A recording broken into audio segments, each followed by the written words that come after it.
601. The silhouette of the inverted mountain could already be seen. Chao Qinglang looked into the distance and said in disbelief, "This is actually a Shan-word seal?"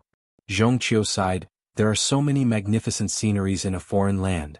Pei Qian and Cui Dongshan sat on the railing and turned their heads to whisper, "The two teachers are not as knowledgeable as I am.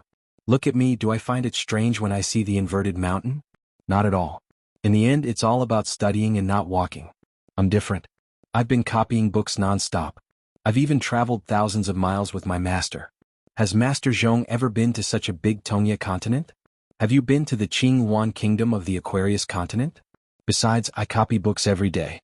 In the world, when it comes to copying books into a mountain, other than Sister Baoping, if I claim to be the third, no one would dare to claim to be the second." Cui Dongshan said with a puzzled face, "When senior sister saw the inverted mountain just now, she seemed to be drooling and wanted to move it back to Luopa Mountain. In the future, if anyone is not convinced, she will use this seal to smash their heads." Pei Qian was a little embarrassed. Such a big treasure, who wouldn't be envious when they see it? In the early years, he was in charge of compiling the history books of the imperial court. He recruited more than 10 famous civil officials and more than 20 vigorous scholars from the Hanlin Academy to compile and copy the books day and night. In the end, tens of millions of characters were written. Among them, Julien's small regular script was truly marvelous. It's not an exaggeration to say that his writing had reached the acme of perfection. Even the most popular style in the world today could not compare to Julien's writing in the early years. The compilation of this book could be considered the most interesting compilation of knowledge in the history of Lotus Blossom Blessed Land. Unfortunately, a certain old Taoist with a cow nose found it an eyesore and moved his little finger. A calamity that could destroy the country was like a furnace that was used to burn the word respect in some parts of the world. It was used to burn waste paper, broken porcelain with words, and so on. Thus, most of the painstaking efforts of the scholars and the knowledge on paper were returned to the world in an instant. Cui Dongshan was bored to death and talked about some old almanac of small places. He waved his two sleeves up and down and said casually, "Just looking at it won't remember anything. It's like duckweed spinning and flowing with the waves. It's not as good as seeing one and seeing two and seeing three and knowing 1,000 and 100. Step by step, it's like a cornerstone stirring up waves in the river of time." Pei Qian stared at him and said, "Big white goose, which side are you on? Why are you always helping outsiders? Do you want me to help you break it? I've mastered martial arts and have about 10% of master's power. I don't know how to control my strength. With a crack it's broken. When you go to master, don't tell on me. As for old chef's knowledge and writing, forget it. Master only needed to use one hand and a few words to make old chef concede defeat and cook in the kitchen with peace of mind." Cui Dongshan stretched out his hand and said, "Lend me a piece of yellow paper talisman and stick it on my forehead. I need to calm down. I was scared to death by big senior sister." Pei Qian frowned and said, "Don't mess around. Master said that when we're outside, we're not allowed to take out a piece of yellow paper talisman to show off our family's wealth. In places where cultivators gather, it's easy to make others jealous. Once they're jealous, there's a lot of trouble. If you're not wrong and make others wrong, even if you're not wrong, you can't say, 'I'm not wrong.' When my master and I were in the Tongya continent, we saw the wedding procession of a mountain god in the dark and windy wilderness. I only took one more glance, really just one glance, and those spirits and ghosts all stared at me. My goodness, guess what happened? My master saw that I was wronged and immediately stared back at them. Those originally arrogant mountain gods and ghosts all fell to the ground as if they were struck by lightning. Then they knelt and begged for mercy. Even the sedan chair that the beautiful lady was sitting on was not lifted by anyone. She was probably dizzy from the fall. After so many years, I still feel quite sorry in my heart." Cui Dongshan smiled and said, "Since you've told me the truth, tell me the fake version." Pei Qian said, "Oh, there's a fake one. It's just that master stood up and took the initiative to apologize to the leader of the wedding procession. He also sincerely congratulated them. After that, he scolded me and said that I shouldn't do it more than 3 times. It's already twice. If I make another mistake, he won't be polite to me anymore." Pei Qian rubbed his eyes and said pretentiously, "Even if it's a fake story, it still makes me cry when I think about it." Cui Dongshan smiled and said, "Remember to keep the boogers. Don't rub them away." Pei Qian punched out and stopped an inch away from Cui Dongshan's head. He withdrew his fist and laughed. "Are you scared?" Cui Dongshan didn't move at first. Then, his eyes rolled and his whole body began to tremble. He said vaguely, "What a domineering fist aura. I must have suffered a serious internal injury. Pei Qian put two fingers together and poked. Freeze! Cui Dongshan immediately stopped moving. Pei Qian took a deep breath. He needed to be taught a lesson. After a while, Cui Dongshan said anxiously, Senior Sister Apprentice, quickly withdraw your supernatural power. Pei Qian held her cheeks with both hands and looked into the distance. She said slowly and softly, Don't talk to me and distract me. I have to concentrate on Master. After that, Cui Dongshan was really as steady as a rock. He just looked up at the inverted mountain. His heart was no longer in the inverted mountain, nor in the vast world or the more distant Qingming world. It was in the sky outside of the sky, where no one except the Ascendant Realm cultivators could guess the origin of the demons. Not far away, Zhong Qiu and Chao Qinglang, the two senior and junior masters, had been used to the quarrel between the two. Chao Qinglang occasionally encountered a lot of problems that Zhong Qiu couldn't solve. He would also take the initiative to ask Cui Dongshan, who was from the same sect and generation. Every time Cui Dongshan would just talk about the matter. After he finished talking, he would ask him to leave. Chao Qinglang would thank him and leave. Chao Qinglang was actually one of the first batch of cultivators to sense the change in the spiritual energy of heaven and earth after Yu Zhini, who wanted to be an immortal in the lotus flower blessed land. Among this small group of cultivators, Chao Qinglang was undoubtedly the kind of existence that didn't lack talent, foundation, and opportunity. Therefore, when he met Pei Qian for the second time, Chao Qinglang, who had already embarked on the path of cultivation, frankly said that even if he met Pei Qian for the first time, Pei Qian wouldn't have succeeded. After that, in the Temple of Heart Reflection located next to the shabby alley, Chao Qinglang helped and dissuaded Pei Qian several times. In fact, it was quite immortal. Zhong Qiu brought Chao Qinglang to the Jianghu of the Lotus Flower World. Not to mention the hanging of the statue and the incense ceremony in the Hall of the Patriarchs of Luapa Mountain, it was actually the first time they had come to the vast world. In a true sense, they left the small world where immortals often fell into the mortal world and came to the vast world where many immortals came from. As expected, there were 3 sects, hundreds of schools of thought contending, and the books of sages were as vast as the sea. Fortunately, Wei Pai, the monarch of the northern mountains, took the initiative to lend Zhong Qiu a Fangsuan item at the ferry of Oxhorn Mountain. Otherwise, just the matter of buying books in Old Dragon City alone was enough to put Zhong Qiu in an awkward situation where he couldn't attend to one thing and lose sight of another. When they returned to the capital of the Nanyuan Kingdom and began to prepare to leave the blessed land of the Lotus Flower World, Zhong Qiu told Chao Qinglang earnestly, the higher the sky, the wider the land, the more you should remember the 4 words there must be a place to travel. The reason why they had to travel all over the blessed land before leaving their hometown was that Zhong Qiu, who had been imprisoned in the capital of the Nanyuan Kingdom for most of his life, wanted to personally experience the local customs of the 4 countries. Along the way, he and Chao Qinglang personally drew hundreds of geomancy maps. Zhong Qiu told Chao Qinglang clearly that in the future, the world would be turned upside down like never before. There would be an endless stream of cultivators who would enter the mountains to visit immortals and ascend to seek the truth. There would also be many gods and temples of mountains and rivers erected one by one. There would be many demons and ghosts who seemed to have escaped the net and wreaked havoc in the world. Your husband, Qin Pingon, couldn't spend too much time and effort on this territory. He needed someone to share his burdens and give him advice. He even needed someone who was willing to be by his side and say a few words of advice. Zhong Qiu then asked Chao Qinglang if she was willing and dared to say it if such a day really came. The young man nodded with a smile. She was willing and dared. Zhong Qiu asked again, what if you and your husband can't agree and both have their own reasons? The young man answered again, you can't argue but only argue. You need to learn from each other's words to make up for your shortcomings. You need to find the reason and polish each other. Then, in the lotus flower blessed land, there might be a great way where all the people in the world could be free. Zhong Qiu finally asked, but what if the future of both of you is destined to be a fruitless argument and you have to choose one or the other? Chao Qinglang finally answered, let's see and think as we go. Zhong Qiu was gratified and no longer questioned his heart. Now, Master Zhong was more concerned about how they should study and pursue their studies after leaving the lotus flower blessed land and Dali Luapa Mountain. As for the cultivation of qi cultivators, Zhong Qiu would not interfere too much with Chao Qinglang. Cultivation was not Zhong Qiu's forte, so he would try his best not to tell Chao Qinglang what to do. In fact, Chao Qinglang was indeed a student worthy of his trust. However, Zhong Qiu himself had never seen the scenery of that world.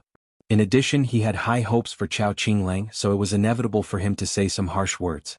The big and small worlds had different sceneries, but the principles were the same.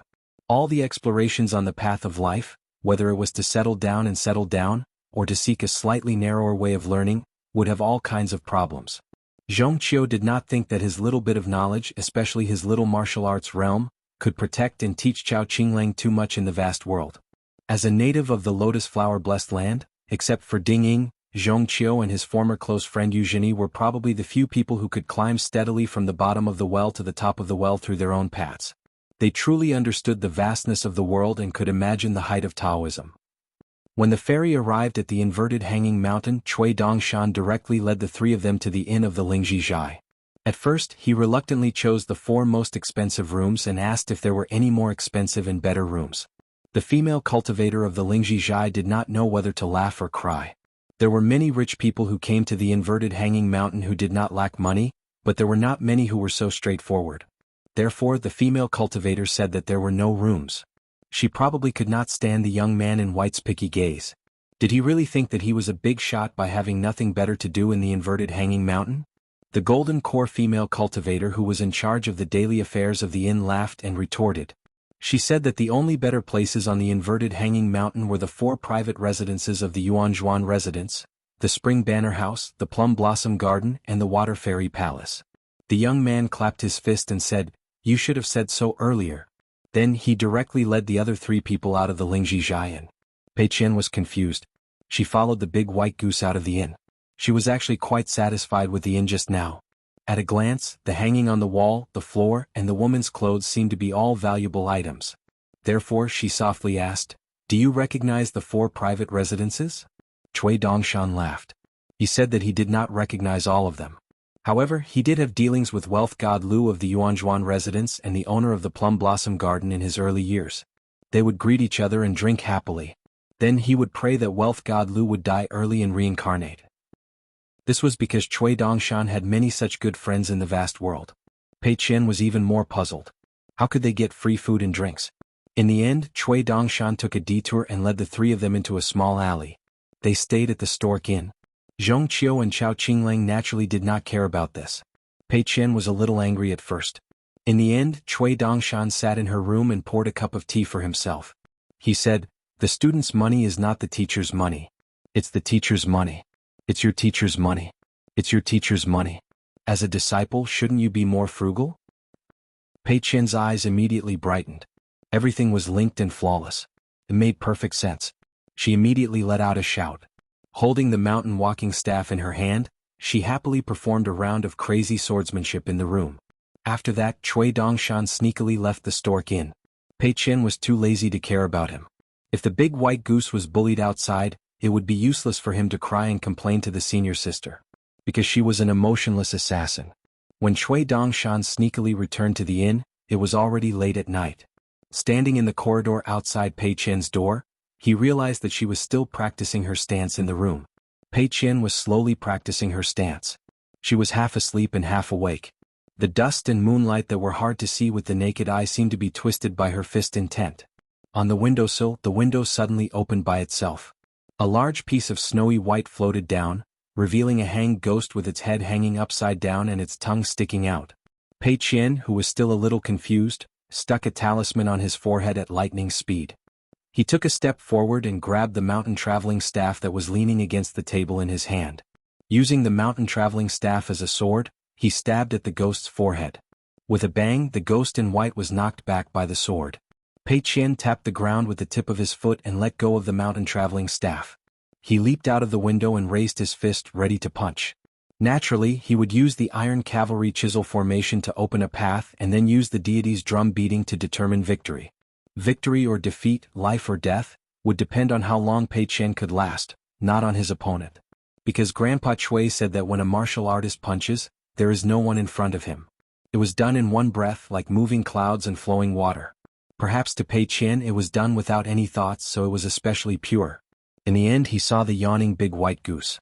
Cui Dongshan looked around and said, "Where's senior sister?" Instead of sleeping, she went out to see the scenery? Pei Qian said angrily, pretending to be mysterious in the middle of the night. "Who's to blame if I punch her to death?" Cui Dongshan asked with a smile, "Punching too fast, faster than a martial artist's thoughts. Is it good? Then who is the one punching?" Pei Qian was stunned. She asked doubtfully, "What are you talking about?" Cui Dongshan rolled his eyes. "I'll tell the teacher that you hit me." Pei Qian said angrily, "You scared me first." In the end, the two of them made up and sat together on the courtyard wall, looking at the full moon in the vast sky. Cui Dongshan smiled. He heard that the Great Wall of Sword Qi was quite interesting now. There were people who dared to say that besides the left and right, there was another Qinpingan in the lineage of the literary sage. So what? The lineage of the literary sage was the literary sage. As for the even more pitiful lineage of the literary sage, did they still have any descendants to speak of? Cui Dongshan smiled and said to Pei Qian, "Let's walk around the inverted hanging mountain tomorrow. The day after tomorrow we'll go to the Great Wall of Sword Qi. You'll be able to see Master then." Pei Qian said, "What's there to walk around the inverted hanging mountain? Let's go to the Great Wall of Sword Qi tomorrow." Cui Dongshan smiled and said, "There are so many good things in the inverted hanging mountain. Shouldn't we buy some gifts?" Pei Qian felt that he was right. She carefully took out the pouch of money that Old Dragon City's Aunt Gui gave her from her sleeve and started counting the money. Cui Dongshan put his hands behind his head and smiled. "I have money. You don't have to take it out." Pei Qian didn't let go of a single copper coin or a single piece of silver. She carefully counted them. After all, there was very little divine money in her private savings. She was so pitiful that she didn't have many companions. Therefore, every time she counted the money she had to touch them and talk to them secretly. Now that she heard Cui Dongshan's words, she didn't even raise her head. She shook her head and said softly, "I'm buying a gift for Master. Sai, I don't want your divine money." Cui Dongshan said jokingly, "The copper coins, broken silver, and immortal money that have accompanied you for so long, are you willing to let them leave your scented sachet? Once they leave, you might not be able to see them again in this lifetime. Won't your heart ache? Won't you be sad?" Pei Qian picked up a snow coin that she had secretly named and raised it up high. She gently shook it a few times and said, "What can I do? If these little fellows leave, then so be it. In any case, I will miss them. In that little account book of mine, I specially wrote down their names. Even if they leave, I can still help them find students and disciples. This pouch of mine is a small ancestral hall. You don't know, right? In the past, I only told Master about it and didn't tell Nuan Shu or Mi Li. Back then, Master even praised me and said that I was very considerate. You don't know. Therefore, of course, Master is still the most important. Master can't be lost." Pei Qian put away the snow coin and put the pouch back into her sleeve. She shook her feet. "Therefore, I thank the heavens for giving me a master." Pei Qian thought for a moment. But if the heavens dare to take back Master... Speaking until here, Pei Qian imitated Mi Li and opened her mouth wide to howl. She said angrily, "I'm fierce." 6:02. The moon set and the sun rose. Day and night changed. Fortunately, there was still a spring breeze in the world. The two disciples of the Luopa mountain did not sleep for the entire night. They sat on the wall and chatted. Nobody knew why they had so much to talk about. Fortunately, a Qi cultivator who almost fell to the bottom was now on his way to the top of the mountain. He did not stop at the middle of the mountain.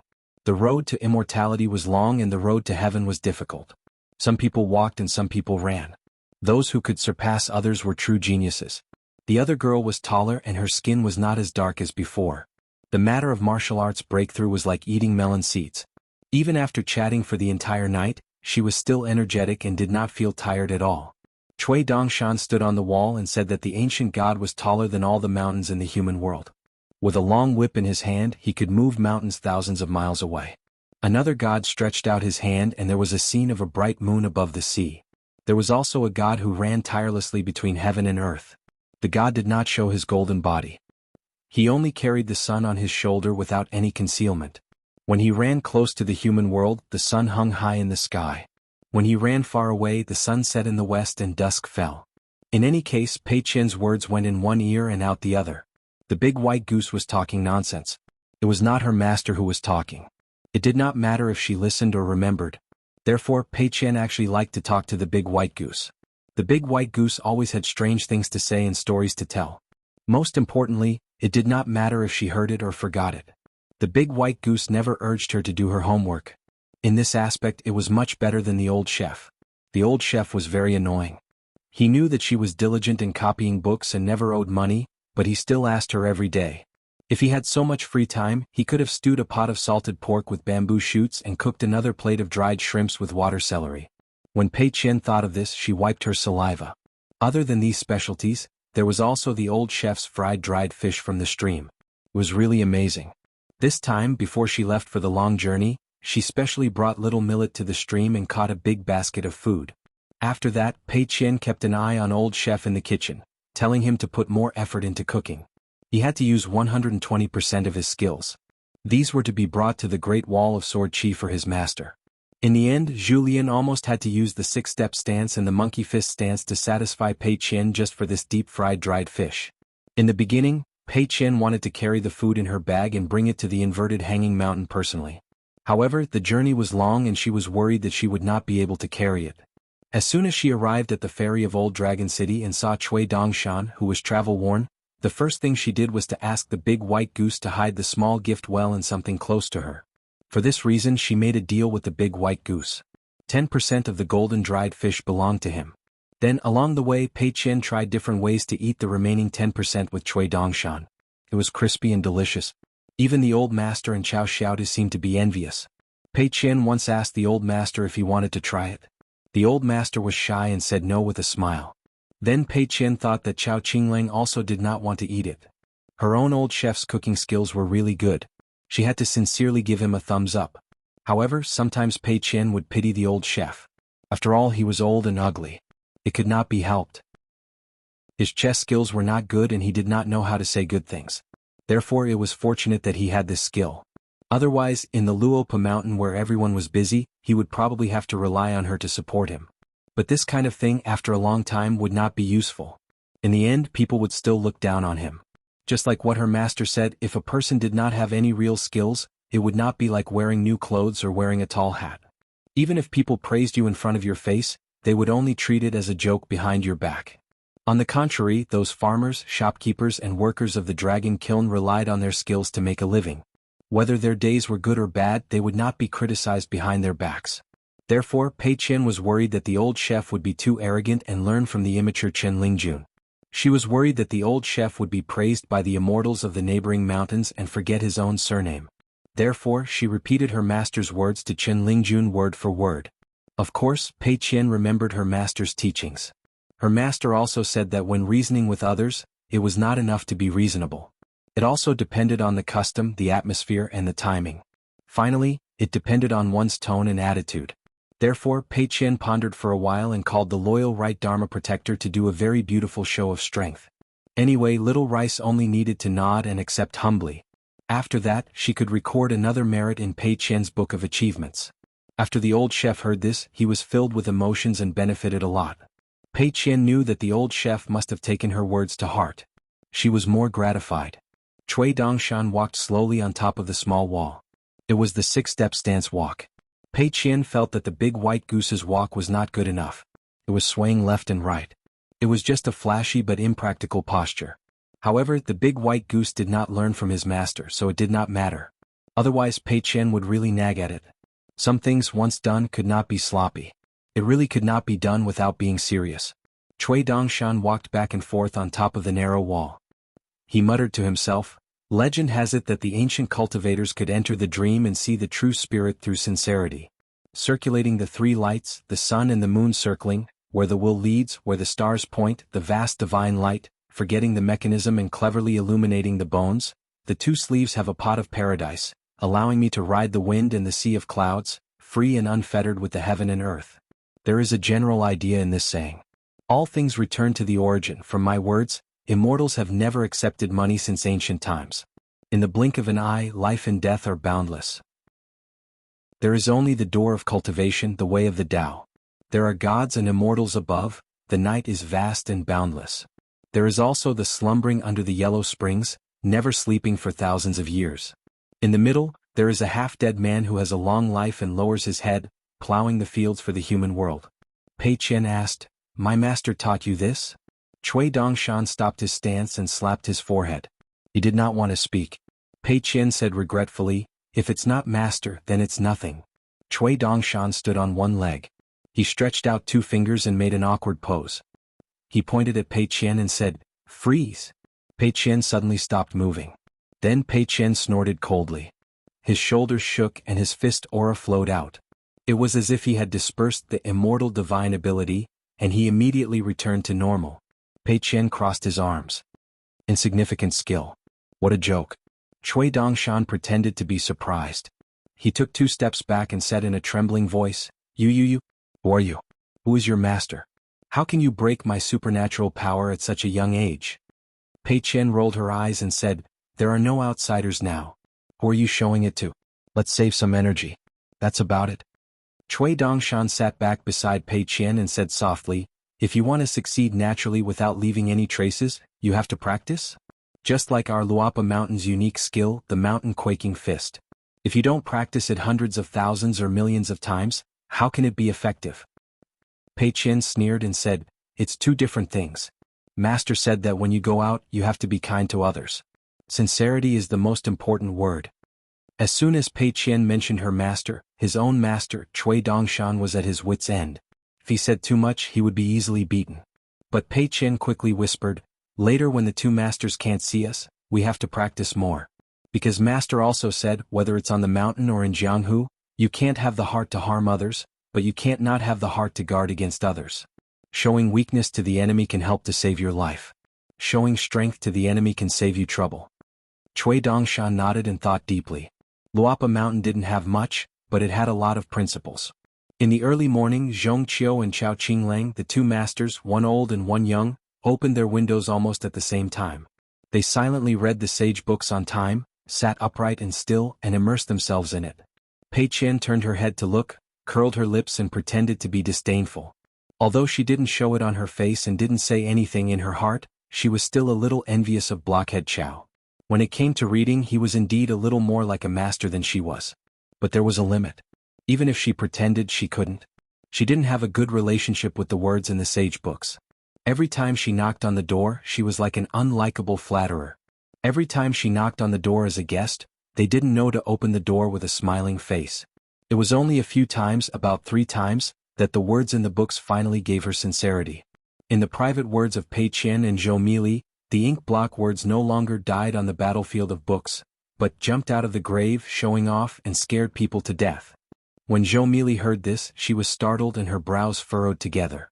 She was quite frightened. Pei Qian then borrowed a talisman and stuck it on the right guardian's forehead. That night, Zhou Mili moved all of her collection of romance books into Nuan Shu's room. She said that these books were really pitiful and didn't have legs. She could only help them move their nest, which confused Nuan Shu. However, Nuan Shu didn't say much and helped Zhou Mili look after those books that had been flipped through too many times and were badly worn out. Probably like what her master said in private, everyone had their own book. Some people wrote books for a lifetime and liked to open the book for others to read. The book was full of sanctity, loftiness, and not moved by profit, but only the word kindness was missing. But some people never wrote the word kindness in their own books, but the book was full of kindness. When they opened the book, they saw the grass growing and the orioles flying, and the flowers and trees facing the sun. Even in the middle of winter and hot summer, there was the lively scene of frost and snow hitting persimmons and red persimmons. After getting along with Nuan Shu for a long time, Pei Qian felt that there didn't seem to be the word rejection in Nuan Shu's book. The 3 times the words on the book were strange. The first time was when she was traveling with her master, and the second time was when Pei Qian was at her most tiring time in Luopa Mountain. She tied a writing brush to her arm with a cotton cloth and gritted her teeth to copy the book. She was muddle-headed, dizzy, and half asleep. Only then would the words move like fish in arranged troops. Regarding this matter, she had only told her master once. At that time, they hadn't reached Luopa Mountain yet. Her master didn't say much, and Pei Qian was too lazy to think too much about it. She thought that probably all scholars who worked hard on their studies would have such a situation. She had only done it 3 times. If she told her master and her master found out, he would have gotten used to it thousands or tens of thousands of times. Wouldn't that be spinning a cocoon around herself, causing her to eat chestnuts at her master's place for nothing? The chestnuts didn't hurt, but it would be embarrassing.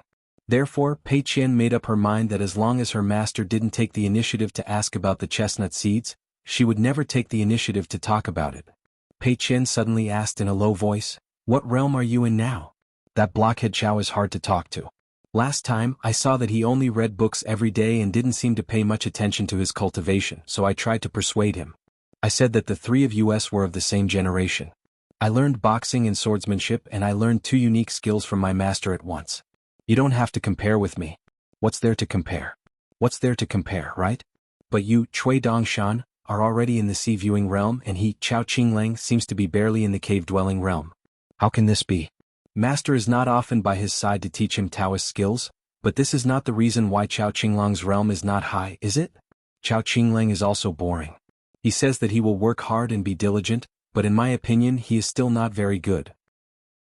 However, I won't gossip about this matter in front of my master, so as to avoid Chao Qinglang judging a martial arts master, a peerless swordsman, and a ruthless killer with his narrow-mindedness. So you are really in the sea-viewing realm now? Cui Dongshan shook his head. Not the sea-viewing realm. Pei Qian hit her palm with her fist. Then are you in the cave-dwelling realm? You should be in the middle 5 realms, right? Forget it, not for the time being. It doesn't matter. You wander outside all year round, busy with this and that, and delay your cultivation realm. It's pardonable. At worst, I will go back and tell Blockhead Chow that you are not in the sea-viewing realm. Just say this. I will take care of your face. After all, we are closer. Cui Dongshan imitated Pei Qian's tone and smiled. Big senior sister is so considerate. Pei Qian frowned and said, You are an adult. Speak properly. Cui Dongshan held the back of his head with his hands. His 2 snow-white sleeves floated down like a waterfall. In Pei Qian's eyes they only looked valuable. This was her master's instruction. She was not allowed to use her heart to peek at the Heart Lake and other things. There was once a Jindan cultivator from the Spring Dew Garden in the North Continent, but he could not get out of Cui Dongshan's sleeves. He was detained for a long time and used all his techniques, but he was still trapped. In the end he could only wait for death. The world was bleak and he was alone. His Dao heart almost collapsed. Of course, in the end, the Jindan cultivator Song Lanqiao benefited more. It was just that the mental journey during this period was not very pleasant. In Cui Dongshan's eyes, Pei Qian, who was not young now, was still a little girl in her early teens, whether in terms of height or intelligence. It was just that Pei Qian's gifted vision and deep understanding of some things were very different. It was not a realm that a young girl should have. Just like when he said that Pei Qian punched too fast, Cui Dongshan would not overdo it. He would remind Pei Qian to think more and slow down her punches, just like her master. Perhaps it would be awkward at the beginning and affect the realm of martial arts, but in the long run, it was for the day when her punches would be faster or even faster. He would teach her to be more worthy of the world and her master. There were many principles that could only be said by Cui Dongshan's teacher to his disciple, Pei Qian. However, there were some words that could only be said by someone other than Qin Pingan. It was neither light nor heavy and should be done step by step. They could not spoil things by excessive enthusiasm, and they could not let her state of mind be disturbed by empty principles. In fact, Zhong Qiu and Chao Qinglang were just studying and traveling, but it was also an invisible matter. The reason why everyone treated Pei Qian so seriously and regarded it as a matter of course. In the end, it was the young master of Luapa Mountain who cared the most. Apart from this, there was another important reason. That was, Pei Qian's own actions and changes were worthy of the expectations and hopes that everyone carefully hid. On Luapa Mountain, everyone preached and protected the Tao. The young master was the result of the family tradition. However, in the future, Luapa Mountain might not be so perfect. There would be more and more names on Luapa Mountain's ancestral record, page after page. However, there was no need to worry at that time. Presumably, Pei Qian and Chao Qinglang would have grown up, and there would be no need for their master and teacher to shoulder everything alone. Today, Zhong Qiu, Chao Qinglang, Cui Dongshan and Pei Qian did not walk around inverted hanging mountain together. They separated and went their own ways. Cui Dongshan secretly gave Zhong Qiu a grain of grain rain money. It was not a problem for a hero to be stumped by a penny. Moreover, Zhong Qiu was the sage of literature and martial arts master of Lotus Flower Blessed Land. Now he was a real consecrator of Luapa Mountain. Zhong Qiu was not a pedantic scholar. He governed Nanyuan Kingdom and it was thriving. If the old Taoists did not divide the blessed land into 4, Nanyuan Kingdom would have already had the momentum to unify the 4 countries. Not only did Zhong Qiu not refuse, but he also borrowed 2 more grains of grain rain money from Cui Dongshan.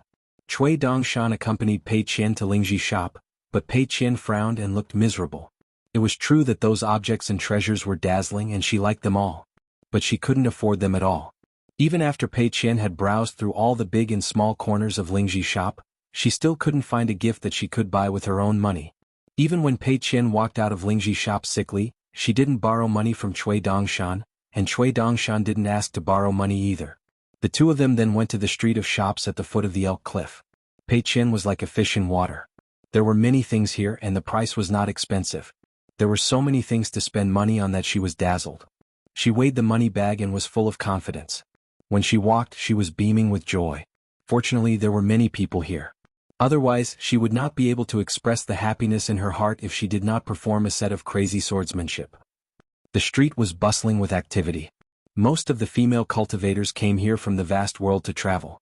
Pei Qian was amazed by their hair buns and clothes. There was a woman with 2 buns towering like a mountain and a rhinoceros horn combing a fence. Her long skirt with loose sleeves was like floating clouds. Even if she was not a beautiful woman, she still looked graceful and charming. There was also a woman with black hair tied up in a bun and pearls like flowers and trees. Pei Qian was envious of them. They all had a small mountain of gold and silver on their heads. Why were there so many people in the world who were as rich as her? Finally, Pei Qian chose 2 gifts. One was for her master. It was a calligraphy brush that was said to be a famous Zhong family style in the Central Plains. It specialized in writing small regular script. On the shaft of the brush, there was a line of fine Xiaozhuan characters engraved on it. It cost Pei Qian 1 snow to spend money. It was an exquisitely made celadone. Beside the sea, there were many small regular script brushes that looked exactly the same. Pei Qian stood on her tiptoes and stared with her eyes wide open. It took her a whole incense's time just to choose one of them. Cui Dongshan was at the side giving advice. Pei Qian did not like to listen to his nagging and only cared about choosing by herself. Seeing this, the old shopkeeper was overjoyed. He did not feel annoyed at all. Instead, he felt that it was interesting. There were no foreigners who came to the inverted hanging mountains who lacked money. He had seen many people who spent a lot of money. It was rare to see someone who was as calculative as this charcoal girl. The other gift was what Pei Qian intended to give to her master's wife. It cost her as much as 3 snow. It was a letter made of colorful clouds. On the letter, colorful clouds swirled and occasionally a bright moon could be seen. It was very beautiful. With the 2 gifts in hand, the small money pouch with the majority of the common copper coins, silver pieces and golden melon seeds actually did not shrivel up much. It was just that it suddenly felt like it had lost its pillar of support. This made Pei Qian sigh and carefully put it away into her sleeve. What could she do? The big jade plate in the sky had its ups and downs, and the small money in her pocket had its ups and downs. These 2 things were difficult to be complete since ancient times. Actually, there was no need to be too sad.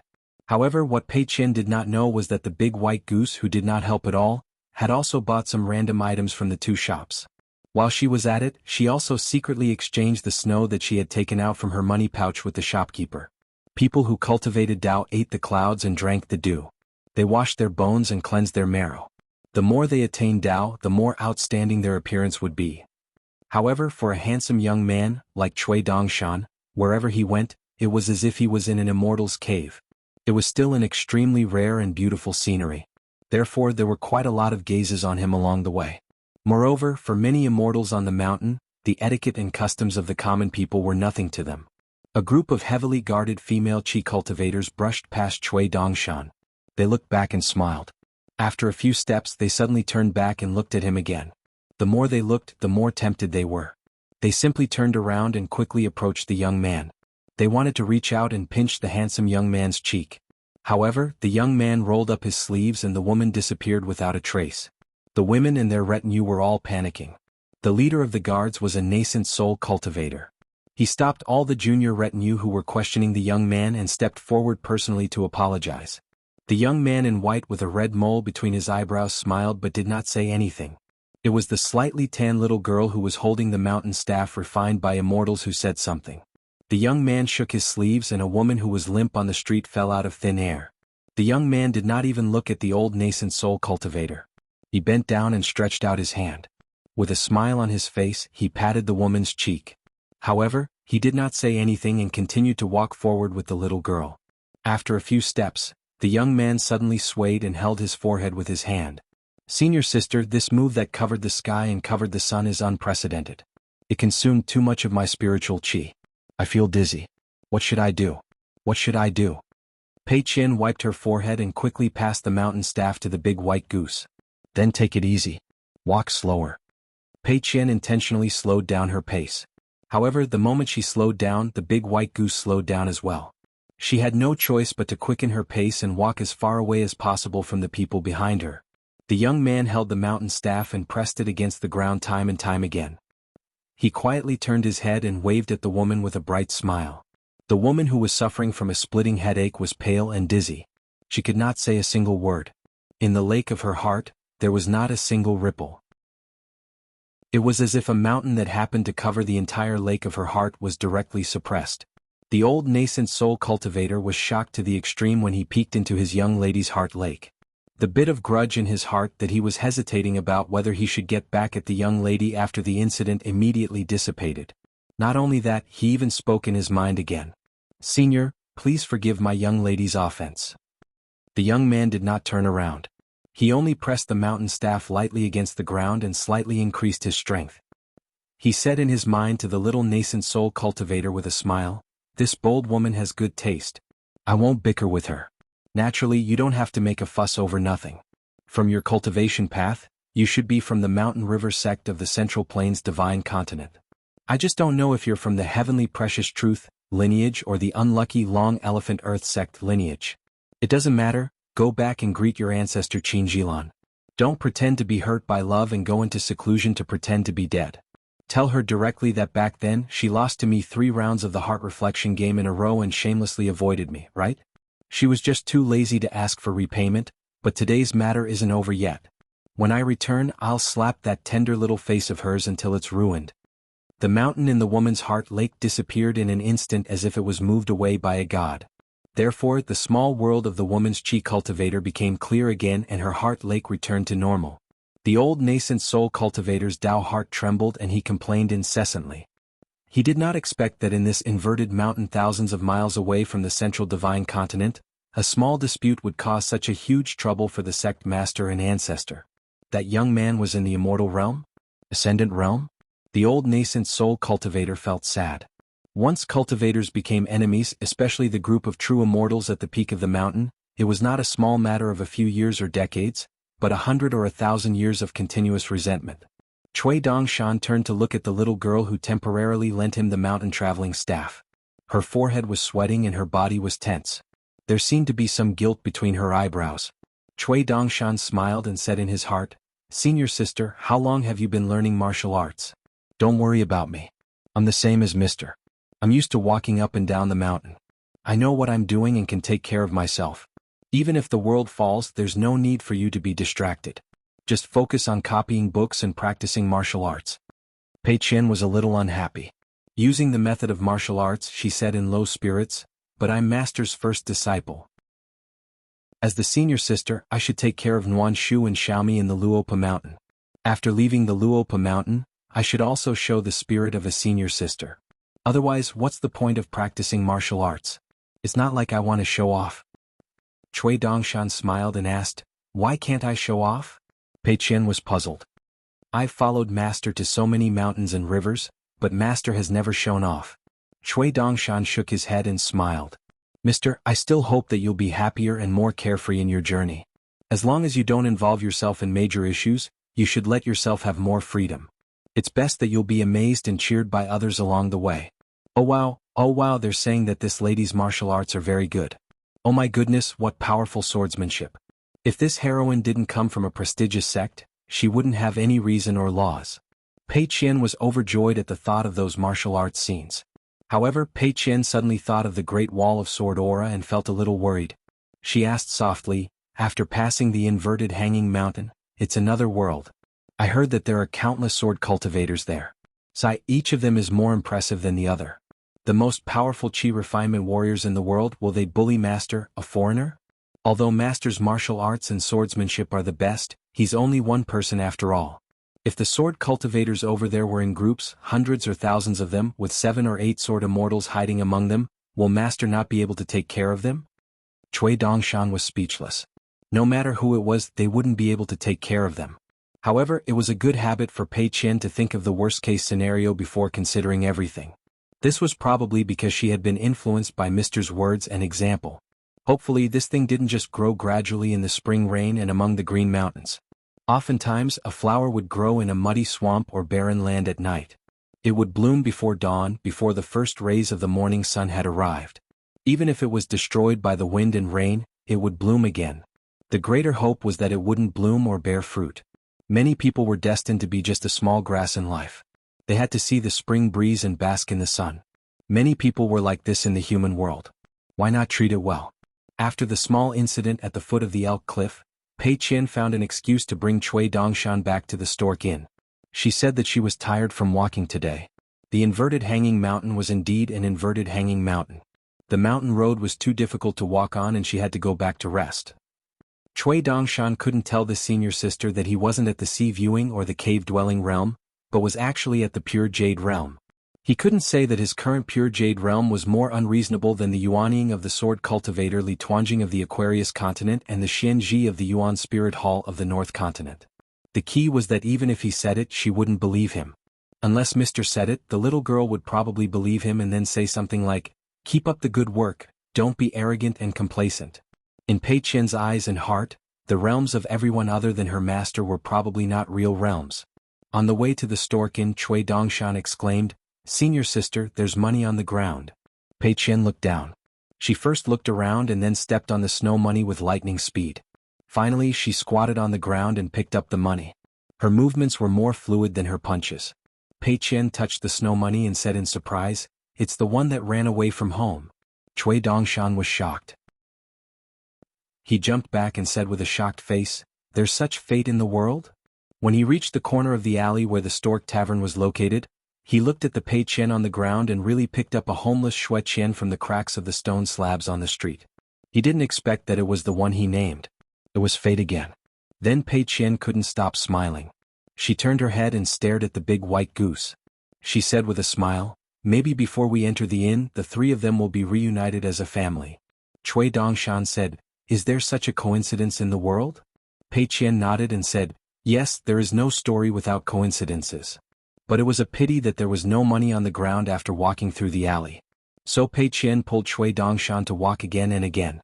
No matter how patient Cui Dongshan was, he had to change his mind. He secretly threw away the snow money that he wanted to cheat some dried fish to eat. Pei Qian squatted on the ground and took out her money bag. She raised the snow money high and said with a smile, "Let's go home."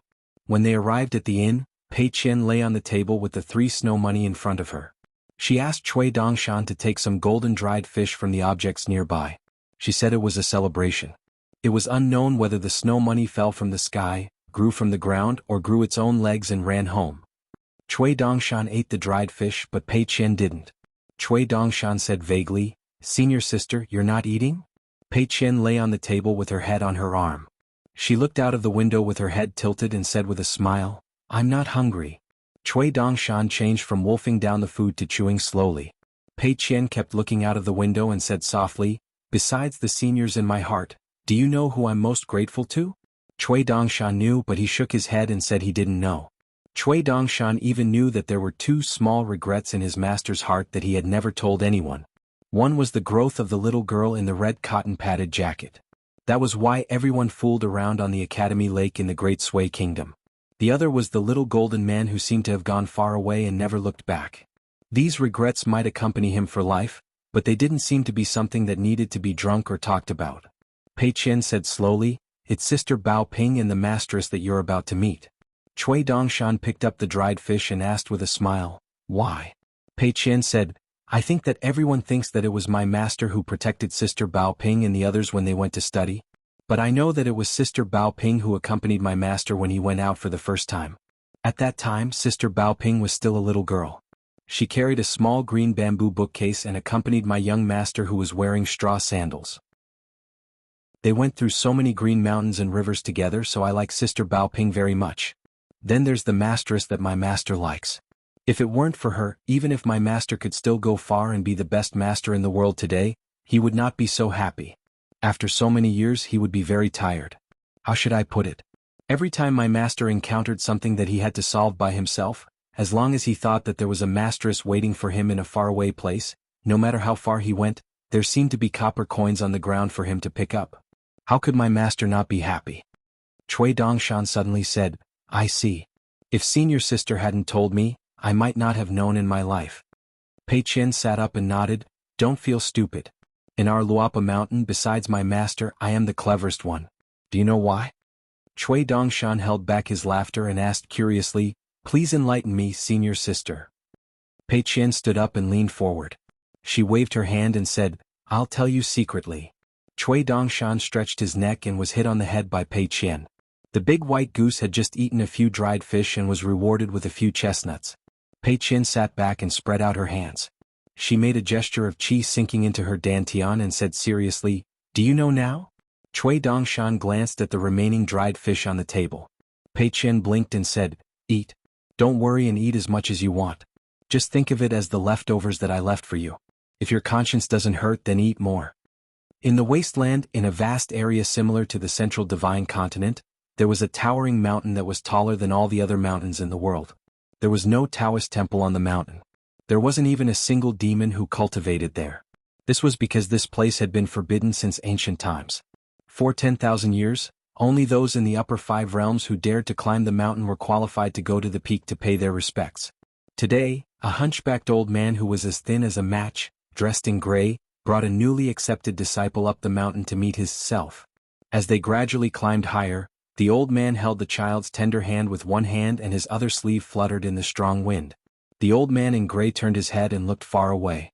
There was a foreign old blind man who was still controlling the golden armored puppet to move the mountain. The old man shook his head. The child who was being held raised his head and asked, "Is there going to be a war again?" The old man nodded and said, "Because I wasn't here before, so it was just a small fight. Qin Qing had been laughing at me for 10,000 years. At the Great Wall of Sword Qi, the gambling tables of the large and small gambling houses were doing well. This was because on the city wall, there were 2 young martial artists in the Golden Body realm who were about to spar for the second time. The woman would use the ask fist while the man would use the feed fist. There was no doubt about the outcome. Although the second shopkeeper's character was worse than the previous, his fist technique was still passable. Today on the city wall, the female martial artist in the central divine continent, Yu Yuanfu, held her breath and concentrated. Her fist intent flowed like a river. Dozens of steps away, a young man in a green robe with a jade hairpin not only took off his boots, but also rolled up his sleeves and tightened his trousers for the first time. Both sides of the city wall were packed with gamblers who were hovering on their swords. When they saw this scene, they didn't hesitate to bet on the winner in 3, 5, or at most 10 punches. That King second shopkeeper. Is he trying to cheat us of our money again with those fake and true rumors and such a clumsy trick? The second shopkeeper has completely failed this time. He's still too young. 6:03. At dawn they neared the door of the inverted mountain. They only needed to take a few steps to go from one realm to another. However, Zhongqiu asked, "Forgive me for asking, but who helped you to go to the Great Wall of Sword Qi? Did you encounter any problems on your way back?" Chui Dongshan did not hide anything. He smiled and said, "It was the master of Spring Banner House, Sword Immortal Xiao Yunyan. It's just money. It's not worth your concern." Zhongqiu naturally did not believe his words. If he wanted to give money to Spring Banner House's Xiao Yunyan, he had to knock on the door first. But since Chui Dongshan said there was no need to worry, Zhongqiu was relieved. Otherwise, they were both from Luapa Mountain's Hall of Patriarchs. If there was anything Zhongqiu could do, Zhongqiu still hoped that Chui Dongshan could tell him frankly. As for Chui Dongshan, Zhongqiu was not the only one who felt strange. In fact, Zhongqiu could tell that Zhu Lian, Zheng Dafeng and Mountain Lord Wei Bian, as the most senior mountain lords of Luapa Mountain, were very concerned about their relationship with this young man. The reason was simple. The young man, named Chui Dongshan, had a mind as deep as the abyss.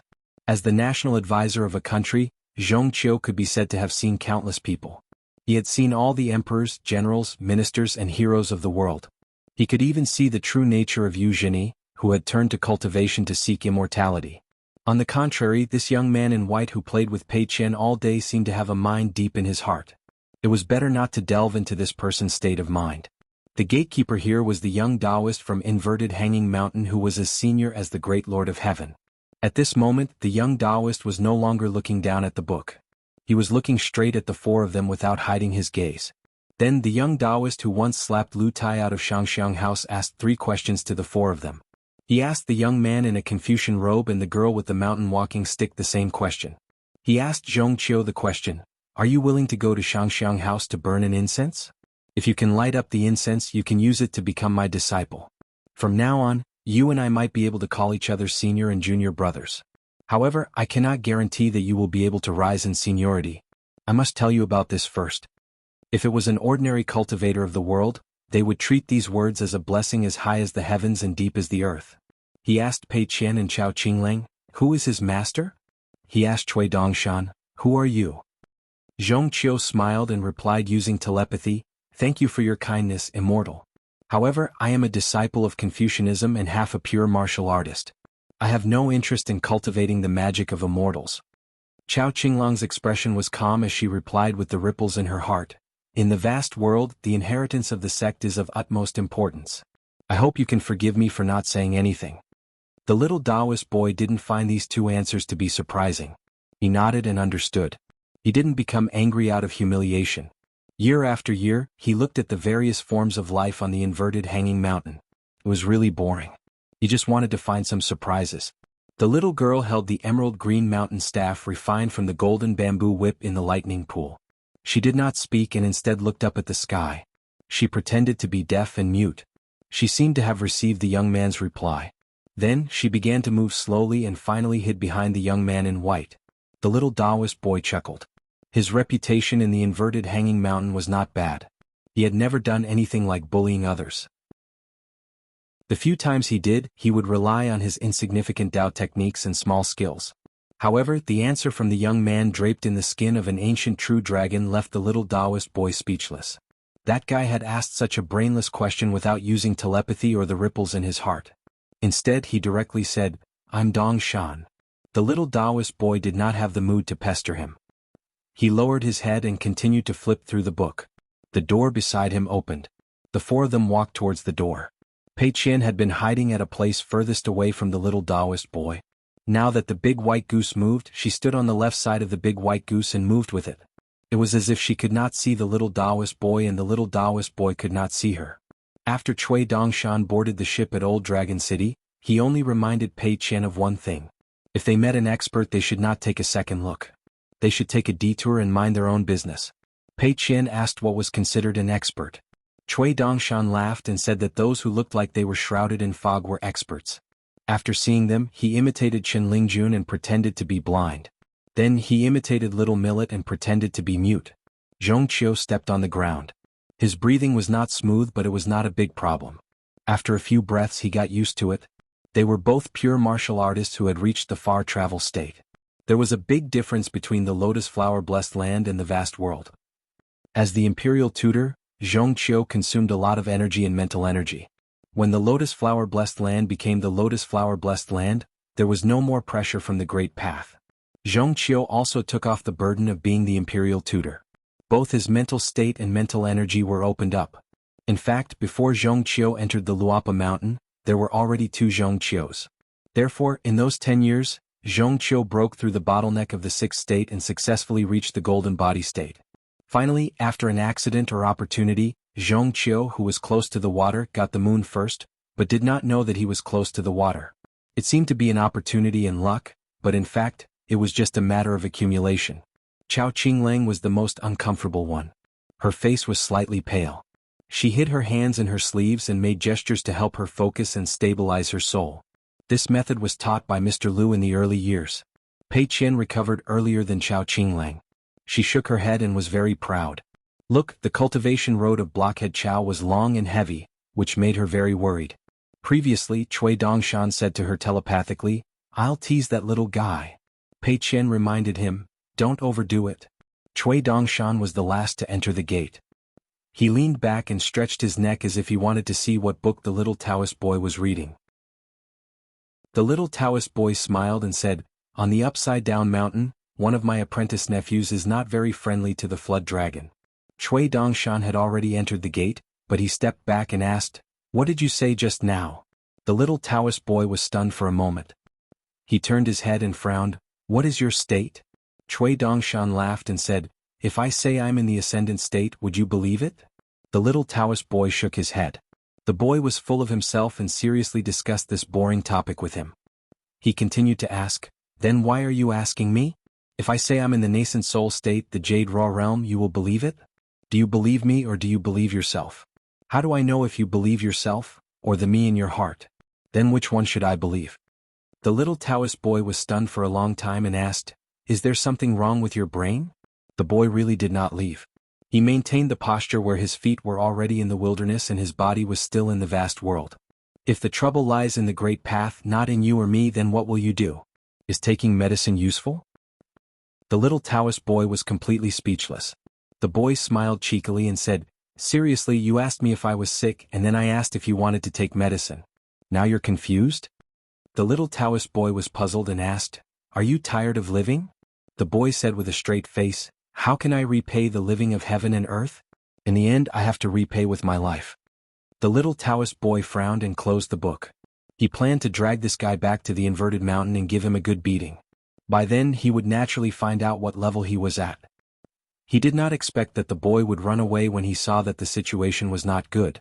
After a while he leaned back again and said to the little Taoist boy with a smile, "The Central Pine collection, which seems to be sentimental for most of the book, is really not worth reading. That infatuated scholar died in the end, but the woman did not die for love. Instead, she remarried and gave birth to a bunch of fat babies. Don't you think it's annoying? That's nothing. The most annoying thing is that the scholar reincarnated and became the son of that woman's son. Wonderful, wonderful." The little Taoist boy exhaled slightly and squeezed out a smile. He said slowly, "Come, let's have a good chat." The boy in white finally understood the situation and left. He did not intend to chat with the little Taoist boy any longer.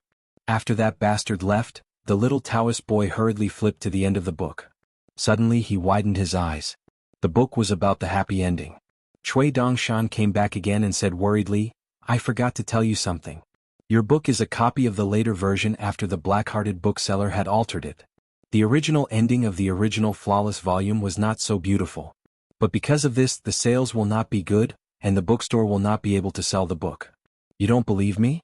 Your book is a copy of the Jade Mountain Room of the Duanxi Lu family in Liuxia Prefecture, right? Sai, it's not even a good book, yet you're still so interested in it. Even the one Guantong edition would be good. But there's a set of Rouge books of unknown origin. Every time a man and a woman meet, the content is not deleted but given. It's really, really good. If you have money and time, you must buy it." The little Taoist boy asked, "You have it?" The boy in white said helplessly, "I'm a great cultivator of the middle 5 realms. Why would I spend money to collect these different editions of scholars and beauties?" The little Taoist boy sighed and put away the book. Looking at it for too long would make him worried. Finally he talked about serious matters. "According to seniority, my martial nephew didn't seem to be able to find out about your background." That person smiled and nodded. "Then tell him not to investigate. He's tired of living. Be careful not to be struck by lightning. Do you think that with such a large territory like the inverted hanging mountain, you can be as carefree as I am, coming and going as I please between 2 worlds? Am I right?" The little Taoist boy finally stood up. In an instant, the little Taoist boy, who was only as tall as a child in the marketplace, suddenly towered between heaven and earth like a mountain. Cui Dongshan waved his hand and said, "Don't think about waiting for the rabbit to come out, and don't even think about closing the door and letting the dog out. I'm a great immortal of the middle 5 realms, and every move I make can shake the earth and the mountains." The little Taoist boy was about to make an exception and go to the Great Wall of Sword Chi to drag this person back to the inverted hanging mountain. Unexpectedly, the great Lord of Heaven sitting on the lonely peak suddenly said indifferently, "Let him go." The little Taoist boy turned his head and looked at the figure on the lonely peak with cold eyes. "You want to stop me with the rules?" The great Lord of Heaven, who had a different Tao vein than the little Taoist boy, sneered. "Rules? The rules are set by me. You've been dissatisfied with this for many years. When have I ever used the rules to suppress you? It's just a Tao technique." The little Taoist boy was annoyed and walked away in circles. Suddenly, another head popped out and said bitterly, "I'm angry because of an outsider and my own people. I'm really angry. I'm really angry." After the little Taoist boy was really angry, he directly triggered a vision of heaven and earth in the sky above the inverted hanging mountain. The sea of clouds in the sky rolled and huge waves rose on the sea. The immortals fought and countless fairies that were docked at the shore were affected. Everyone was shocked, but they did not know the reason. The great Lord of Heaven, who had already set up a small world at the foot of the mountain, said indifferently, "Enough is enough." Cui Dongshan finally walked into the Great Wall of Sword Chi. Some small principles were separated from the biggest fist of the inverted hanging mountain. It meant that there was someone who would take the initiative to help solve all the problems in front of him. However, Chui Dongshan was still in a bad mood. The little Taoist boy's Dao techniques were just SOSO, but he had an extraordinary background. Not to mention the little Taoist boy's master, there was someone who was deeply involved with the little Taoist boy. He was a big shot at the top of the Beko Kekyung building. Chui Dongshan had actually disliked him for many years. However, when he thought of how he could not immediately press him to the ground and teach him a lesson, he could only wait for the opportunity to come. Chui Dongshan felt that he was really a coward. He was a reasonable person who had friends all over the world. There should not be any overnight grudges in the world. When he thought of the old bastard Chui Dong's current realm, Chui Dongshan was even more annoyed. Therefore his expression was not good. Pei Qian asked worriedly, "You said something unpleasant and then got beaten up? When you are outside you will suffer losses. Bear with it." Chui Dongshan shook his head. It was rare that he did not tease this senior sister. The lineage of the literary saint, whether it was grudges or lessons between master and disciple, between senior and junior, no matter what anyone did, they should be punished behind closed doors. My lineage of the literary saint, from master to student, when have we harmed the world for our own selfish desires? Since when had he been reduced to the point where he could only allow others to gang up on him and order him around? How can the lineage of the literary saint talk about incense? Did I really say something wrong? No. Not to mention the entire vast world, even the smallest Aquarius continent. How many people know about that Luopa mountain? How many portraits are hung there? For 100 years the crime is Chui Dong. Of course it is also me, Chui Dongshan. It is also that old Xiantian who is trapped in the meritorious forest. It is also that old Xiantian who is hiding in the sea. It is also that big idiot who only eats but does not put in any effort. In the end no one knows where he is. If in the future Master of I, Chui Dongshan, and you, the old Xiantian student, you too have cultivation but do not know how to share the burden of the sect, what will happen to your junior brother? Then what will happen? Will he still be the enemy of the world, standing alone, straightening his back, looking up at the people in the sky? Me, Chui Dongshan? In the future I will guard the Aquarius continent to the death. Once the continent sinks, that old bastard cannot die, but Chui Dongshan can die. Pei Qian asked softly, "What happened? Tell me about it and I'll help if I can. Even if I can't help you, I can still cheer you on." Chui Dongshan laughed. "Thinking that I can see Master again, I am so happy." Pei Qian nodded his head and then lectured him. "Then keep it in, you can't be happy once. You have to save today's happiness for tomorrow, the day after, the day after, the day after, so if you are sad in the future you can take it out to be happy." Chui Dongshan suddenly laughed. This time he was really happy. Because he suddenly remembered that his master seemed to be the best at one thing, and that was to survive. Chui Dongshan raised his head and looked around. It was his first time coming to the Great Wall of Sword Chi. "I heard that the guy whose surname is Zhua or Zhua is currently staying at the top of the city wall and drinking the northwest wind?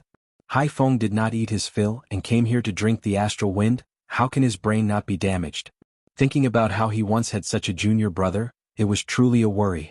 Chui Dongshan squinted his eyes. "Let's go directly to the top of the city wall. There is a good show there." Pei Qian said angrily, "The biggest show, can it be compared to me meeting Master?" Chui Dongshan said innocently, "My master is over there, from the looks of it, he wants to fight with someone." Pei Qian stomped his feet and said with a sullen face, "What is wrong with the people here? They only know how to bully an outsider like Master." Pei Qian took a deep breath, holding onto the mountain traversing staff, he took the lead and ran.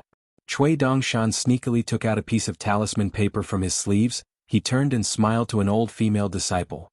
"I borrowed it, I am actually very poor." A talisman boat appeared out of nowhere. Chui Dongshan leaned on the railing and shouted, "Big senior sister, what are you doing?" Pei Qian looked up and was stunned for a moment. The big white goose was so rich? She leaped up high, using the mountain traversing staff to tap lightly on the railing of the ferry, and her figure immediately floated into the talisman boat. As they were getting closer to the city, Pei Qian took out a piece of yellow talisman paper, but after hesitating for a moment he still put it back into his sleeves. Master was over there, what was there to be afraid of? If Master saw it, it would still be alright, he would just be given a chestnut, but if Mistress saw it, he would leave a bad impression of being wronged. How could he salvage the situation? Without a second word he would just kowtow to Mistress. Most likely it would not be of much help. Chui Dongshan sat on the railing at the bow of the ferry, his legs swaying, his sleeves swaying. The young man was like the newest white cloud in this barren world. Swordsmen, they were all swordsmen. As far as the eye could see, there were swordsmen everywhere. These guys were the Qi refinement warriors with the greatest killing power and the fastest killing speed in the world. Pei Qian only dared to stick half of her head out of the railing, and still had to use both hands to protect her head, trying her best to cover her face, and then widen her eyes to search carefully for the figure of her master on the city wall. That set of crazy swordsmanship that she created should still be a little lacking in maturity. It was better to play with it later.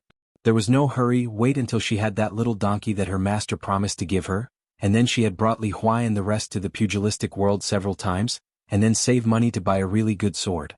During this period she still had to fight a few rounds with a certain white-haired scholar. What was there to be anxious about? She would think about it later. On the city wall, all the gamblers, big and small, were dumbfounded.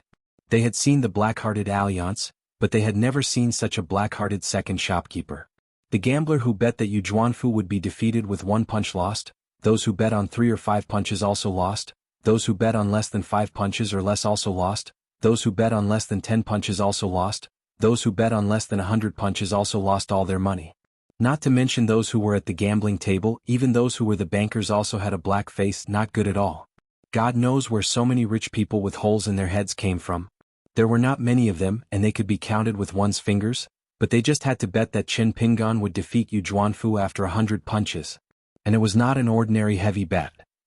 At the Great Wall of Sword Qi, those who bet on Alliance could at least win money, but now, except for a few sneaky people, those who bet on him were all defeated. That second shopkeeper did not throw a single punch from beginning to end. Instead, she allowed Yu Juanfu to throw out punches like a rainbow, and now she had already thrown out no less than 100 punches. However, the second shopkeeper did not have the slightest bit of conscience, and all the bets were taken away by the roadside dogs of the great world. As for the rest of them, if they did not have a conscience and were willing to tell the truth, then although the second shopkeeper only defended and did not attack and did not throw out half a punch, the fight was really good. The young martial artist of the Golden Body realm could dodge the fist aura, or take the punch head-on, and fight so smoothly and powerfully. Just based on the posture and bearing, it was like a sword immortal striking out with a sword. The second shopkeeper could be considered unique. But they were here to make money. No matter how good your second shopkeeper Chin Pingan's fight was, could it be used as money? Could they drink 10 pots and 100 jars of bamboo sea paradise wine for free? An old sword cultivator who had lost all his money began to urge his fellow sufferers, after this fight, let's find a chance to put Chin Pingan in a gunny sack and beat him up, okay? Someone helplessly said, this guy is really cunning and it's hard to say who will put the gunny sack on whom. We can pool money together and hire a sword immortal to secretly strike. It's more reliable. Therefore, someone tentatively suggested, I heard that sword immortal Tao Wen recently fell out with the second shopkeeper, and it seems that they did not divide the spoils equally. Moreover, Tao Wen is famous for not giving face to anyone, so why not pay him to strike? Otherwise, ordinary sword immortals would not be willing to strike for some immortal money. After all, this damned second shopkeeper has a great sword immortal senior brother. Another shrewd and experienced sword cultivator echoed, yes, an immortal will definitely not strike, and a nascent soul might not be reliable, so it has to be a jade unrefined realm sword cultivator. I think Tao Wen is a simple and honest jade unrefined realm sword cultivator with a straightforward temperament, and indeed does not get along with the second shopkeeper. Tao Wen will succeed. Moreover, Tao Wen has always been short of money, so the price won't be too high. Still, someone muttered, what if Tao Wen doesn't fall out with the second shopkeeper? Then won't we all be wiped out by the second shopkeeper? For a moment, everyone was filled with righteous indignation and began to brainstorm. Soon someone suggested, then how about Hassa Continent sword immortal Yuan Qingshu? Hassa Continent is the territory of the quasi-sage, and they don't get along well with the second shopkeeper. Is it okay? Will it be safer than Tao Wen? Didn't they say that Yuan Qingshu disliked the wine shop for cheating people? I think Yuan Qingshu is still uncertain. I think Gao Kuei is a good person and he has a good relationship with Pang Yuanji, so I guess he has found the second shopkeeper an eyesore for a long time. Suddenly someone grumbled, God knows if it's another big hole that has been dug waiting for us to jump into it. Someone sighed and gritted his teeth, I can't live like this anymore. Now when I walk around, everyone I see is the second shopkeeper's accomplice. Everyone else fell silent. Except for the last person who revealed the truth, and not to mention the others who blindly kicked up a fuss. At least half of those who offered suggestions were the second shopkeeper's accomplices. On the city wall, Chin Pingan. He was still unhurried and dodged everywhere. When he couldn't dodge, he would block Yu Juanfu's punches. He took 100 of her punches but didn't hit a single one. This was Qin Pingan's original intention. Then he would take the opportunity to compare the fastest and heaviest punches of his peers, except for Chao Ci. At the same time, Qin Pingan also had to check his own fist intent bit by bit and fill in the gaps. It seemed to be constantly changing, and it was about to break and it was about to lose, but in fact it was fast and slow and he could do it as he pleased. Everything was under his control. Therefore, the moment Yu Zhuanfu stopped hiding his strength and used his fastest speed to land a solid punch on Qin Pingan would be the moment when Qin Pingan would truly fight back. Similarly, he would use the fastest punch to deliver the heaviest punch. The Great Wall of Sword energy was fearless, and his punches and state of mind were unhindered. Sparring with Yu Zhuanfu was not the same as fighting with Qi Shou and Peng Yuanji. The latter had too many concerns, and it was inevitable that he had to be careful and work hard to pursue a small victory. The more he won, the more unexpected it would be for Qin Pingan to come from the top of the city wall in the complicated Great Wall of Sword energy. In fact, both of them were foreigners and they were both pure martial artists. Qin Pingan didn't need to think so much at all. Just like what he said to Qin Pingan before, even he, Qin Pingan, was very curious.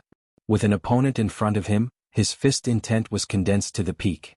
Once he completely let go of his hands and feet, how fast could his punches be? A martial artist punch. Who doesn't want the martial artists in the world to feel that the heavens are above when they see my fist technique? They can only retract their fists and not dare to attack.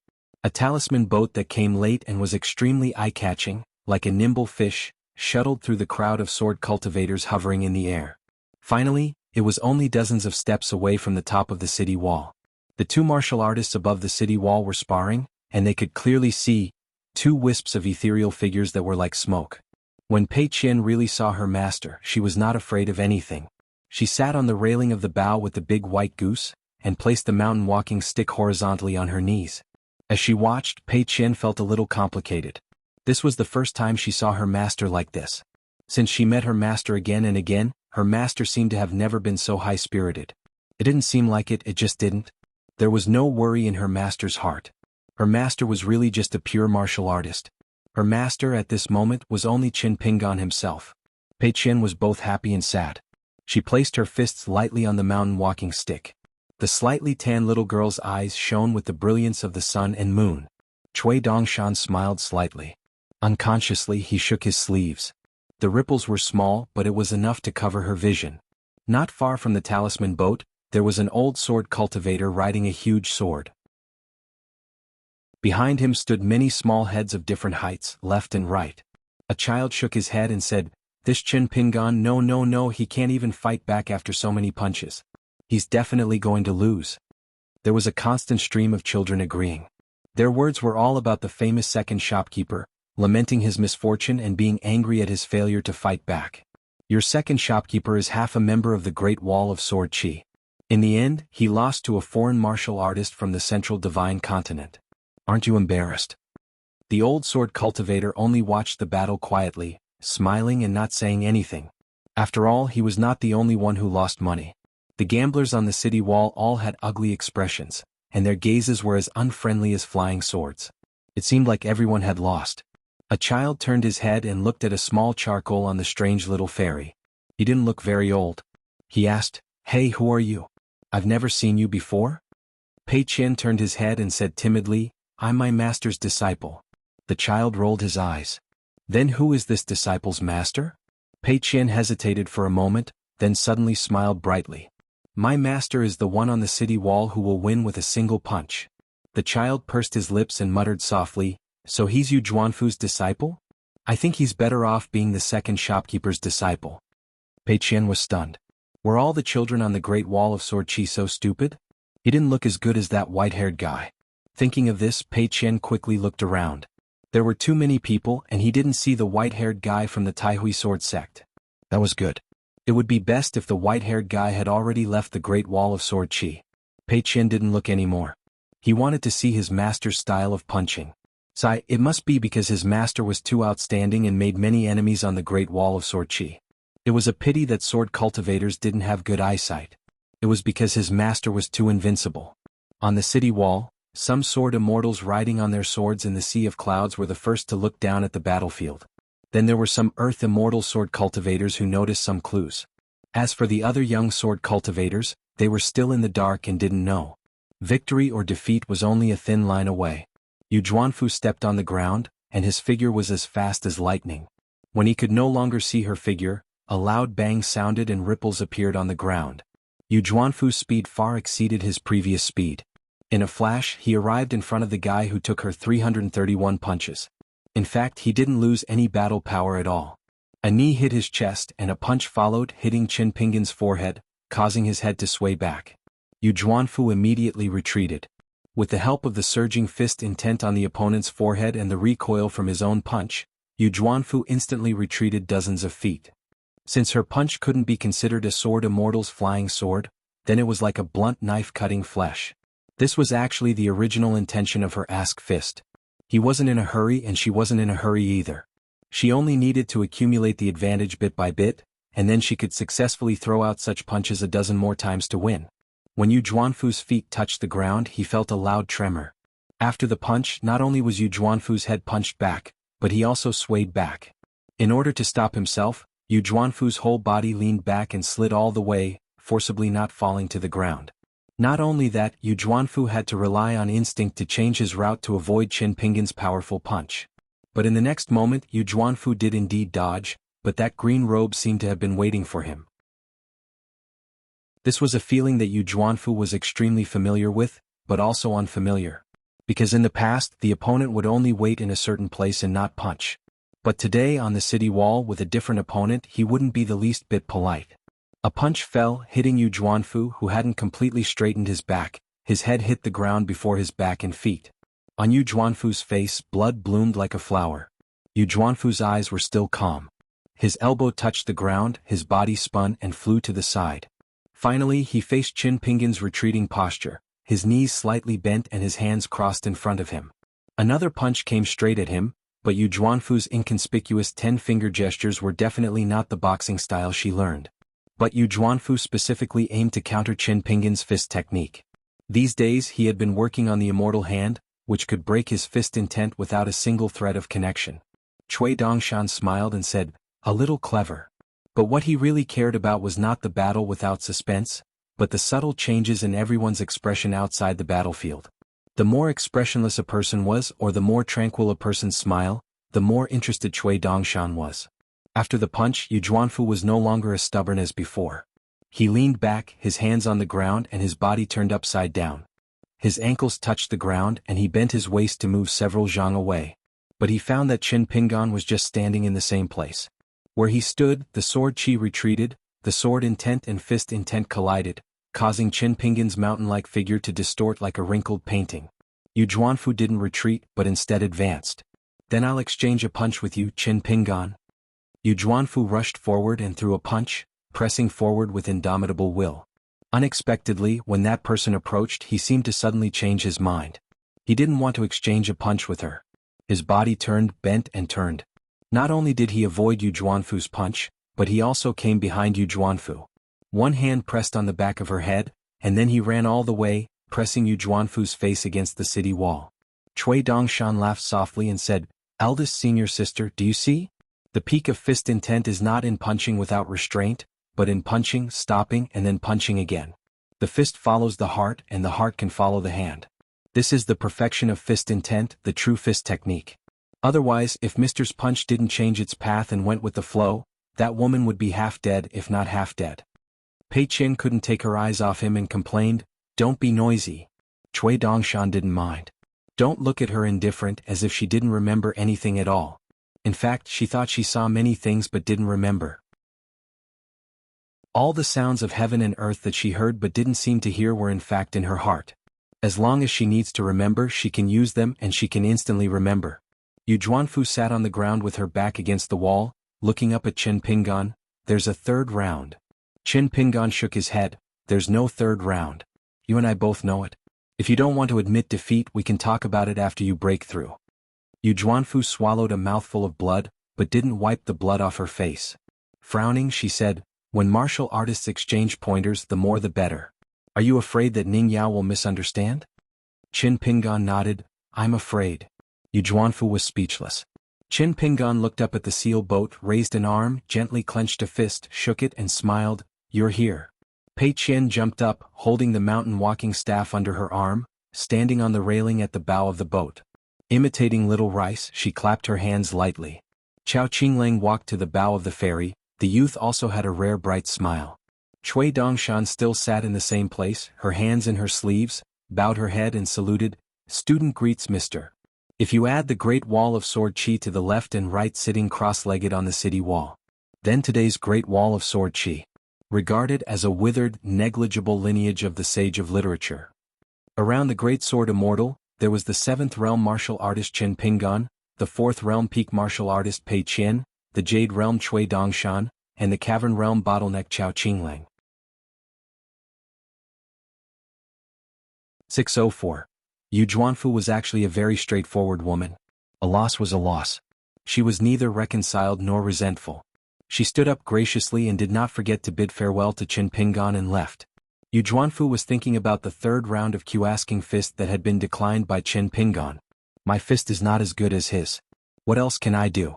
I just need to increase my fist intent and punch faster. She did not believe Chao Si's words. She did not believe that she could not catch up with Chen Pinggan after losing to him. Chen Pinggan cupped his fists and bid farewell without saying anything. The talisman boat landed on the top of the city wall. The 4 of them floated down. Many sword cultivators dispersed, calling their friends and greeting each other. For a moment, the sky north of the city wall was filled with sword lights crisscrossing. However, there were many people who were cursing. After all, no matter how lively it would not be nice if one's wallet was dry. One had to buy wine on credit. Chen Pinggan put on his boots and smoothed his sleeves. He first bowed to Mr. Zhong. Zhong Qiu returned the gesture and greeted him with a smile. Before leaving Lotus Root Blessed Land, Zhong Qiu had already asked the new emperor of Nanyuan Kingdom to resign as imperial tutor. Now that he had arrived at another Great Wall of Sword Qi, Zhong Qiu planned to be a pure martial artist. Fortunately, he could polish his fist intent in the place with the most sword Qi. Maybe one day he would have a chance to meet Eugenie again. He was no longer the imperial tutor. Eugenie should be the immortal who had achieved the Tao. Both sides would not be reasonable. Chen Pinggan had already exchanged glances with Chao Qinglang. Chao Qinglang understood and was not in a hurry to greet her teacher. She just stood quietly beside Zhong Qiu. At this moment, Chen Pinggan looked at Pei Qian with a smile and asked, "Have you seen and heard anything along the way? Did you delay Mr. Zhong's study tour?" Pei Qian first pecked at the rice like a chicken and then shook his head like a rattledrum. He was a little busy. Master seemed to have grown taller again. How could this be? He was taller today and taller tomorrow. In the future, wouldn't he be taller than Luapa Mountain and Cloud-Splitting Mountain? Would he be taller than this Great Wall of Sword Qi? Chen Pinggan rubbed her head. Pei Qian suddenly let out a cry of "Aya," and his shoulders shook as if he was about to fall. He frowned and said in a low voice, "Master, don't you think it's strange? I don't know why, but my legs have been unstable from time to time. It's nothing serious. Don't worry, Master.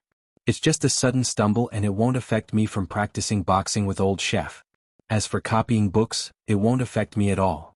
Pei Qian tiptoed and reached out to cover his mouth.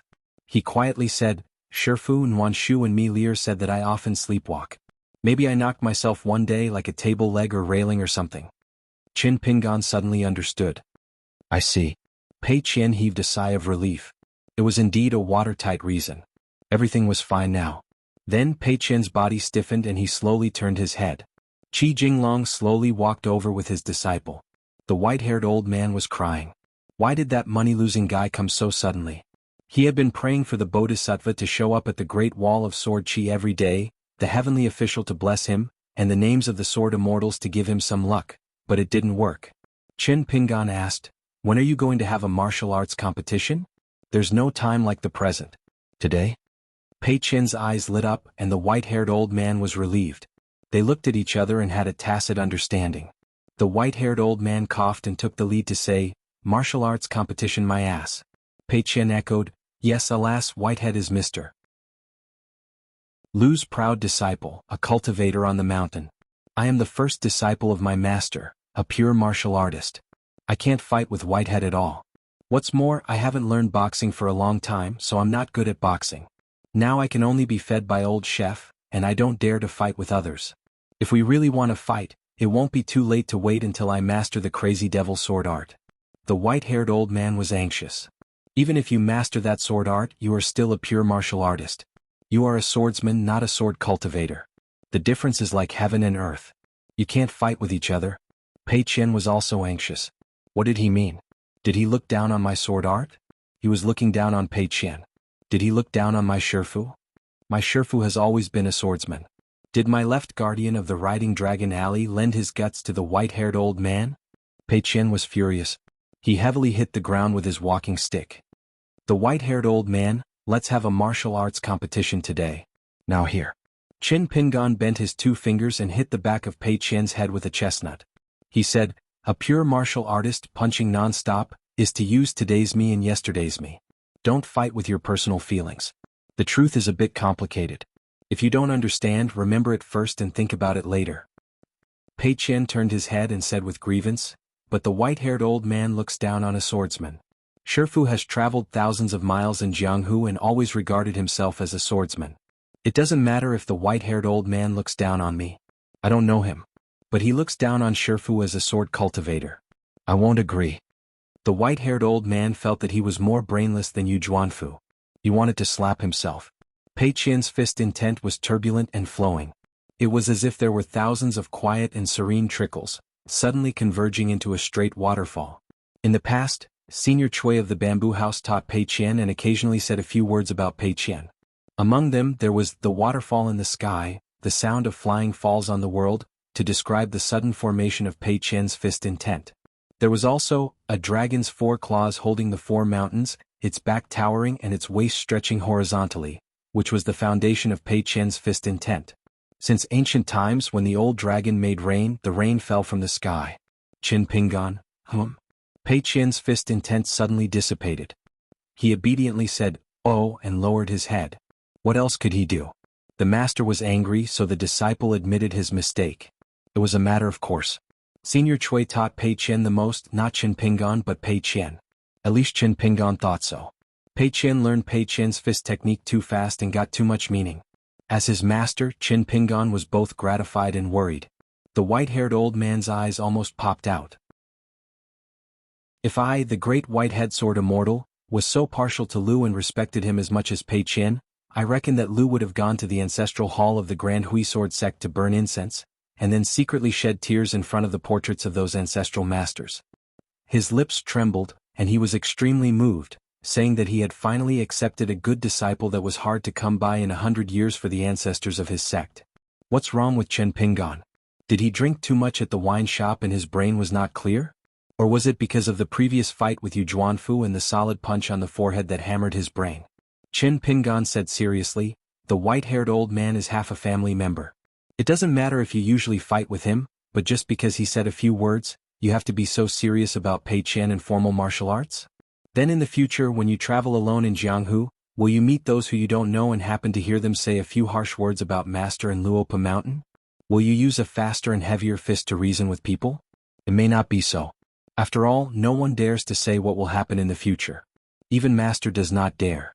But tell me, is there such a worst possibility? Do you know, as long as it's really that one, then it's 10,000. If that's the case, there are so many cultivators in the world who go down the mountain to experience the world. One mountain will only be higher than the other.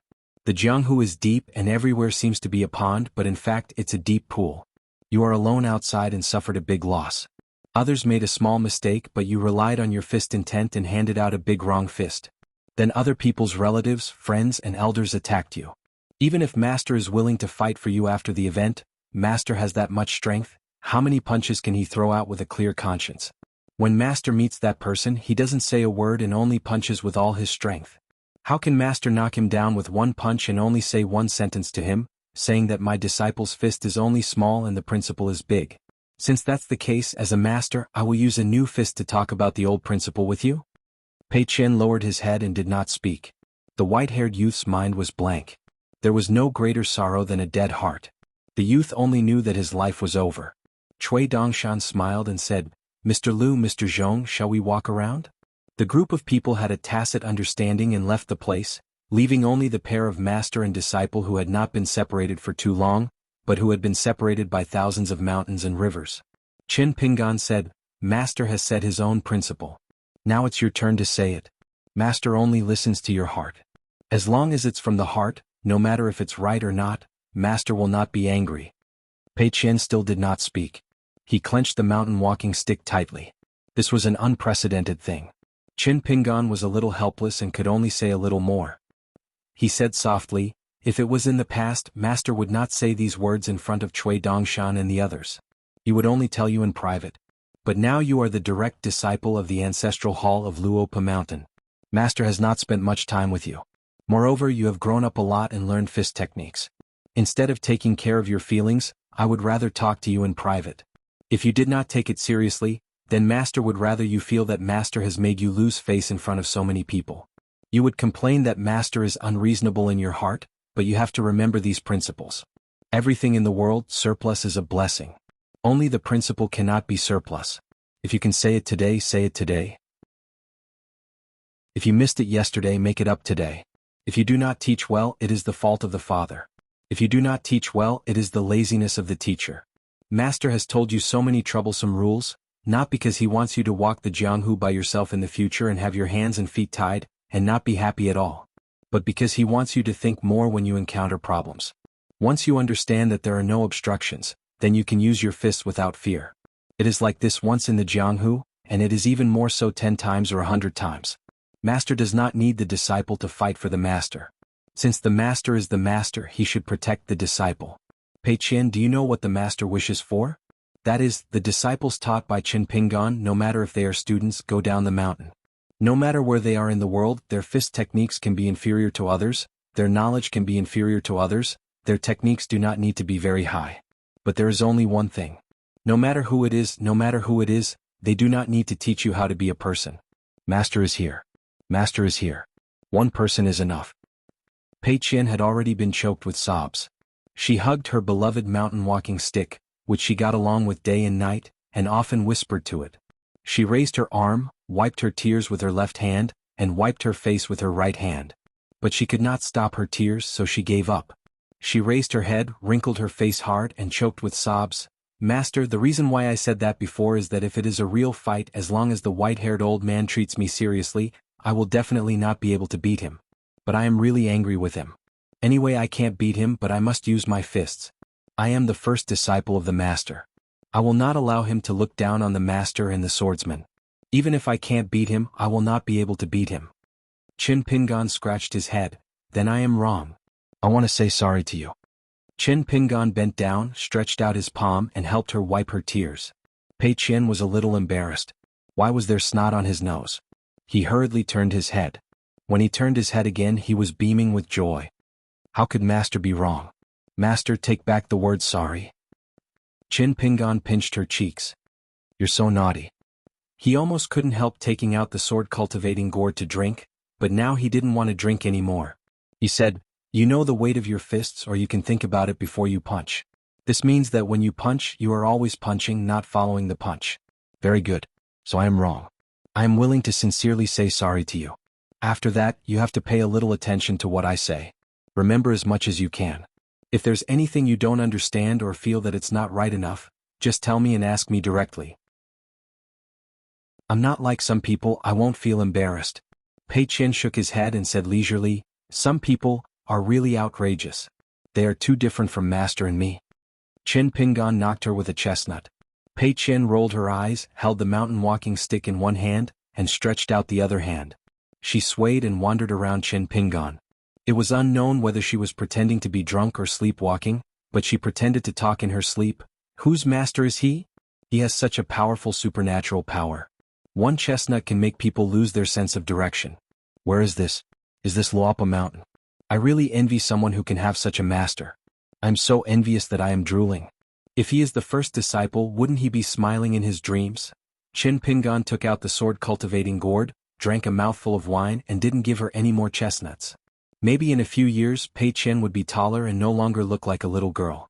Even her master wouldn't be able to knock her chestnuts casually. Thinking of this, he still felt a little regretful. So Qin Pingan knocked her again, and Pei Qian didn't dare to walk around in circles anymore. She reached out and rubbed her head, walked sideways beside her master and asked with a smile, Master, the book said that immortals touched my head, tied my hair, and made me live forever. Master, do you think one day I will suddenly be enlightened by you? At that time, I will have to learn boxing and sword, and I will be the kind of immortals on the mountain. Then I will have to copy books and take care of the shop business in the dragon riding alley. I will be too busy. Qin Pingan smiled and said, "It seems that people who practice Taoism only look at the aptitude and rely on God and the ancestors to make a living. In fact, the most important thing is to ask your heart.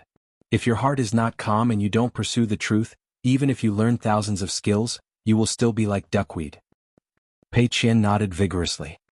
"Master, although your current cultivation realm is temporarily, not the highest, this sentence can't be said without the foundation of the ascendant realm." Qin Pingan asked with a smile, "How do you know this? Are you in the ascendant realm?" Pei Qian said, "The truth is not about the height. Besides, now I am standing on the highest city wall in the world, so what I say now will be better." Qin Pingan took a sip of wine. "What is this?" Qin Pingan suddenly laughed. "If we count from the root of the ground, this may be the 4 highest city walls in the world. But if we don't talk about the border with the earth, then the White Emperor City in the central divine continent of the vast world may be higher. As for the height of the Baek-o-Kaekyung building in the Qingming world, there is no record in the book, and Master has never asked anyone, so it is hard to say whether it is higher than the city wall of the Great Wall of Sword Qi. If there is a chance in the future, I will see it with my own eyes." Pei Qian asked curiously, "Is it the ancestor of the imitation Baek-o-Kaekyung building in the capital of Dali? Master, what are you going to do there? It is so far away. I heard from the big white goose that it is not the Great Wall of Sword Qi here. Take a ferry, climb the inverted mountain, and past the gate there is another world, and then we can walk around as we want." The big white goose said that he once had the opportunity to go to the Qingming world with his own ability, but I didn't believe him. How can a student go before his teacher? Master, I can't persuade the big white goose. Master, later on you have to talk to him. In the future he has to change his bad habit of bragging. Master, can I know why you want to go to such a far place? It is said that the Baek-o-Kaekyung building is full of Taoist priests and nuns. If you go there alone without me, it will be very boring. Qin Pingan smiled and said, "I am not going there to travel." Pei Qian became more and more confused. "Looking for someone?" Qin Pingan nodded and said, "You can say that." Pei Qian frowned and said, "Who is it? So arrogant, don't you know how to come to Luapa Mountain to find Master?" Qin Pingan laughed involuntarily. They really had the qualifications to be arrogant. One of them threatened, "You have to ask if my fist agrees." Punching the world, parting the sea of clouds. Then another one said with a smile, "Then let me play with you." 12 flying swords fell in the human world. Qin Pingan hesitated for a moment. He thought of the things that happened when he was young, which he only knew a little about many years later. However, he quickly remembered where he was now. He laughed softly and said, "Master has 2 wishes now. He has never told anyone. I may not be able to do these 2 wishes in my life, but I will always think about them." Pei Qian stretched out his hand and rubbed his ears hard, lowered his voice and said, "Master, I am already listening." Qin Pingan shook his head and said, "If there is such a day, I will come and tell you when I am about to travel far away. It is not appropriate to boast too early." Pei Qian sighed, "Then I can only wait for 2 or 3 years." Qin Pingan murmured, "It can't be done in 200 or 300 years. Maybe after 2,000 or 3,000 years I can really live for so long, but the hope is still slim."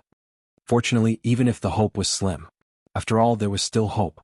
Qin Pingan put his hands in his sleeves, and his steps were slow but firm.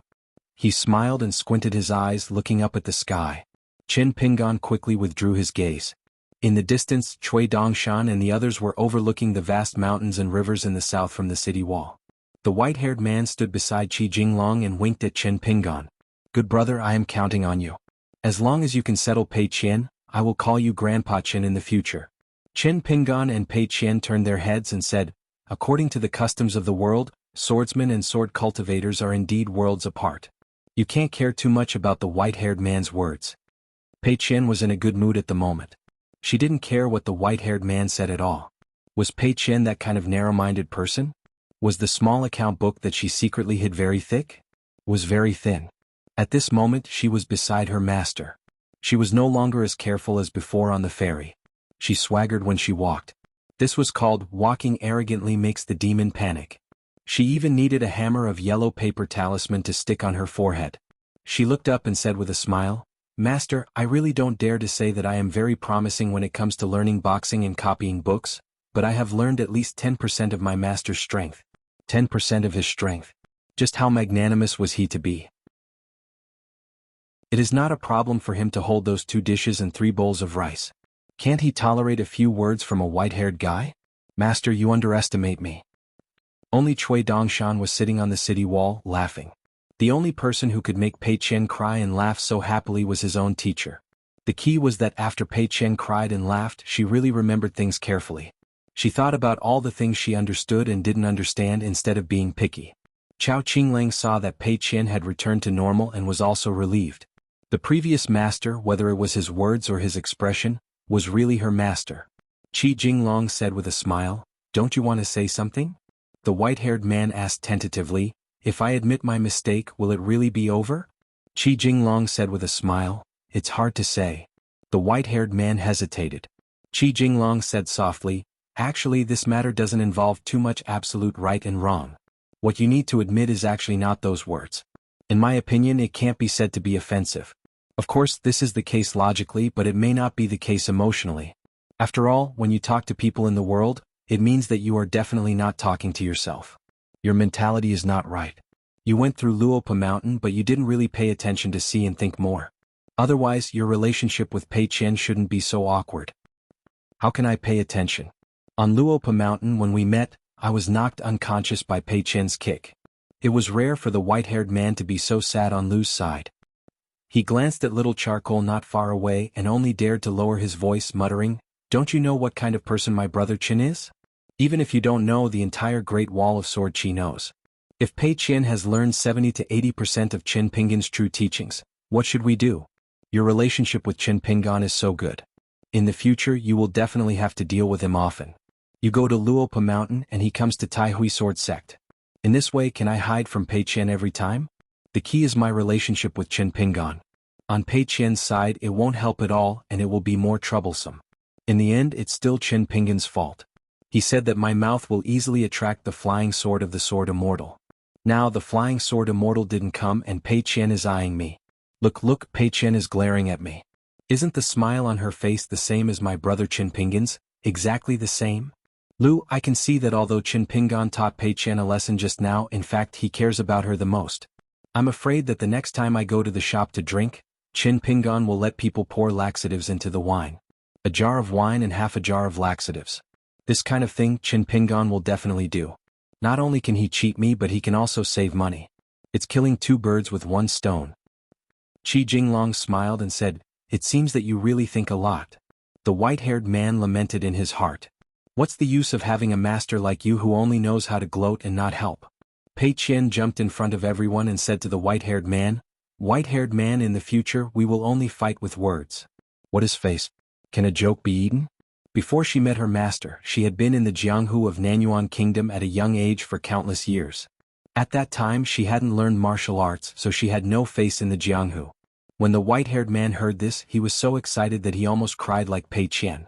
But Pei Qian turned around slightly, her back facing her master, then pursed her lips, smiled and then remained motionless. The white-haired man felt as if he had been struck by lightning. Qin Pingan reached out and pressed Pei Qian's head. Pei Qian immediately laughed and said, "White-haired man, you are determined to be a great sword immortal. Alas, Mr. Lu has accepted such a good disciple. The master is a great sword immortal and the disciple is a little sword immortal. The master and disciple are 2 sword immortals. Next time I will accompany my master to your Tai Hui Sword Sect as a guest. I will bring a few bundles of firecrackers to celebrate." Qin Pingan said, "Speak properly." Pei Qian coughed, "White-haired man, I was wrong before, don't mind. I want to say sorry to you." Before his master said sorry to him. How heavy was the weight? There was no scale in the world that could weigh that weight. If he took out a little bit, it would be a gift to the white-haired man. It was nothing. The white-haired man's scalp was numb and his face was stiff. "I don't mind. I don't dare to mind." Pei Qian smiled and said, "I learned martial arts late and slow. Won't it take me a few days to reach the small 5th realm? So after a few years I will ask the white-haired senior brother for guidance." The white-haired man braced himself and asked, "Didn't we agree to only fight with words?" Pei Qian laughed, "Then we will talk about it in the future." Chao Qinglang looked at this scene and was actually quite happy. It turned out that he was not the only one who was afraid of Pei Qian. Qin Pingan asked Qi Jinglong through telepathy, "The white-haired man is so reserved with Pei Qian. Will something happen to his cultivation?" Qi Jinglong replied with a smile, just treat it as an essential cultivation of the mind. Previously on the Pianran Peak, the white-haired man could not bring himself to cultivate. Although he has changed a lot now, he really wants to learn the sword. It is just that he has been intentionally or unintentionally stubborn. He is probably deliberately angry with me. Now that he has you, the first disciple, to supervise him, I don't think it is a bad thing. Now that we are at the Great Wall of Sword Aura, he heard that Pei Qian was coming and was especially diligent in practicing the sword. Qin Pingan said, the white-haired man is unwilling to do his best. Even if he has lost face and is very aggrieved, he still has not thought of using the trump card of the deer-cutting mountain. There is nothing wrong with that. Otherwise, both sides would have fought previously on the Luapa mountain. Qi Jinglong smiled and said, will my disciple be worse than yours? Qin Pingan said, that's still not enough.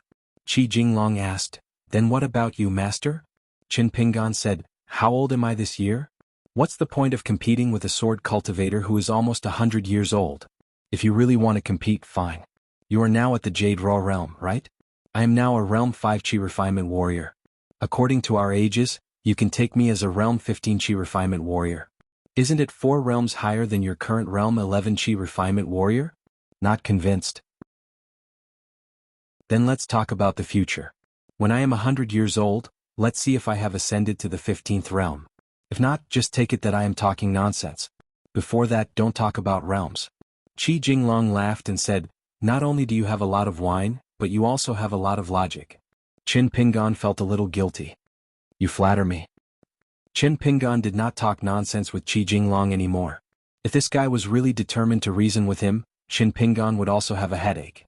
Qin Pingan looked at Cui Dongshan and asked, are we going to meet my senior brother first or the Ning residence first? Cui Dongshan seemed to have a plan. He smiled and said, Mister, you can go to the Ning residence first. I will meet your senior brother alone. Qin Pingan thought for a while and agreed. Cui Dongshan suddenly said, Senior sister, lend me a piece of yellow paper talisman to give me courage. Pei Qian was actually very confused at this moment. Since when did Master have a senior brother? Qin Pingan did not have time to talk about this. After all, it was not appropriate to talk about this in the secret letter. Cui Dongshan couldn't be bothered to say anything more. He couldn't even remember whether that fellow's surname was Zhua and his first name was Zhua. If Mister hadn't mentioned it just now, he wouldn't have known that such a great sword immortal was actually living in the open on the city wall, sitting there every day to show off his sword chi. Pei Qian took out a piece of yellow paper talisman from his sleeve. After handing it to Cui Dongshan, he reminded, Master's senior brother, isn't that my senior uncle? But I did not prepare a gift for my senior uncle. Cui Dongshan said with a straight face, your senior uncle who fell from the sky is very fierce. His brain is engraved with 3 words, everyone owes me money. Pei Qian turned to look at Qin Pingan. Qin Pingan laughed and said, don't listen to his nonsense. Your senior uncle is cold on the outside but warm on the inside.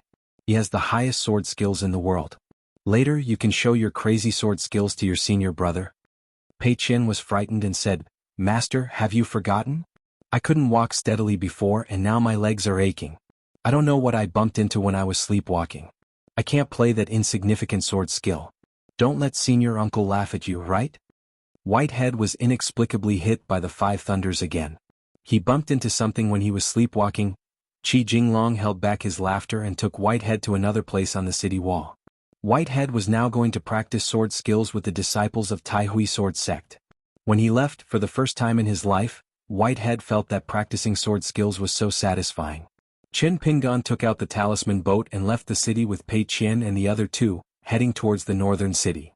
Since the teacher was not here, Cui Dongshan had nothing to worry about. He swung his 2 sleeves and floated up and down like a crab on the city wall.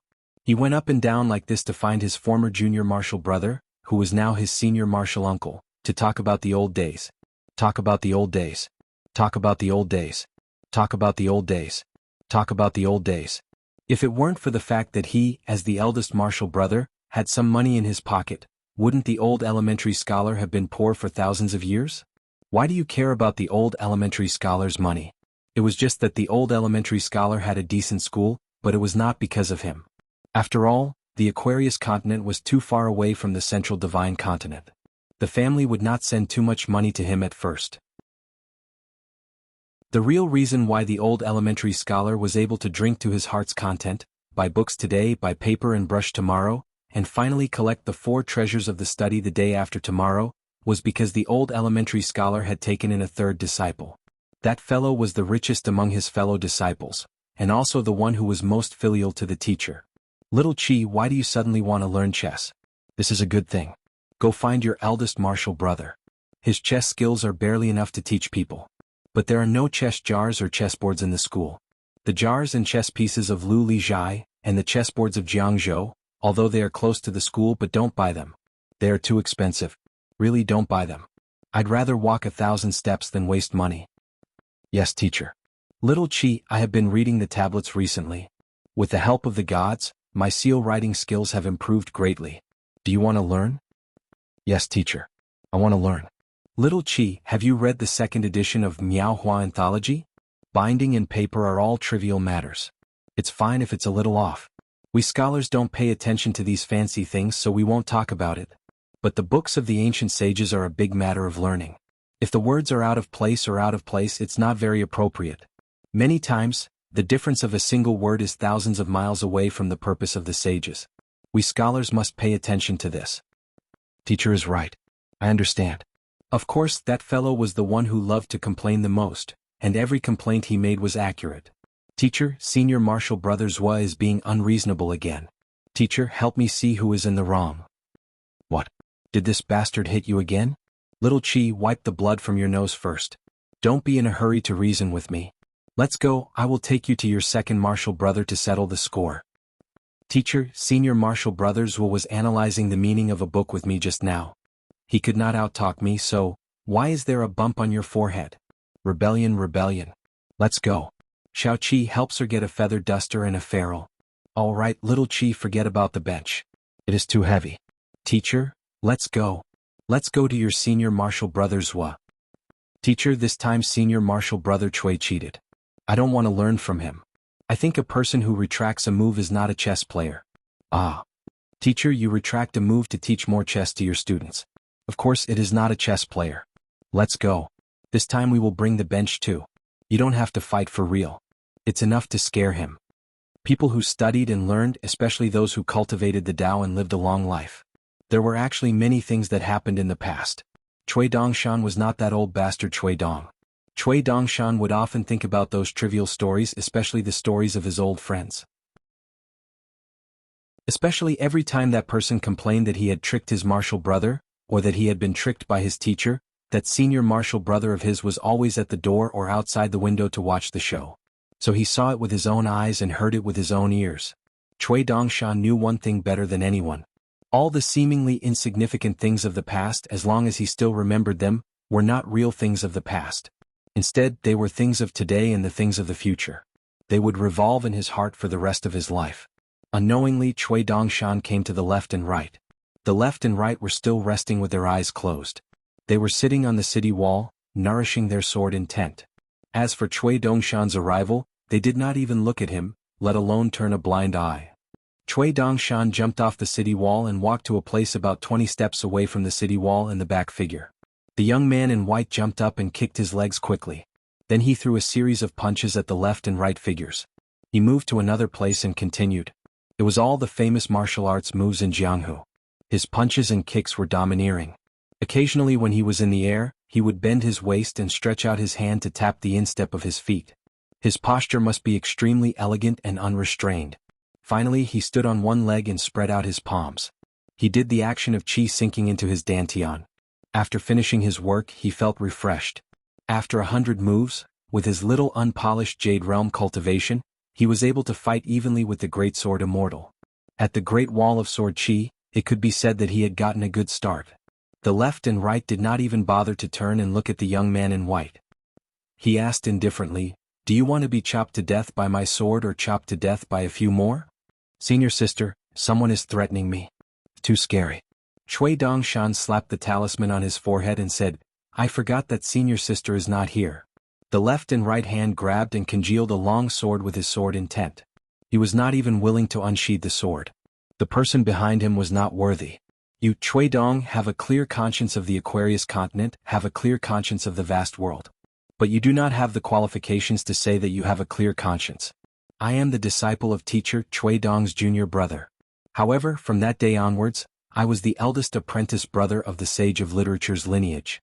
Chui Dongshan shouted at the top of his lungs, show some respect to your own martial nephew. The left and right hand stood up with their swords. Compared to the little Taoist boy who was guarding the door on the upside-down mountain, the little Taoist boy who stood up was like a towering mountain. The little Taoist boy stood up calmly and casually. The sword chi was too heavy. How could the sword intent be lacking? It was close to the Tao of heaven and earth. Separated from heaven and earth. Chui Dongshan tilted his head. You can beat me to death. I won't talk about serious matters. Anyway, you have never cared about the life and death of your junior brother. Come, chop here. Use more strength. If this head does not roll 7 to 8 miles away, I will reincarnate with your surname in my next life. The left and right hand turned his head. Just chop half to death. You can still talk. Chui Dongshan changed his posture. With his hands behind his back, he looked up at the sky with a bitter expression. Oh, I am so sad. The left and right hand turned. Chui Dongshan hurriedly said, I am not Chui Lao bastard, I am Dongshan. On this day, a young man who looked like a floating cloud was hit by a 3-foot-long sword condensed from a pure sword intent. He fell from the north side of the city and landed on the ground 7 to 8 miles away. The left and right hand sat cross-legged again and sneered, this is because of my junior brother. The left and right hand frowned. The big boss sword immortal came to his side and laughed. Did you notice the strange phenomenon just now? The left and right hand nodded. If not for that, Chui Dong or the current Chui Dongshan would not dare to come and meet him alone. Qin Qing Du sighed, that is your junior brother's voice. Your sword techniques are not high enough so you can't hear it. The left and right hand said expressionlessly, Senior is so good at talking. Then can I trouble Senior to say more? Qin Qing Du shook his head and said, I won't say it. If I say those words it will involve the 3 worlds. Previously, Qin Pingan walked on the city wall with his disciple. He had thoughts but he didn't say them out loud. They just kept surging in his heart. Actually, he only relied on his thoughts to create some interesting small movements. Qin Qing Du just sighed with emotion, it's good to be young. The young man who was really not that old had just muttered to himself. Everyone don't worry. Let me reach the 10 realms of martial artist first, and then fight for the 11 realms. Then I want to ask the fist beyond the sky. Let me reach the ascendant realm. Q Sword Beko Kekyung building. And the young man was standing at the gate of Ning Mansion with an awkward expression. There were 2 accidents. One was that Ning Yao actually interrupted his seclusion and came out again, standing at the gate to welcome them. The other was, when his first disciple saw Ning Yao, he kowtowed 3 times heavily without saying a word. Qin Pingan said helplessly, Pei Qian, isn't it a bit too much? Pei Qian didn't get up, just raised her head and shouted, Pei Qian greets master's wife. Qin Pingan immediately pulled a long face. It was not too much and the etiquette was just right. The most awkward one was actually not Qin Pingan. It was Chao Qinglang. Chao Qinglang bowed at this moment, but it seemed that it was not polite enough. Kneeling and kowtowing was even more inappropriate. Ning Yao pulled Pei Qian's ear and pulled her up. But when Pei Qian stood up straight, she still had a smile on her face. She wiped the dust on Pei Qian's forehead with her palm and looked at the little girl carefully. Ning Yao smiled and said, even if you are not too beautiful in the future, at least you will be a good-looking girl. Tears streamed down Pei Qian's face. He sniffled and said sincerely, Master's wife's taste is so good. First you chose Master and now you're saying this. If Master's wife continues like this, I'll have to worry that Master isn't worthy of Master's wife. Ning Yao glanced at someone from the corner of her eye. Qin Pingan immediately nodded and said, this worry is very reasonable. Ning Yao shifted her gaze and smiled at the young man in a scholarly robe. You must be Chao Qinglang. You are more like a scholar than your master. Chao Qinglang then bowed, greetings master's wife. Ning Yao nodded and then cupped her fist to Zhong Qiu. Ning Yao greets Mr. Zhong.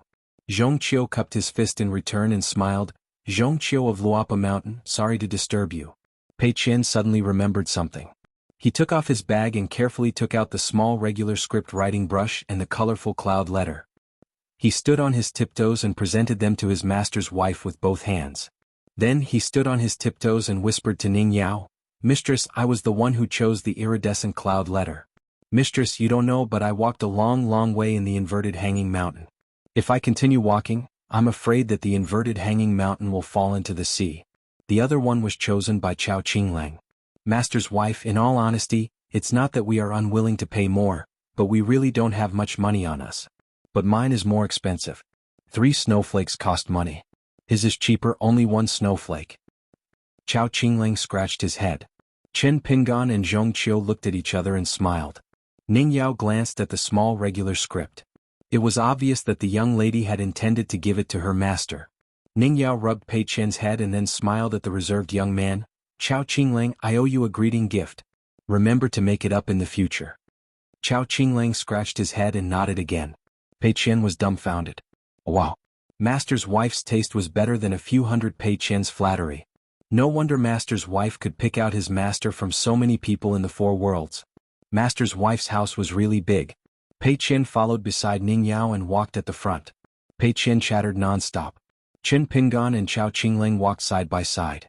Zhong Qiu walked alone at the back, intentionally or unintentionally.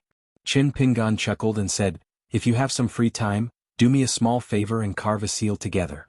Chao Qinglang nodded and agreed. Chen Pingan twisted his wrist. Pei Qian was temporarily unable to take care of him. It was fine if he forgot about his master because of master's wife. Chen Pingan secretly handed a small carving knife to Chao Qinglang and reminded him, this is for you. It's best not to let Pei Qian see it. Otherwise you'll have to bear the consequences. Chao Qinglang smiled and said, I understand, master. 605. Although the Ning mansion was not located in Taixiang Street or Xuanhu Street, the mansion was not small. Chen Pingan helped the 3 of them choose 3 houses. Chao Qinglang was a chi trainer, so the location was the most important. The aura could not be thin, but the sword chi could not be too strong. Otherwise, Chao Qinglang, who was at the bottleneck of the cave realm and was about to enter the sea viewing realm, was the most unwilling chi trainer to be in the Great Wall of Sword Chi. Fortunately, Chen Pingan knew everything about the Ning mansion. Where Chao Qinglang and the other 2 should live, and what were the details and the big things to pay attention to. Ning Yao let Chen Pingan make all these decisions. As the owner of the Ning mansion, she did not need to say anything, nor did she need to ask Chen Pingan, who was still half an outsider. Pei Qian was like a little oriole, making up his mind to hover around his master's wife. At first, Chen Pingan was worried that Pei Qian would delay Ning Yao's closed-door training.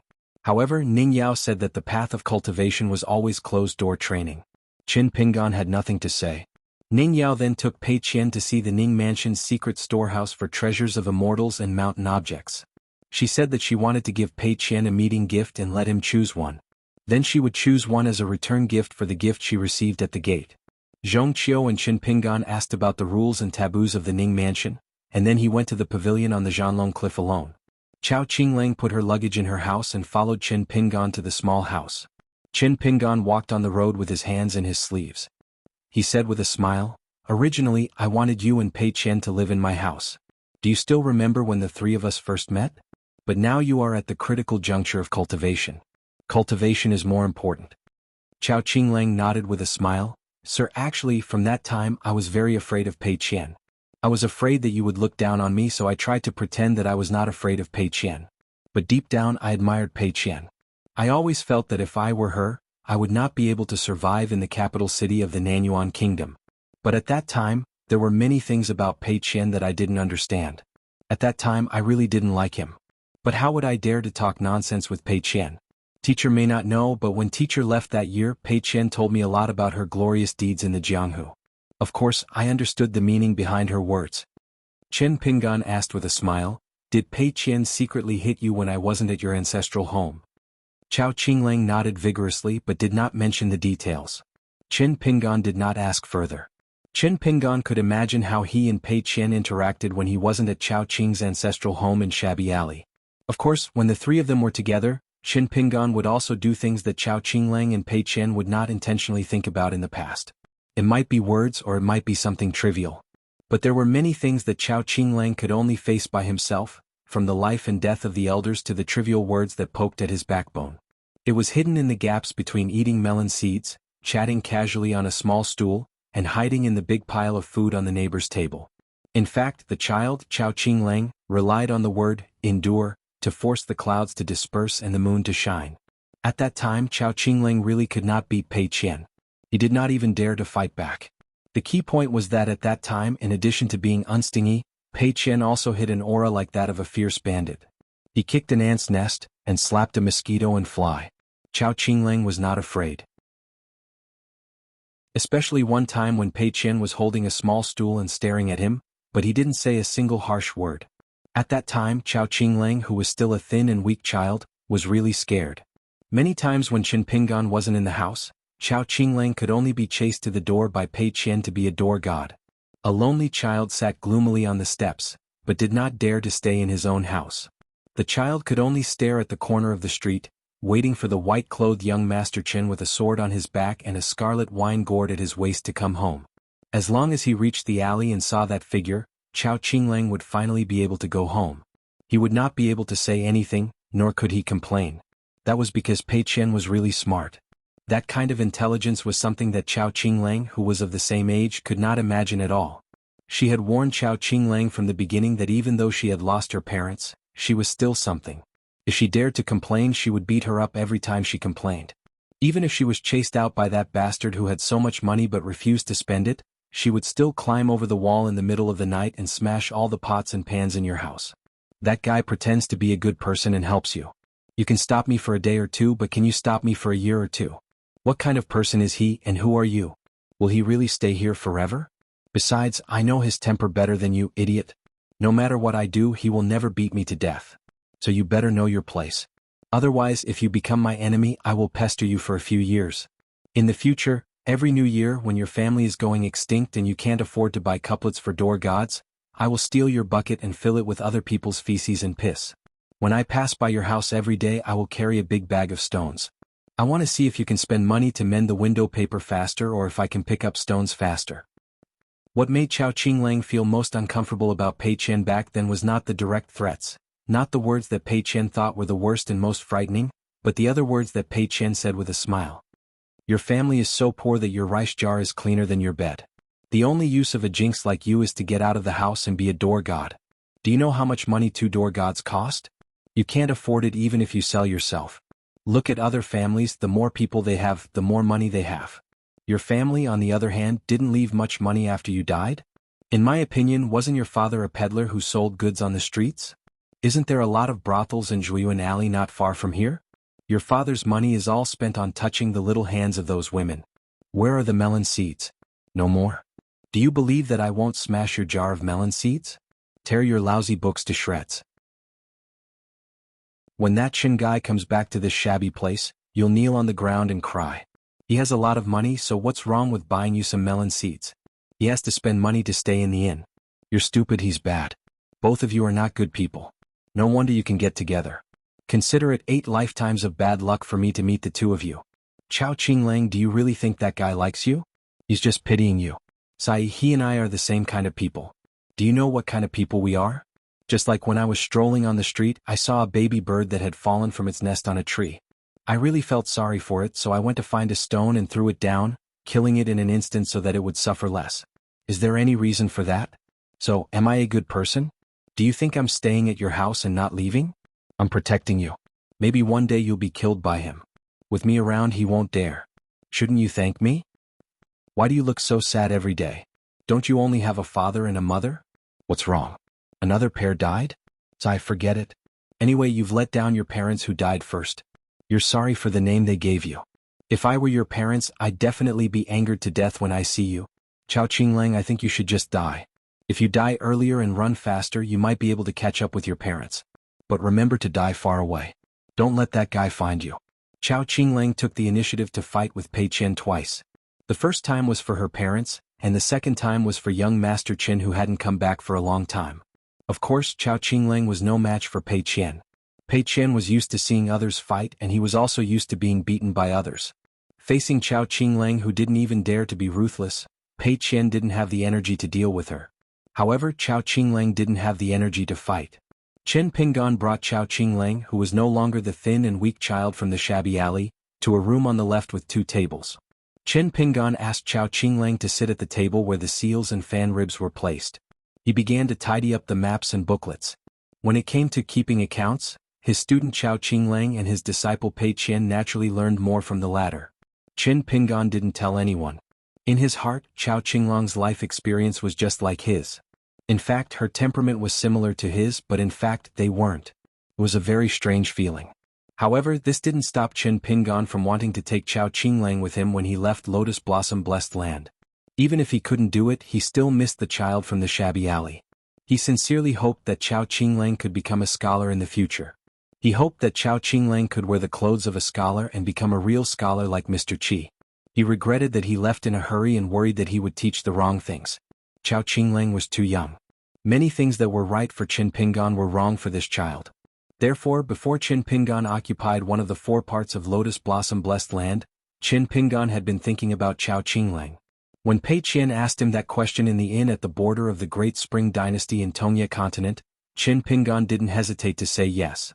He admitted that he didn't want to take Pei Qian with him at all. If possible, he would only take Chao Qinglang away from his hometown and come to Qin Pingan's hometown. As the saying goes, even a clay Buddha has anger. However, it was rare for Qin Pingan to get angry, especially with Pei Qian. This was the first time in Qin Pingan's life that a child like him got angry. Zhao Shuxiao learned martial arts like him, but Qin Pingan saw his best friend Lu Xianying more in Zhao Shuxiao. How did Zhao Shuxiao protect Luan Luan when they first met? And how did Lu Xianying protect Qin Pingan when they became acquaintances and friends in the small town? And how did Lu Xianying protect Qin Pingan after they became best friends for so many years? What was more like Qin Pingan was Pei Qian's timid gaze as he secretly sized up the world. It was Sui Jingqing's guessing and gambling. Now, there was another youth with the Great Wall of Sword Qi. It was also similar. It wasn't Zhang Jiajin who was already helping out in the wine shop, but a poor youth named Jiang Chu in the Straw Hat Alley. In that alley, every time Qin Pingan was a storyteller, the youth spoke the least. Every time he squatted furthest away. However, he was the one with the most thoughts. He was the most diligent in learning martial arts, so he learned the most. There were a few times when they met face to face and talked. The youth was slightly uneasy, but his eyes were firm. Qin Pingan taught the youth the sword furnace stance of the mountain quaking fist. Every time Jiang Chu squatted there, seemingly listening attentively to the storyteller's story, the youth's eyes, expression, and the soft words he spoke to the people around him were all filled with a vague utilitarian heart. Qin Pingan didn't dislike it at all. He just felt a little sad. No one knew why Wei Pai talked about alliance in front of the bamboo house in Luapa Mountain. Why did the youth Qin Pingan cry? Why did he have such an unspeakable sense of shame, regret, and helplessness in his heart? This was an emotion that Wei Pai didn't understand at the time. Almost everyone thought that it was Qin Pingan's first trip, that he was escorting Li Baoping and the others to the Academy of the Great Sui Kingdom to study. It was Qin Pingan who did his best to protect them. In the end, it seemed that Qin Pingan really couldn't have done better. No one could criticize him. But when the youth with straw sandals met Alliance for the first time, it was actually another big test in Qin Pingan's life. It was a quiet tug-of-war in his heart. Qin Pingan hoped that in the eyes of the man in the bamboo hat who claimed to be a swordsman, he was the one Mr. Qi had entrusted his hopes to. Qin Pingan hoped that an accident would happen, and he could guarantee that he wouldn't make any mistakes. Therefore, during the trip that started at the riverside and left at the courier station in Red Candle Town, Qin Pingan had been trying to guess Alliance's thoughts. He tried to imagine what a super-mundane master liked and disliked. He tried to guess what kind of junior or young man this friend of Mr. Qi, who carried a saber but claimed to be a swordsman, would like. Even if he didn't like or look down on him, he couldn't make him feel disgusted. Therefore, at that time, Qin Pingan's every word, action, and action were all intentional. He had thought a lot about it. A young lad walking among the green mountains and clear waters, did he really have the mood to look at the mountains and rivers? Even if Qin Pingan's original intention was for him to successfully escort Baoping and the others to the academy safely, the eccentric man who led the donkey and carried a bamboo knife would not cause any harm to Baoping and the others. But when he looked back on his life afterwards, Qin Pingan would feel sad every time he thought about it, and he often wanted to drink. The road of life was really over. It was not his hometown, so he couldn't go back. How could he not drink when he looked back occasionally? The cautious Jiang Chu at the Great Wall of Sword Qi today was very similar to the thoughtful Qin Pingan in the past. Chao Qinglang's movements were gentle. After looking at some seals and fan faces, she suddenly found that her husband was just sitting at the table next to her, silent and lost in thought. Chao Qinglang did not dare to disturb her husband's thoughts. She took out the antique but sharp little carving knife and gently placed it on the table. He didn't know why his teacher would give this to him. Of course, Chao Qinglang wouldn't think that he wouldn't cherish the carving knife just because it was made of ordinary materials. On the contrary, the more worthless this gift was, the more valuable it was for him to cherish it. Qin Pingan stood up and smiled. I was thinking about the past. Chao Qinglang had also stood up. Qin Pingan stretched out his hand and gestured, you don't have to be so formal in the future. Be at ease. Chao Qinglang smiled and nodded. But she still waited until her husband sat down at the table before she sat down. Qin Pingan folded his hands in his sleeves and leaned forward. He looked at the little carving knife on the table and smiled. This carving knife was given to me by the shopkeeper when I left my hometown for the first time. I bought the jade seal in a shop in the capital of the Great Sui Kingdom. Do you still remember the bamboo slips I gave you before? They were all carved by this little carving knife. The thing itself is not valuable, but it is a very meaningful item in my life. Chao Qinglang stood up, took a few steps back and bowed. Qin Pingan said helplessly, a little meaningful is just a little meaningful. You don't have to be so serious. There are many things that are meaningful to me, but most of them are worthless. Since you care so much, I still have a lot of straw sandals. Do you want them? I give you a pair and you bow once. Who will lose and who will gain? It seems that both sides will only lose money. Student, if you don't gain, then don't do it. Chao Qinglang shook her head and said with a smile, Sir, forget about straw sandals. I can make them myself. Maybe I am better than my master. Qin Pingan shook his head and said, in terms of knowledge and cultivation, I may not be as good as you. But when it comes to making straw sandals, you have traveled all over the world and rarely met a match. Chao Qinglang smiled slightly. Qin Pingan joked, according to Li Tuanjing, the former owner of the Wind Thunder Garden, if weaving straw sandals is also a cultivation path, then you are just a fledgling in the lower 5 realms. You don't know what the upper 5 realms of weaving straw sandals is like. Chao Qinglang nodded and said, if you say so, then so be it. Qin Pingan was speechless. Then he thought about it.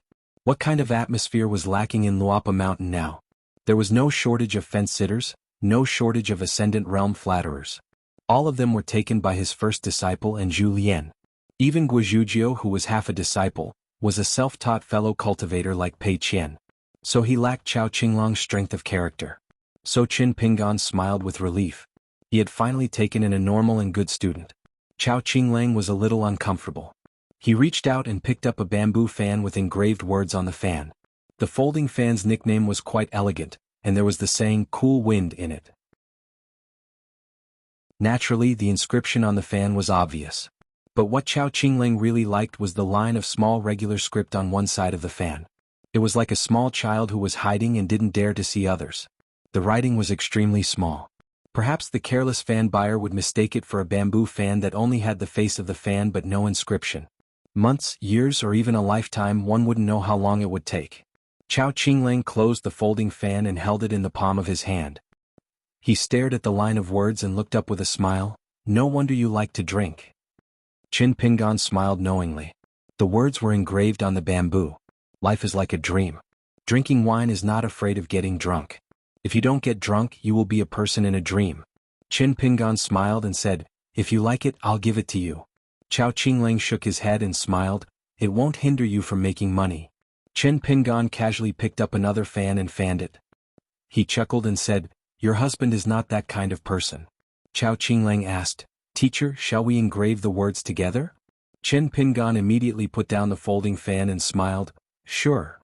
Chao Qinglang held back his laughter as he twirled the snow-white stone seal that caught his eye.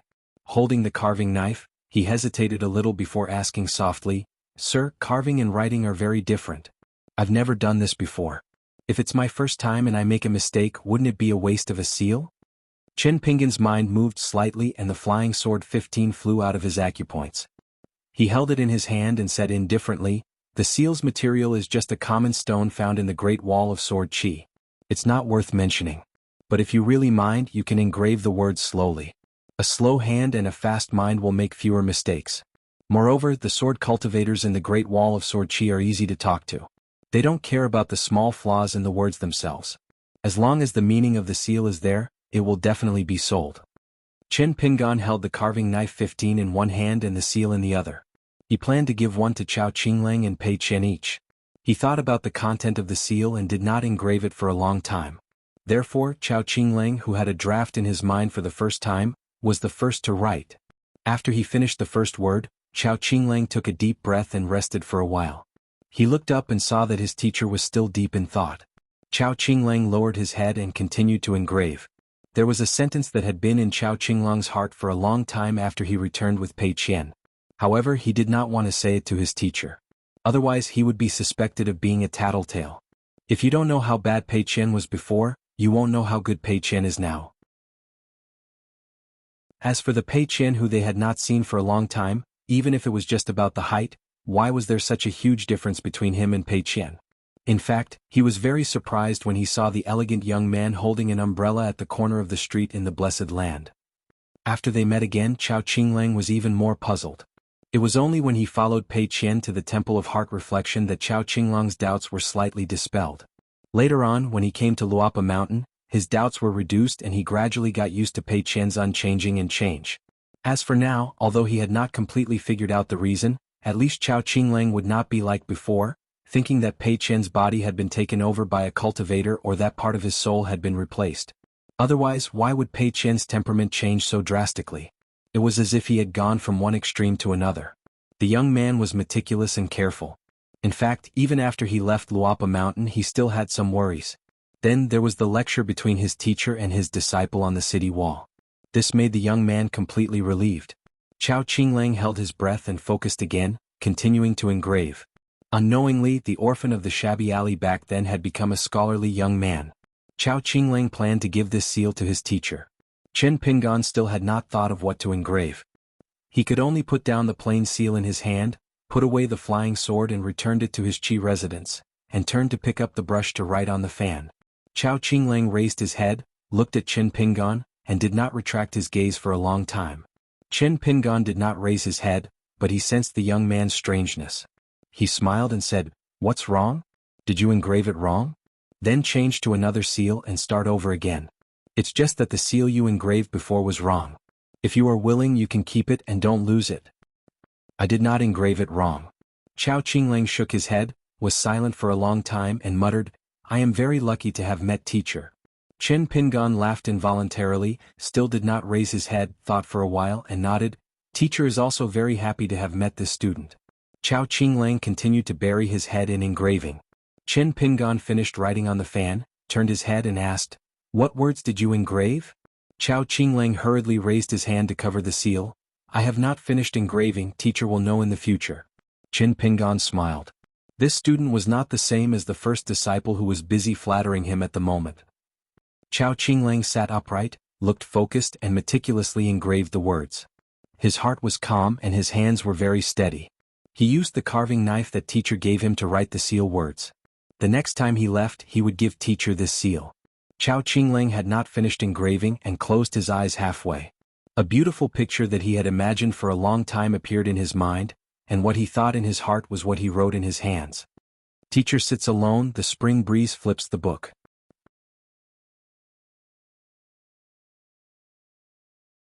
606. An unfamiliar young man came to the wine shop and asked for a pot of the cheapest wine. The shop's business was especially quiet today, which was rare. Therefore, the young man in white who was as handsome as an immortal was quite lucky to have a table to sit at. However, the young man's face was slightly pale as if he was not feeling well. Zhang Jiazhen brought over a wine pot and a bowl, as well as a plate of pickled vegetables. She told the customer to wait for a while, and then there was a free bowl of yangchan noodles. The customer opened the wine pot and smelled it hard. Then, he held the wine bowl and looked at the pickled vegetables.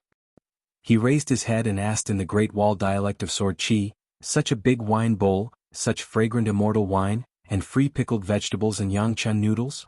It's really not a small piece of summer's money, but a piece of snow. Is there a wine shop in the world that does business like this? Let me tell you in advance, my cultivation is high and I have a powerful backer. There's no way you can play tricks on me." Zhang Jiazhen had heard many complaints from drinkers and drunkards, but this was the first time she heard someone complaining that the wine was too cheap. It should be those foreigners from the vast world. Otherwise, in her hometown, even if it was a sword immortal or a noble from Taixiang Street or Xuanhu Street, no matter which wine shop or restaurant, they would only complain that the wine was expensive and tasted bad. Zhang Jiazhen smiled and said, "Don't worry, it's really just a piece of snow." The young man in white pushed the wine pot further away, covered his sleeves with his hands and shook his head. I don't dare to drink this wine, it's too cheap, there must be a trick. An old sword cultivator at the next table took advantage of the fact that there were not many people around and sat beside the young man in white with an empty wine bowl. He said with a smile, "You foreigner, although you can speak our language, you look unfamiliar. If you don't want to drink, then forget it, I'll buy this pot of wine." The young man pressed down on the wine pot. "Do you think I'll buy it just because you say so? Do I look like someone who lacks money?" The old sword cultivator was a little helpless. The second shopkeeper had always been vicious and black-hearted. Why did he choose such a greenhorn who couldn't distinguish between good and bad?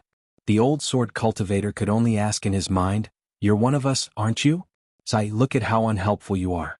These words are too obvious. Was it your idea to act on your own? I'm sure the second shopkeeper wouldn't have taught you this."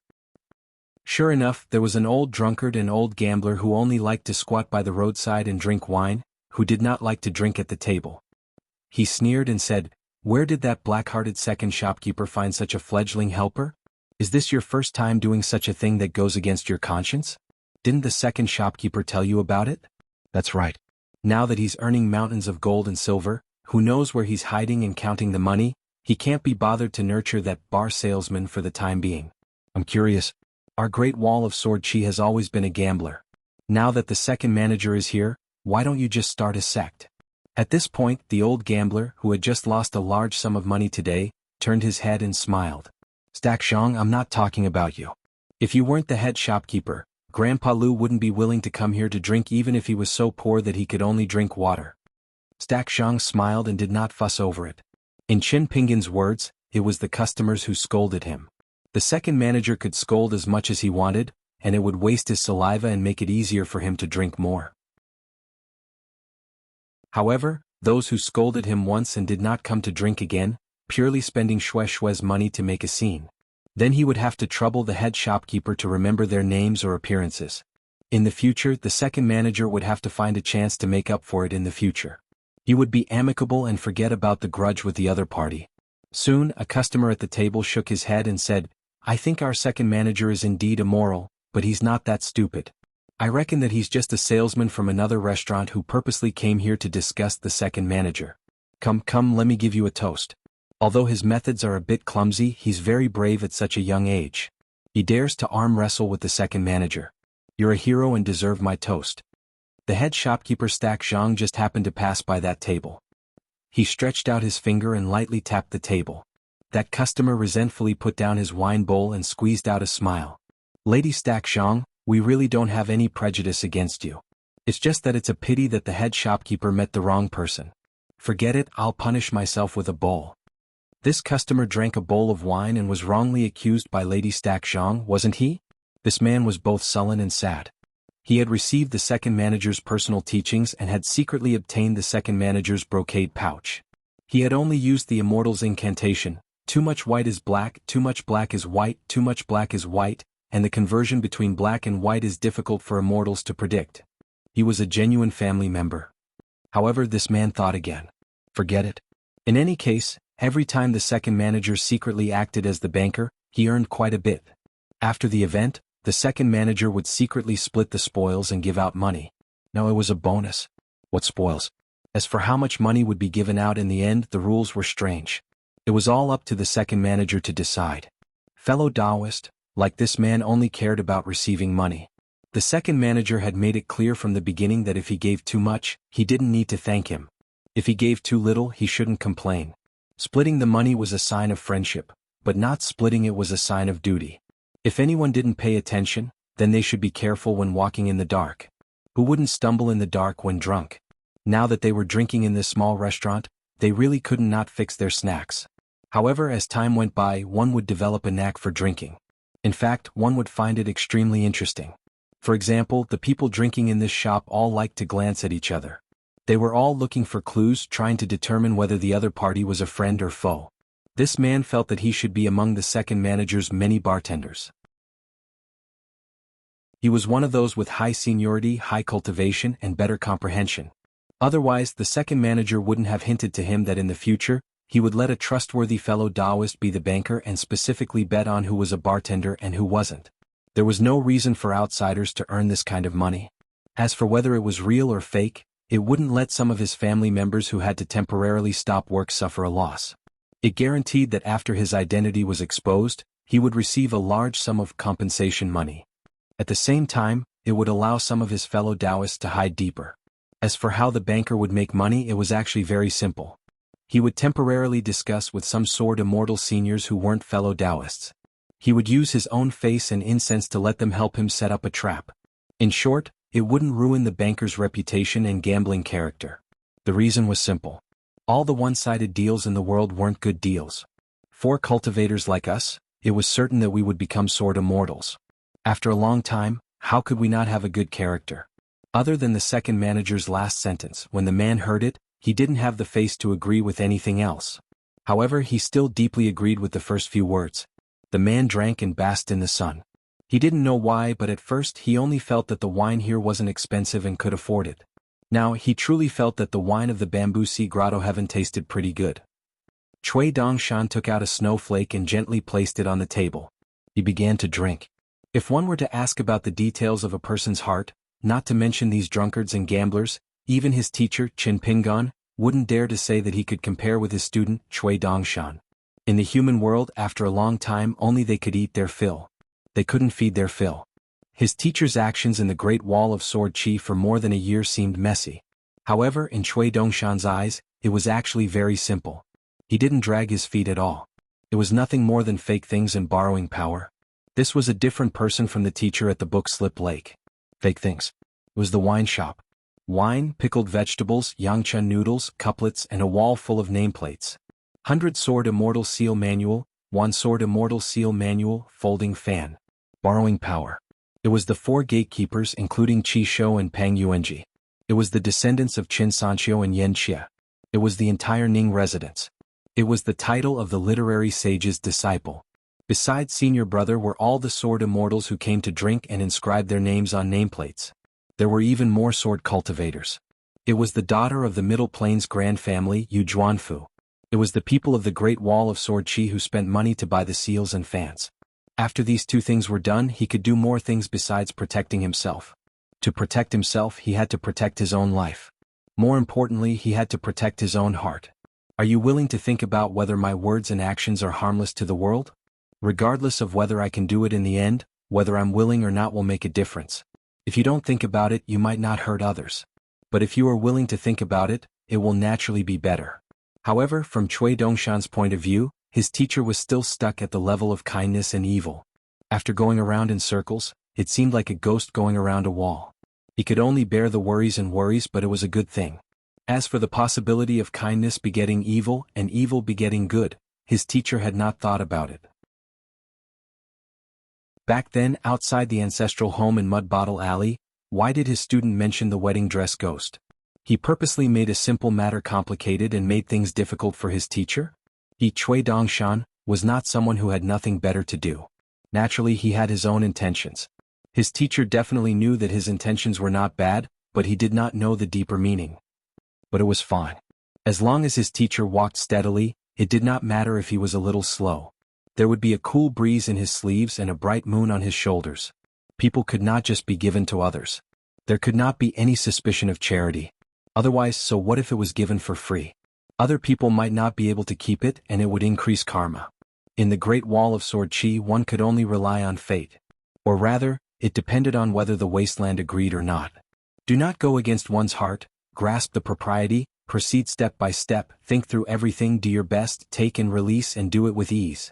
At first glance, it was very chewy. Was teacher Qin Pingan more like Qi Jingchun or Cui Dong?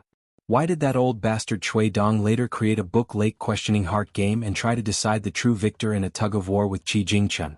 Wasn't it because his teacher had taken a fancy to him? In fact, as they walked, he seemed to have become the true comrade of Cui Dong. Wasn't this the most interesting thing in the world?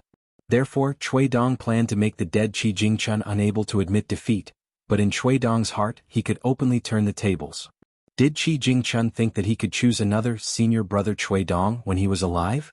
At that time, Cui Dong could mock Qi Jingchun for thinking about it for 60 years in the Dragon Pro Grotto Heaven. In the end, he felt that the person who could save himself and save others was not Qi Jingchun himself, but someone like Cui Dong.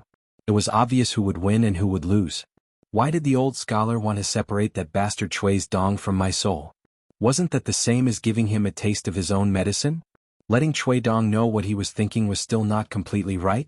This was probably the unique ghost skill that the old scholar had been hiding all his life and did not want to show it to others. And Pei Qian, who was born in lotus flower-blessed land, was of course the old scholar's unreasonable hand. Chui Dongshan drank a bowl of wine and picked up some pickled vegetables. It was indeed a little salty. His teacher was too generous in doing business and wasted salt. In the Taoist temple. In the Taoist temple. Did the old scholar hope that his last disciple would only see the good and evil in people's hearts? It was far more than that. So what if he knew about the good and evil in people's hearts? Chui Dongshan's teacher had already walked down the path of making himself an enemy. Knowing about it was just knowing. Of course, the benefits would not be small, but it was still not big enough. Old Xiu was the one who really put in a lot of effort. He still hoped to see the good and bad in people's hearts and the thousands of possibilities that extended from it. The good and bad in people's hearts actually involved the more complicated and seemingly more unreasonable concept of good begetting evil, and evil begetting good. This once again involved an old story from the early years. Back then, Qi Jingchun was no longer willing to play chess with his senior brother Cui Dong. He went to ask his teacher if there was a chess game in the world where both sides could win. At that time, the old scholar was drinking by himself. He had just secretly put down one of his legs from the bench and assumed the posture of a teacher. When he heard the question, he laughed and choked a few times. It was not known whether it was because he was happy or because the wine was too spicy, but he almost cried. At that time, a big fool was eyeing the wine on the teacher's table.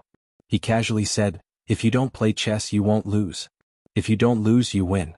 This is the same principle as not spending money to earn money. At that time, he was guarding against the big fool stealing the wine. His answer was, "If my chess skills are good enough, I can win.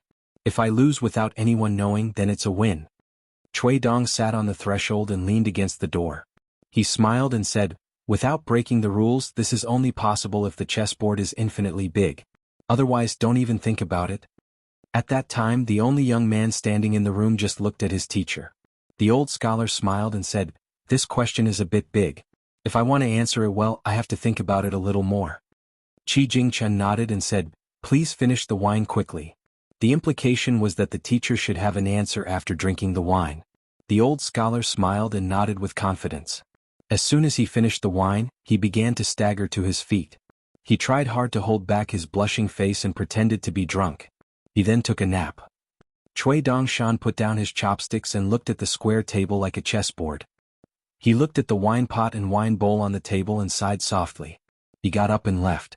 When he arrived at the gate of Ning Mansion, a young man in white holding an ordinary green bamboo mountain staff gently knocked on the door.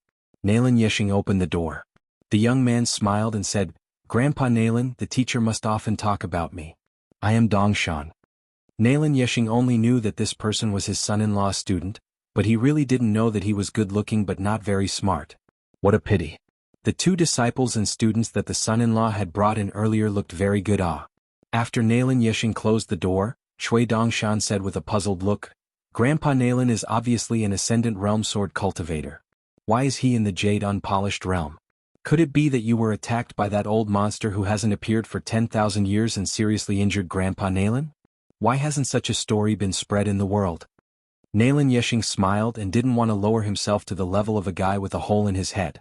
Chui Dongshan shook his sleeve, took out a round yellow ancient bead, and handed it to Nalin Yeshing. "What a coincidence, I have a pill I picked up on the side of the road. It is difficult to help Grandpa Nalin return to the immortal realm, but it may be possible to mend the Jade Unpolished Realm." Nalin Yeshing glanced at it and didn't see the depth of the pill. If the gift was too heavy, there was no reason to accept it. If the gift was too light, there was no need to be polite.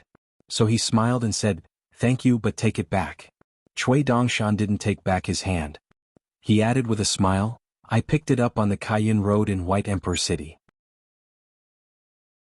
With lightning speed, Nalin Yeshing grabbed the pill from the white-clothed young man's hand and hid it in his sleeve.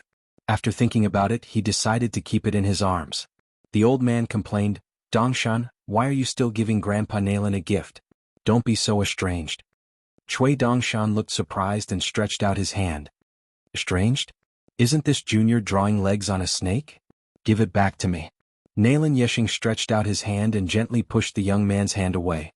he said earnestly, Dongshan, look, you are even more estranged now. The young man seemed to be convinced by the old man. He turned and ran to the door of Ning Mansion. He opened the door and crossed the threshold. Then he turned and stretched out his hand. Give it back to me. Nalin Yeshing took a breath of cold air. Good heavens, he must be right.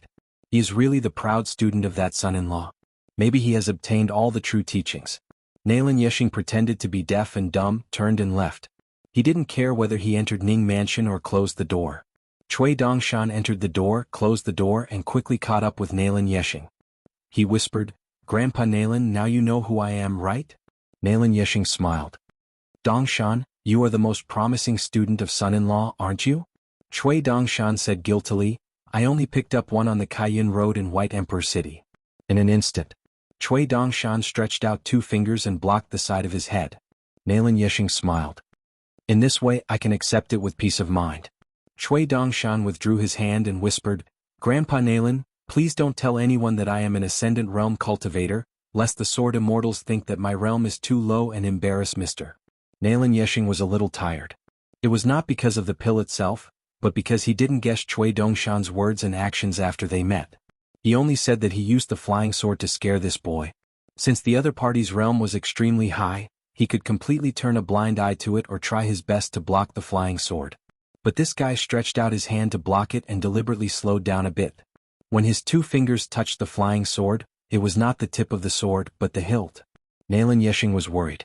Cui Dongshan walked side by side with the old man, looked around and said casually with a smile, Since I am Mr. Student, Grandpa Nalin, are you worried that I am too bad, or that Mr. is not good enough? Do you believe that I, Cui Dongshan, am not smart enough, or do you believe that Mr. is right? Are you worried about me, a foreigner, or are you worried about the foundation of Ning Mansion? Are the flying swords of the Sword Immortals inside and outside Ning Mansion not enough to break through the sea of clouds? Should a sword cultivator in the upper 5 realms believe in the lethality of his flying sword, or that his sword heart is clear and pure enough?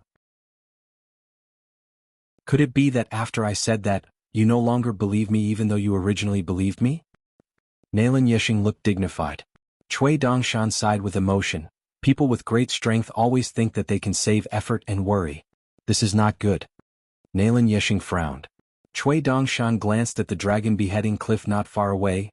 Mr. is here, so there's nothing to worry about. Brother Nalin, we brothers have to cherish it. Nalin Yeshing said nothing along the way. When they arrived at Mr.'s house, Pei Qian and Chao Qingleng were also there. Cui Dongshan bowed and thanked him, calling him Grandpa Nalin.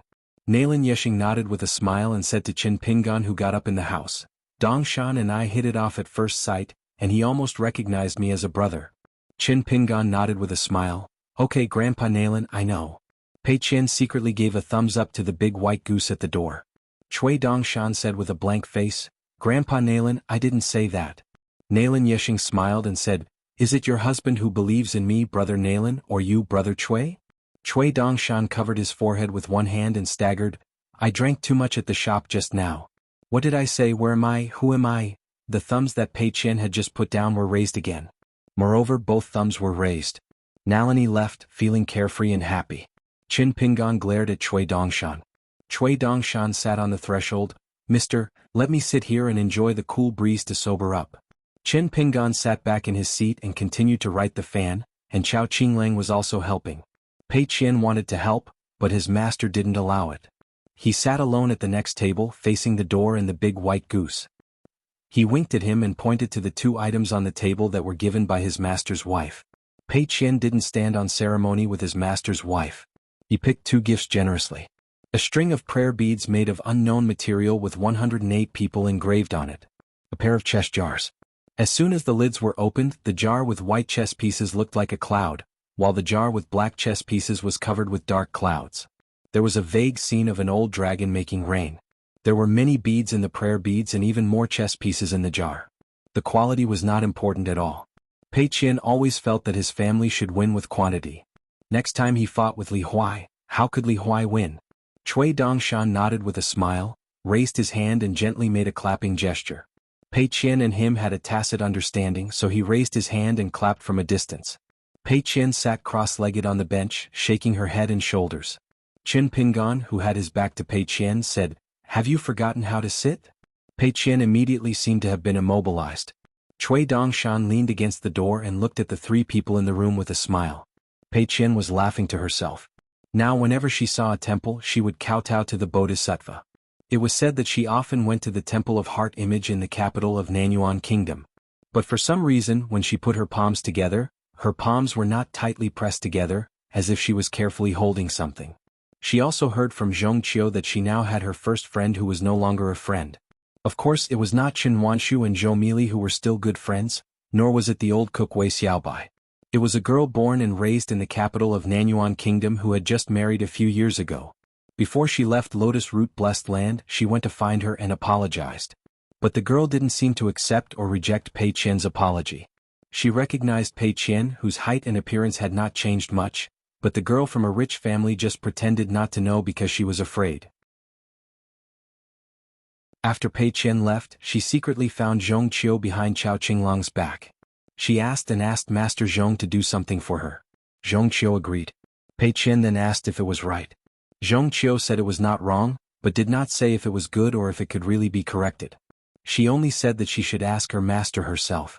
At that time, Pei Qian said that she didn't dare to say it now. When she was braver she would say it. When her master liked her more, then she would dare to say it. Chao Qinglang was writing attentively. It was very similar to a person. She was always serious about whatever she did.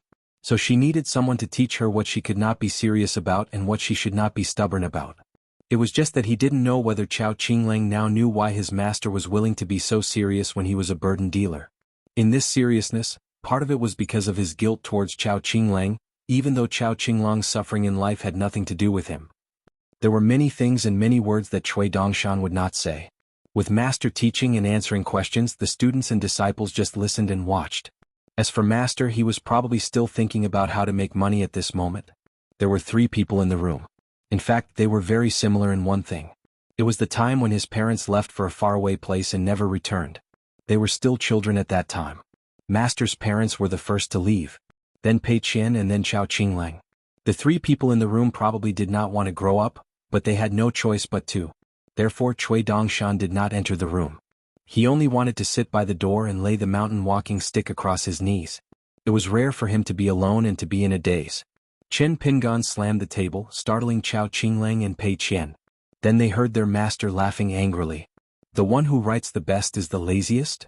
Chao Qinglang looked enlightened and nodded. That makes sense. Pei Qian slammed the table. How dare you? Cui Dongshan quickly got up and crossed the door with the mountain walking stick in his hand. Okay. Chen Pingan stood up and sat beside Pei Qian. He smiled and said, Master will teach you how to play chess. Pei Qian nodded vigorously and began to open the chess jar. He stretched out his hands and shook it gently. Okay. The big white goose. What's that? It's little senior brother. Little senior brother taught me how to play chess. I'm a slow learner. I can only beat him if he gives me 10 moves. Chen Pingan's smile did not change. He just sat down and stood up. Then we'll play next time. Master, go right. What are you waiting for? Hurry up and bring the small box here. Copy the book. Pei Qian nodded and ran out. He quickly carried the small bamboo box back. He saw his master standing at the door and looking at him. Pei Qian stopped at the door and looked up in confusion. Master, are you waiting for me? Chen Pingan smiled. I remember when someone went to fetch water with a bucket, it wasn't so fast. Pei Qian looked a little flustered. Chen Pingan rubbed her head and smiled. Master and Chao Qinglang could wait for you to come home. Of course they can wait even more now. Cui Dongshan looked up and complained, I'm the one who met Master the earliest. Pei Qian immediately smiled happily. I met you earlier than Chao Qinglang. Chao Qinglang turned to look at the door and smiled. Pei Qian immediately said to the big white goose, What's the point of fighting over this? Cui Dongshan raised his hands. Senior sister is right. Chen Pingan patted Pei Qian's head. Go copy the book. In the end it was Chen Pingan who sat by the door. He took out the blade-strengthening gourd and started drinking. The three people in the room looked at the back of the figure at the door and went back to their own business. Chen Pingan suddenly asked, Chao Qinglang, I'll make you a walking stick later. Chao Qinglang turned and said, Master, I have one. Chen Pingan did not turn his head. He smiled and said, It's not a gift from Master. If you don't mind, you can take the one in the opposite room. Chao Qinglang thought for a moment. As long as it's not a straw sandal, it's fine. Cui Dongshan rolled his eyes and muttered, "Comparisons are odious." Pei Qian finished writing a sentence. When she stopped writing, she secretly made a face and muttered, "I'm so angry, so angry." Then Pei Qian glanced at the small bamboo box on the table. She was in a good mood. After all, she was the only one who had a small box. Qin Pingan had his back to the three people. He smiled and looked at the sky through the patio. Today's Bamboo Sea Grotto Heaven wine was still delicious. How could such good wine be bought on credit? Qin Pingan drank a mouthful of wine. He held the wine pot in one hand and patted his knee with the other. He muttered to himself, "I'm a poor man but I'm good." Cui Dongshan smiled and also seemed to be talking to himself. "You don't seek for yourself but you count other people's treasures. It's useless to count other people's treasures. Please listen to me." Chao Qinglang smiled and continued softly, "Untainted, the light is self-evident. It's impossible not to be born from the heart. When you speak it's like a lion's roar." Pei Qian stopped writing and pricked up her ears. She felt so wronged. She did not know what her master was talking about. She definitely had not read it in the book. Otherwise she would definitely remember. Pei Qian sighed. "Then I'll make the stinky tofu." Qin Pingan's eyes lit up. He patted his knee and laughed loudly. "Yangcha noodles can be free but this stinky tofu has to be charged."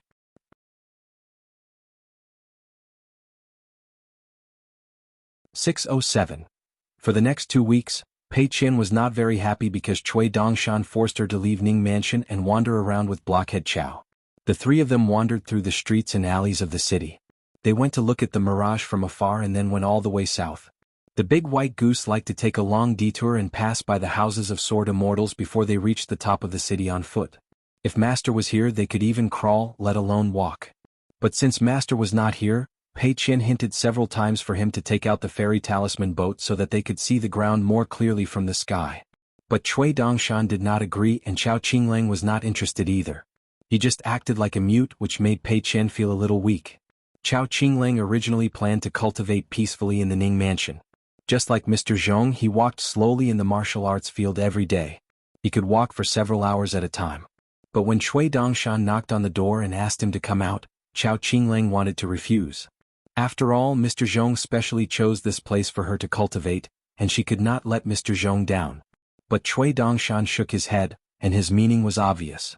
Chao Qinglang thought for a while and agreed. Cui Dongshan reminded Chao Qinglang to bring the mountain traveling staff that the teacher had given him.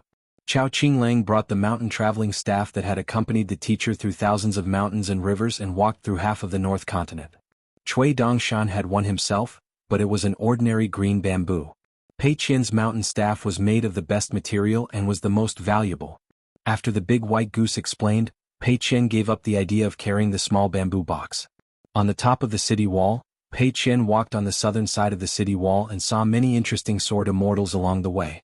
There were sword immortals in colorful robes strolling, but they did not carry a sword at their waist. The sword had no scabbard, and the sword tassel was extremely long. One end of the tassel was tied to the waist, and the long sword dragged on the ground. The sword's tip and edge rubbed against the city wall, and the sword's aura was clearly visible. Pei Qian wanted to look more but did not dare to. Chao Qinglang, who was walking on a higher ground, looked at Cui Dongshan. Cui Dongshan smiled and said, "In this great wall of sword aura, height depends on the sword." Only then did Chao Qinglang give up the idea of jumping down the city wall and landing on the horse path. Cui Dongshan and Pei Qian laughed and said, "There's no harm in taking a look. The glory of a sword immortal is a rare sight in this world. Lord Sword Immortal will not blame you." Pei Qian dared to look more. The sword immortal in colorful robes was deep in thought, and he did not mind that the three of them were walking on a higher ground. Cui Dongshan's bottleneck and his life's cultivation, his life flying sword. And the blood on the ground. Ground, blood. Wu Qingpei was a loner. Although he looked young, he was actually very old. His Dao companion had once had her head crushed by a great demon. He opened his mouth and swallowed the woman's soul. That great demon was severely injured on the battlefield and hid in a cave in the depths of the wildlands to recuperate. It was unwilling to appear on the battlefield again. Wu Qingpei once debated whether he would live the rest of his life alone or die a meaningless death. In the end, that great demon was killed and its head was thrown to the ground next to Wu Qingpei's feet. Wu Qingpei smiled and said, "Since it's on the way, why don't you treat me to a drink?" The three of them even encountered a sword immortal who seemed to be in the middle of fighting with his sword drawn. He sat cross-legged and was currently drinking wine with one hand forming a sword seal. The old man had his back towards the south and his face towards the north. Between the north and south walls, there was something that could be described as lightning or sword light. It was as thick as the mouth of the Iron Lock Well in Longquan County. The sword light was dazzling and sparks flew in all directions. Lightning constantly smashed on the horse path on the city wall, like thousands of snakes slithering before disappearing into the grass. Pei Qian was afraid and did not dare to move forward. The old man smiled. I don't know the rules here. You can pass if you have wine. Otherwise, you can defeat me with your sword skills or ride your sword out of the city wall and take a detour. Cui Dongshan smiled. My master is the second shopkeeper. The upper beam is so crooked but the lower beam is not crooked either. Strange. The old man then said angrily, then you'll need 2 pots of wine. Cui Dongshan smiled and threw 2 pots of wine to the sword immortal old man. The old man was called Zhao Jioga. The person facing Zhao Jioga on the north side of the city wall was Cheng Quan, a nascent soul sword immortal who had fallen from the unpolished Jade Realm. They were sworn enemies. Other than today when Zhao Jioga pressed on and clashed with Cheng Quan's sword Qi, the 2 old men who were born in the same shabby alley would also curse at each other across the horse path. It was said that when they drank wine in private they would even spit at each other. After taking the wine, sword immortal Zhao Jioga raised his sword hand slightly. Like an immortal holding a river, he lifted the sword Qi that was blocking the road. Zhao Jioga said unhappily, on account of the wine. Cui Dongshan and the other 2 jumped off the city wall and walked forward slowly. Chao Qinglang raised her head and looked at the river above her head that was as dense as water. The young man's face was illuminated by the light. Pei Qian hid beside Cui Dongshan and tugged at the big white goose's sleeve. Let's go quickly. Cui Dongshan smiled. Senior sister, don't embarrass your master. Pei Qian clenched the mountain-traversing staff in her hand and trembled in fear. She assumed the posture of an arrogant demon, but her limbs were slightly stiff. After crossing the river above their heads and walking far away, Pei Qian, who was scared half to death, kicked the big white goose's calf.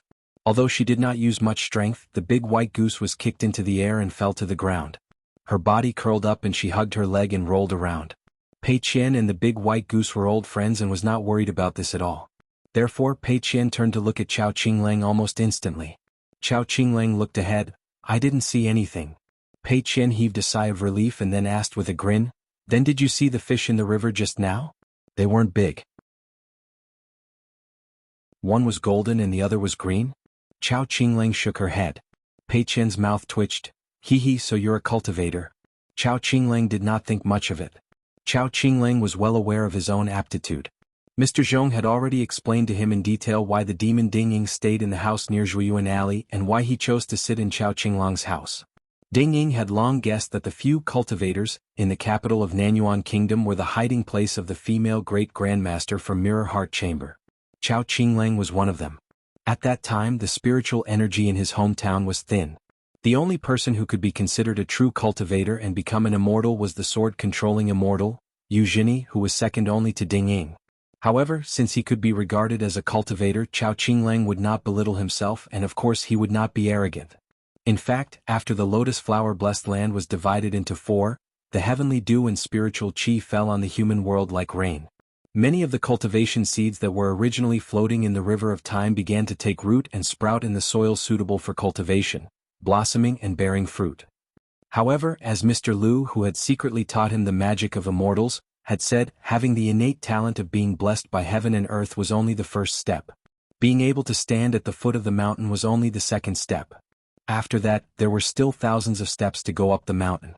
As long as one walked steadily, there would be hope to find Qin Pingan and have the opportunity to thank him and ask him if Chao Qinglang would be able to walk the path of the great Tao in the next 100 or 1,000 years.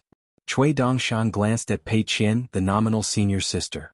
Pei Qian could rely on her talent to see other people's hearts, but Cui Dongshan was more than that. Not only could he see people's hearts, but he also knew the depths of people's hearts that others did not know. Pei Qian's memory was good.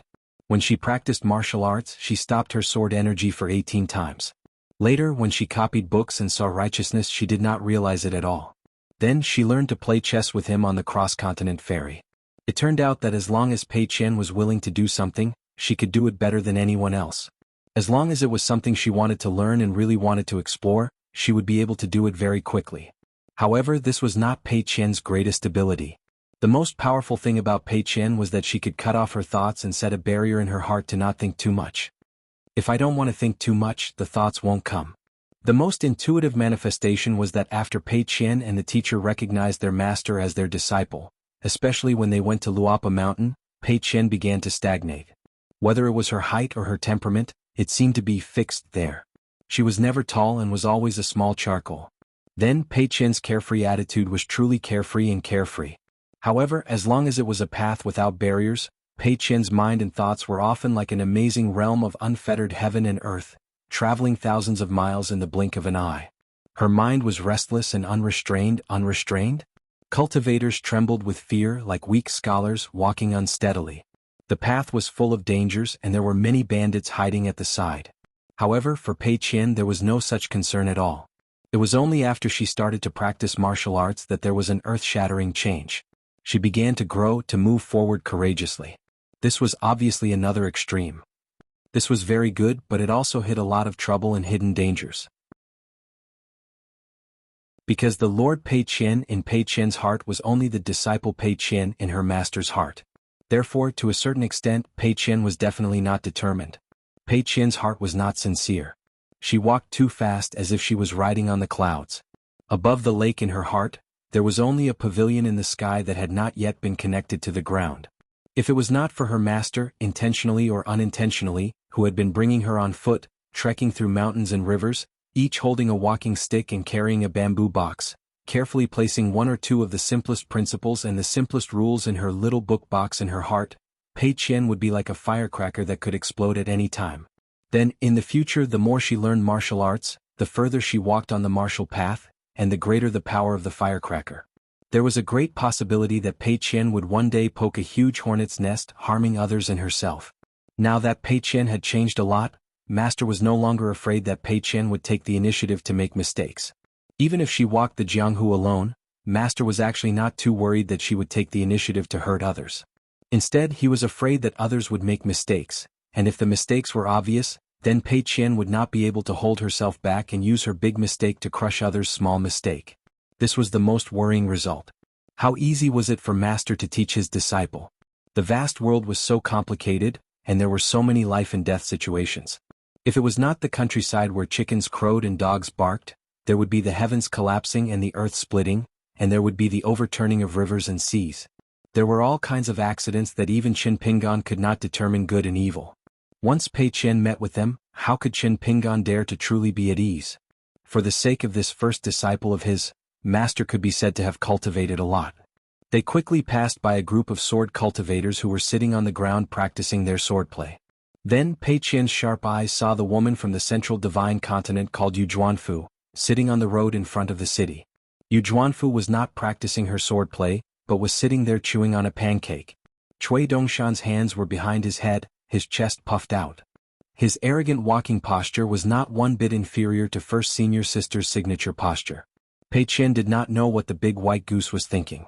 It was probably that after meeting so many sword cultivators at once, its heart was trembling, and it was pretending not to be afraid. Pei Qian's impression of her was actually not bad. This Yu Zhuanfu was quite magnanimous. The reason was very simple. Back when Yu Zhuanfu lost in the grappling fist and had her head smashed against the wall, she was not angry. If only Cin Yuanji and Bai Zicheng had such magnanimity. The city walls were wide enough. Yu Zhuanfu did not even raise her head, only looking at the vast land to the south. Pei Qian's group, each holding a mountain staff, walked past one by one. Not far from Yu Zhuanfu was a youth reading a book. Pei Qian frowned. Sitting on a cushion and listening to Sword Immortal Ku Xia's teachings, the Dragon Gate Realm Sword cultivator Yen Lu glanced at the three people on the city walls, then turned away. It was said that he was on the same side as Qin Pingan, and it did seem like it. Cui Dongshan glanced at the book in the youth's hand and nodded with a smile. Very good, he could be considered half of his disciple and grand disciple. It was a small matter. Lin Junbai closed the book and raised his head to smile at the three people. Cui Dongshan returned the smile, Pei Qian pretended not to see it, and Chao Qinglang nodded in return. Chao Qinglang had naturally already recognized the person. The teacher had carved some words in the manner and casually talked about the two defensive battles. He did not talk about good or evil. He only described the thoughts of the attackers and defenders, as well as the speed of their attacks for the three students. The three people left. Lin Junbai continued flipping through the iridescent clouds manual. On the Great Wall of Sword Chi, although he did not want to break through consecutively in one go, which was why his realm was not high, under Sword Immortal Kuxia's instructions, he still acted as half a teacher for his companions. Furthermore, he was the only sword cultivator who managed to capture a wisp of the ancient sword intent and leave it in his crucial Qi abode. Yen Lu, Jiang Guanqing, and Zhu Mei, half of the innate sword embryos, had once captured a fleeting wisp of the sword intent. Yen Lu had even captured it more than once, but unfortunately he failed to keep it. Lin Junbai had never revealed the secrets of the heavens. Sword Immortal Kuxia knew this, but he did not expose it. Lin Junbai planned to wait until he had collected 3 wisps of the ancient Sword Immortal's sword intent. If no one succeeded, he would then say that he had received a gift. It could be considered as a way to encourage them so as to prevent them from losing their motivation to practice the sword. Every time the 3 of them reached a deserted area, Cui Dongshan would quicken his pace. Pei Qian could keep up with him. Her breathing was smooth and she was extremely relaxed. Chao Qinglang, on the other hand, was constantly suffering. Walking on the Great Wall of Sword Chi, she still had to follow Cui Dongshan and Pei Qian. It was like flying. Naturally, it was more torturous than the slow breathing in the Ning manner. Cui Dongshan would occasionally stop and let Chao Qinglang sit down and meditate for a few hours. Pei Qian was bored to death. She would lie on the city wall and look towards the south with her hands on her cheeks. She hoped to see 1 or 2 so-called great demons. Of course, she only wanted to see 1 or 2. There was no need to greet them. After she returned to the vast heavens in her hometown, Luapa Mountain, she would have a good talk with Nuan Shu and Millet. The big demons that they were talking about were standing right outside the city wall, right in front of her. They stared at each other, but she was not afraid at all. She even had to stretch her neck to see the big demon's head. In the end, she even held the mountain walking staff in her hand and performed a crazy set of sword skills, fiercely attacking it. It was a pity that after walking for a few days, she did not see any of the great demons of the desolate world. Pei Qian lay on the city wall and asked Cui Dongshan why the great demons were so cowardly. Cui Dongshan smiled and said, "It's not that there aren't any great demons. It's just that some old sword immortals and great sword immortals' flying swords can reach places further than what your eyes can see." Pei Qian turned her head and asked, "Eldest martial uncle must be one of them, right?" Cui Dongshan rolled his eyes and made a face. He sat cross-legged and shook his body. Pei Qian said softly, "Did eldest martial uncle really hit you? I'll talk to eldest martial uncle later. Don't bear grudges. It would be wrong of us not to burn incense to be able to enter the same family and become a family." Cui Dongshan did not like to worship Bodhisattva. Even if he accompanied her to temples of all sizes, Cui Dongshan never pressed his palms together to worship Bodhisattva, much less kneel and kowtow. Pei Qian secretly helped him kowtow and secretly told Bodhisattva not to blame him. In fact, the city wall was already in the sky. The wind in the sky blew, causing Cui Dongshan's white clothes and hair to flutter. Unknowingly, he suddenly missed the study trip back then. When there were more people, everyone still carried bamboo chests. He remembered that Cui Dongshan had deliberately told Little Treasure Bottle and the others about the stories of the hermits in the books who were not hermits. At that time, Li Huai did not understand at all. He only remembered it. This was a child. At most, they would feel that the world was like this. However, their faces were full of sarcasm. This was the common thought of young boys and girls. They felt that the world was like this. In fact, it was still like this even when people were old. However, Lin Shui said that the real hermits were naturally not known by the world and would not appear in books. Why would they belittle all the hermits because of this? As for the little girl in the red cotton-padded jacket, she thought even further. She said that only by looking at the number of hermits and unknown hermits in the books could an accurate conclusion be reached. Then the straw sandals youth, who was not her teacher at that time, just sat by the bonfire and listened silently. Then he secretly remembered all the views of everyone and occasionally added a dry branch to the fire. Cui Dongshan pressed his hands on the mountain walking stick and smiled. "Eldest martial sister, you have to keep the small wooden bead that my teacher gave you well." Pei Qian rolled her eyes. "Stop talking nonsense. It's so annoying." Then Pei Qian suddenly smiled and turned around. With her back facing the south, she carefully took out her money bag and took out a small wooden bead that was not perfectly round. That day she made a great contribution and helped her teacher think of a new way to make money. Her teacher rewarded her and told her to keep it well. Her teacher had treasured it for many years. If she lost it, she would be full of chestnuts. She had to listen carefully to her teacher's teachings. Cui Dongshan asked, "Do you know the origin of this bead?" Pei Qian shook her head and opened her palm to hold up the slightly rough carved wooden bead. There were many crooked carvings. It seemed that the person who made the bead was not very good at knife skills and his eyes were not very good. However, it was a gift from her teacher and could not be bought with thousands of gold. Alas, if the carving was not a little bad in her mind and her little patriarch hall, this bead would have a high status as the mountain walking stick in the small bamboo box. Cui Dongshan said softly, "This little thing has been treasured by your teacher for much longer than the carving knife that Chao Qinglang got." Pei Qian curiously asked, "Does the small bead have a big story?" Cui Dongshan shook his head. "No big story. The small bead has a small story." Pei Qian said, "Don't be a hero. Finish it quickly." Cui Dongshan gently wiped the green bamboo mountain walking stick on his knee and said, "When your teacher was a child, he chopped a piece of wood and carried it down the mountain with a basket. When he reached home, he made a string of prayer beads for the Bodhisattva. Then he went to the immortal tomb to worship the Bodhisattva for the last time and hung it on the hand of the Bodhisattva statue. Later he didn't go there for a long time. When he went there again, the Bodhisattva didn't have the string of prayer beads in his hand. Your teacher only picked up this one on the ground. So, after so many years, this is the only one left with him. It has been hidden in a small pottery jar. Every time he went out, he was reluctant to take it with him for fear that he would lose it again. So he asked you to keep it carefully. You really have to keep it carefully." Pei Qian clenched her fists and lowered her head. The drawing of the river of time and the small story scroll were deliberately cut and hidden by Cui Dongshan, who deliberately did not want to show it to her. Cui Dongshan continued, "When you were a child, did you pray to the Bodhisattva? It seems that you didn't. You were so young at that time. Did you read books? Did you know how to read? But in this life, have you ever complained about your own gains, losses, and sufferings? When you traveled thousands of miles, have you ever had the slightest intention to harm others? I don't want you to learn from me. There's no need. You're you, Pei Qian is Pei Qian. I just want you to know that in the world, there are still some beautiful things that people don't know. They are things that we can't see or know in our lifetime. So, we can't only see those things that are not beautiful." Cui Dongshan smiled and said, "Ordinary people pray to the Bodhisattva. Let me ask you, when the Bodhisattva holds the prayer beads, who is she praying to?" Cui Dongshan asked and answered his own question, "She's asking for it." Chao Qinglang suddenly said, "In the university square in your hometown, there is a plaque with the words 'Don't ask for it' from outsiders." Cui Dongshan nodded and said, "Many principles are fundamentally connected. Our Confucian learning also has a process of self-seeking and seeking deeper. There are also problems, and that is, in the past there was a big threshold to reading books. Those who could read books and study were usually from good families. They didn't need to deal with trivial matters like daily necessities, nor did they need to compete with the benefits and losses of those at the bottom. It's just that as time passed, there were more and more scholars in the past, and it wasn't enough.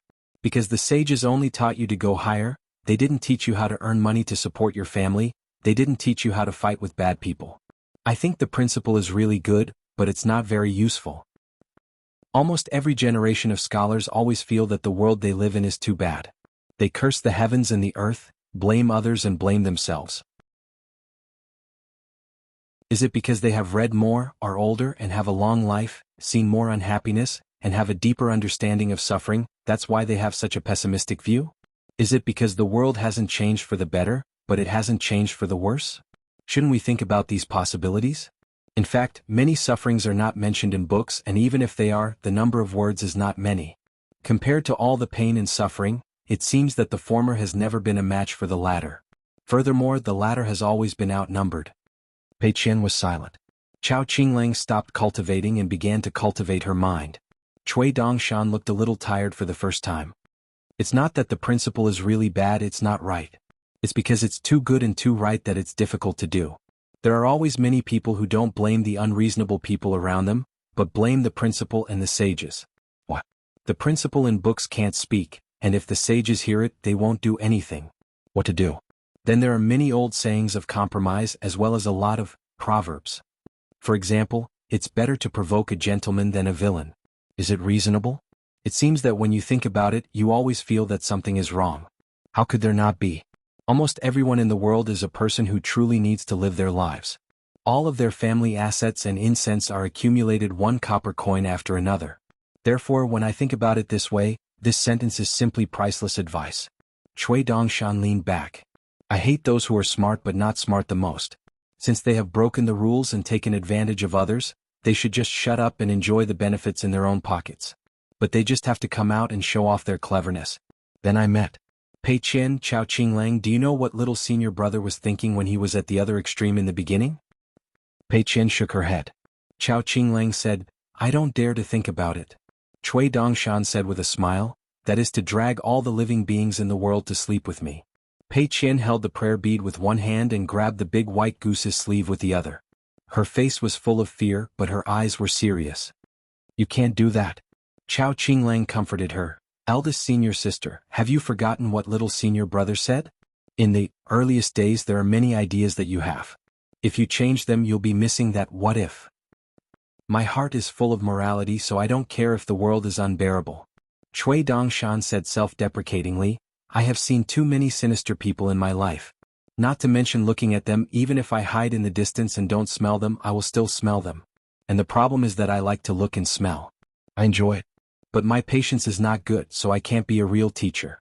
Not to mention a teacher, I can't even compare to Zhong Qiu. Looking back, it turned out that the old Xiucai had already hit the nail on the head.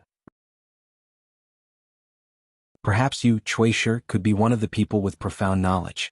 Perhaps you, Cui Shi, could also be one of the people who could help the people. But the only people who could teach and educate in the school and do a good job were Shaoqi and Mao Xiaodong. Cui Dongshan stood up. Continue to look at the scenery. There are great beauties in the world. Wait for me for thousands of years, don't let me down. Chao Qinglang knew the reason and immediately stood up. Pei Qian carefully put away the prayer bead and stood up slowly. Actually, she really wanted to go back to her master and his wife's house. She was probably the only one who was kept in the dark. This was also why Zhong Qiu would walk around the Ning Mansion martial arts field day and night. On the top of the Great Wall of Sword Qi, somewhere far away, a monk sat alone with his palms clasped together and silently chanted the name of Buddha. The only person who knew about this was probably the eldest sword immortal Qin Qingdu. Pei Qian walked and stopped. Along the way she also saw the sword cultivators of the Taihui sword sect who were practicing on the top of the wall. However, Mr. Liu was there but the white-haired man was not. Pei Qian felt relieved. Taking advantage of the fact that there was no one nearby, she happily performed a set of crazy sword techniques. Chao Qinglang was a little far from her, afraid of being accidentally hurt. Cui Dongshan was hit a few times. After that, Pei Qian and the other two saw a strange female sword immortal. She was on a swing on the top of the wall. Pei Qian felt that it was an eye-opener. The swing was very fun. There were only 2 ropes that reached into the clouds and a wooden plank that the female sword immortal was sitting on. The swing did not have a frame, but it seemed like it could continue swinging. Cui Dongshan ran over and asked with a smile, Sister, do you need me to help you push the swing? The female sword immortal's name was Zhou Cheng. She seemed to be immersed in her own thoughts and ignored him. According to the legends of the northern cities of the Great Wall of Sword Qi, this female sword immortal had long gone mad. Every time there was a battle, she would never take the initiative to leave the city to kill the enemy. She would only guard the swing to death, not allowing any demons to come within 1,000 feet of the swing. As for the people of the Great Wall of Sword Qi, be it sword immortals, sword cultivators, or children playing around, Zhou Qing would ignore them as long as they did not disturb her. Cui Dongshan still did not give up. Sister Zhou, I'm Dongshan. This sister sword immortal was white and round. She was really beautiful. It would be good to chat more with him. Zhou Qing swayed along with the swing. When she turned her head, she was not looking at the white-dressed youth, but at the slightly tanned young lady. She said with a smile, Do you want to sit for a while? Pei Qian shook his head and said timidly, Sister Zhou, it's best that I don't disturb you. Zhou Qing said with a smile, I can take in a disciple on behalf of my master. You can be my junior sister. If you already have a master it's fine. It's just a name. I can impart to you a sword art that is in no way inferior to yours. Both great Tao originates from the same source. It's just that my talent is lacking and I can't reach the pinnacle. However, you have great hopes. Even Cui Dongshan was surprised. This sister sword immortal sure was generous. Indeed, she did not disappoint him. It was reasonable and within his expectations. However, Pei Qian nearly burst into tears from fright. Could this senior sword immortal be so powerful that she could hear his joke on the ferry outside the inverted hanging mountain? I was really just bragging to the white goose. Zhou Qing suddenly covered her mouth and laughed. It's fine, it's fine. Don't be afraid. Come often in the future. Pei Qian laughed as well. However, it was uglier than crying. Zhou Qing thought for a moment and extended her hand to pull one of the long ropes. Then, with a flip of her wrist, a clump of golden threads appeared. She gently threw it to the young lady who caught her eye. After you accept it, don't return it to me. Also, don't throw it away. If you don't wish to learn it, just leave it. It doesn't matter. The actions of Sword Qi Great Wall sword immortals were baffling. Cui Dongshan looked at the flustered Pei Qian who was crying miserably and said with a smile, "Aren't you going to thank Sister Zhou?" Pei Qian did not dare to cup his fists and could only bow in thanks. After walking far away with the female sword immortal and the strange swing, Pei Qian finally dared to wipe the sweat from his forehead and asked, "Are you really all right?" Cui Dongshan said with a smile, "If the teacher asks, just say that you picked it up from the ground. If he doesn't believe it, I'll convince him." Pei Qian was skeptical. Chao Qinglang held back her laughter. One night, Pei Qian suddenly looked up. Chao Qinglang followed his gaze and vaguely saw a sea of clouds condensed from the resplendent sunset glow high above the city walls. It was said that there was a sword immortal who slept all year round on a big bed. Cui Dongshan glanced at it and did not look any more. The gaudy one was called Miyu. He was just a jade immortal who relied on a pile of immortals' money. Because he had a good brother, the sword immortal Miyu, whose flying sword was not weak. If Miyu did not give up his own opportunities and resources to cultivate his younger brother, Miyu should have been in the immortal realm. However, the gains and losses were meaningless to outsiders. After all, it was Miyu, the sword immortal's own choice. Miyu was addicted to killing enemies. Every time he fought, it was tragic. It was said that the most pitiful time was when his body and spirit were almost to the point of cracking mountains and rivers. However, not only did his realm not drop, but he also stood firmly in the realm and had the hope of breaking through the bottleneck and reaching a higher level. As for the most elegant sword immortal Miyu in the Great Wall of Sword Qi, he was still very popular among women. Not only that, many women from other places also had many unclear relationships with him. Cui Dongshan did not plan on staying. His destination was another blabbermouth great sword immortal, Yu Qing. His intrinsic flying sword was called 1,000 Feet Spring, and the second was called Skylark in the Sky. Be it in a fight or on the battlefield, their killing power was great. Cui Dongshan was naturally no match for the famous 10 candidates. However, he had Mr. and Mr. had eldest senior brother. It was rare that Cui Dongshan did not cause trouble for others. Instead, trouble came to him. This made Cui Dongshan extremely happy. Miyu, who was sleeping on the clouds, sat up and stretched out his hand to push aside the mysterious clouds. He said with a smile, "Are you Qin Pingan's disciples and students?"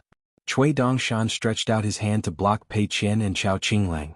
Then he scratched his head with his other hand. "Is there anything I can help you with?" Miyu said with a smile, "It's nothing much. I'm not your Tao preacher. I'm just feeling gratified.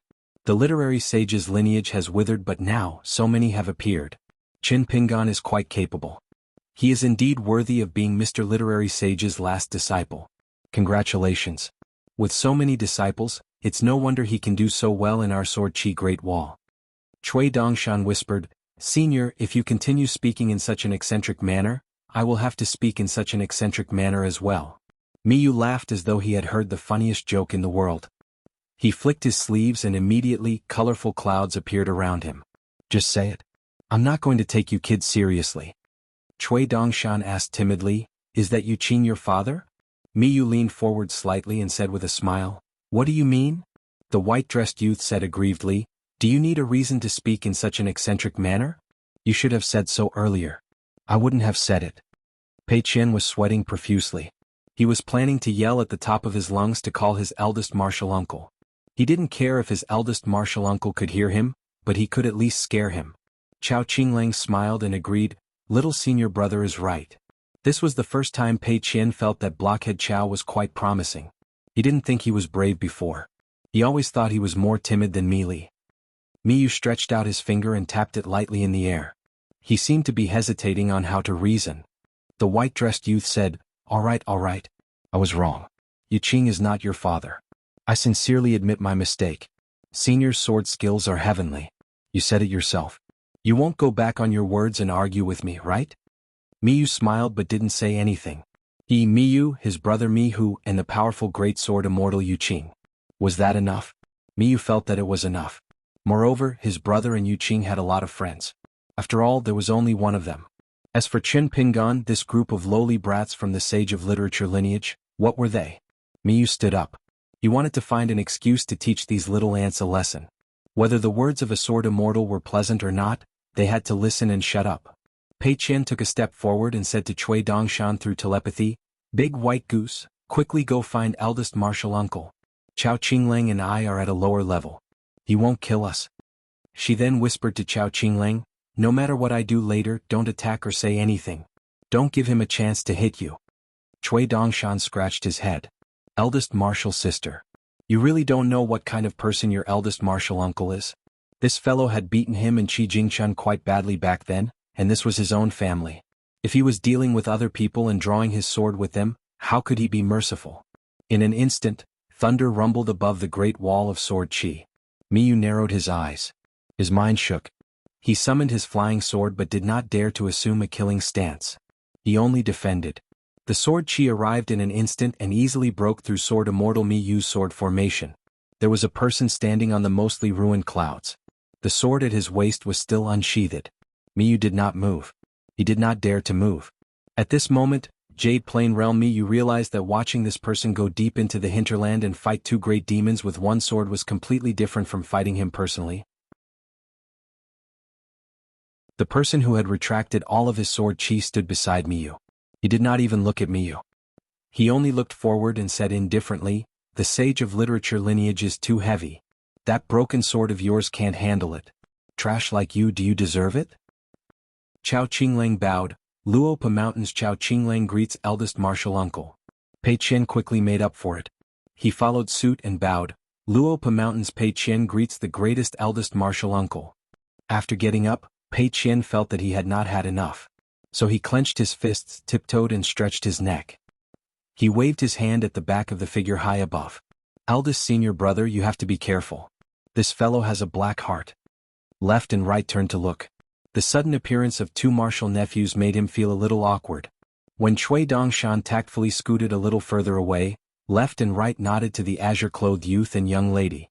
It was equivalent to saying that their eldest martial uncle was aware. Left and right said, "Miyu, do you want to call Yu Qing and Mihu to take action or do you want me to greet them for you?" Miyu's face turned pale. This was because he was deep in a small world.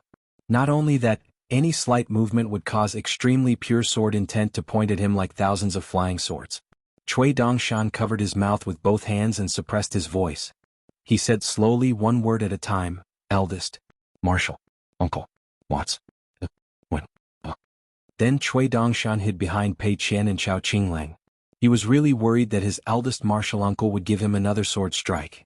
When it came to the matter of killing demons, when had he ever brought up his full attention?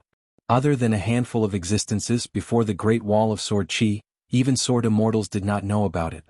Cui Dongshan revealed a benevolent smile. As expected, left and right were bastards with some minor swordsmanship. They did not attack him but others. It was very satisfying. Pei Qian held the mountain traveling staff under his armpit. He placed his hands in front of him and clapped lightly. Cui Dongshan said with a smile, "After today the literary sage's unreasonable lineage will spread throughout the Great Wall of Sword Qi." Pei Qian said, "Why?" Chao Qinglang sneered, "Others will feel that a lot of reason is in the hands of the weak after the strong become weak. This is because they do not feel the same way." Cui Dongshan chuckled, "Don't learn from me." Chao Qinglang shook his head, "I only know this. I will only learn from you." Left and right ignored Cui Dongshan. He retracted his gaze and looked into the distance. He continued with an indifferent expression, "Miyu Yu Qing. Follow me out of the city for a battle. If there is only victory, admit defeat. If you are willing to fight to the death, die." Sword immortal Mihu said telepathically, "I admit defeat and apologize to you." Yu Qing did not reply. Left and right flashed and went to find Yu Qing. "Yu Qing, do you only know to be a mute now? Before this, did I use my sword to pry open your mouth and spout nonsense?" Cui Dongshan took out the talisman boat fairy and smiled, "What are you looking at?" "There's nothing to see. Let's go home." When you martial uncles fight, you are the most careless. It is the most humiliating. Cui Dongshan and Pei Qian sat on the left and right of the ferry. They each held a mountain traveling staff and rowed the boat. Cui Dongshan swore to his senior sister that this way, the ferry could fly faster on the way home. Chao Qinglang was a little helpless. She looked at Pei Qian, who was rowing the boat with all his might and laughing. She did not know if she really believed it or just thought it was fun. Cui Dongshan was more refreshed now. He leaned on the ferry and held his butt up as if he was holding the wormwood with both hands. He rowed the boat with all his might. Previously, when he suffered a sword strike, he also told his martial uncle about the great sword immortal Yu Qing's achievements. This deal was indeed worth it. They returned to Ning residence in the middle of the night. Pei Qian was a little disappointed that he did not see his master's wife, who was in seclusion. Chen Pingan and Cui Dongshan went to the dragon-slaying cliff pavilion to talk. Chao Qinglang went to her residence to cultivate. The battle between the two great sword immortals on the city wall spread quickly throughout the Great Wall of Sword Qi. It was said that great sword immortal Yu Qing was forced down the city wall and fell to the south. This meant that Yu Qing had no choice but to fight to the death. In the end, it was said that several sword immortals stopped him. Late that night, the sword light in the south was as bright as the sun, making the city as bright as day for a long time. After that, there was no matter of life and death. The Great Wall of Sword Qi was used to big scenes. There were more people drinking. The business of the folding mountain shop was especially good. Recently, Nalin Yeshing suddenly felt that the old woman by Lian Shuang's eyes were a little scary. He counted with his fingers and found that the number of times she called him old dog Nalin had decreased a lot. Her momentum was also much weaker. This made Nalin Yeshing a little creepy. Then he saw the young man in white who called him Grandpa Nalin with a bright smile. Walking side by side with him, Nalin Yeshing asked, "Dongshan, did you say something to Bai Momo recently?" Cui Dongshan nodded and said, "Yes, Bai Momo is an elder of Ning Mansion. Of course I have to say hello." Nalin Yeshing smiled and said, "Besides saying hello, what else did you say?" Cui Dongshan stomped his feet and said with annoyance, "I should have said something. How could I forget it? I don't hold grudges and I don't remember things. It's really bad." Nalin Yeshing stopped in place and looked at the young man in white who was jumping forward with his big sleeves swaying. He missed the early days when they called each other brothers. Early in the morning, Pei Qian called Cui Dongshan to escort her. Then she walked on the secluded street outside the high wall of Gua Mansion with the mountain walking stick in her hand and a small bamboo box on her back. He was too presumptuous and impolite. He didn't even come out to greet his senior sister. Could he be regarded as half a disciple of his master? He couldn't be. Forget it, in this case he and his senior sister were not destined to be together. In the future there would be no place for him in Luapa Mountain. Don't blame his senior sister for not giving him a chance. He couldn't catch it. Miserable and pitiful. Unexpectedly, a head popped out from the top of the wall. With her hands on the wall and her legs in the air, she asked, "Hey little guy on the road, who are you? Your mountain walking stick and small bamboo box are so beautiful. Alas, they make you look a little dark." Pei Qian stood in place and turned her head. Guizhuzhou opened her eyes wide and stared at Pei Qian. She asked tentatively, "You wouldn't be the big senior sister who is as beautiful as a flower, whose fist art is invincible, who is 8 feet tall, right?" Pei Qian withdrew her gaze and looked at the big white goose bitterly. The big white goose didn't care about loyalty and pretended to be deaf and dumb. So after arriving at Ning Mansion, Pei Qian was a little listless as she lay on her master's table. Chen Pingan put down the engraved seal in his hand and asked with a smile, "What's wrong? You've seen that little girl Lu Duan and you're not happy?" Pei Qian nodded, "Master, I'm not complaining to you behind your back. I just don't like her." Chen Pingan smiled, "Our Luapa Mountain Ancestral Hall doesn't have a rule about how much we have to like each other. As long as we each abide by our own rules, it's enough." Pei Qian immediately sat up and nodded, "That's good. Otherwise it would be difficult for me to pretend to like her." Chen Pingan nodded, "You don't have to do it deliberately. But remember not to look at people with prejudice. Whether or not we can become friends depends on fate." Pei Qian smiled like a flower. "What Guizhuzhou, even if she became a disciple of Luapa Mountain, wouldn't she still have to call me senior sister?" Chen Pingan hesitated for a moment and sat up straight. "Next, Master's going to talk about something that involves right and wrong. Even if Master asks you, you don't have to say anything. But after being sad, if you think of something, you can come and tell Master. At the same time, remember that since Master is willing to say some harsh words to you, it means that I feel that you can bear it." I recognize Pei Qian as my first disciple. Also, it's not that Master doesn't know who Pei Qian was in the past, but he was still willing to accept you as his disciple. That means that he definitely didn't just see your good side. You've changed for the better, right? Pei Qian's face was pale. He also sat up straight and still. His hands were clenched into fists, but his eyes were firm as he nodded gently. Qin Pingan then continued, Master is talking to you about the past today. It's not to bring up old scores, but it can also be said to be bringing up old scores. Because Master has always felt that right and wrong has always existed. This is one of the most fundamental principles in Master's heart. I don't want you to think that today's good things can cover up yesterday's mistakes. At the same time, I also believe from the bottom of my heart that the good you have today was not easy to come by. I will not deny the good you have now and any good you will do in the future because of the mistake you made yesterday. I cherish and care about everything. Pei Qian's eyes reddened. He raised his hand to wipe his eyes and then put it down immediately. Master, please continue. Pei Qian is listening. Qin Pingan's face was firm. He didn't deliberately lower his voice. He just tried his best to be calm and said slowly to Pei Qian, I asked Chao Qinglang privately if he took the initiative to fight with you in the Lotus Blossom Blessed Land. Chao Qinglang said yes. I asked him again, did Pei Qian tell him that she saw the things in the hands of Ding Ying's men on the street? Do you know what Chao Qinglang said? Chao Qinglang didn't hesitate to say that you didn't. I then told him the truth. Otherwise Master would be angry. Chao Qinglang still said no. Pei Qian frowned hard, his lips trembling. Suddenly, his face was full of tears. Yes, Master, I did. I told him. Then that day Chao Qinglang was heartbroken. He went crazy and fought with me on the spot. I even hit him with a bench. Qin Pingan sat there and said, Pei Qian, think about what you should do and do it yourself. But Master will tell you that in our lives, it's not just you. Master is the same. Not all mistakes are made when we know that we're wrong and have the chance to make up for it. There are even many mistakes that we know we're wrong and want to correct, but we don't have the chance. Besides, I also want you to understand that it's not that Chao Qinglang doesn't hold grudges. It's not that he doesn't care about it. He's just willing to forgive you. But the forgiveness of others and our mistakes are two different things. The world is so complicated. We may have done good things, but many mistakes are still there.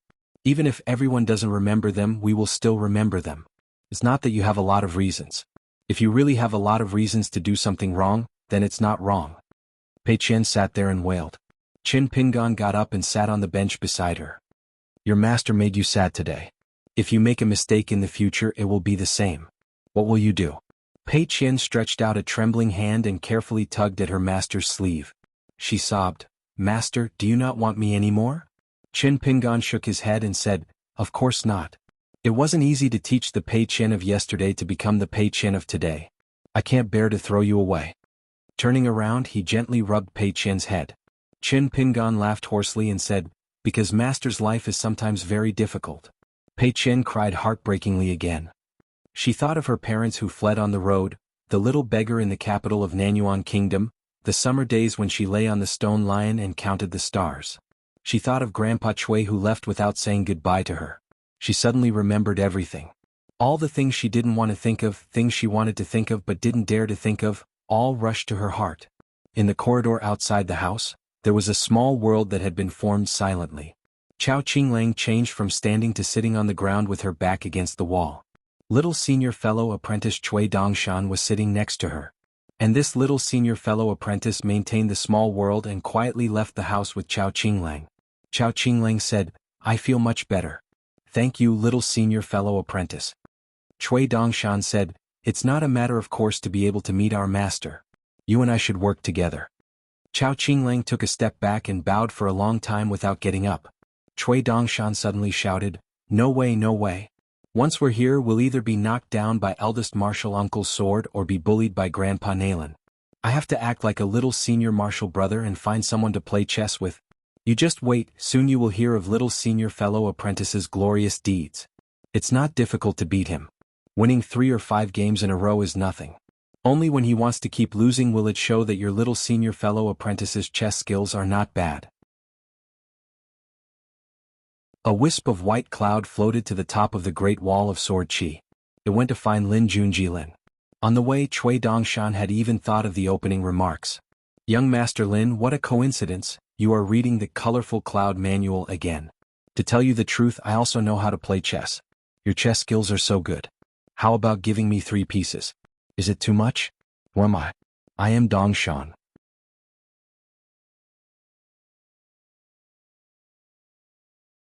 608. The wine shop was overcrowded with drunkards and gamblers today. The atmosphere was harmonious, and they were all praising the second shopkeeper.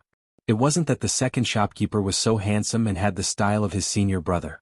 They were saying that the second shopkeeper's bamboo grotto heaven wine paired with pickled vegetables and yangchun noodles should be the best in the Great Wall of Sword Chi, and that those who didn't come here to drink were not sword immortals. This made some people panic. As they drank, they felt uncomfortable all over. They wondered if this was a trick of some enemy forces. Was this the second shopkeeper's so-called clumsy flattery trick? Therefore, these people silently noted down the names and appearances of those who were the most talkative and boastful, so that they could claim credit from the second shopkeeper later. As for whether they would wrongly accuse good people or accidentally hurt allies, the second shopkeeper could make the decision himself. They were only responsible for reporting. After all, there were a few among them who had only received the second shopkeeper's hint and had not really become fellow Taoists who could gamble with others to make money. On the city wall, Yu Zhuanfu was gnawing on a pancake and holding a kettle in one hand. He looked at a certain battlefield south of the city wall. There were many small potholes on the ground. To be able to see the potholes on the ground from such a high city wall, one could imagine that the potholes were as big as lakes and people were as small as mustard seeds. Yu Zhuanfu often came to the city wall now and could be considered half a friend of the young girl Zhu Mei. After all, among the sword cultivators in the Shaoyuan dynasty, the most pleasing to the eye was Zhu Mei, who had a clear distinction between love and hate. Next was the gold core sword cultivator Jin Jinmen. As for the rest, he didn't like them very much. Of course, Yu Zhuanfu's dislike was only expressed in one way, and that was by not interacting with them. If you greet me, I will nod and greet you. If you want to continue with the pleasantries, you can forget about it. When I meet a senior, I will take the initiative to greet him. It's that simple. I, Yu Zhuanfu, am only here to practice my fist technique, not to help my family expand its connections. Besides, the Yu family only has a little relationship with the inverted hanging mountain. It has nothing to do with the Great Wall of Sword Chi. As for Zhu Mei, she probably already thought that she and Yu Zhuanfu were long-lost sisters with different fathers and mothers. Yu Zhuanfu was a little worried. He had eaten too few pancakes and the pancakes in his bag had long been eaten. There wasn't much left in the bag. It was just a small worry not worth mentioning. This time he came to the Great Wall of Sword Chi to pursue Chao Si's martial arts path and strengthen the gold body realm. He did not expect to meet the second shopkeeper who was also a martial artist of the golden body realm. He also did not expect that compared to the Great Wall of Sword Chi in his mind, the sword immortals here were even more fascinating. Even if Yu Tsiufu was not a Qi cultivator, let alone a sword cultivator, he still felt that compared to the vast land and abundant resources in the vast world, the Great Wall of Sword Chi had some unique merits. Yu Zhuanfu finished eating the pancake and drank some water. He planned to rest for a while and then get up to practice his martial arts. The U.S. was destined. Of course. Seniors with swordsmanship was indeed the best. Sword Immortal Sun Jiyuan had witnessed the beginning and end of the battle. According to Sword Immortal Sun Jiyuan, Zhu's first strike was unreasonable. He chopped Yu Qing off the city wall. Then he didn't restrain the sword Qi. From the beginning to the end, the number of times Yu Qing fought back could be counted on one's fingers. It wasn't that Yu Qing wasn't strong, but his natal flying sword 100 feet spring was weaker than Zhu's sword Qi Lake Sea. His natal flying sword, Skylark in the Sky, didn't even have many chances to land. But Sun Jiyuan also joked that Yu Qing held back. It wasn't because he was polite, but because he didn't dare to. He was afraid that he would be chopped to death by Zhu's sword. At the same time, it also gave the other sword immortals an excuse to stop Yu Qing. Unfortunately, Yu Qing ignored the 2 sword immortals who tried to persuade him. He just stared at Yu Qing, who was smashing his sword Qi randomly. It was not really a mess. On the contrary, it was just that there was too much sword Qi and the sword intent was too heavy. On the battlefield, sword immortals fought for life and death. They could not see everything clearly. It did not matter. They just wanted to be able to dodge, defend, and break through. Many sword immortals who used their swords in dangerous situations were just following their hearts. Zhu didn't say a word at that time, but his meaning was obvious. Other than Yu Qing, the other sword immortals were fine from afar. Only those who were close to him were enemies. The two sword immortals were embarrassed to death. One of them was chopped down by Zhu's unsheathed sword. The ground cracked and a gully appeared. If Zhu hadn't deliberately moved 10 feet away, that sword immortal would have had to use all his strength to resist the sword. He could only call for his friends and call for 2 more sword immortals to help him. But still no one dared to attack. What if Zhu abandoned Yu Qing and changed the target? When Yu Qing had no choice but to attack with all his strength, the figure of the eldest sword immortal appeared on top of the city wall. With his hands behind his back, he stared at the battlefield in the south and seemed to say something to Zhu. Zhu then sheathed his sword. In the end, Sun Jiyuan sighed with emotion to Yu Jufu. His swordsmanship was so high, but he wasn't afraid of fighting a group alone. Zhu, could it be that he wanted to reach the heavens in a single bound in the Great Wall of Sorqi? Yu Jufu then asked curiously what it meant to reach the heavens in a single bound. Unfortunately, Sun Jiyuan smiled and didn't say anything. Yu Jufu stood up and slowly punched along the wall. His punches were slow but his body was fast. After walking for about an incense stick's worth of time, he met a young man in white who was walking towards him. Yu Jufu didn't want to know this person's name, but he first had to ask the chattering ear god Zhu Mei if she agreed. Zhu Mei said that this young man was Qin Pingin's student, a native of the Aquarius continent. His surname was Cui and his name was Dongshan. According to seniority, he could be considered a third-generation disciple of the sage of literature. But Cui Dongshan's brain didn't seem to be very good, sometimes good and sometimes bad. It was a pity that he had such a beautiful appearance. The other party walked straight ahead, so Yu Jufu moved slightly to let the two sides pass by. She didn't expect that the other party seemed to have the same plan. Coincidentally, their paths met, so Yu Jufu changed again. Coincidentally, the other party also moved. After a while, Cui Dongshan stopped and said with a sad face, "Sister Yu, just tell me if you want to go left or right. I don't dare to move, otherwise I'm afraid you'll misunderstand me and think I'm up to no good." Yu Jufu didn't say anything.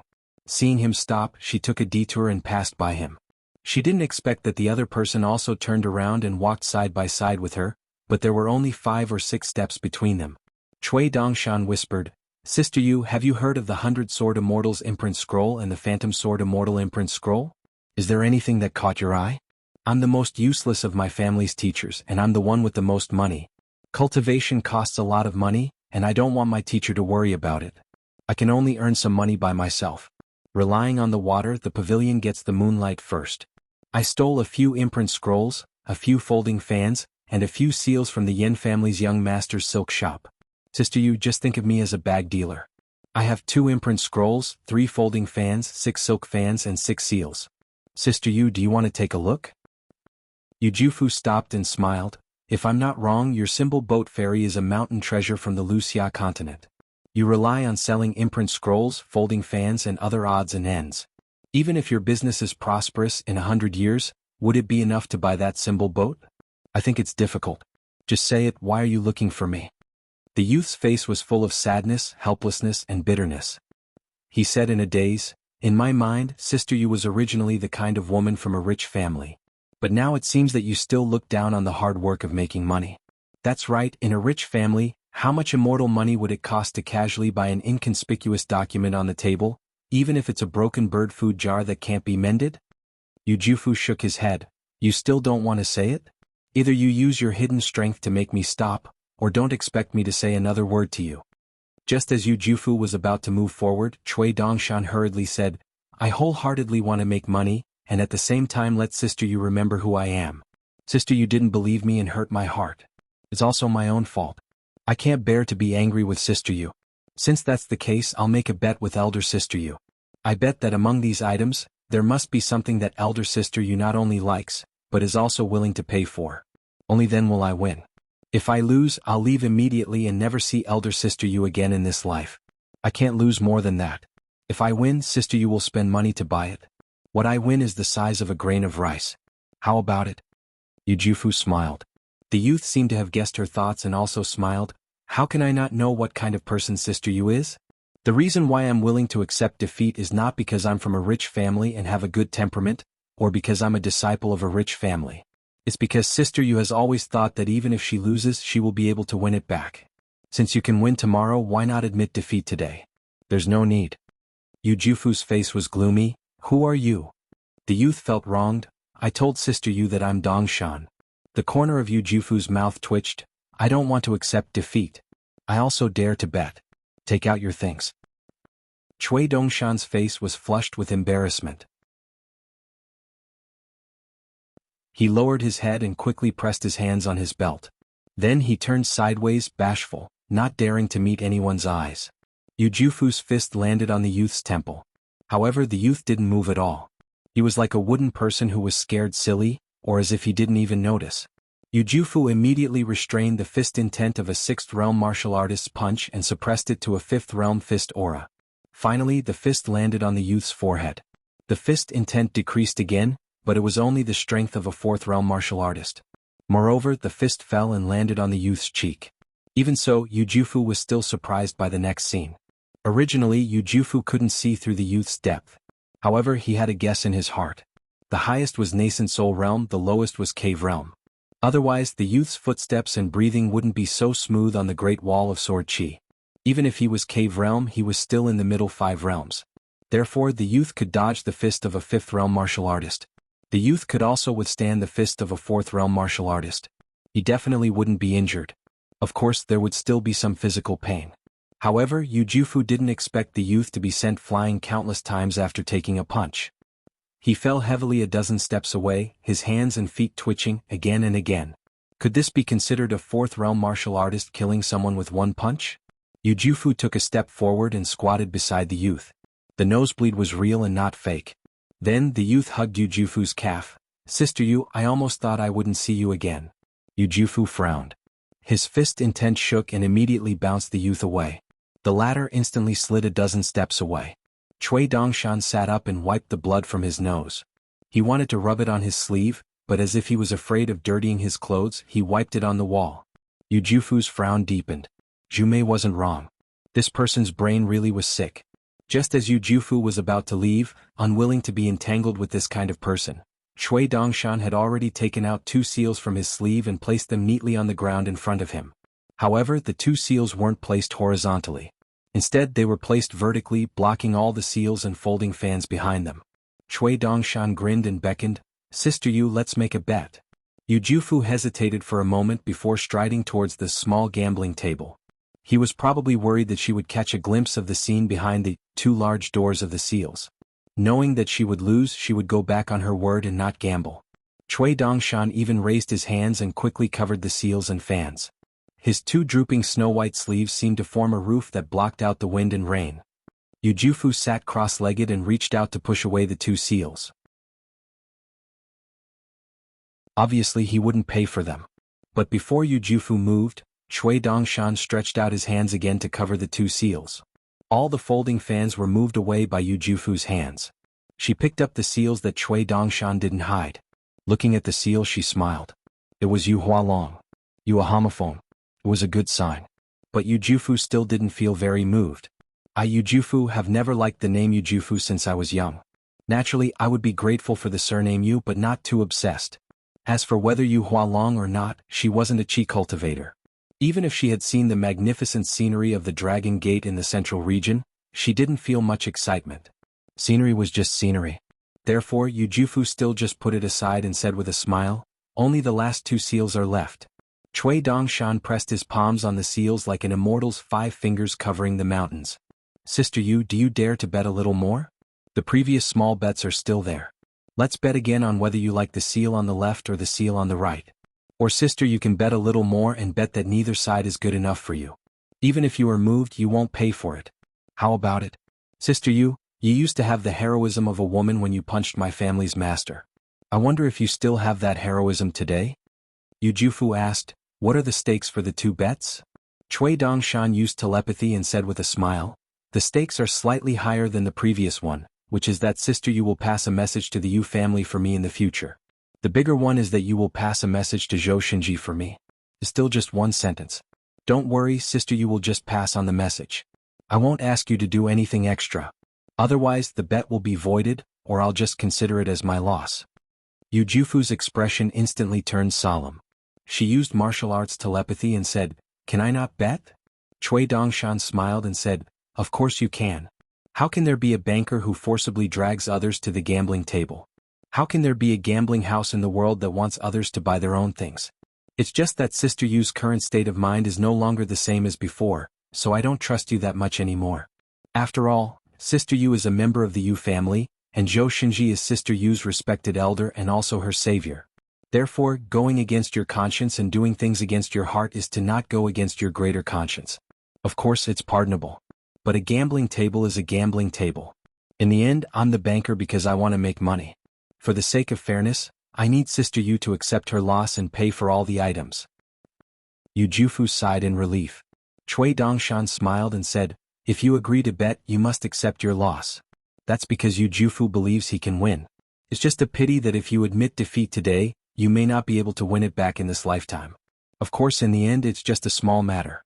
In life, how can one ignore the great rules and customs of the world for one's own little pleasure? If the fist is noble, then so be it. If the fist is not high, then so be it. Yu Jufu raised his head. Are you deliberately using Qin Pingan's words to provoke me? On the street in front of the Ning residence, in Yu Jufu's first match, Qin Pingan had said that if a martial artist spoke harsh words, he had to have a great fist intent. Cui Dongshan smiled and narrowed his eyes. So what if I am? So what if I'm not? So what if I retreat today? Tomorrow I'll take 2 more steps. Yu Jufu is not a chi cultivator but a pure martial artist. The path of martial arts is always sailing against the current, not striving for the speed of day and night. Yu Jufu asked, do you already know that if I lose and help you pass on a message to the family, I, Yu Jufu, will integrate into the Yu family for the sake of my own heart, and will no longer have the courage to travel the world? Cui Dongshan nodded and smiled. Of course. If I don't know the character and heart of the gamblers, how would I dare to be the banker and welcome guests from all directions? It's just that Yu Jufu doesn't like the name bestowed by the old ancestor. As a woman, I have to be treated like a man. What kind of woman would like this name when she grows up? But I believe that Yu Jufu has a good impression of his own family name. Yu Jufu smiled bitterly. Jume you fool. No matter if I win or lose, I'll scold you later. But while Yu Jufu's mood was complicated, he had been carefully observing the subtle movements of his opponent's hands, hoping to identify which side of the seal it was. This would make Cui Dongshan even more confident. But the more he looked, the more uncertain Yu Jufu became. Yu Jufu took out a small coin and gently flicked it. When it landed, it was the reverse side. Yu Jufu said, the right hand. I bet that the right hand covers the seal. I won't pay for it. Cui Dongshan bent down and was about to take the money. Yu Jufu angrily said, Cui Dongshan. Cui Dongshan looked up with a blank face. If I win and don't take money, why would I be the banker and a bag dealer? My family's master is the child of wealth, I'm not. I'm just earning some hard-earned money and conscience money. Yu Jufu glared at him. Cui Dongshan smiled and retracted his hand, raising it to reveal the seal. Sister Yu looks even better when she's angry. Yu Jufu reached out and grabbed something in the air, collecting the seal in his hand. It wasn't the seal of the 100 Sword Immortals or the Phantom Sword Immortals. He looked down. Border. Sure, in the stream, how can it not be a mainstay? Qiyun in the sky, fist in the sky. The seal, female martial god, by Qin Chao's side. Yu Jufu clenched the seal tightly. After a long silence, she looked up. I lost. Speak, I'll pass on your message to the family. The other party was powerful. Not only did he know the pseudonyms Shi Zaishi and Yu Qiyun, but he also knew the relationship between her family and old Mr. Zhou. This was nothing. The other party's true strength lay in his ability to read people's minds. He had calculated that she, Yu Jufu, would wholeheartedly approve of Qin Pingan's words. He had calculated that once she lost, she would be willing to promise the family that she would no longer wander around. She would begin to truly serve the family as a Yu disciple. What did this mean?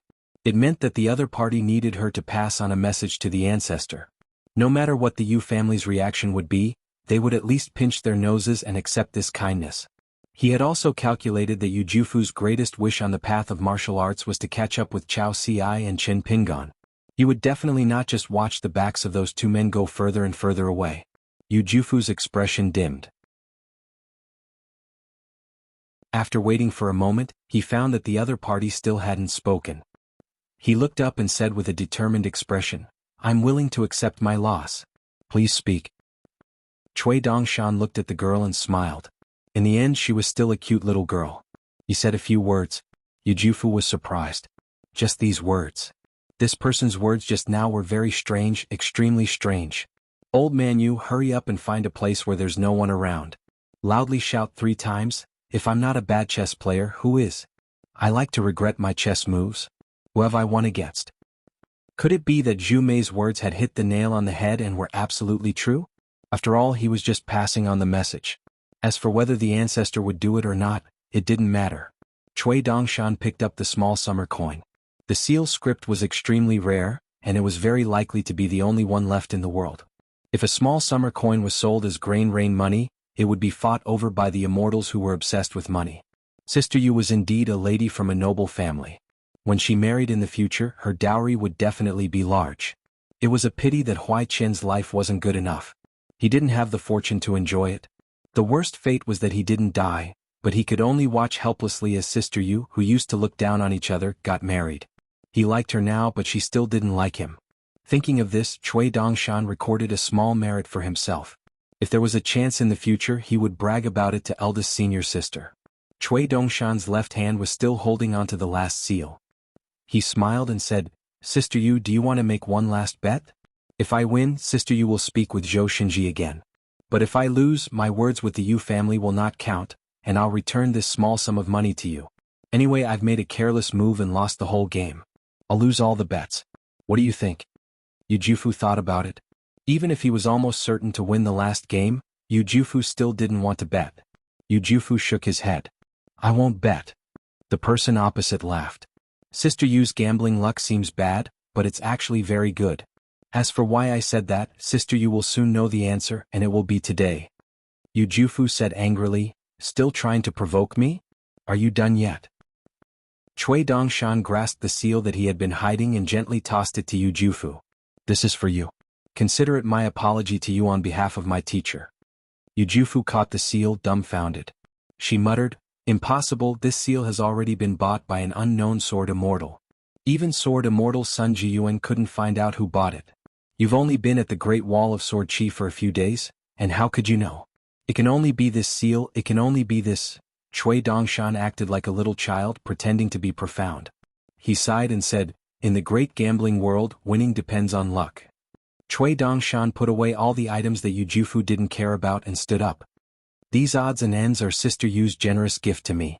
When I think about how I will be acquainted with Sister Yu in the future, I'm happy, really happy. Yu Jufu still sat in place. She looked up. Senior, who are you? To be able to address her old master as Old Man Yu and rotten chess player, and even directly address Old Master Zhou as Zhou Xinji, the white-clothed youth smiled and said, I am Dongshan. Cui Dongshan strode away to find someone else. After Cui Dongshan took a few steps, he suddenly stopped and turned around. He smiled and said, Sister Yu, in the future, don't throw money in front of others to make a choice. I don't dare to say everything, but most of the time, you think it's an illusory matter of luck. In fact, it's luck because your realm isn't high enough. Whether your luck is good or bad, it's not up to you, nor is it up to the heavens. Today you can accept it with me, but what about in the future? Today you're just a martial artist, Yu Jufu, but in the future you'll be Yu Jufu of the Yu family. Sister Yu, please think about my master's words day and night. Yu Jufu was silent. The seal in her hand was boundless, only the seal. Wild goose hitting the wall. Yu Jufu turned to look. The white-clothed youth was walking on the wall and practicing martial arts. He made a lot of noise and his voice wasn't soft. It was a set of martial arts that could probably be considered a tortoise's fist. Sword Immortal Ku Xia was teaching the children of the Shao Yuan dynasty swordsmanship. According to the rules of the Great Wall of Sword Chi, once on the wall there were no rules. If one wanted to set the rules, one had to speak with the sword. Sword Immortal Ku Xia was a foreigner. His swordsmanship wasn't bad, but he had a gentle temperament. In addition, he and this group of young geniuses had an average reputation in the Great Wall of Sword Chi. Naturally, he wouldn't target a white-clothed youth who was sitting in the distance and watching them practice. Moreover, the youth had only glanced at them a few times before he quickly went back to reading. Sword Immortal Ku Xia glanced at the title of the book. It was a chess manual called Fast and Leisurely Pavilion. It was widely circulated in the central Divine Continent, especially in the Shao Yuan dynasty. It specialized in solving problems of life and death. There was a sentence in the preface that was highly respected. The level of my skill depends on the opponent's skill in chess. Wait for a strong opponent, Then use an even stronger opponent to win step by step. Isn't that fast? Sword Immortal Kuxia smiled. This person's cultivation realm shouldn't be low, but he hit it well.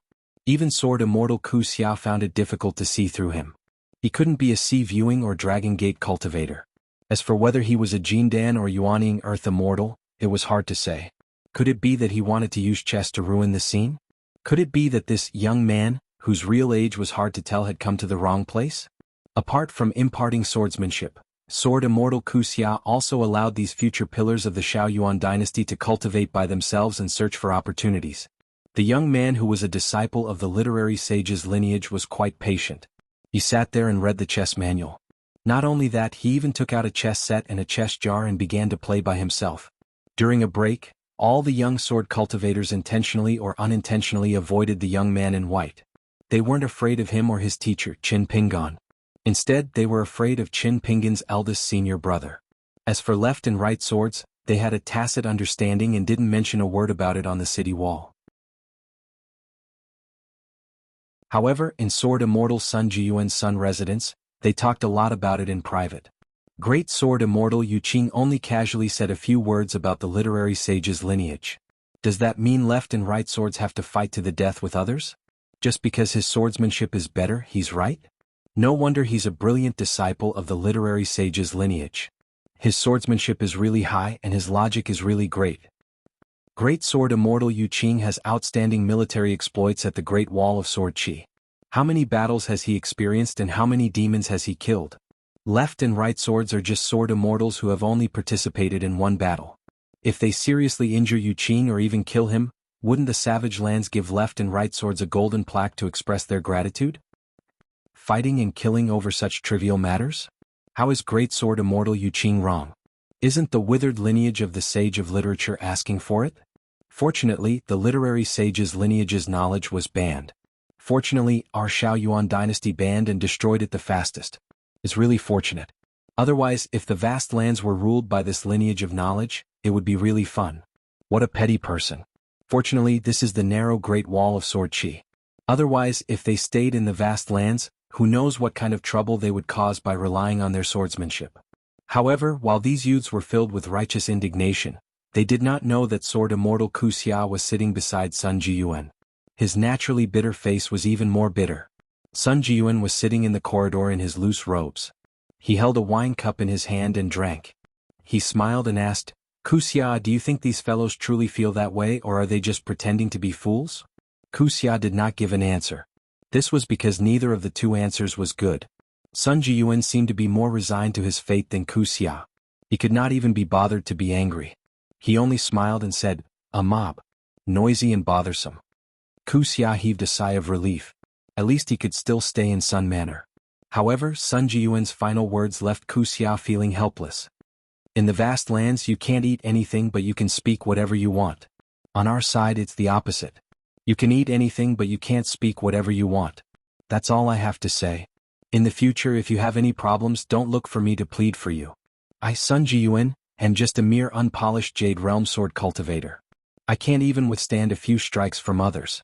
Besides, it's pointless to be hacked to death. Why bother? I find it strange. The Shaoyuan dynasty should be a place with a lot of culture. Why is it that this bunch of brats should have read quite a bit? They should have eaten some of the principles in the books.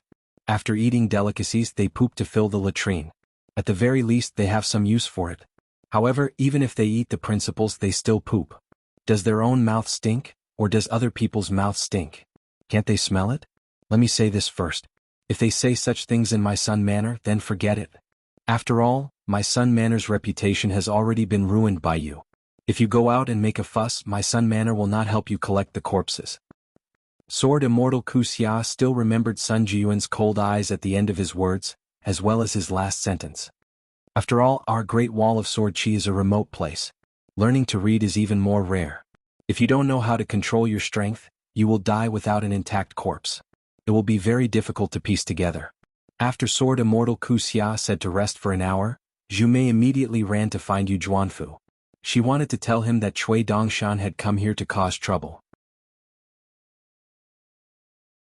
Jin Junming was still sitting alone on the praying mat in the opposite corner, silently searching for the threads of sword intent hidden in the sword qi.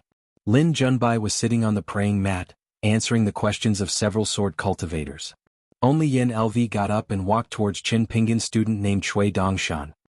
He jumped onto the wall, turned his head to look at the chessboard and asked with a smile, "Is this the life and death problem of Mr. Shilu's fast and leisurely pavilion?" Cui Dongshan raised his head and glanced at Yin Lv. He didn't speak, lowered his head and continued to solve the problem alone. Yin Lv smiled and said, "Who do you want to play chess with by staying here? Do you want to ask Junbai about chess? I advise you to give up, Junbai won't come here." Cui Dongshan didn't raise his head and said, "Jiang Guanqing, if you want to build a relationship with me and get familiar with my eldest uncle, I also advise you to get lost quickly." "Jiang Guanqing?" Yin Lv laughed involuntarily. Cui Dongshan raised his head and said, "What, you, a disciple of the secondary saint, want to fight with me on the chessboard?" Yin Lv shook his head, his smile was tranquil and his expression was calm. "You've got the wrong person. Although I, Yin Lv, am not a disciple of the secondary saint, I know very well that the disciples of the secondary saint follow the rules and follow the teachings of the sages. They never engage in meaningless disputes. The truth is in the book and in the heart, not in the sword or the fist, and of course not on the chessboard. I am not a disciple of the secondary saint, but I know this truth, let alone the thousands of students of the secondary saint. What do you think?" Cui Dongshan asked doubtfully, "You're called Yin Lv, aren't you that Jiang Guanqing whose ancestral grave emitted the wrong smoke and whose two elders were once gentlemen of the academy? You're a disciple of the Yin family of the Central Plains?" Yin Lv put on a stern face and said in a deep voice, "Please be careful with your words." Cui Dongshan waved his hand, one hand twirling a chess piece and the other holding the chessboard. He looked at Yin Lv from the corner of his eyes and said seriously, "Then let's not talk about that Jiang Guanqing whom you say you care about but don't care about in your heart. I'll just talk about you. Your ancestor is that Yin Shi who doesn't receive an invitation every time at the banquet of the god of Green Mountain, the famous big dog Yin of the central divine continent. Every time he drinks, even if he can only drink with the last seat and no one pays attention to him, he still likes to drink with all his might. After leaving the bamboo sea grotto heaven, he immediately puts on a face that says I've not only drunk at the god of Green Mountain, but I've also drunk with who and who's that. Fortunately, there was a fellow who was not tactful and did not understand the rules of the banquet table. He accidentally revealed the heavenly secret and let it slip. Otherwise, I reckon that the title of Big Lackey Yin would not have spread. Young Master Yin, what do you think?" Yin Lv's face was ashen. Cui Dongshan blinked his eyes. "It's just words so light as a feather. Where is the tolerance of a scholar? Why do you want to kill me? Moreover, you have a clear conscience and think that killing me is absolutely reasonable. How did you do it? Aren't you afraid that I'll be scared to death because of my cowardice? Are you really not afraid that my eldest martial uncle will chop you into mincemeat?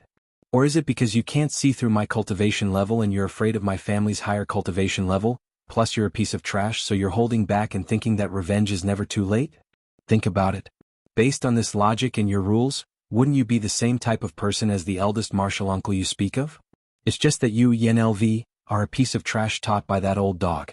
Therefore your swordsmanship is in the cesspool, while my eldest martial uncle's swordsmanship is in the sky. This is just a small difference." Yin Lv gritted his teeth and clenched his fists, but in the end he smiled slightly. Cui Dongshan put down the chess piece and chess manual, took a deep breath, and made a gesture of qi sinking into his dantian. He smiled brightly and said, "Look, I know your logic too. As expected, it's simpler and more comfortable to talk about your logic." Cui Dongshan waved his hand and said with a face full of disdain, "Little dog of the Yin family, quickly retreat and go home. Lick your old dog's butt. Your ancestor's cultivation level is high, so the leftovers on his butt will be enough to feed you. Why did you come to the Great Wall of Sword Qi and follow behind Lin Junbai and wag your tail? Practice your sword, my ass. Why don't you think about who our eldest young master Lin is?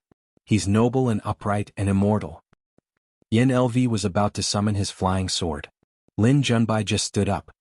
"All right, Cui Dongshan, I'll play chess with you. There's no need to talk about this little exchange of words." Cui Dongshan pinched his nose with one hand and beckoned with the other. "Young Master Lin, quickly sit down. I can only rely on your immortal qi to help dispel the stench of urine." Yin Lv still wanted to draw his sword, but was stopped by Sword Immortal Kuxia's voice. Zuozhuo won't draw his sword for himself, but he'll draw his sword for the sage of literature's lineage. He won't care who you are or what realm you're at. Yin Lv's face paled slightly. He jumped off the city wall and returned to the prayer mat. When he brushed past Lin Junbai patted Yin Lv's shoulder and said with a smile, "There's me. My sword skills are bad but my chess skills are passable, right?" Yin Lv, who had been wronged and humiliated, nodded heavily. Lin Junbai shook his sleeves and sat down on the opposite side of the chessboard. Cui Dongshan rubbed his hands lightly and said with a face full of surprise and envy, "Young Master Lin's words and actions are so ethereal. You must have been brought out from your mother's womb, right? Otherwise, how can you do it so smoothly and with such majestic immortal chi? It's impossible. It's definitely a formless innate ability." Lin Junbai said with a smile, "I said arguing with words is boring. Let's just play chess. If you keep pestering me like this, I won't play chess with you anymore." Cui Dongshan sat up straight. "What shall we bet?" Lin Junbai shook his head. "No, there's only victory and defeat on the chessboard." Cui Dongshan also shook his head. "Is there any point in playing chess without stakes? I'm here to make money." At this point, Cui Dongshan turned his head. The white-clothed youth who had a bit of the style of a chess player just now waved his hand and said with a smile, "Sister, you over here, over here. I'm going to play chess with young Master Lin. Watch how I beat him." Lin Junbai also raised his head. But compared to Cui Dongshan's outspoken mouth, Lin Junbai, who was also a handsome immortal, was elegant and graceful. He smiled helplessly at Yu Juanfu. Yu Juanfu was expressionless. Zhu Mei couldn't help but laugh. She affectionately called Yu Juanfu Zaishi Zaishi, and then lamented, "You really are an idiot." All sorts of feelings welled up in Yu Juanfu's heart. Sure enough, the other side had predicted that Zhu Mei would talk to him about this, and also predicted that he would appear. And the appearance of a daughter of the Yu family would naturally arouse a trace of competitiveness in someone like Lin Junbai. For cultivators, even the slightest bit of a mustard seed was no small matter. Everything was still within Cui Dongshan's calculations. Yu Juanfu didn't approach the two playing chess. He sat cross-legged and began to nibble on pancakes. Zhu Mei wanted to go to the chessboard to join in the fun, but she was stopped by Yu Juanfu to chat with him. Cui Dongshan looked at Yu Juanfu's back and sighed softly, "If only this sister Yu of mine could look at me more. It could help my chess skills soar and increase my chances of winning." Lin Junbai held his breath and didn't speak. Cui Dongshan turned his head. "A small bet for fun. 1 copper coin." Lin Junbai asked, "Copper coin? What else? Spending money on a piece of snow is a small bet?" Cui Dongshan clicked his tongue. "Young Master Lin is really rich." Lin Junbai laughed. "Where am I going to find a copper coin for you? That's right, I don't think you'll lose much. If you win, it'll be even bigger. After all, winning a copper coin for me is more meaningful than winning a piece of grain rain money. It'll be more memorable in the future." Cui Dongshan was shocked. "I've hidden my unfathomable thoughts so well, but young Master Lin still guessed it. Wouldn't the copper coin in my pocket run the great risk of running away from home and remarrying someone else?" Lin Junbai had to admit that he was disgusted by the person in front of him. Of course, compared to Yin Lv, who was destined to become a joke, he was still a million times better. Today's conversation would be heard by many people in the Xiaoyuan dynasty. It was hard to say whether Yin Lv would gain anything from practicing swordsmanship at the Great Wall of Sword Qi in the future. Cultivators had grudges in their hearts that couldn't be erased, and it involved the more troublesome reputation of their families. At the very least, it would cause Yin Lv to lose some of his gains. Lin Junbai said, "It's settled. Win or lose, you'll get a copper coin. Who'll go first?" Cui Dongshan asked, "Young Master Lin's chess skills are outstanding, but you're not willing to give me 3 pieces? Don't you want to return with a copper coin with a big victory?" Lin Junbai had already reached for the chess pot. He held the chess pieces in his hand and said helplessly, "Can't we talk about the rules? You and I are from the mountain, but when it comes to guessing, we still have to talk about the rules of the mountain, right?" Because the young man opposite the chessboard had already raised his butt, widened his eyes and pricked up his ears. It wasn't that Lin Junbai couldn't hide the sound of the chess pieces, but he didn't know the cultivation level of the opponent.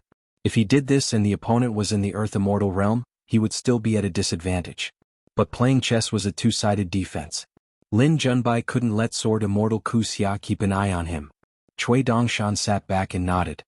He said in a sickly voice, "You've won. It's hard to say how good young Master Lin's chess skills are, but your chess skills outside of the chessboard are really impressive.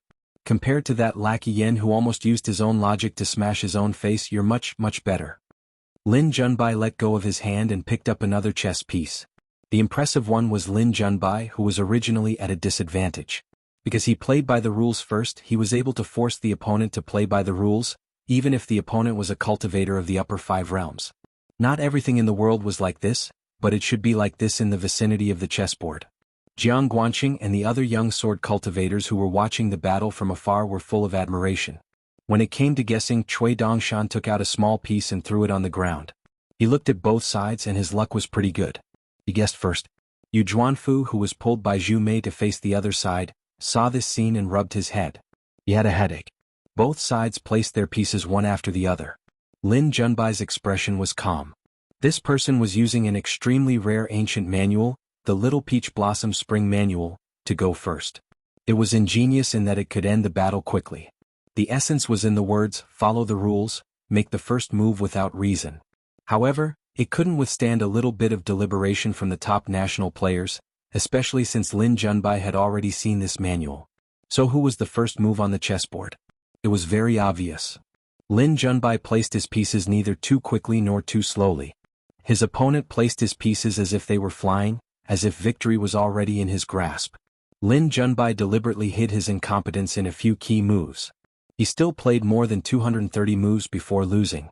It was only a copper coin.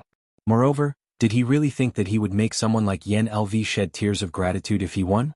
Then it wasn't Yen LV who was bad, but Lin Junbai himself who was stupid. Since when did the great Yen family's reputation need to be saved by a youth from the Shaoyuan dynasty? Only when Lin Junbai lost, and lost by a hair's breadth, using his own loss, would Yen LV truly feel some gratitude. Of course he wouldn't feel too much gratitude. For someone like Yen LV, in the end, an empty reputation was just an empty reputation. Only practical and immediate benefits would move his heart, and he would be willing to remember that forming an alliance with Lin Junbai was profitable.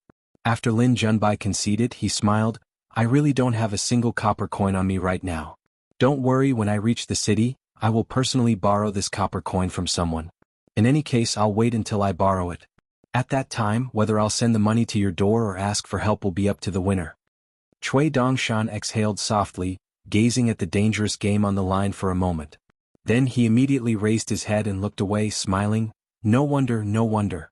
Young Master Lin must have secretly read the Little Peach Blossom Spring Manual.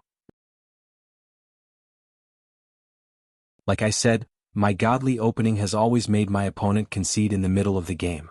Lin Junbai smiled, not taking it to heart. Pretending to be innocent after gaining an advantage, that was all there was to it. Cui Dongshan thought for a moment, whether or not young Master Lin will personally borrow the money, I can't just follow behind young Master Lin's butt. After all, I haven't learned the essence of the Yen family's style. However, whether or not young Master Lin will personally send the money, I do have an idea. If I win the second game, the prize will be mine. I'll take out a bit of the style of a national player for the first time. If young Master Lin wins. How is that possible? When I play chess, I definitely don't have any hidden skills. After all my chess techniques and moves are the hidden skills of others.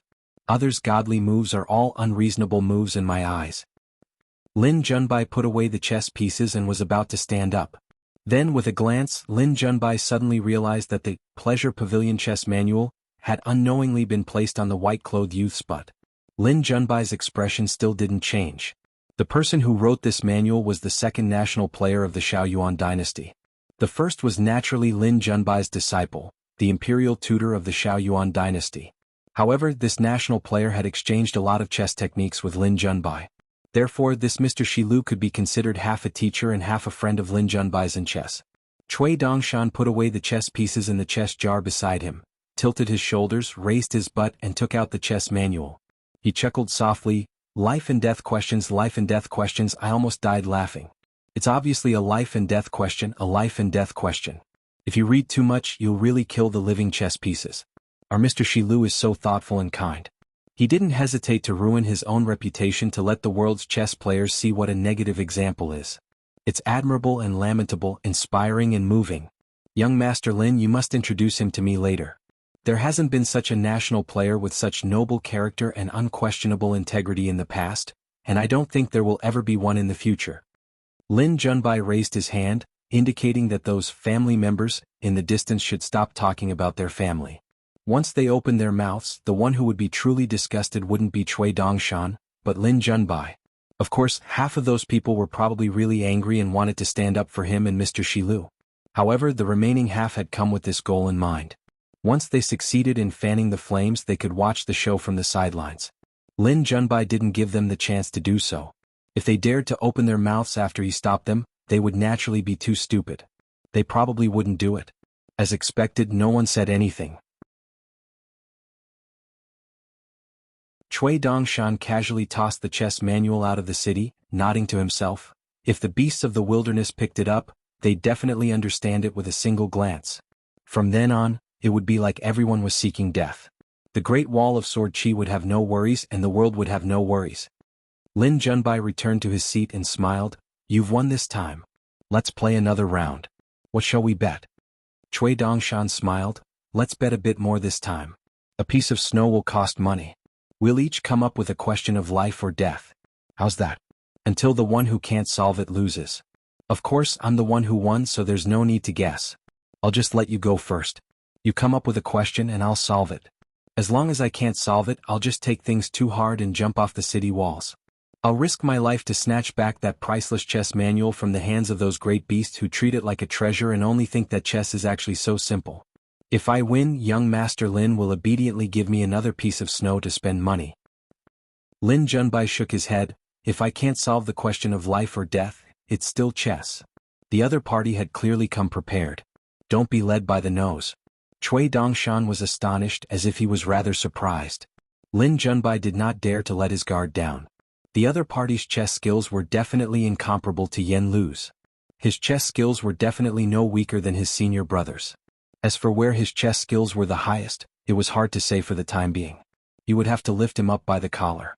Lin Junbai couldn't be bothered to look at the other party's face.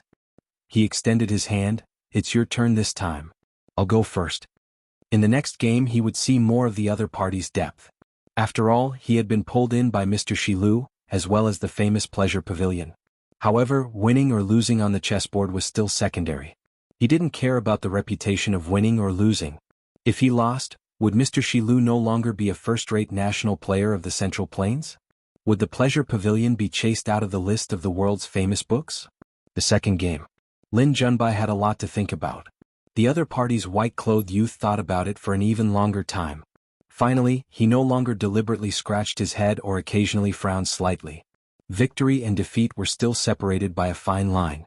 This time, it was Lin Junbai's turn to stare at the chessboard for a long time. His opponent's last 3 moves were all ingenious.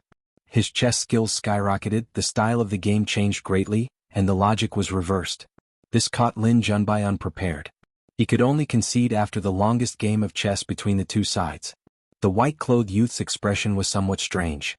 Have you studied the 6th game of the Cayenne chess manual deeply? Since you have a countermeasure, even if victory or defeat is still hard to say, you still have a chance to survive the current situation. Why not play? Hiding your incompetence and suffocating yourself to death is called hiding your incompetence? Young Master Lin, if you continue to play like this, it's the same as giving away money. I really will have to call you for another game. Lin Junbai sighed. Do you really not know, or are you pretending to be stupid? The other party suddenly laughed loudly but said telepathically, Of course I know. You, young Master Lin, want to use 2 losses to make me feel that your chess theory is fixed. Then, when I open my mouth for the 3rd game, you will place a heavy bet and make me bankrupt, right? Young Master Lin, you great national players who are adept at chess have black hearts. Today I have learned a lesson. Lin Junbai opened his mouth and laughed. The 3rd game, a small sum of money. I will play with all my strength. Cui Dongshan clenched his fist and waved it lightly, shaking his head. Sister, you can't lose this small sum of money to you for my fan. As for the other small sums of money, you can choose as you wish. I don't have any in my pocket anyway. Cui Dongshan turned his head and shouted, Sister, you don't worry. Even if I lose everything, I will keep this small sum of money as a sign of brother-sister affection. Yu Zhuanfu turned a deaf ear. Zhu Mei muttered, Nothing good comes out of a dog's mouth. Cui Dongshan laughed out loud. Little girl, speak louder.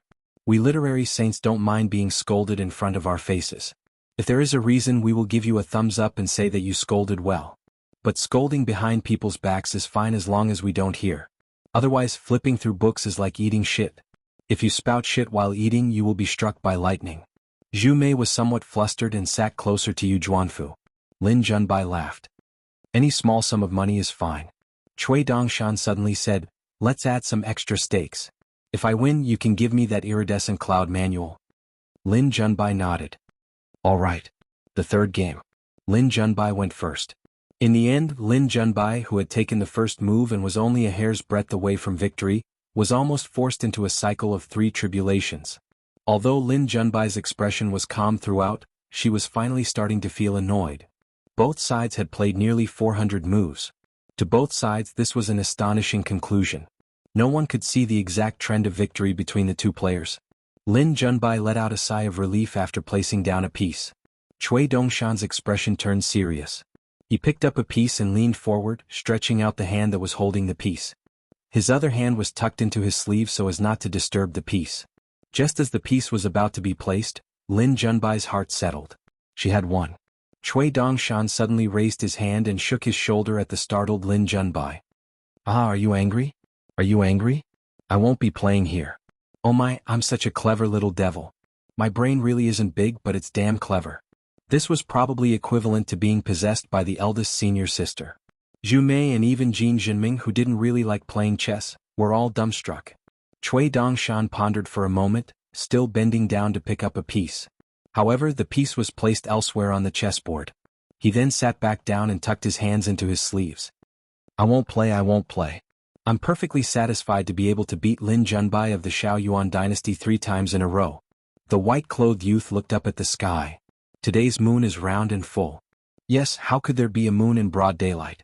The youth was thinking of Sister Zhou Cheng. Lin Junbai smiled. I lost.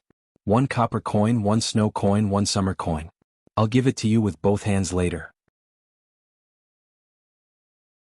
Cui Dongshan suddenly sneered. Oh, from your tone, it sounds like you're indifferent to victory and defeat. What, do you really think that I've played 400 moves with you and that we're evenly matched? I'm just messing with you. Can't tell? Do you believe that we won't bet anything in the 4th round and only bet that I can beat a frog at the bottom of a well who's flaunting her prowess in the Shaoyuan dynasty within 80 moves? Lin Junbai smiled. Cui Dongshan smiled mischievously again. Do you really believe that? I won 3 rounds of chess and earned a lot of money. It's not much. Can't you let me boast a little to satisfy my cravings? Cui Dongshan stopped smiling and looked at the complicated chess game that was densely packed with chess pieces. He clicked his tongue and said, You and I are good brothers. We played such a godly game together. The fast pavilion is about to explode because it's just too fast. Actually, at this moment, no one dared to underestimate this person's chess skills. Yen LV was even more so. Apart from the borders, his chess skills were the closest to Lin Junbai's. Therefore, he was more aware of the white-clothed youth's chess skills. Therefore, he started to change from pure hatred to fear. It was still hatred and even more so. However, in the depths of his heart, he couldn't help but feel fear. Cui Dongshan waved his hand at young Master Lin, who was squatting in the latrine, and said with a sincere look in his eyes, Give me the money later. It doesn't matter if you give it to me yourself. Young Master Lin, I'm going to clean up the chess game. What? Do you still need help? You've already helped me 3 times. I think you should just forget about it. If you continue to be like this, my conscience will feel uneasy. It's the will of the heavens that makes it impossible for me to be friends with a magnanimous person like you. I'm tossing and turning and I can't sleep at night. Lin Junbai sighed. Since the 3rd game had been played, it could be considered a famous game in the history of the Shaoyuan dynasty. Therefore, the result was still acceptable. Cui Dongshan packed up the chess pieces without any style. He casually threw the pieces into the chess jar and muttered to himself, winning 3 games in a row. Comfortable, really comfortable. It's just that it's boring to rely on the disparity in chess skills to crush the opponent. If both sides were equally skilled, winning or losing would depend on luck. Luck is on my side and winning would be the most satisfying.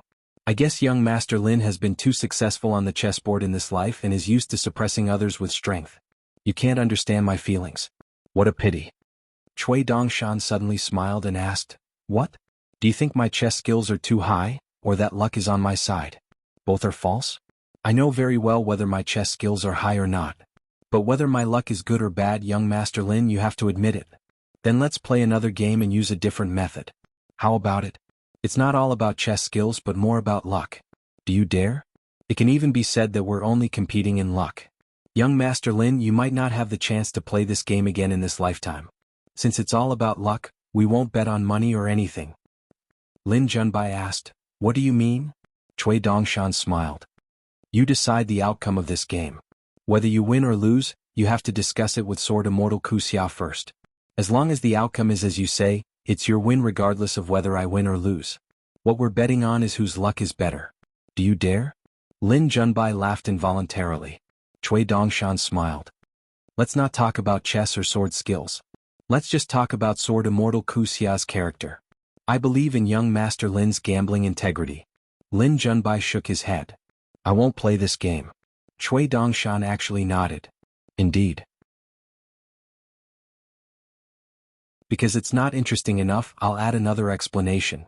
The third game of the Iridescent Cloud manual you've flipped through so many times has reached the mid-game. Alright, it's actually only the 56th move, and someone has already admitted defeat. Why don't we help both sides finish the game? Then you can still decide the outcome outside the chessboard. Does winning or losing on the chessboard matter? It doesn't matter at all. You help the City Lord of White Emperor City, and I'll help the person playing against him. How about it? Look at Sword Immortal Kuxia. He's already impatient. As a Sword Immortal, he's working hard to protect the Tao. How he wishes that young Master Lin can turn the tables." Lin Junbai was speechless. This person was a madman. The reason why the Iridescent Cloud manual was viewed by all chess players in the world as I observe the iridescent clouds of the mortal realm, high and unreachable, was because the winner was invincible. Even more frightening was that as long as the loser left the chessboard and left White Emperor City, he would be invincible outside beneath the clouds. Countless chess players had studied the aftermath of the third game of the Iridescent Cloud manual.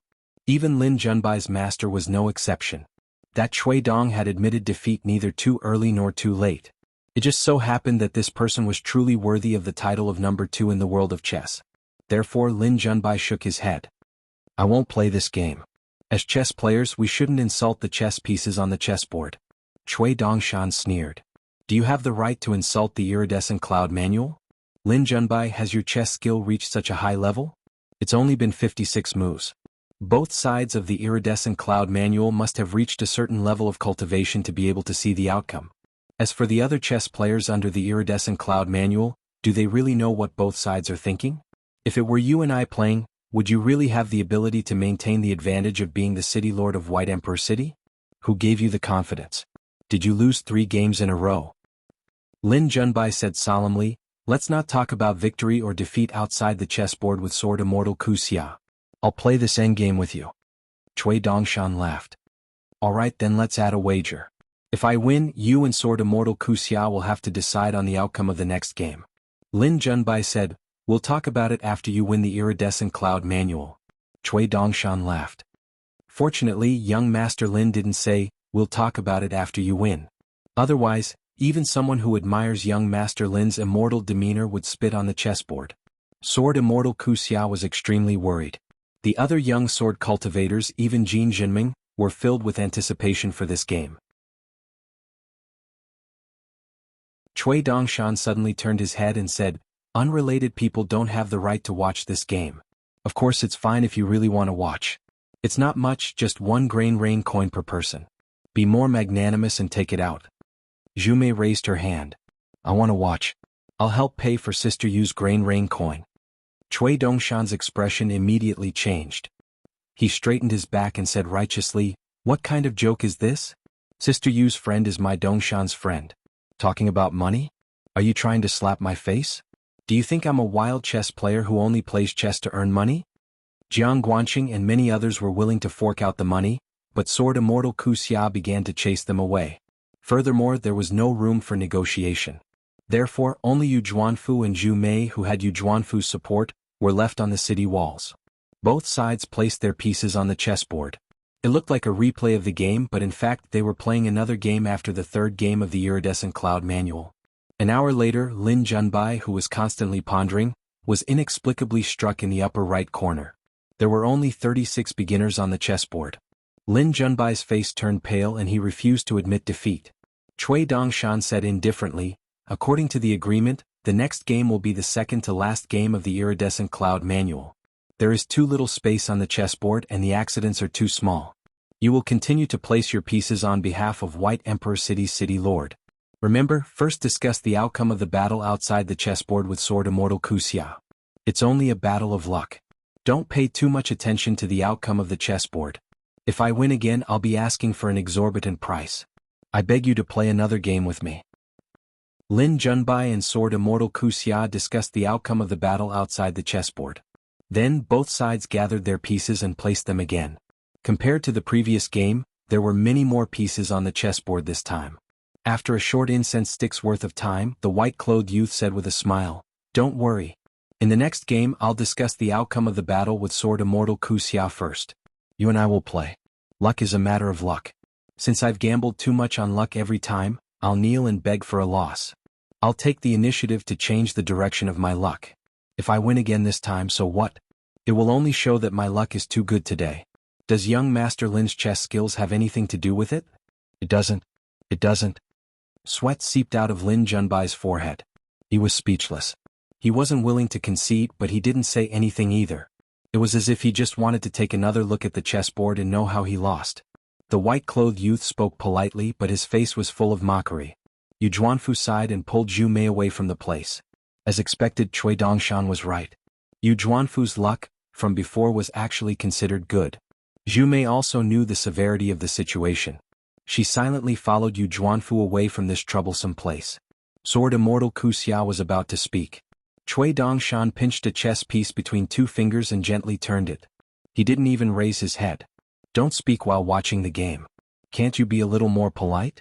A dignified Sword Immortal of the Central Plains, as well as Zhou Xinji's martial nephew and the imperial tutor of the Xiaoyuan dynasty, is this how you protect a junior? Young Master Lin and I are friends at first sight, so I'm easy to talk to. But if Sword Immortal Kusia relies on his status and swordsmanship, then I'll have to call for reinforcements. Don't you understand such a shallow principle? If you don't, I can ask someone with high swordsmanship to teach you. Sword Immortal Kusia's hesitation turned into determination. Ignoring the white-clothed youth's words, Sword Immortal Kusia said solemnly, "Lin Junbai, you may rise." Lin Junbai hesitated as he clenched his fists. Cui Dongshan pinched a chess piece and gently pressed it on the chessboard. With a casual swipe, it slid to the edge of Lin Junbai's chessboard. The tiny chess piece happened to be half on the chessboard and half in the air. Cui Dongshan smiled. "Rise? Sure. Throw in the chess piece and admit defeat. Admit defeat and lose half of it." Sword Immortal Kusia said angrily, "Don't push your luck. How dare you spoil Lin Junbai's Dao heart?" Cui Dongshan covered his sleeves with both hands and laughed. "A cultivator is a proud son of heaven. To have his Dao heart spoiled by such a trivial Dao like chess is worse than Yen Lu." I'm dying of laughter this time. Cui Dongshan raised his head and looked at the infuriated Sword Immortal Kusia. He asked with a smile, "Do you think I can help Lin Junbai win?" Lin Junbai said with a trembling voice, "If I admit defeat before the game is played, I will only lose half of it?" Cui Dongshan nodded. "Of course. However, there's a small condition. You have to promise that you will never touch a chess piece again." Lin Junbai was sweating profusely. Cui Dongshan yawned and did not rush Lin Junbai to make a decision. He only appeared bored. The world only knew that the iridescent cloud manual was the iridescent cloud manual. They did not know that the two sides who played the iridescent cloud game were sitting opposite each other. But outside the chessboard, there was no bottomless scheming going on. That was what a true game of chess was like. You little bastards who learned a little from the iridescent cloud manual are worthy of calling yourselves national chess players? Cui Dongshan seemed to be chatting with an acquaintance as he said slowly, "My master's works, other than your master's study in your Xiaoyuan dynasty, how many books are left in the marketplace?" "Not a single one? This is nothing. It's a small matter. If you agree to bet, you must accept defeat. However, I seem to remember a small matter. Back then, there was a scholar from your Xiaoyuan dynasty who went all the way to the Confucian temple and smashed the dilapidated statue by the roadside, right? I heard that after returning home, his official career was smooth and he had a meteoric rise. Later on, that person was not only a chess friend of yours, but he was also a good friend of yours." "Oh, that's right. It's the owner of the chess manual lying at the bottom of the city, the famous Mr. Shilu." Sword Immortal Kusia's heart stirred slightly. He still wanted to say something to dissuade Lin Junbai, but he could not open his mouth now. Miyu, the unpolished Jade Realm sword cultivator, was a native sword cultivator of the Great Wall of Sword Qi. When he encountered that person, he did not dare to move. Then Kuxia was the same. However, Lin Junbai was in a daze. Moreover, his realm was too low. He might not be aware of the awkward situation he was in. Cui Dongshan sneered at Lin Junbai. Wager? From now on, every time I win, I'll force you to play another game. Even if I only charge you a small sum of money each time, I can make you lose all of your future cultivation and even half of the Xiaoyuan dynasty. I'll make you wish you could reincarnate now and never touch a chess piece again in your next life. Do you think you can play chess with me just because you don't want to? Do you know who you're playing chess with? Cui Dongshan's sleeves fluttered as he narrowed his eyes. Remember, I'm Dongshan. Chao Qinglang met Pei Qian in the corridor. Pei Qian wanted to say something but stopped. Chao Qinglang pointed at his heart and waved his hand. He did not say anything and only smiled slightly. Pei Qian remained silent. Chao Qinglang asked with a smile, I have a carving knife. Shall I give you a seal later? Pei Qian left in a huff. Chao Qinglang scratched his head. In order to wait for him to appear, he had been waiting for a long time. On this day, a sneaky young man in white secretly knocked on the door of Ning Mansion. Nailin Yeshing said with a smile, Brother Dongshan, what's the matter? You don't need to knock on the door to be a thief. Cui Dongshan said with annoyance, Brother Nailin, I went to the city wall for a long time today and only earned a little money. I'm so angry. I don't have the face to see Mr. Nailin Yeshing felt a little pity for the person who earned money, although he didn't know who was so unlucky. Just when Nailin Yeshing was about to close the door and part ways with this little bastard, Cui Dongshan suddenly smiled and said, Let's go to my room to drink. Nailin Yeshing was of course unwilling. He just glanced at the eyes of the young man in white and nodded. When they got there, Cui Dongshan took out 2 pots of wine. Nailin Yeshing hoped to drink the wine he had painstakingly hidden. But the following conversation made Nailin Yeshing gradually lose that little thought. Because what the other party said was too big for him, a raw jade sword cultivator who had fallen in realm. The reason was simple. What the other party said was how to walk Nailin Yeshing's path. That was nothing. Soon there was a knock on the door. Grandma Bai quickly left. It was the golden core sword cultivator who was no longer Nailin Yeshing's anonymous disciple, Cui Wei. After Cui Wei closed the door, he cupped his fists and bowed without looking up or speaking. Nailin Yeshing wanted to get up and leave, but was stopped by Cui Dongshan with a smile. Then Cui Dongshan turned and asked, Do you want to break through again and die, or follow me to the vast world and struggle at death's door? Today and tomorrow may not matter and you may only feel lucky. But I can be sure that one day you Cui Wei will have a heartache. Cui Wei kept his head down and cupped his fists. Cui Wei is willing to follow Mr. to the Aquarius continent. Regret tomorrow, we can talk about it tomorrow. Cui Dongshan smiled, Okay. I agree. But I want to hear the reason. Don't worry, no matter what, I will not change your future stability. Cui Wei was silent for a moment. Why should I die here? Nailin Yeshing sighed, but he didn't fly into a rage like last time. He almost couldn't help but slap Cui Wei to death. Cui Dongshan nodded and said, Good question. When you go to a foreign place in the future when you are free or old, you might as well answer this question yourself. Go, you have worked hard all these years. Cui Wei didn't leave immediately. Instead, he knelt on the ground and kowtowed 3 times to Nailin Yeshing. Master doesn't recognize disciple, but disciple recognizes the second master on his path of cultivation. Cui Wei will never look back. Master, take care. Nailin Yeshing raised the white bowl, took a sip of wine, nodded and said, Since you have chosen to go to the vast world, you might as well go all the way. Don't die casually and live for hundreds or thousands of years. Cui Wei left and returned to his residence. Cui Dongshan drank the wine and quickly left the house. Only an old man who had no children and no disciples was left drinking alone. There seemed to be no dishes on the table. At dusk on this day, Qi Jinglong took his disciple, Bai Hegu, to visit Ning Mansion. Bai Hegu showed the courage to die generously. It was just a big surprise. First, Pei Qian was said to be practicing martial arts with an old maid of Ning Mansion, and now she was lying on the hospital bed. But after the joy of beating gongs and drums, Bai Hegu couldn't help but worry. Pei Qian was a little girl after all. The young man asked for the way and went to Pei Qian's house. Of course, he didn't dare to knock on the door and just took a walk outside. As for the young man's master, he had already gone to the house of his good brother, Chen Pingon. There were 3 people in the house. Qin Pingan, Cui Dongshan and Qi Jinglong. Each of them took out a booklet. The information in Qin Pingan's booklet was the most mixed. Cui Dongshan's booklet was the thickest. The source of the content was from the spies of Dali Xiu who placed in the Great Wall of Sword Qi in the inverted mountain. There were not many of them, but they were all useful. Some were newly obtained, but more were from Dali's top-secret files. Of course, Cui Dongshan had also roughly walked around the city not long ago. He didn't really want to rely on himself to find more clues. Cui Dongshan had never thought of himself as some kind of immortal. The premise was to see. After all, the time was too short, and the identity of the disciple of the sage of literature would be more troublesome. Otherwise, Cui Dongshan could have grasped many details closer to the truth, or even directly the truth.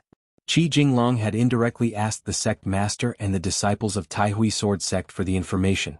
Cui Dongshan waved his sleeve, and a snow-white rice paper appeared out of thin air slightly higher than the two tables.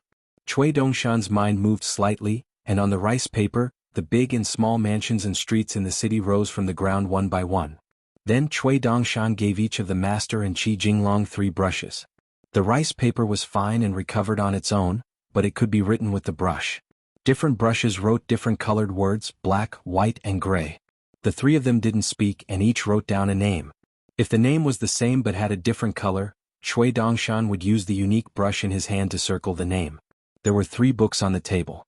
When someone stopped writing, they could flip through the other 2 books. In the twilight of this day, Qi Jinglong and Whitehead left Ning Mansion and returned to the Taihui Sword Sect's armory. Qin Pingan only brought Cui Dongshan to the wine shop. However, they didn't really go there. After a slight detour, Qin Pingan asked Cui Dongshan to help pay attention to the surroundings. Finally, they came to a house in a shabby alley. There was no greeting, but it was definitely not luxurious. Cui Dongshan didn't enter but stood outside. After the master entered, Cui Dongshan went to the corner of 2 alleys and squatted there in boredom. Only Pei Qian didn't know that in this long journey to the Great Wall of Sword Qi, students and disciples like them wouldn't be able to stay for long. His master only hoped that they could personally see what kind of place the Great Wall of Sword Qi was, and see the magnificent scenery that they were destined to never see again. Tao Wen sat back at the table and asked, "Why are you here? Aren't you afraid that I won't be able to be the banker in the future?" Qin Pingan smiled and said, "It's fake and real. The more tricks there are, the more traps there are. Those gamblers who aren't good at gambling can forget about playing tricks with me." Tao Wen said, "Qin Pingan, don't forget what you promised me. To you it might be a small matter, but to me it's not a big matter, but it's not small either." Qin Pingan nodded and said, "I may not be able to do many things that I promised myself. However, I will usually do what I promised others." Tao Wen nodded. When this young man first asked him to be the banker, he said that he wouldn't spend money on a single snow at the Great Wall of Sword Qi. Tao Wen joked, "Did the second manager say this, or did the martial artist Qin Pingan say it?" Qin Pingan smiled and said, "It was the swordsman Qin Pingan who said it." Tao Wen was silent for a long time. Qin Pingan smiled and took out 2 pots of bamboo sea paradise wine. Of course they were the cheapest ones. Tao Wen didn't use the heaven and earth sleeve spell. He just got up and took 2 wine bowls from the kitchen. Naturally, they were much bigger than the wine in the wine shop. Tao Wen drank a mouthful of wine and poured the second bowl. He said, "Qin Pingan, don't learn from me." Qin Pingan shook his head and said, "I won't." Tao Wen nodded and said, "Then there's only one thing left. Don't die. Don't forget this is the Great Wall of Sword Qi, not the vast world. This isn't your hometown." Qin Pingan said, "I will fight for it." Tao Wen raised his bowl and Qin Pingan followed suit. They clinked their bowls and drank.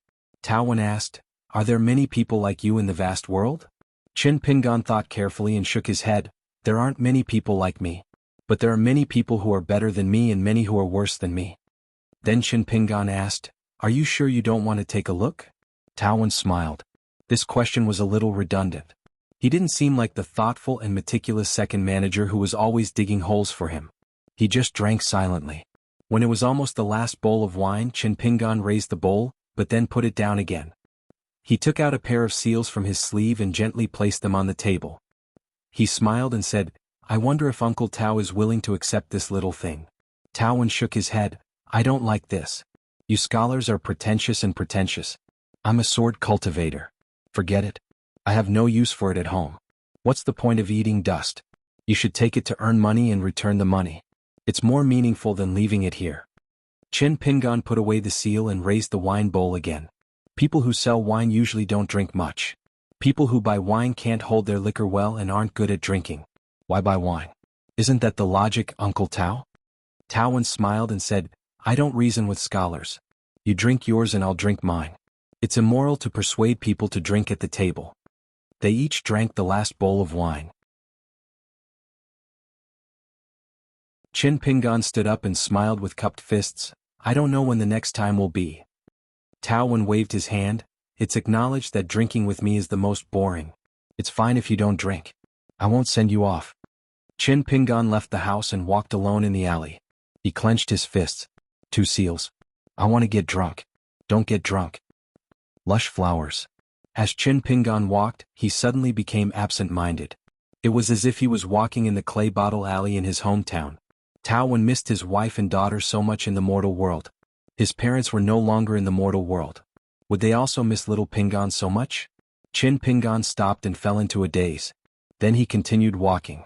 Moments later, Tao Wen suddenly appeared at the door and asked with a smile, I still don't want the seals. However, I want to know what was engraved on the 2 seals. Chen Pingan did not turn around. He shook his head. Uncle Tao, it's nothing. It's just some words copied from a book. Tao Wen smiled and said, You scholar. The young man in green robes with a jade hairpin did not say anything. He did not seem like the second in command at all. Tao Wen leaned against the door and stood there looking at the empty house. The words in the book were painful to the eyes. The wine in the bowl was spicy. It was as if it could make one cry. Then it made sense. The young man's back gradually walked away in the alley. Sword Immortal Tao Wen sat on the doorstep and faced the table in the house. He muttered, Father was late that time and made the 2 of you wait for so many years. Green onions, green onions. It doesn't hurt, it doesn't hurt. Father has always been good here. I can eat yangcha noodles and drink with good people. Don't feel bad. First set a small goal. For example, 1 second. Remember, book guest residence.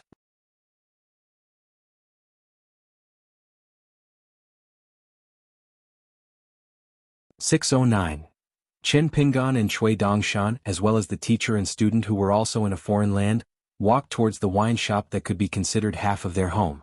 Cui Dongshan asked softly, You didn't succeed? Tao Wen is still unwilling to leave the Great Wall of Sword Qi and wants to die here?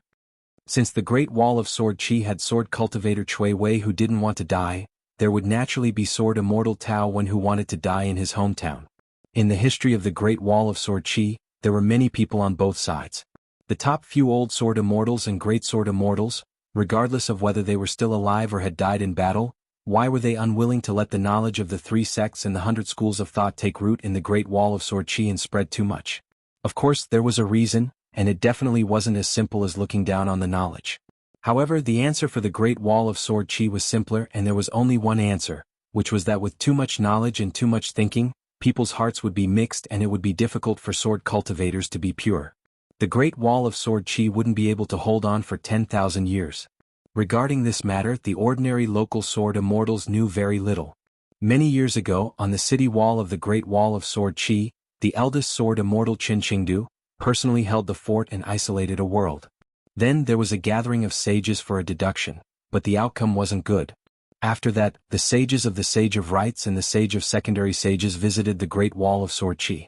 Before they left, regardless of whether they understood it or not, they would receive instructions from the academy, or rather strict orders. They were mostly in charge of supervising the battle. During this period, there were people who wanted to do more for the Great Wall of Sword Qi, even at the risk of being punished. The sword immortals didn't purposely suppress them, but these Confucian students were all disheartened in the end. Chen Pingan said, At the wine table we were only focused on drinking and didn't try to persuade them. As expected, drinking messes things up. Chen Pingan didn't walk quickly and Cui Dongshan wasn't in a hurry either. The 2 of them walked slowly and weren't in a hurry to drink new wine at the wine table. In the streets and alleys, there were many stories with bad endings. Cui Dongshan consoled him, If you give away the seal you'll feel better. But if you don't, it's actually better because Tao Wen will feel better. Mr. Why do you have to do this? Mr. Why do you have to do this? Mr. You shouldn't do this. Chen Pingan changed the topic. What's the result of your chess match with Lin Junbai? Cui Dongshan shook his sleeves. Ripples appeared around the 2 of them. as if there were faint golden lotuses opening and closing, life and death. However, Cui Dongshan had used a unique mystic art as a smokescreen. He had to first see the flower. Those below the upper 5 realms could forget about it. Only then would he be able to eavesdrop on the conversation between the two parties. However, seeing the flower was equivalent to forcefully breaking the array. Cui Dongshan could then follow the path and return the favor. He could ask the Sword Immortal if he knew who he was. If he did not know, he would have to tell him who he was. The bait was to find out who Cui Dongshan was, what had happened to Lin Junbai, and whether the Xiaoyuan dynasty would undergo a drastic change. Then they would use these as evidence to determine who Cui Dongshan was. In any case, those who were willing would take the bait. He, Cui Dongshan, did not ask for anyone to bite the bait. Great Sword Immortal Yu Qing had already given him an example. If Cui Dongshan still did not give up and still wanted to consider the power of the literary sage's lineage, then he could not blame Cui Dongshan for calling for reinforcements and calling his martial uncle to support his martial nephew. Cui Dongshan smiled. Lin Junbai is a smart person. It's just that he's young, thin-skinned, and too inexperienced. Of course I'm smarter than him.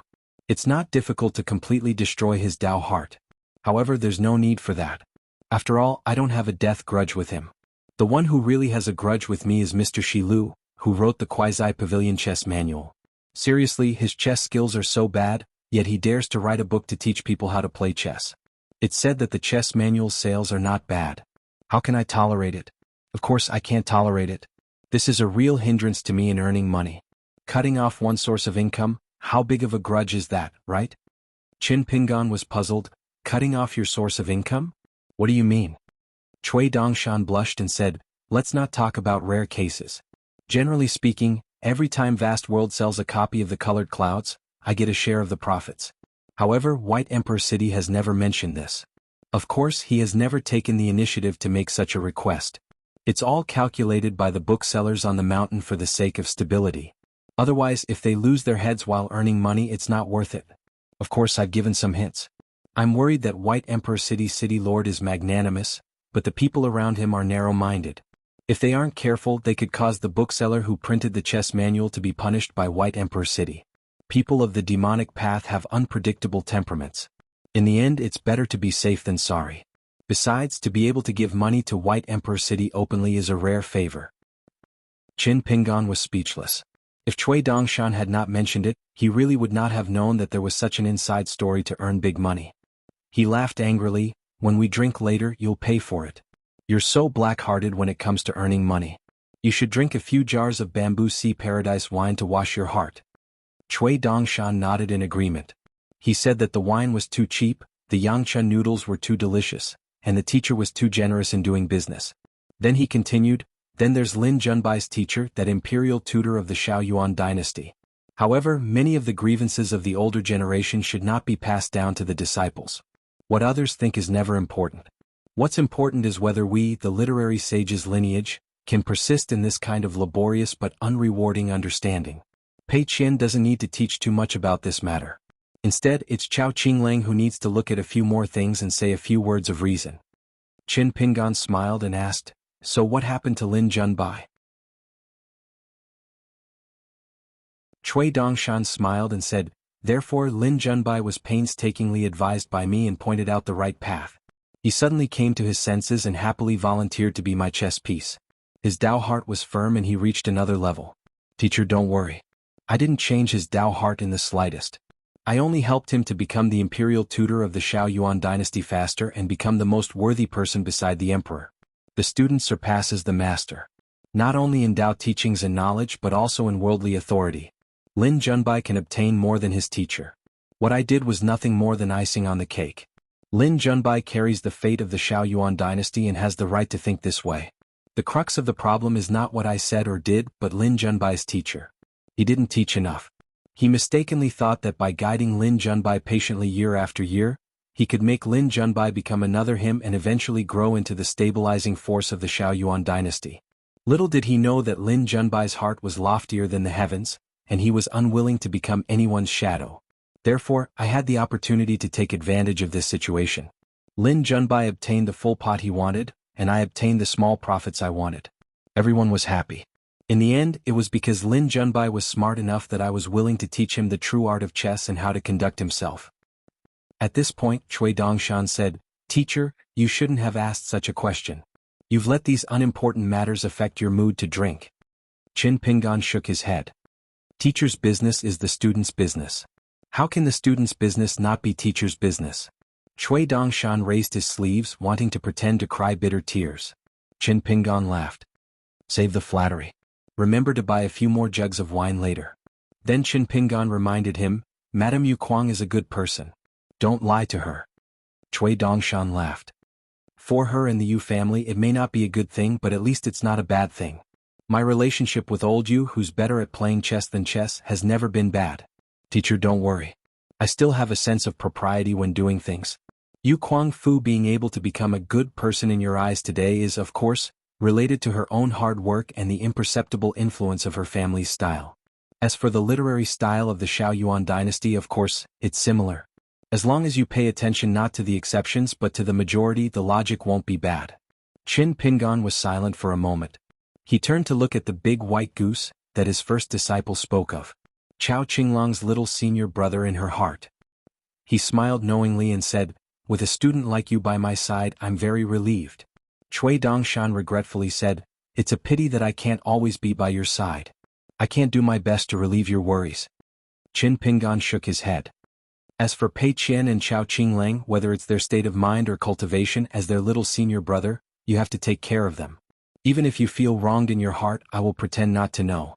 Cui Dongshan laughed. In the world, there's only one's own heart that's not cultivated enough. If you think about it deeply, there's no grievance that can be grievance. Qin Pingan turned his head and said, "Is it to teach you how to be a person?" Cui Dongshan felt wronged. "I feel wronged." Qin Pingan said, "For those who are good at calculating people's hearts, the closer they are to heaven's heart, the easier it is for heaven to calculate. You have to be more careful. Take care of yourself first, then you can take care of others for a long time." Cui Dongshan nodded his head. "I have my own plans and considerations." In truth, both parties' final words had their own meaning, but they did not say it out loud. For the literary saint to take care of himself, of course, it was under the premise of not harming others and not hindering the way of the world. But it was hard for Cui Dongshan to say such words. Qin Pingan was not willing to use his own principles that he did not understand, to use his own morals to suppress others.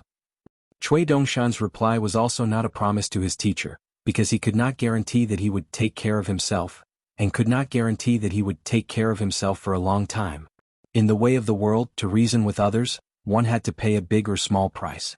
Thus, to protect the people who were reasonable and unreasonable, the price one had to pay would be even bigger.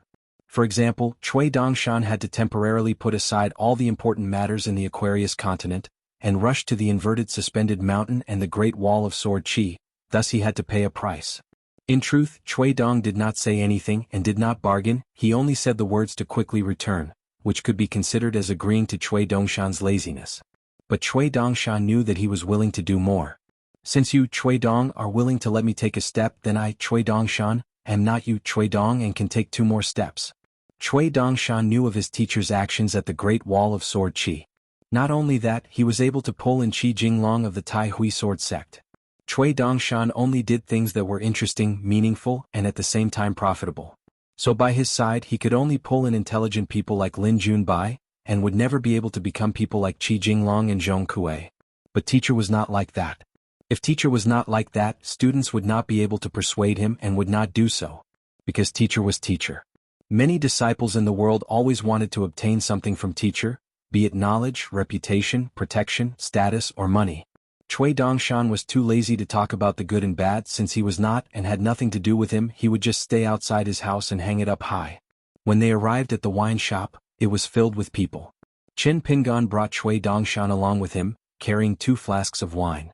They squatted by the roadside and there were many unfamiliar sword cultivators around them. Cui Dongshan was now quite famous in the Great Wall of Sword Chi. His chess skills were excellent, and it was said that he had won many matches against Lin Junbai. In one of his matches he had made more than 400 moves. There were native sword immortals who were proficient in chess. They all said that the literary sage's 3rd-generation disciple, Cui Dongshan, was invincible in the Great Wall of Sword Chi due to his superb chess skills. As a result, the gamblers and drunkards felt much better. Presumably, Mr. Chui Dongshan's second manager must be better at chess. Therefore, they were cheated of some money by the second manager. Wouldn't that be considered not shameful? At the same time, many people felt that they had wronged the second manager. Although there was no doubt that his drinking and gambling behavior was bad, his chess behavior was good. Despite his excellent chess skills, he did not show it on this matter. He still had some conscience left and had not been eaten by the dogs of the world. Now that the wine shop's business was so good, the head manager planned to buy the two shops next door. At first, he was afraid that he would do something superfluous, so he was mentally prepared to be lectured. He carefully told the second manager his idea, and he did not expect the second manager to nod and agree. Then Stack Zhang felt that he was quite smart when it came to business. With such a plan, Stack Zhang discussed it with Zhang Jiajin, who was a temporary worker. The youth agreed to be a permanent worker at the wine shop. Besides Zhang Jiajin from Lingxi Alley, there was another youth of the same age, Jiang Chu from Straw Hat Alley. He also took the initiative to find Stack Zhang in private, hoping to work at the wine shop.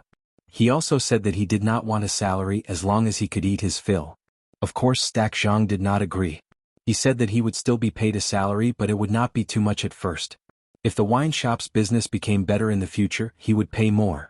Therefore, Jiang Chu would often find Zhang Jiajin and ask about some odd jobs at the wine shop. Zhang Jiajin also told the youth who she was familiar with in full detail. The two youths, who came from different poor alleys and had similar backgrounds, became closer and closer. After drinking, they returned to Ning Mansion. On the way back, Chui Dongshan carried 2 jugs of Azure Immortal Mountain wine, which cost 5 snowdrops per jug. Of course, he would not buy on credit with the wine shop. Seeing this, the drunkards all felt their scalps go numb and their hearts turn cold. The second manager would even cheat his own student of his immortal money? Would he be lenient when cheating outsiders?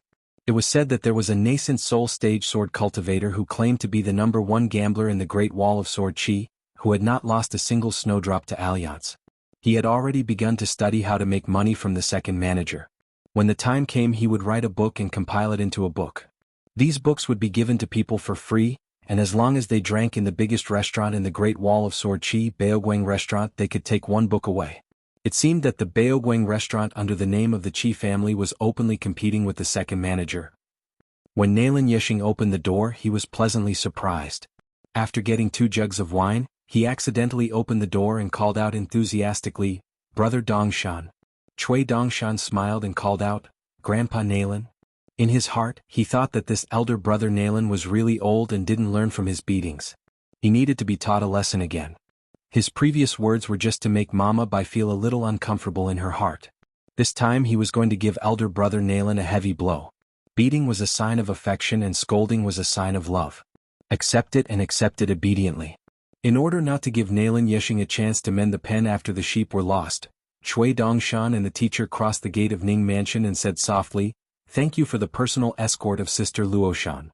Qin Pingan said, "It's my duty. Don't worry about it." Chui Dongshan shook his sleeves. "Of course. I'm just nervous. Today's appearance can't enter Sister Luoshan's eyes." Nalin Yishing said with a smile, "Dongshan, you are a rare romantic young man. Luoshan Sword Immortal will definitely remember you." Chui Dongshan nodded and said, "Yes, yes." On the other side of the martial arts practice field, Pei Qin was being fed punches by Mama Bai. Qin Pingan didn't watch. He couldn't bear to see it. Qin Pingan practiced boxing by himself. No matter how miserable he was fed punches by a martial artist of the 10th realm. However, he couldn't bear to see his disciple being fed punches like this. The real reason was that Qin Pingan was afraid that if he looked at Pei Qin a few more times in case Pei Qin made a mistake in the future, he wouldn't have the heart to be harsh and would be less reasonable. After all, during those years in the Book Lake, Qin Pingan had suffered enough from his own heart. No matter how difficult it was to cut ties with others, it wasn't difficult at all. However, cutting ties with the past self was extremely difficult as ascending to the heavens. In a summer palace outside the city, Master Hidden Official stood on a chair. She held 2 ponytails in her hands. The chair was suspended in the air and she looked down. As far as her eyes could see, there was also a map of the city. It was larger and more detailed. Even the private gardens and pavilions of the mansions in Taixiang Street could be seen at a glance. However, on the map now there were lines drawn with a red pen. One end of the bright red line was at Ning Mansion, and the other end was uncertain. At most, it was the wine shop and the place where the storyteller's stool was placed at the corner of the street. The second was the sword practice area on the left and right of the Great Wall of Sword Chi. There were also a few other traces. Anyway, wherever the second shopkeeper went, someone drew it on the map. Peng Yuanji once asked, Qin Pingan is not a demon spy. Why does Master care so much about his route? Master Hidden Official replied, there is no fight, no wine to drink. Master is very bored. Peng Yuanji did not ask any more.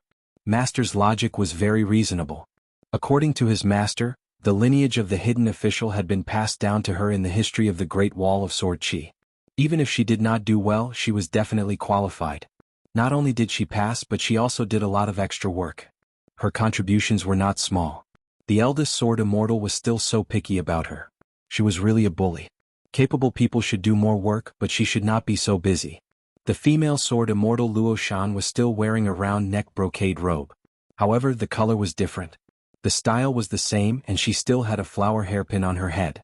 In the Great Wall of Sword Chi, Luo Shan of the Hidden Official's lineage and the crazy woman Zhou Cheng who swung on the city wall were both very beautiful.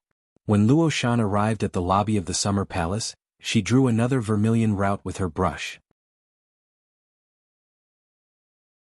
The bamboo nunnery sword immortal frowned and said, Why did you bring Cui Dongshan to Tao Wen's place this time? What do you want? Luo Shan said, You're asking me? Then should I ask Qin Pingan? Or that Cui Dongshan? The bamboo nunnery sword immortal said, If you want to go, then go. I won't stop you. Luo Shan glared at her. The bamboo nunnery sword immortal was completely unaware. The Hidden Official said, He should be persuading Tao Wen to earn more money and not seek death. This deputy manager is too soft-hearted. No wonder I couldn't like him at first sight. The Hidden Official twisted his ponytail and curled his lips. Our deputy manager probably hasn't seen enough. The time is too short. If he could still have such a heart after seeing him for a long time, I would really have to admire him. What a pity. Unfortunately, the Hidden Official did not continue. Luo Shan and the bamboo nunnery sword immortal did not ask any more. The Hidden Official suddenly sighed and his expression became even more regretful. Yu Qing was not beaten to death. It's not fun at all. The bamboo nunnery sword immortal was really curious this time. After all, he was not very interested in Qin Pingan, a martial artist of the Golden Body realm. However, as a sword cultivator he was very interested. He asked, Hidden Official, what did Boss Sword Immortal say to make Zhuoshan stop his sword? The Hidden Official stretched out his hand. The bamboo nunnery sword immortal threw over a pot of precious light pavilion. The Hidden Official kept it in his sleeve and said, He probably said to Zhuoshan and Zhuoshan, Your junior brothers and martial nephews are watching. It's already embarrassing enough that you didn't kill Yu Qing with so many swords. You might as well not kill Yu Qing and just treat it as a sword practice. If you killed him, your status as martial uncle would be too low.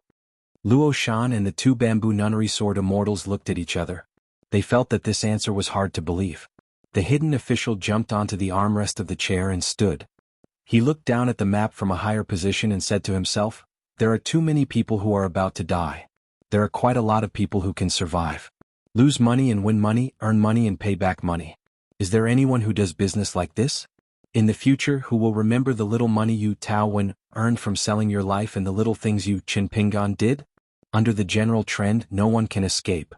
Why are you doing meaningless things so enthusiastically? Sai, I really don't understand what the educated swordsmen think. They have always been like this. I can't drink wine. I'm so worried. Bamboo nunnery, hurry up and drink. Let me smell the wine.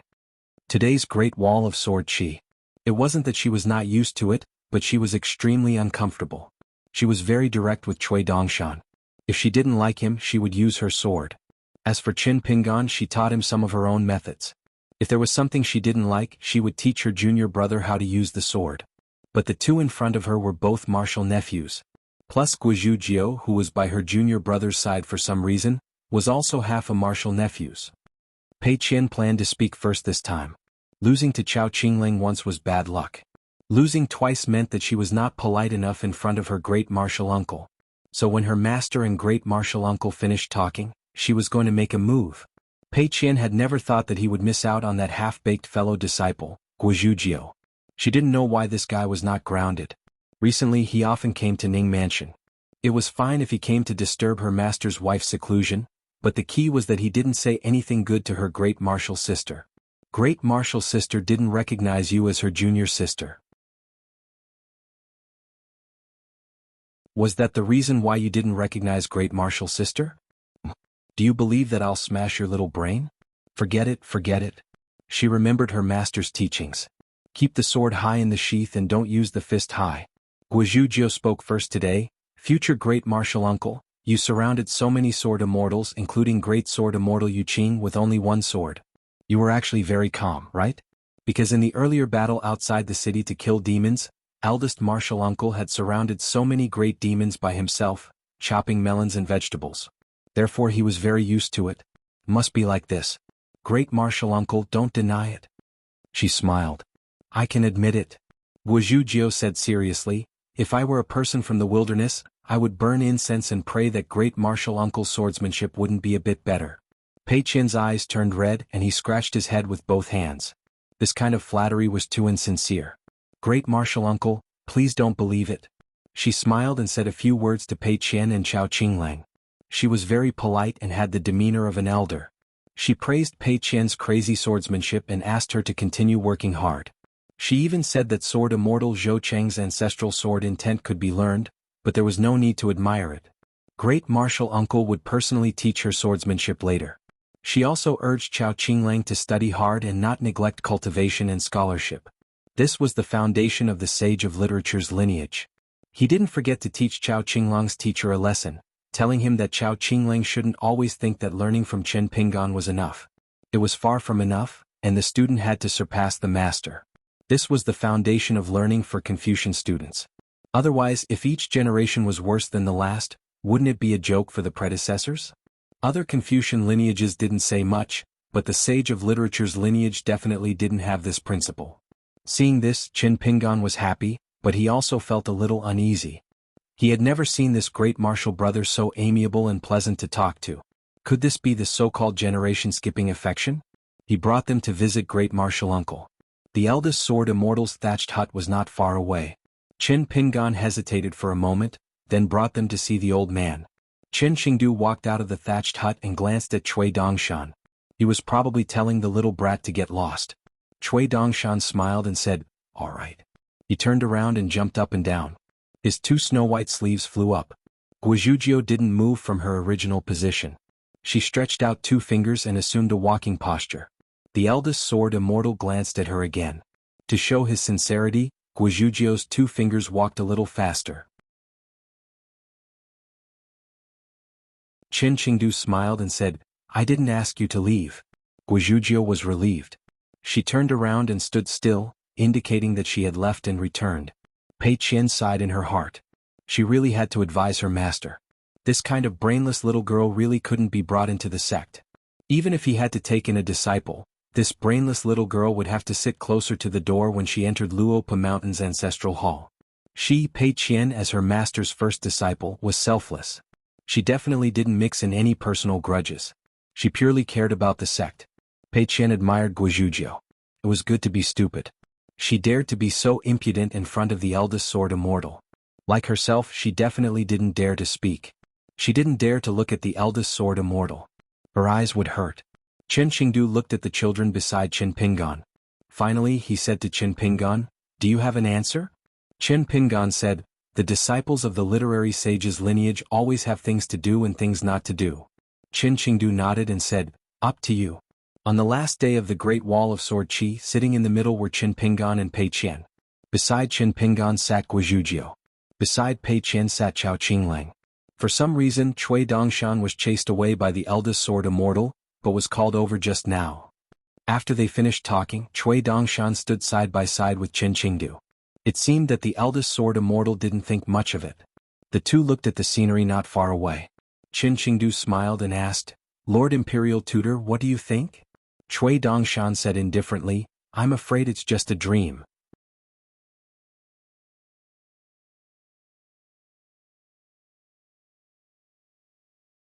"610. Chen Pinggan was called over by the eldest sword immortal. On the city wall, there was only one elder of the sage of literature. Left and right he was not an innate sword embryo. He started practicing swordsmanship later, but he eventually became the best swordsman in the world. Pei Qian was at the pinnacle of a fourth-level martial artist. In the Ning mansion he had been fed many punches by Lian Shuang, a ninth-level martial artist. His bottleneck had been loosened. That time, Cui Dongshan had been dragged away by Qin Pingan for a private discussion. Other than the matter of the booklet, it was also about Pei Qian's breakthrough. In the end, they had followed Qin Pingan's original plan.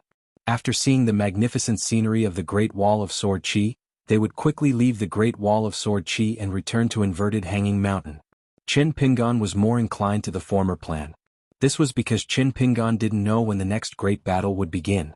However, Cui Dongshan suggested that they wait for Pei Qian to become a fifth-level martial artist before they set off. Moreover, Mr. Zhong's state of mind was very open and his martial arts talent was very good. Every day they stayed at the Great Wall of Sword Qi would be a visible martial arts benefit. Therefore, as long as they stayed at the Great Wall of Sword Qi for less than half a year, it would be fine. However, Qin Pingan was still worried. However, with Cui Dongshan by his side, he could only worry. Chao Qinglang was a cultivator at the bottleneck of the cave realm. She was not a swordsman either. In fact, her background, her path of learning, and her way of learning were similar to left and right. Guizhujiu was the only daughter of the sword immortal Guijiao. She was a swordsman at the sea-viewing realm and was very talented. If she was not grounded at home by her family, she would be the first to defend against Lin Junbai, who was good at hiding her strength. However, she was an outstanding innate sword embryo. After becoming a disciple, she wanted to learn boxing. She wanted to learn the peerless boxing that could cause thunder to rumble in the sky. Left and right said, "Pei Qian, do you know where the weakness of your self-created sword art is?" Pei Qian pulled a long face. She did not expect eldest uncle to be so fixated on her crazy demon sword art. It was just a joke. It was not worth mentioning. Where was the weakness? My sword art has no strength at all. Eldest martial uncle, what do you want me to say? I didn't even dare to do it a few times after arriving at the Great Wall of Sword Qi. Why did eldest martial uncle take it so seriously? Guizhujiu leaned back and glanced at the back of Pei Qian's head. The short eldest senior sister was really timid. She was in a daze when she saw the eldest sword immortal, but she didn't dare to speak when she saw her eldest senior uncle. As of now, as half of his master's last disciple, he had to take on more responsibility in terms of courage and boldness. At the very least, he had to make up for eldest senior sister's loss. He didn't mind Pei Qian's cowardice and said, "Has anyone told you that your swordsmanship is too messy? You can let go but you can't restrain yourself?" Pei Qian braced himself and said softly, "No, eldest martial uncle. No one has ever said whether my sword art is good or bad." With that said, Pei Qian's voice turned softer and softer. "Only that swinging sword immortal sister Zhou said something I didn't understand. She gave me a gift the moment we met and I couldn't stop her. When Master learned of this, he wanted me to thank Sword Immortal Zhou seriously before I left the Great Wall of Sword Qi. I promised Sword Immortal Zhou that I would learn that sword intent. However, I couldn't guarantee how well I would learn it, but I would do my best to study it." Zuozua didn't pay much attention to the golden thread condensed from the various sword intents of the female sword immortal Zhou Cheng's lineage. Since Qin Pingan had taught Pei Qian the proper etiquette, he didn't say anything else. He only said, "Your master has praised your sword art many times when he was with me and more than once." He said that among his disciples, he dared to say things like, "Pei Qian resembles eldest senior brother the most when it comes to sword arts. Therefore I've always been curious." Pei Qian drooped his head and felt that he had let down his master's high hopes. "I've disappointed eldest martial uncle." Zuozua laughed. "Thankfully, no one dares to say such nonsense to you. Too messy? Can't restrain yourself? Otherwise, as your eldest martial uncle, I'll have to speak up for you." Zuozua pointed into the distance. Pei Qian. Pei Qian raised his head and looked in the direction his eldest martial uncle was pointing. Chao Qinglang and Guizhujiu also looked over, but they couldn't see clearly. In comparison, Guizhujiu could see more. It wasn't only because her realm was higher than Chao Qinglang's, but also because she was a sword cultivator. Sometimes, as long as one was a Khanate sword cultivator, one would indeed have the right to belittle the Qi refinement warriors in the world. Unfortunately, she was in the Great Wall of Sword Auras. If she were in the vast world of sword cultivators, an innate sword embryo like Guizhujiu, who was so amazingly talented, would definitely be a direct disciple of the Hall of Ancestral Masters in every sect? Would a sect be willing to spend countless natural materials and earthly treasures to cultivate her? Only Pei Qian, who wasn't even a qi refinement warrior, could see more clearly than sword cultivator Guizhuzhou. In the sky outside the city between heaven and earth, strands of messy sword qi suddenly appeared. They appeared out of nowhere, wandering and twisting wantonly. Their trajectories were crooked and disorderly. In fact, 50 to 60% of the sword qi were even fighting with each other. It was as if his eldest martial uncle had seen a big demon passing by in the wilderness. Thinking that it was a fish in the water, he casually threw out a huge fishing net that covered the sky and earth. It was just that the fishing net itself was not very particular and Pei Qian had a hard time looking at it. In order to take care of Pei Qian's eyesight, Zuozhuo raised his hand and made a sword gesture. In the sky far away, strands of sword qi condensed into a ball the size of a fist. Zuozhuo said, "If such a small thing were to smash on a nascent soul, it would be enough to destroy their spirit. Your swordsmanship should be pursuing this realm now. It's not that the meaning is too messy, but it's not messy enough. It's far from enough. As long as you have enough sword qi so much that it's unreasonable, it's enough." Ordinary sword cultivators would not have such thoughts, and eldest martial uncle would not give such guidance. It varies from person to person. The swordsmanship that I'm talking about with Pei Qian is just right. When fighting an enemy to the death, it's not a debate about reason, so why bother about rules? If you want someone to die, just smash him to death. If you have enough sword qi, does your opponent want to use his sword? It depends on whether your sword qi agrees or not. Zuozhuo's two fingers cut the snow-white ball of sword qi into two. In the slender and long line, a bright light shot out. In the end, like a spring thunder, it dissipated. The strong wind surged with great momentum. Countless innocent sword qi in the surroundings were stirred up. Then, day after day, year after year, they condensed again. If one was lucky, they could be guided by the remnant will of some ancient sword immortals. After being nourished, they could form a pure sword will similar to sword immortal Zhou Cheng's lineage. It was like rebirth. Sword immortals had died for thousands of years, but only their will could come back to life. Zuozhuo said slowly, "This is the realm that you should pursue after your sword qi reaches a higher level. Even if I have the strength of 10,000 pounds, I can kill people with the slightest bit of strength. I will kill people like this." Pei Qian asked carefully, "Eldest martial uncle, can I not kill people?" Zuozhuo said, "For those who cannot be killed, no matter how high their sword skills are, it is not a reason for you to use your sword. For those who can be killed or not, it is up to you to kill or not.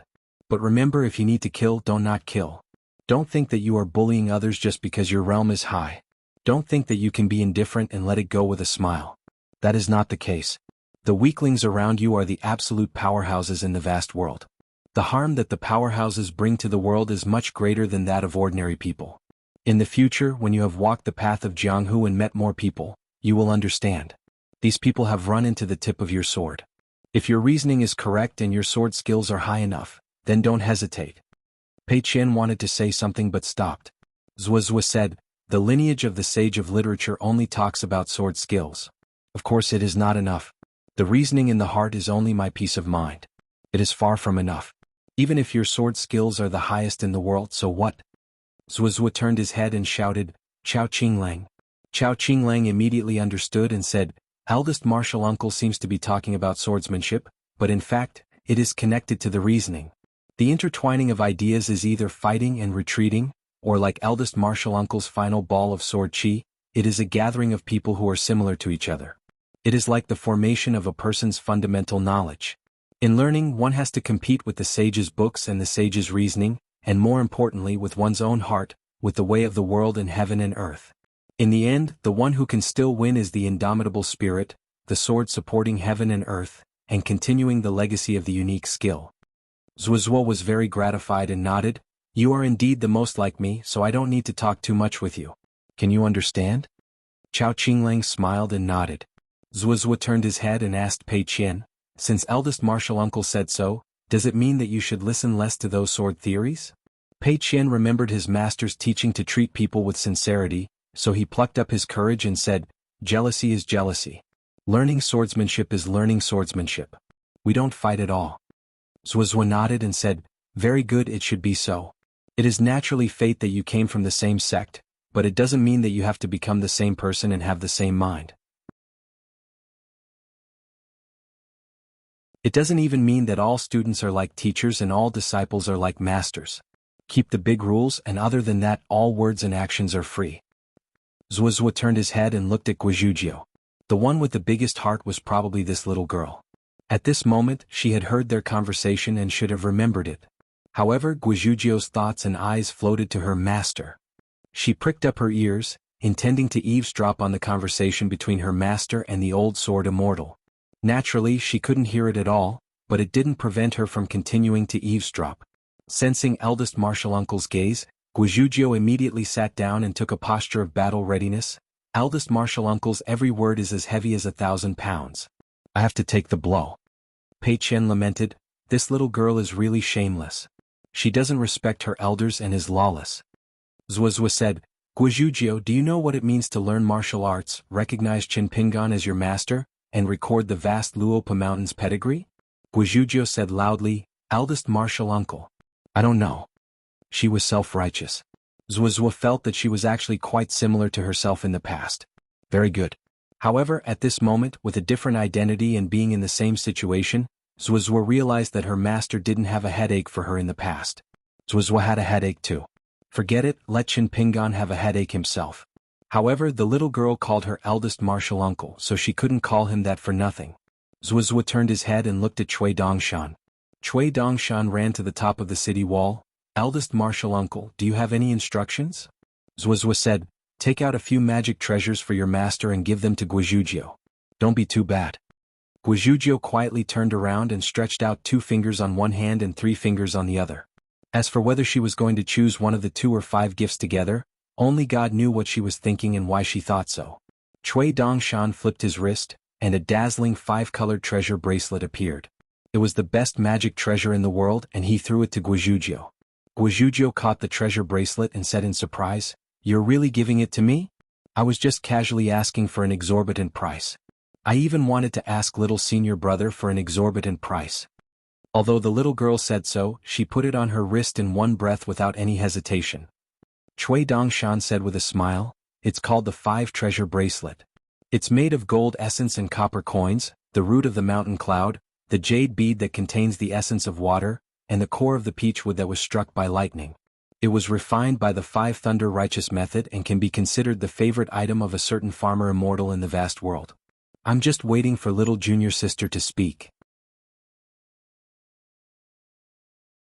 I've been waiting for so long but to no avail. I'm so anxious.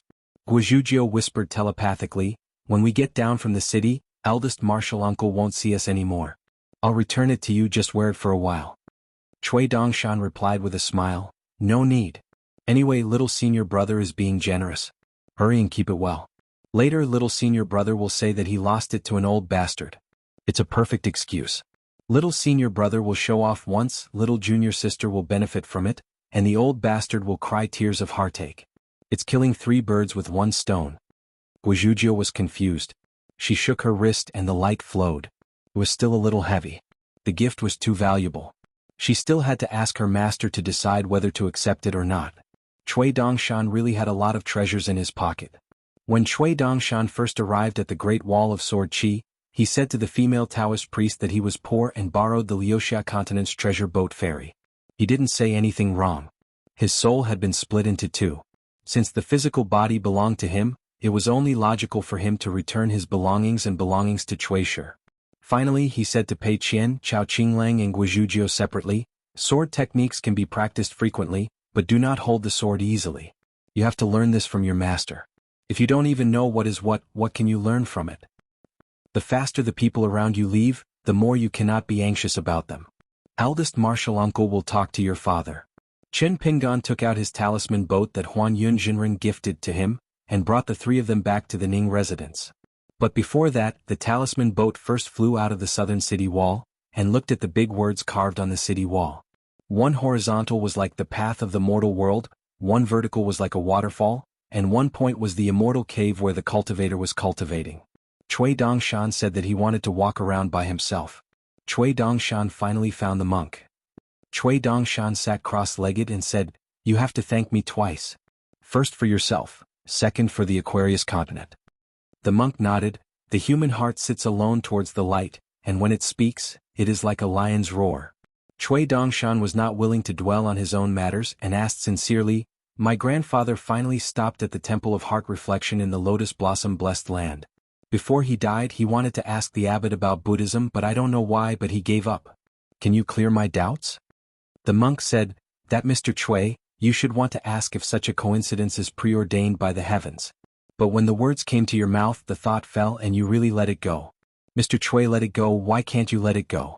Today's Chui Dongshan can't let it go. Yesterday's Mr. Chui, have you really let it go? Chui Dongshan frowned. There is only one heaven and earth, and the increase and decrease are fixed. There is only one river of time and it will never return. My grandfather let it go, so why can't I let it go just because I am worried? The monk laughed and chanted and said, Buddhism is boundless. Is it really only the order? Can't you let it go? So what if you let it go? So what if you don't let it go? Chui Dongshan shook his head. Don't talk to me whether it is the knowledge of famous scholars or Buddhism. I have studied them deeply.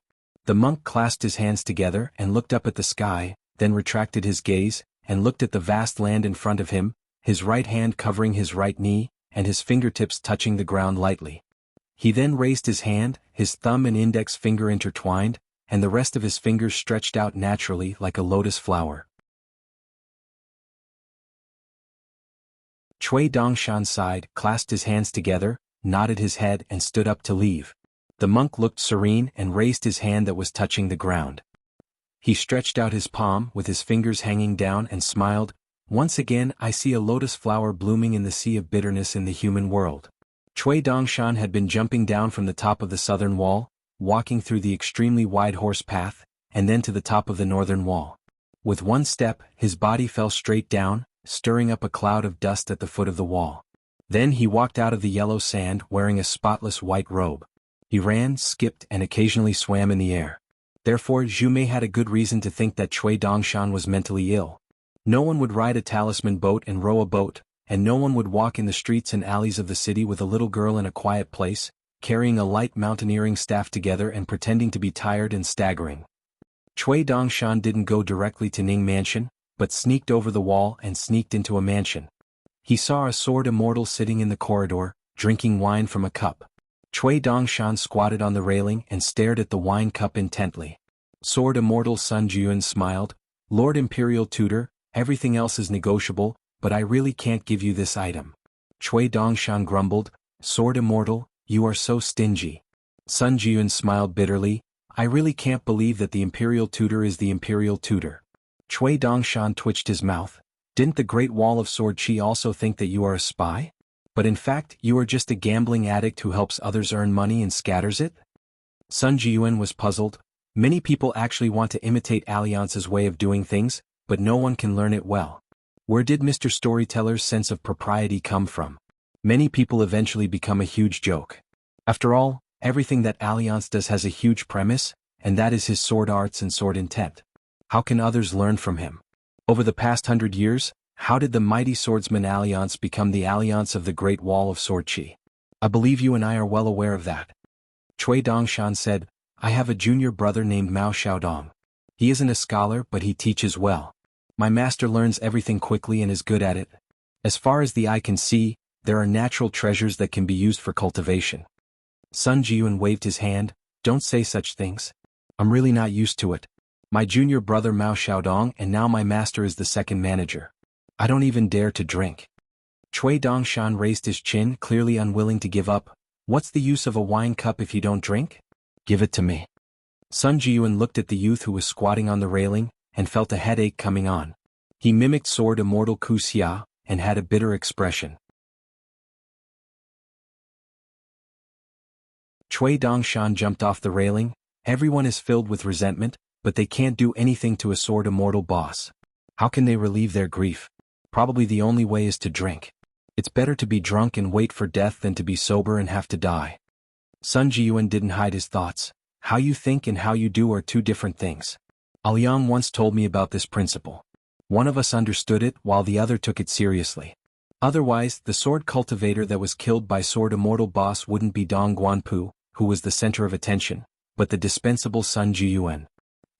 Chui Dongshan sat in the corridor leaning against the railing and said, the two sword immortals of the Ning residence died in battle.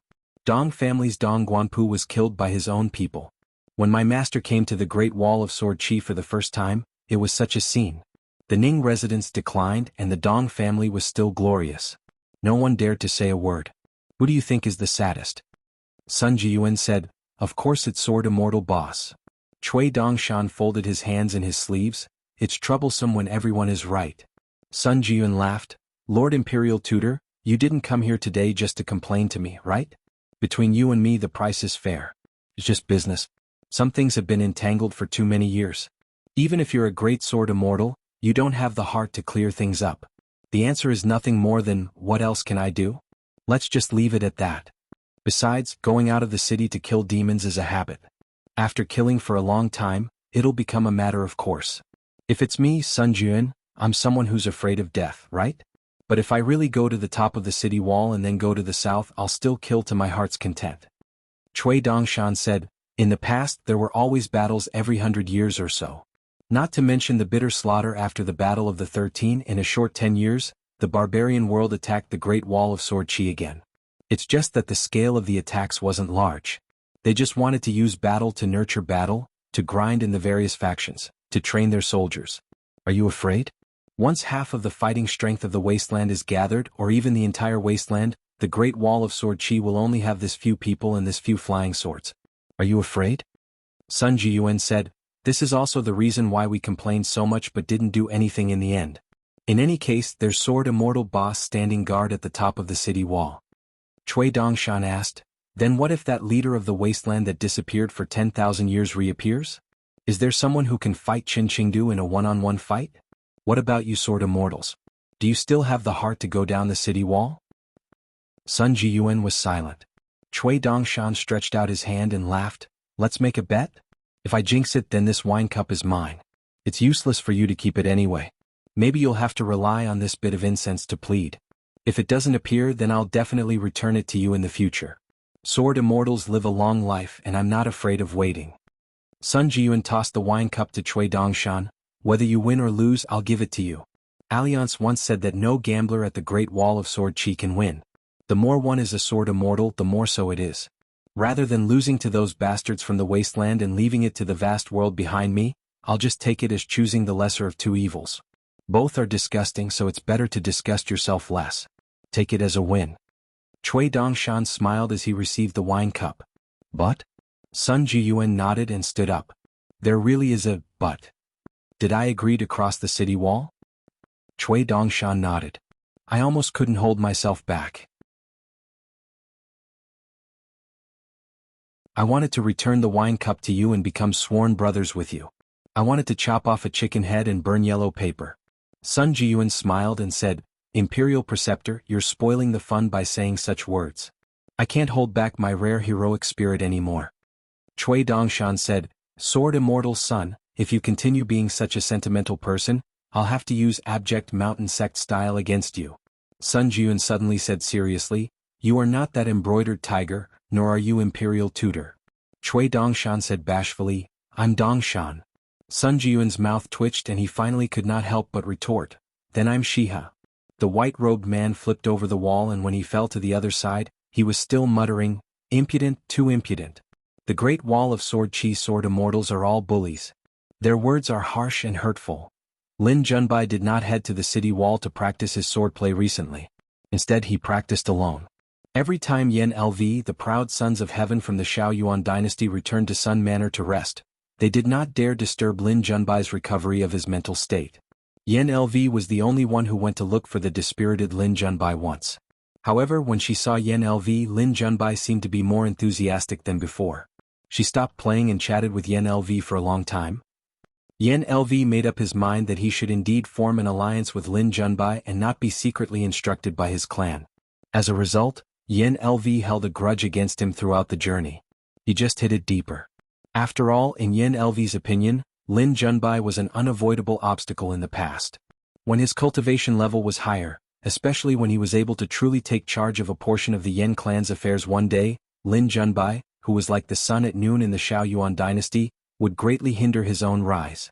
However, now that Yen Lv had changed his perspective, he might as well accept his fate and wholeheartedly assist Lin Junbai. He believed that with Lin Junbai's insight, he would be an extremely competent right-hand man. Yen Lv hoped to form an alliance with Lin Junbai. Because of Lin Junbai's existence, Yen Lv had lost some of his potential benefits, so he could make up for them through others. Perhaps he would gain even more. Without the knot in his heart, Yen Lv became much more straightforward. He no longer held back when speaking with Lin Junbai.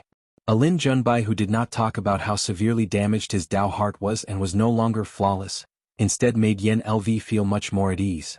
Lin Junbai had long since seen through Yen Lv's nature. As a result, Yen Lv's change in his mindset could not be considered a surprise.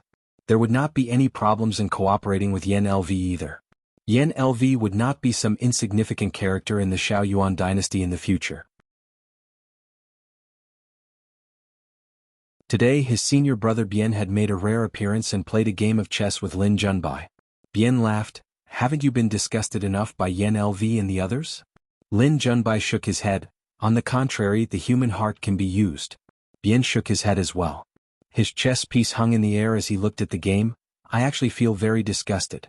Many words, if one truly felt that they were reasonable, actually weren't bad at all.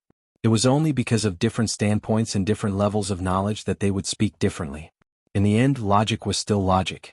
As for whether it was reasonable or not, that was secondary. For example, Jiang Guanqing. Those who simply did not speak, such as Jin Jinming, weren't bad either. As for the others, most of them were lying through their teeth. That wasn't too good, was it? Right now, don't these people know how our reputation is at the Great Wall of Sword Qi? Were they the ones who ruined our reputation? Who would remember who they were? In the end, wasn't it you, Lin Junbai, who bumped into things on this trip to the Great Wall of Sword Qi? It caused you to miss Mr. Imperial Tutor's big plans, one after another. As for Mr. When I return to my hometown, I will naturally ask for forgiveness. Lin Junbai quietly waited for Bien to place his pieces on the chessboard. He smiled. It's human nature to gather together for warmth. Among the crowd, those with high morals are all alone. One of the hidden goals of the Shaoyuan dynasty was Yu Zhuanfu. Lin Junbai actually didn't understand this and felt that it was inappropriate. After all, Yu Zhuanfu's fiancée was Huai Qian. No matter how arrogant he was, he knew very well that he couldn't be compared to Huai Qian for the time being. Cultivation, family background, wisdom, fate with the elders, and the opportunity of immortals. However, Bien didn't say much about the reason, so Lin Junbai could only take one step at a time. Bien only said a few harsh words. After Yu Zhuanfu, who is pampered by Zhou Xinji, returns to the Yu family and recovers his identity, she is equivalent to half of the Shaoyuan dynasty's national strength. The stone lions at the gates of the rich and powerful families aren't clean. In the eyes of the common people, can there be a clean brick in the throne room? As for cultivation, Imperial Tutor wasn't worried about Lin Junbai. He just threw out a series of questions to test this proud disciple of his. Regarding the monarch as a virtuous sage, how do you measure the gains and losses of the monarch? How do you calculate? How do you view the welfare of the common people? Only then can you be considered to have a clear conscience. Bien said, it seems that your problem isn't that big. Lin Junbai smiled and said, if even senior brother sees the problem, can Lin Junbai be saved? Bien placed his piece. Do you know why you keep losing? Lin Junbai nodded, I know. Bien nodded, then I won't say much. However, Lin Junbai dared to assert that the answer in Bien's heart was definitely not the same as what he knew. Bien and Lin Junbai continued to play chess. Each had their own thoughts. On the Ning Mansion's martial arts field, the eldest senior sister and the youngest junior sister were having a battle of wits. The battle of wits was very gentle. It was a pure martial artist, Pei Qian, using his crazy sword techniques and the sword cultivator, Guizhuzhou, practicing her fist techniques. Both sides were doing their own things and didn't fight. Qin Pingan left the mansion, planning to wait for Cui Dongshan to return. When Qin Pingan approached the martial arts field, the two girls immediately stopped their fight. Pei Qian praised, youngest junior sister, your fists contain sword techniques. What a beautiful sword technique. It's not in vain that you've been practicing your sword techniques for so many years. Guizhuzhou praised, eldest senior sister's sword techniques contain fist intent. Your fist techniques are invincible. As expected of the eldest senior sister, you've been by master's side the longest. Pei Qian nodded, youngest junior sister is amazing. If you keep practicing at this speed, you'll definitely be able to shatter several bricks with a single punch. Guizhuzhou agreed, eldest senior sister is amazing. After practicing the sword for several years, you'll be able to walk the mountains and rivers, killing everything in your path. Not even a blade of grass will grow. Coming from the same sect, they truly loved each other and lived in harmony. Qin Pingan pretended not to see or hear anything. He walked past the martial arts field and went to the gate of the Ning mansion. After Qin Pingan left, Pei Qian raised his walking stick high. Guizhuzhou shook the treasure bracelet on his wrist. Pei Qian laughed, "I still have a small bamboo box." Then Pei Qian deliberately paused for a moment before adding, "I'm not talking nonsense. You've seen it with your own eyes." Guizhuzhou grinned, "I don't have a small bamboo box." She also followed suit, pausing for a moment before saying, "Do you have a no like me?" "I don't think so." "Then do you want to have one?" Pei Qian was a little caught off guard. He felt that this little girl was a little silly. Guizhuzhou felt that this little girl was a little silly. Qin Pingan, who had already walked far away, secretly glanced back and smiled. If possible, Luapa Mountain should be very lively in the future. So after waiting for Cui Dongshan at the gate, Qin Pingan reached out to grab his arm and pulled the white-clothed youth into the gate. As he walked, he said, "In the future I'll go to the Baek Okekyung building with you. Won't you say anything?" "Sir, I'll take it as a promise." "Shut up. That's it." "Very good."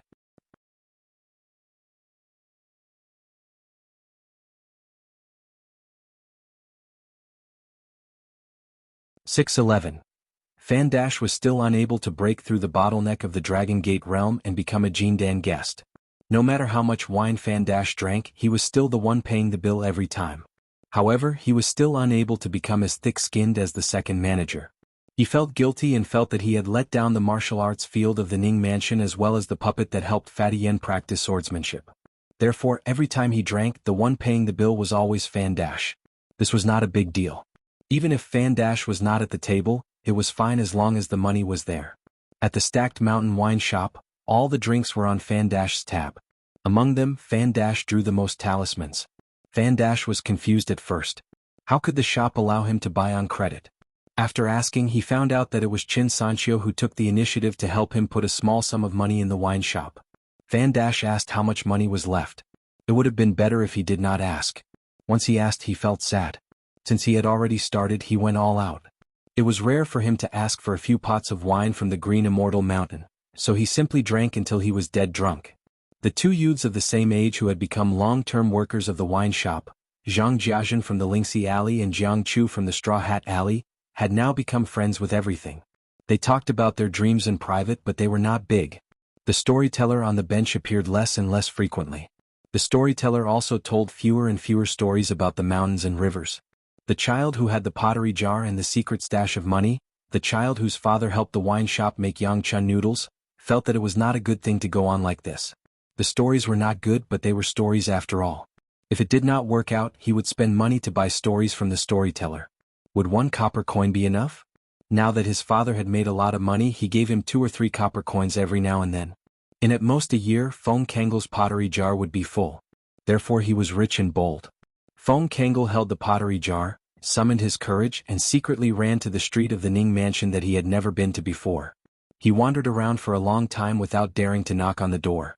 The door was too big and the child was too young. Feng Kangle felt that even if he knocked hard on the door, the people inside would not hear him.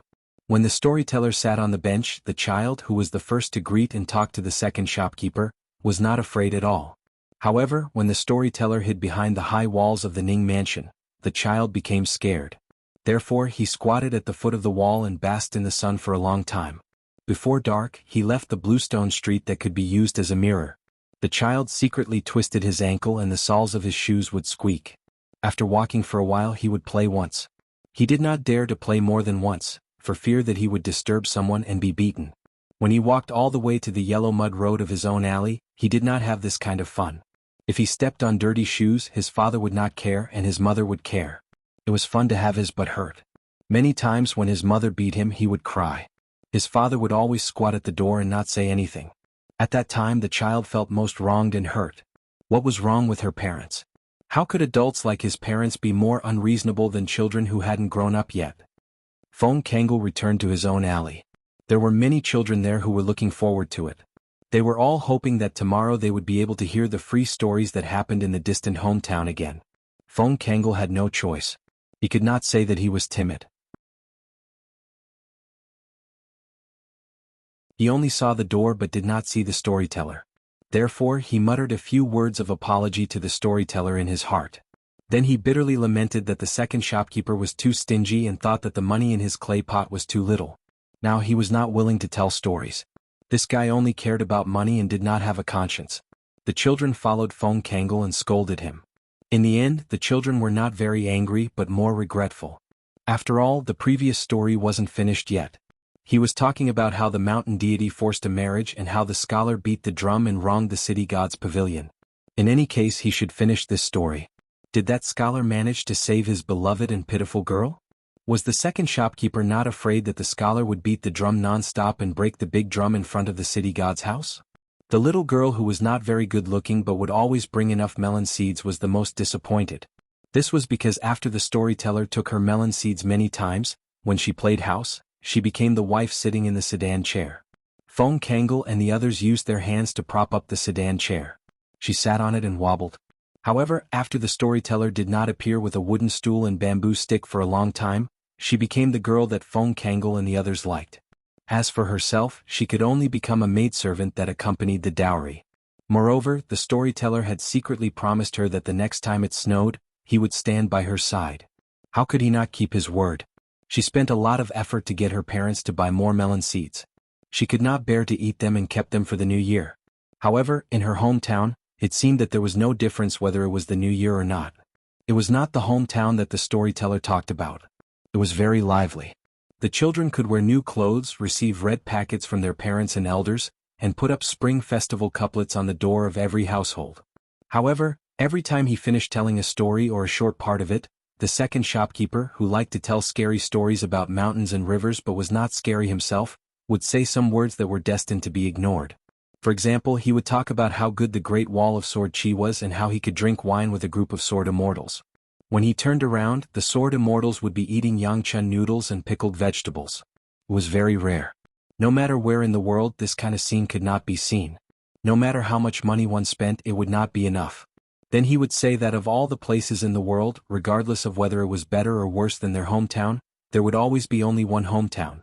It was the place that reminded people the most. Unfortunately, once the story was finished, the birds and beasts would scatter. No one liked to listen to such things. These were the most trivial things in the world. The small alley that the children lived in was too small and could not hold too much. It was just a little bit of wind and rain. When the rain fell or the wind blew, it would all be gone. The children could not even remember it themselves, let alone others. After all, it wasn't like the stories told by the stool storyteller. Even the mountain spirits and water monsters who carried the palanquin for the mountain god had to come up with a name. Furthermore, they had to talk about the clothes and the opportunities to show their faces in public. Even the origin of the winter pickles and how crispy they were would have to be told, making the children drool.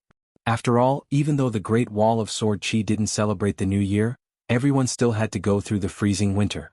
At the Great Wall of Sword Chi that was next to the wilderness, there were layers of clouds beneath their feet. It was like a staircase built by a drunk craftsman. Every word and action of the sword immortals here was a big deal. Of course, for example, the female sword immortal Zhou Cheng who swung on the swing year after year, Miyu who slept soundly on the rosy cloud bed, Zhao Yao and Cheng Quan who spat at each other after drinking wine, were indeed not a big deal. Many sword immortals from the large sects, including the Tai Hui sword sect, were already preparing to withdraw from the Great Wall of Sword Chi in batches. Qin, Dong, Qi, and a few other sword immortals from the Great Wall of Sword Chi had no objections. After all, they had fought alongside the native sword immortals once. That was enough. It was just that the two recent wars were too close to each other, which delayed the return of the foreigners to their hometowns. There was once a person who joked that the relationship between the sword immortals from the Great Wall of Sword Chi was the most worthless relationship in the world. Don't take it seriously. Whoever took it seriously was a fool. However, the scoundrel who said such nonsense was the one who might not have killed the most demons, but was definitely the most big one. If that big demon was not important enough, how could he carve the newest big word on the wall? However, not all of the sword immortals from the northern continent returned to their hometowns. For example, the Tai Hui sword sect master Han Huizi stayed at the Great Wall of Sword Chi. The other sword immortals from the northern continent were no exception. Those who left were all young people, and those who stayed behind were all old people with high cultivation levels. Of course, there were also those who rushed here alone, like Fu Duckweed Sword Lake Jikai and South Swirl Continent Sword Immortal Yuan Qingshu. Other than Sword Immortals, many Earth Immortal Sword Immortals from different sects in the 9 great continents also stayed behind.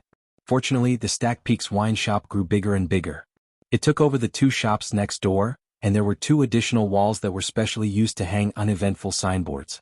Therefore, the Sword Immortals from the northern continent, especially the disciples of the Tai Hui Sword sect, wrote their names and words at the wine shop. When these people went there to drink, they would often bring along local Sword Immortals who had fought 2 great battles with them. Therefore, this group of people brought about a new atmosphere. On the 2 sides of an uneventful signboard, there were pairs of Sword Immortals and local Sword Immortals who had gone through life and death together. They each wrote one side of the uneventful signboard. Some of them were polite words, some of them were vulgar words, and some of them were just words of drunken madness. There were also some that were directly copied from the Sword Immortal Seal Manual or the Folding Fan. There were all kinds of strange things. One of the uneventful signboards had a young golden core Sword Immortal from the Fuyao continent, who was a direct disciple of the sect master, engraved his name on the front. He also wrote, "I've seen all the uneventful signboards.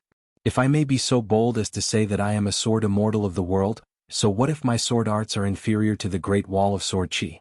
However, my handwriting is much better." On the back was the name and words of a nascent soul Sword Immortal from the Great Wall of Sword Chi. His name was written properly, but the rest of the words on the uneventful signboard were immediately exposed. They were engraved crookedly.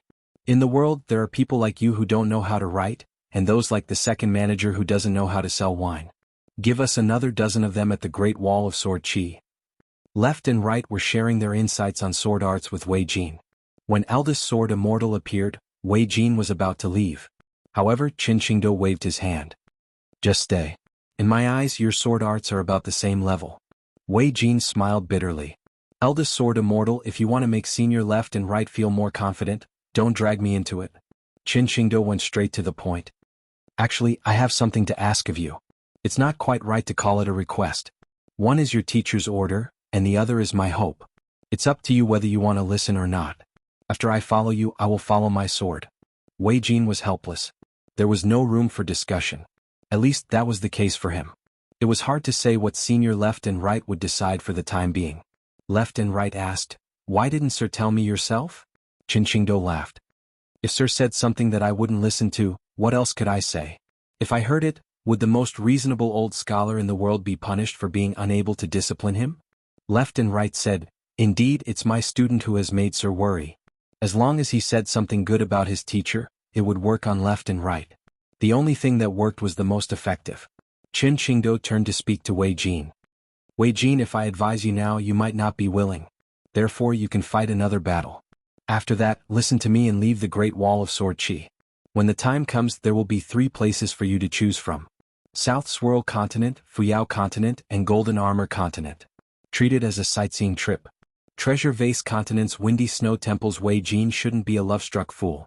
Besides, it doesn't matter where you are sad. There's no need to stay in the Great Wall of Sword Chi. It's too far away and the girl you like won't be able to see you." Qin Qingdou laughed. "The reason I'm being so impolite with you is naturally because your sword arts are lower than left and right's. Therefore, when you leave the Great Wall of Sword Chi in the future, remember to practice your swordsmanship well. If your sword arts are high, you can catch up to left and right. I will only be more apprehensive next time." Wei Jin smiled bitterly. "Eldest Sword Immortal, is that all I can do?" Qin Qingdou lifted his chin. "Why are you asking me? Ask your sword." Wei Jin felt even more helpless. Eldest Sword Immortal did not keep Wei Jin when he left. Only the 2 with high sword arts were left. Qin Qingdou said, "Your junior brother didn't agree to light the longevity lamp, but he made a small deal with me. When he goes to the battlefield in the future, save him once or save someone he wants to save once." Qin Qingdou laughed. He was so afraid of death, but suddenly he's not afraid of death anymore. Left and right, who are so few words, actually said so much. "What are you disciples of the literary sage's lineage thinking?" Left and right said, "If you want to know, it's actually very simple. Naturally, he would first become a disciple of the literary sage's lineage." Qin Qingdou chuckled and said, "I advise you not to say it out loud. Those martial nephews of yours are still at the Great Wall of Sword Chi. In their hearts, their invincible martial uncle was beaten black and blue. How ridiculous. It was not that Left and Right did not mind eldest sword immortal's words, but he was more concerned about an even more important matter. He asked, "If he comes, what will happen?" Qin Qingdou had one hand behind his back and the other on his head. He stroked the hair behind his head. "The door is wide open and guests are welcome for 10,000 years. When a sword immortal faces an enemy, he will only despise the great demon for not being strong enough. Don't you understand this?" Left and Right nodded. "Makes sense." Qin Qingdou joked. "Yo, you finally want to use your sword for yourself?" Left and Right said, "The literary sage's lineage only talks about reason and not boasting. As the eldest martial brother and martial uncle, I will let my fellow disciples know that the title of having the highest sword skills in the world is not an exaggeration. This evaluation is still too low." Qin Qingdou laughed. "Even higher? How high?" "Stand on your tiptoes and stretch your neck to my shoulder?" Left and Right said, "Qin Qingdou, isolate the world and fight." Qin Qingdou left with his hands behind his back. Left and Right closed his eyes again to rest and nurture his sword intent. The next battle was the most suitable for him to use his full strength. Far away, the girl, Zhou Qing, was still swinging on the swing, humming an obscure folk song from elsewhere. Many, many years ago, when she was still a young girl, a young man from a foreign land taught her. It was not really a teaching, but he liked to sit not far from the swing and hum to himself. She did not think it sounded good at that time and did not want to learn it. It was not enough for her to practice the sword, so what was the point of learning these fancy songs? Later, Zhou Qing heard of this saying for the first time.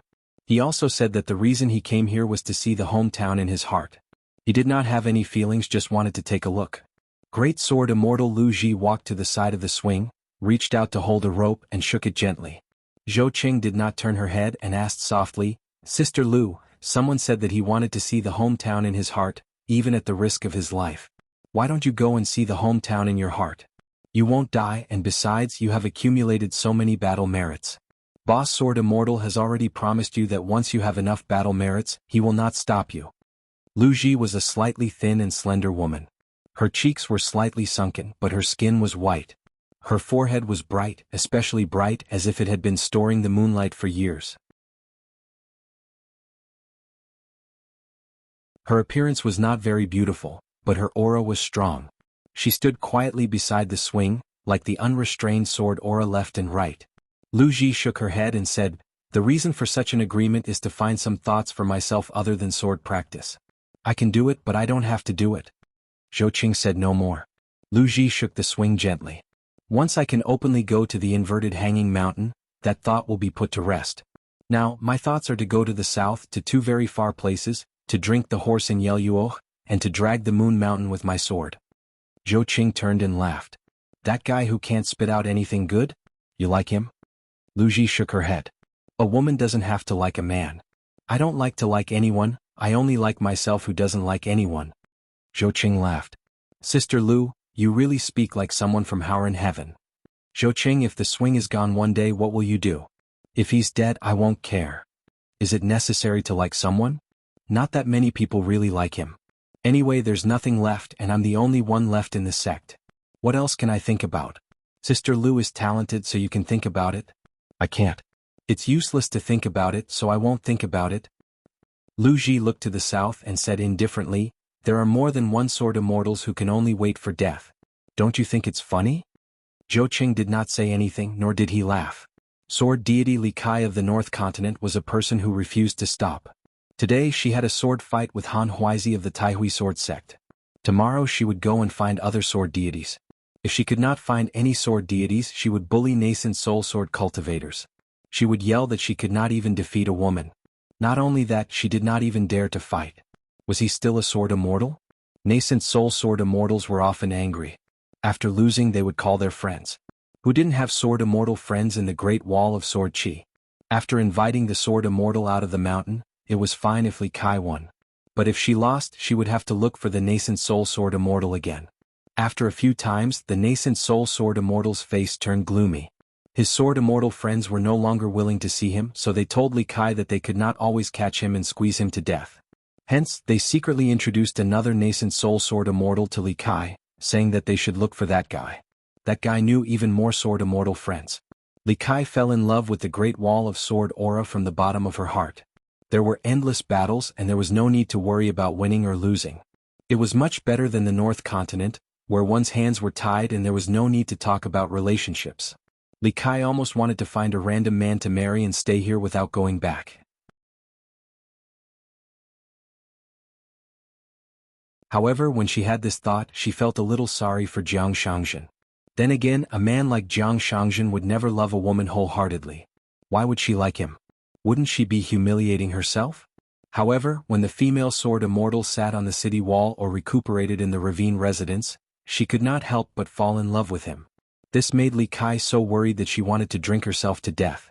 The ravine residence that Li Kai temporarily stayed in was not far from the Taihui Sword Sect's armory, which had already become a private residence. It was even closer to the Lingyun residence, which was made entirely of jade. Li Kai sent a letter to Jiang Shangzhen, asking him to buy it. She was worried that he would not be willing to pay, so she doubled the price in the letter. There was a skinny old man with a brandy nose. He rarely left his residence, so he walked unsteadily on the city wall, looking at the scenery. He did not come here often as the wind was too strong. He passed by the unpolished Jade Realm sword cultivator who dragged his sword. The city wall was too wide, so the two of them were actually very far away. However, Wu Qingpei, who was originally absent-minded, suddenly turned his head and stared at the old man. His eyes were red as he scolded, "Old bastard, get lost." The old man was nicknamed Old Deaf in the Great Wall of Sword Aura. His nickname was not awe-inspiring, but he was one of the top 10 people in the Great Wall of Sword Aura. Not to mention his ranking was even higher than Naren Xiaowei and Lu Ji. To put it bluntly, in the Great Wall of Sword Aura where everyone's temper was bad, just Wu Qingpei's offensive words alone was enough for the old man to draw his sword. Whoever tried to stop him would suffer together with him. However, Old Deaf was really like a deaf person. Not only did he not say anything, he really quickened his footsteps and disappeared like smoke, disappearing in the blink of an eye. Only then did Wu Qingpei continue to walk with his head lowered. Old Deaf walked and stopped. Some people greeted him, some ignored him. The old man did not say anything. Only when he reached the monks did he stand still and said with a hoarse voice, "Talk about Dharma again, I can't hear you anyway." The monks who were already sitting at the end of the city wall began to talk about Dharma. Outside the monks' praying mat was a vast white fog. Occasionally, a smear of golden light would suddenly light up and dissipate. That was the mysterious scene of the river of time being obstructed by an invisible object and splashing water. The monks stretched out their hands as though they were scooping water, but they were still slower than the smear of golden light. They retracted their hands, returning without any success. Old Deaf then went to the scholarly saint who was once a son of Buddha. He was at the other end of the city wall. The old man said something similar, and the scholarly saint also said something. Old Deaf nodded and went to find the old Taoist in the Sea of Clouds who was extremely high up. He was the eldest disciple of the eldest disciple of Tao ancestor. After the old Taoist said something, Old Deaf then left the city wall and went to the prison that he had been in charge of suppressing for thousands of years. The prison had no name, which was strange. The higher the realm of the great demon, the closer it was to the ground. When Old Deaf passed by the cages, he couldn't hear the cursing and ridicule. As for the great demon's anger that caused the entire prison to tremble, the old man ignored it. The hunchbacked old man didn't even raise his head, so he didn't see the gazes of hatred that were etched into his bones. Finally, he went to the lowest level to look at the demons whose realms weren't high. It didn't matter whether they learned or not, since they were all going to die. Who would be more fortunate if they died sooner or later? It was hard to say. Boss Sword Immortal had previously instructed him to do something. On the day he needed to go to the city wall to fight, other than the 3 golden core lives that he had exchanged with his contributions, he could leave them behind according to the agreement. However, he couldn't forget to slaughter all the demons in the prison. If he didn't listen to that, he would really be deaf. How could a dead Ascendant Realm great demon not be deaf? Old Deaf didn't feel that there was anything to be resentful about. For thousands of years, he had chosen 3 demons one after another. The only problem was that no matter how good their aptitude was, no matter how much they could suppress their realms, they would have no choice but to break through after a long time. The reason was very simple. If their realms weren't high enough, how could they live for hundreds of years? Live for thousands of years? They would naturally die. Therefore, every time a few of them died in history, Old Deaf would feel sorry for them. He would wait and wait just like that. Of the 3 nameless disciples who were still alive, countless senior brothers who had quietly passed away while learning the sword had already died. Among the 3 of them, One was only in the Cave Abode realm, one was in the Dragon Gate realm, and the last one was at the bottleneck of the Golden Core realm, almost going crazy. Old Def was very open about the matter of accepting disciples. They were his disciples. Once they reached the nascent soul realm, they would have to die. Therefore, when it came to breaking through, they had to weigh it themselves. Outside of the Great Wall of Sword Chi and the city, other than the Mirage in the north, there were also mansions left behind by sword immortals like the Armor Warehouse, Myriad Ravine Residence, and Lingyun Inn. In fact, there were also some places that were barely better in appearance. However, there were actually 3 places that could be considered forbidden. Putting aside the prison that Old Def was in charge of, there were actually the sword workshop that Dong family was in charge of, the clothing workshop that Chi family was in charge of, and the pill workshop that Chin family was in charge of. The swords forged by the sword workshop were never good. They were just standard swords that couldn't even be considered magic treasures. Sword immortals didn't care whether they wanted them or not. As long as they were sword cultivators who ascended the city, they would be given one. The heirs of rich families and disciples of large clans could rely on their family's inheritance or spend a lot of money to buy them from the vast world. As long as they could get a good sword elsewhere, it was all a skill. In fact, many sword immortals really liked to hang their swords from the sword workshop and used it to kill countless demons. The robes woven by the clothing workshop weren't of high quality either. It looked like child's play. However, there was no doubt that these 2 places were the most indispensable existences of the Great Wall of Sword Chi. In the Great Wall of Sword Chi, there were no sword immortals who fell from the sky. They were all sword cultivators who walked up one realm after another. The only difference was that there was a difference in speed, but the realm was always there. The function of the pill workshop was even simpler. It was to peel the skin and pull out the tendons of the demon corpses that died on the city walls and the battlefield in the south, making the best use of everything. Not only that, the pill workshop was a place where all kinds of people were mixed together. The cultivators of the pill refinement faction and talisman faction were the most numerous. Some of them came here on their own accord to sign a contract. They stayed here for 100 years or a few hundred years, earning enough money before leaving. Some of them were simply foreigners who were forcefully abducted. Some of them were experts from the vast world who hid here to hide from disasters. The Great Wall of Sword Chi relied on this pill workshop to do business with the many cross-continent ferries that stopped at the inverted mountain crossing. The pill workshop was also closely related to the prison where Old Def was locked up. After all, the blood, bones, and fragments of demon cores of many great demons were all supreme treasures on the mountain. These 3 forbidden grounds had strict rules and even more shocking security. It was easy for anyone to enter but difficult for anyone to leave. Sword immortals were no exception. Among the huge characters carved on the city walls in the south, there was a type of sword cultivator. Regardless of their age or cultivation, they were the furthest away from the troubles of the city. They would occasionally go to the city walls in the north, but they would always travel back and forth silently. They were in charge of going to the wilderness to pick up money. They were similar to the border army scouts of the secular dynasties of the vast world. Therefore, no matter how low their realms were, they were still sword cultivators in the Dragon Gate realm. Every time they went to the south, there would be a sword immortal leading the team. In his early years, Chin Sanchio, the son of a wealthy family, and his good friend Little Cricket, who struggled to rise up in the poor marketplace, were 2 young sword cultivators with completely different backgrounds. At that time, their biggest wish was to go to the south to pick up money. The sword cultivator who picked up money the most and went the furthest away liked to call himself a swordsman. He liked to say that the reason why he was so dissolute wasn't to attract the attention of women and girls, but because he purely liked the Jianghu. The wilderness in the south was a huge Jianghu, where he could encounter many interesting things. However, every time he finished saying these bold words that swayed the hearts of the juniors, he would go to the center to drink that day. He would go wherever there were more women looking. Every time he came back drunk and reeking of alcohol, he would talk to some little bastards who didn't like him. He would smile and say that they were almost calling him father or even elder ancestor. Luckily, he was able to control himself and was full of righteousness, making it difficult for beauties to get close to him. If there were children who talked back, he, who never lost, would say that they were not even considered beauties based on their faces. However, it didn't matter. In his eyes, if there were women who had good eyesight and secretly liked him, even if they weren't beauties, they were still beauties.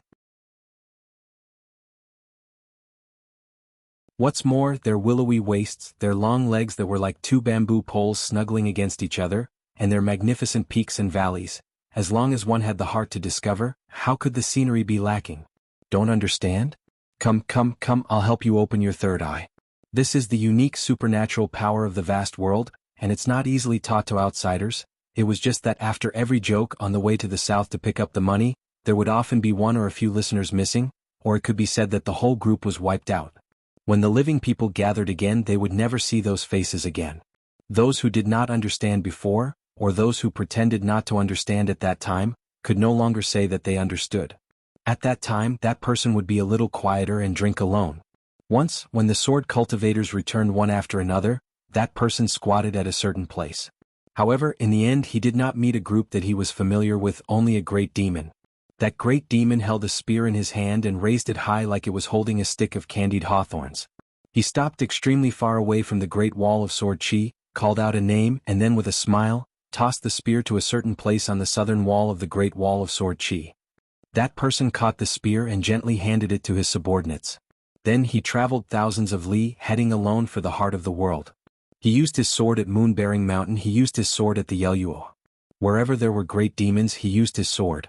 Recently, Sword Immortal Kuxia's naturally bitter face finally showed a hint of a smile. Lin Junbai had captured 2 strands of pure sword intent left behind by an ancient sword immortal. They were of extremely high quality and possessed both luck, opportunity, and skill. What should have been his would have been his sooner or later. However, in just a short period of time, he had obtained not just 1 strand but 2. This still exceeded Sword Immortal Kuxia's expectations. A mysterious fortune like the Great Wall of Sword Chi was not something that could be seized by force just because one was a sword immortal. The slightest carelessness would result in a violent counterattack from the sword intents. It was not as if there had never been pitiful foreign sword immortals who had been surrounded and killed by sword intents. The danger was no less than that of a reckless cave-dwelling realm cultivator who still swaggered to the top of the wall and opened his gate wide. Yan LV and Jin Jinming had also obtained something. Yan LV had relied more on luck to retain that strand of gentle sword intent. His fate was compatible and he was close to the great Tao. Jin Jinming seemed to have relied more on his Jindan realm to retain that unruly sword intent. As long as Sword Immortal Kuxia did not involve himself in the ways of the world and only talked about matters related to the sword, he had an extremely good eye. In the end, he was still Zhou Xinji's martial nephew. If he did not have any true ability, his sword heart would have been shattered by Zhou Xinji's scolding. From Sword Immortal Kuxia's point of view, Jin Jinming was a taciturn junior with a deep heart and lofty ambitions. That pure sword intent with heavy killing intent had chosen the gentle Jin Jinming. It was not a coincidence. In fact, it was the exact opposite. Jin Jinming had gained the favor of that sword intent because of his sincerity. That intense conflict that occurred in Jin Jinming's chi abode, where the external sword intent drew in the sword chi of the lesser heaven and earth to visit, appeared to be perilous, but it was actually a superficial test. It was enough to eliminate the many flaws in Jin Jinming's soul. If he could not pass this test, Jin Jinming could only accept his fate even if his cultivation level dropped. Other than Sword Immortal Kuxia, these Shaoyuan dynasty geniuses were not sword immortals. But even among them, many would not become sword immortals of the upper 5 realms in the future. Compared to the trivial matters in the northern city, even if they did not obtain the fortune that Lin Junbai and the other 2 had, they had still accumulated bits and pieces of benefits on the path of cultivation. When they reached the Shaoyuan dynasty of the central divine continent, it was no small matter. Walking down the mountain, they could easily decide the life and death of others, and decide the glory of others' families. Other than Lin Junbai, Yanlu was still fine. Even Jin Jinming had obtained a great fortune. The sword cultivator Jiang Guanqing was a little anxious. Many people felt the same as Jiang Guanqing. Even though Lin Junbai had obtained a heaven-defying opportunity, the other sword cultivators did not feel too aggrieved. However, Yan Lu had obtained it, so he felt uncomfortable. Now, even someone like Jin Jinming, who only had a high cultivation level but no comprehension, had obtained it. Jiang Guanqing and the others could not stand it. Zhu Mei was still indifferent.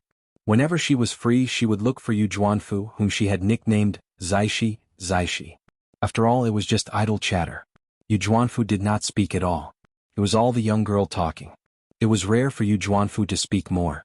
He argued with Zhu Mei about the tablet or the scroll, the saber or the brush. Zhu Mei purposely argued endlessly. After arguing for a long time, she finally admitted defeat with a grin.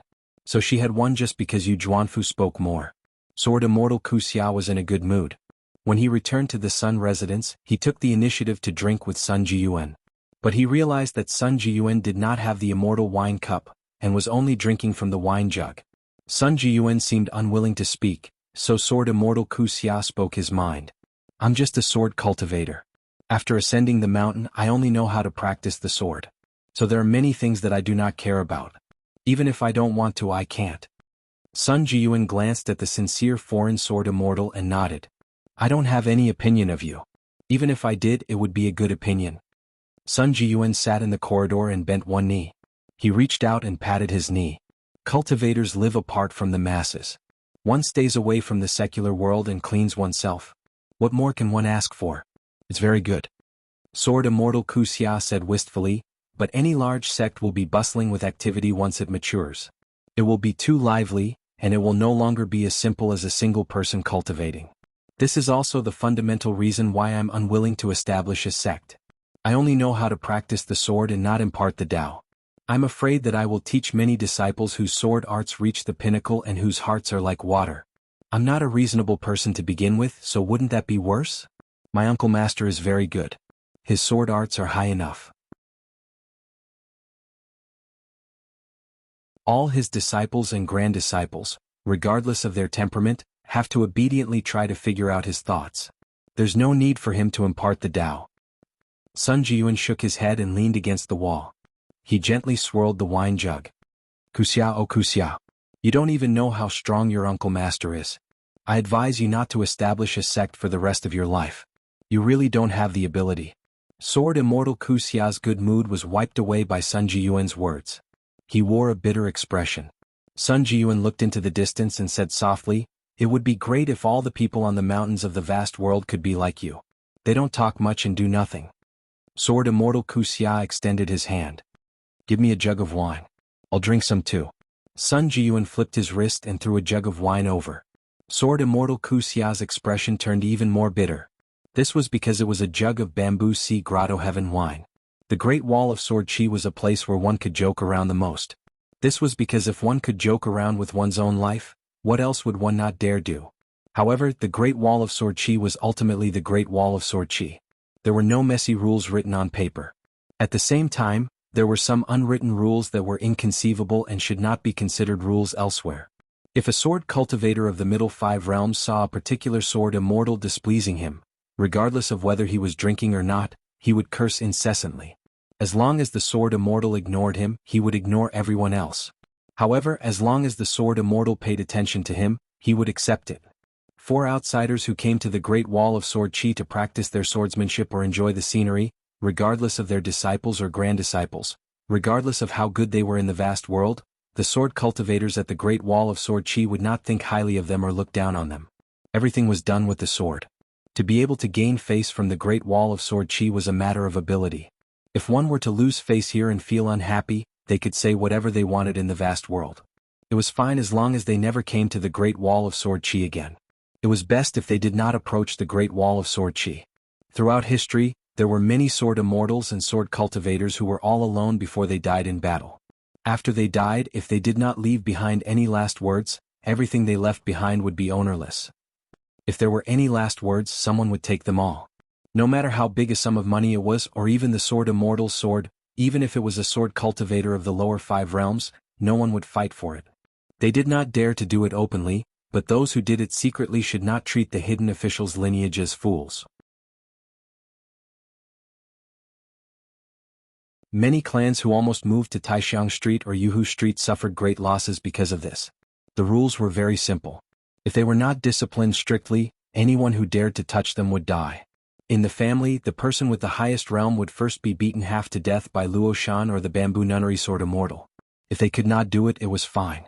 The hidden official was more than happy to help. In the end, they would be able to keep half of their lives. After all, they still had to kill demons. In the next great battle, this person would be the last to retreat from the battlefield. If they survived with their own abilities, they would be written off. However, they could forget about the share of the profits that the sword, clothing, and pill shops would send to the residents after the battle. Therefore, in such a place where many sword immortals died without a grave to lie in, how could there be the New Year's atmosphere of the Spring Festival couplet Door Gods? Hundreds, thousands, and even tens of thousands of years later, All sword cultivators had gotten used to the thatched cottage on the city wall, and the eldest sword immortal who almost never came down from the city wall. It was as if the eldest sword immortal did not flip the almanac, or it was as if the almanac had never existed. The gentleman Wang Zai of the Sage of Right's lineage came to the wine shop today. This was the first time Wang Zai had come here to buy wine. However, the noisy sword cultivator drinkers did not look too good at this Confucian gentleman. Firstly, he was a scholar with a reputation and title in the world. Secondly, they had heard that Wang Zai had nothing better to do and was unwilling to let go of the time when the second shopkeeper killed someone with one punch. He insisted on writing a moral treatise, working even harder than the supervisor of sword immortals of the hidden official lineage. They found it strange. It was one thing for the Sage of Right's lineage to beat the second shopkeeper to death, but why did the Sage of Right's lineage join in the fun and hit him when he was down? Wang Zai's expression was calm. He took out some money to buy wine and left with the wine. He did not eat the bowl of yangcha noodles and the plate of pickled vegetables, nor did he follow the sword cultivator's example and squat by the roadside to drink wine. Wang Zai smiled in his heart, feeling that the second shopkeeper really should treat him to a meal. Wang Zai did not go back the way he came, but carried the wine to the corner of an empty street. Wang Zai stopped at the place where there should have been a small stool and a young man in green robes. He laughed softly and said, "A gentleman stands by his words. He is noble and fair and especially noble and refined." Wang Zai, who was about to leave the Great Wall of Sword Qi, remembered something and went back the way he came. He went to the wine shop and found a blank nameplate. He wrote down his place of origin and name, and then wrote a sentence on the back of the nameplate. Treat others leniently but treat yourself strictly. Use reason to convince others and restrict yourself with morality. The world is at peace and there is nothing to worry about. After Wang Zai finished writing, he hung the nameplate on the wall and flipped through the contents of the other nameplates. He did not know whether to laugh or cry. There was a nameplate that would probably be gilded with gold by someone in the wine shop. It was the heartfelt words of a sword immortal of the Golden Armor continent. The second shopkeeper who never cheats others, Qin Pingon, has unparalleled wine quality. It was obvious that he did not intend to leave the Great Wall of Sword Qi for the time being. There was another nameplate that the second shopkeeper of the wine shop would definitely think of as words of conscience written by a kind and honest person. The lineage of the literary sage is not shallow, and his skin is even thicker. If second shopkeeper comes to my drifting dawn continent in the future, I will treat you to real wine. Clearly he was a person like Wang Zai who was going to the inverted mountain. Wang Zai muttered to himself, if it was him, he would say something. Such a good person is actually only at the nascent soul realm. It doesn't make sense. The unpolished jade realm is too low, and the immortal realm shouldn't be considered high. Wang Zai smiled and said, however, if second shopkeeper said such words, it would be likable. If someone like me said it, it would be like putting rouge on an old woman's face. Would be annoying. Not all outsiders could be like Qin Pingon, and become a part of the Great Wall of Sword Qi sword cultivators' hearts. Wang Zai felt happy for Qin Pingon, but he also felt a little sad. Wang Zai hesitated for a moment, and then wrote a small sentence on his nameplate. To be benevolent, one must be benevolent. If one desires benevolence, benevolence will come. I hope that one with such a heart will have no worries in everything. Wang Zai discovered that not far away, there was a young man who came to the shop to carry wine. His name was Jiang Chu and he came from Straw Hat Alley. Wang Zai turned around and smiled at the young man. Tell your second shopkeeper that the wine tastes good. Try to sell more of it. It's righteous and open. Jiang Chu smiled shyly and nodded vigorously. Wang Zai finished the wine in the pot in one gulp, and then placed the empty pot on the counter. He left with a big laugh. When he went out, he cupped his fists at the many sword cultivators on the table and the roadside and said loudly, sword wine is sold. Who dares to buy? I'll drink 1,000 cups for free. The surroundings were silent as expected. Wang Zai laughed and said, then I'll change my words and be more straightforward. I hope that one day when sword cultivators come here to drink wine, the customers will be like a whale sucking in the rivers. The shopkeeper won't take a single divine coin. No one appreciated it. Someone sneered, Lord gentleman, don't tell me you've poisoned the wine? No matter how bad the second shopkeeper's character is, he can't do such a thing. As a gentleman and a sage, you shouldn't trick the second shopkeeper. Wang Zai didn't refute and left with a smile. After he was far away, he raised his arm high and gave a thumbs up. It's nice to meet you sword cultivators. For a moment there was a lot of discussion in the wine shop. Is he possessed by the second shopkeeper? Or is he just pretending to be the second shopkeeper? This method is too much. The second shopkeeper is amazing. Even a gentleman of the sacred rites lineage can be converted to a fellow Taoist? He's most likely a scholar with some conscience left. The gentleman Wang Zai left the wine shop and walked in the alley. He took out a simple seal made of white stone that was as bright as jade. It was given to him by Qin Pingan in private. It had a side stamp and the year it was signed. The side stamp read, "The road is muddy and the people are weary. Heroes don't write about thieves." A true scholar is not romantic, but a big stone stands upright in the sky. The seal text read, "So he's a gentleman." Pei Qian finally came to her senses. In hindsight, she wanted to make up for the time she had squandered by practicing martial arts more. She went to soak in medicine and lay on the bed again and again. After she recovered, she went to the old maid to learn martial arts. The old maid didn't want to teach her son-in-law heavy martial arts, but she was very willing to teach this little girl. It wasn't that she didn't like Pei Qian. On the contrary, Bai Lianshuang liked Pei Qian the most among her son-in-law's disciples. She looked timid, but there was the fiercest meaning in the little girl's eyes. Guizhuzhou was no longer grounded, so she often came here. She would watch Pei Qian being beaten down again and again at the martial arts field. When Pei Qian couldn't get up for the last time, she would run over and gently carry Pei Qian. Occasionally, when Guizhuzhou had nothing to do, she would ask the old man about the martial arts. One day when Pei Qian woke up, Guizhuzhou sat by the door and chatted with her senior sister, who couldn't walk for the time being, to relieve her boredom. As for whether grand senior sister wanted to talk to her, Guizhuzhou didn't care. She was sure that grand senior sister was willing to talk to her. When she got tired of talking, Guizhuzhou would pick up the inkstone and take a deep breath to show off. That day the white-haired old man passed by the house again. The door wasn't closed, so the white-haired old man didn't dare to be unlucky and quickly walked past. Guizhuzhou lowered her voice and asked, "Little senior sister, don't you think the white-haired old man likes you?" Pei Qian was shocked. "What?" Guizhuzhou was surprised. "You can't tell? Do you believe that if I ask the white-haired old man he will definitely say no? But you've heard of a saying, the words that come out of a man's mouth are all ghosts that bask in the sun in broad daylight." Pei Qian didn't care about what Guizhuzhou said. The white-haired old man seemed to say yes or no, it was a small matter. Pei Qian punched the bed. "I'm so angry." Guizhuzhou lowered her head and wiped the inkstone. She sighed. "I also know an old girl who often said that a married girl is a spilled water. Then in the future, even if the senior sister is a member of the Taihui sword sect, the seat of the senior sister in the ancestral hall in Master's hometown will be empty. Wouldn't it be a group of dragons without a leader other than Master? It's worrying." Pei Qian angrily said, "Don't you think you can usurp the throne? My seat is pasted with a name written on it. Except for Master, no one can sit on it." Guizhuzhou said, "Oh, then we'll talk about it later. There's no hurry." Pei Qian suddenly said, "Why doesn't the white-haired old man like you?" Guizhuzhou raised her head and said seriously, "He's not blind. He doesn't like such a good senior sister and comes to like me?" Pei Qian crossed her arms and laughed. "That's hard to say." Guizhuzhou giggled and said, "I was just joking with senior sister. Whoever believes it will fall down." Pei Qian twitched the corner of her mouth. Pei Qian asked softly, "Guizhuzhou, when are you going to Luopa Mountain to play with me?" Guizhuzhou was a little dispirited. "I don't have the final say. Father and mother care too much. What can I do?" Pei Qian was silent for a moment and smiled.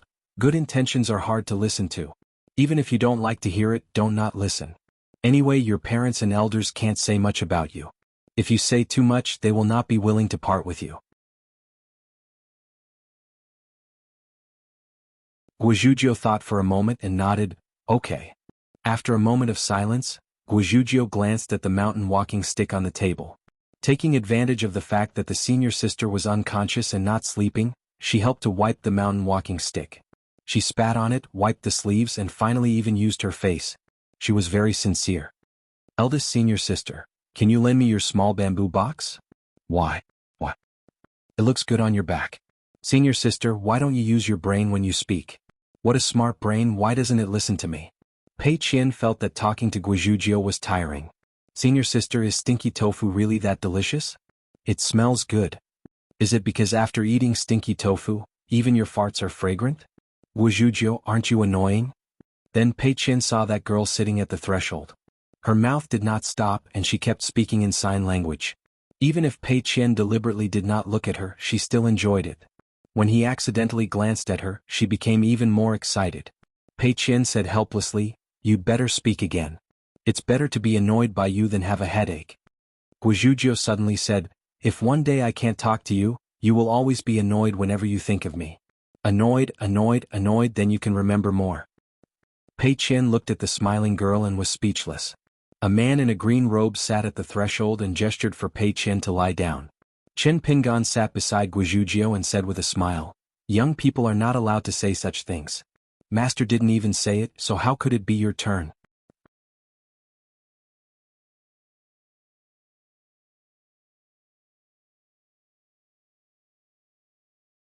(612) When Guizhuzhou returned home this time, she was no longer roaming the streets alone.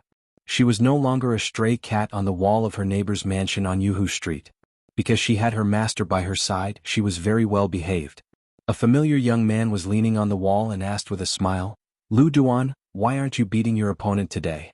My swordsmanship has improved greatly in the past 2 days. I'm sure I'll succeed. I'll make you take a detour." Guizhuzhou raised her head and asked blankly, "Who are you?" The young man saw Guizhuzhou secretly winking at him and quickly disappeared. This was also Chen Pingan's first visit to the Guo family on Yuhu Street. Sword Immortal Guijia personally came out to welcome him. Chen Pingan only sent Guizhuzhou to the door and politely declined Guijia's invitation. After all, the hidden official's Luo Shan Sword Immortal was still watching him. The Ning residents did not care about this, but Sword Immortal Guijia and his family still cared. At the very least he should put on an act to show that he cared. Guijia pulled Guizhuzhou inside and asked casually, "What did you talk about with your little senior sister over there?" Guizhuzhou said, "Father, even if you torture me I won't say a word."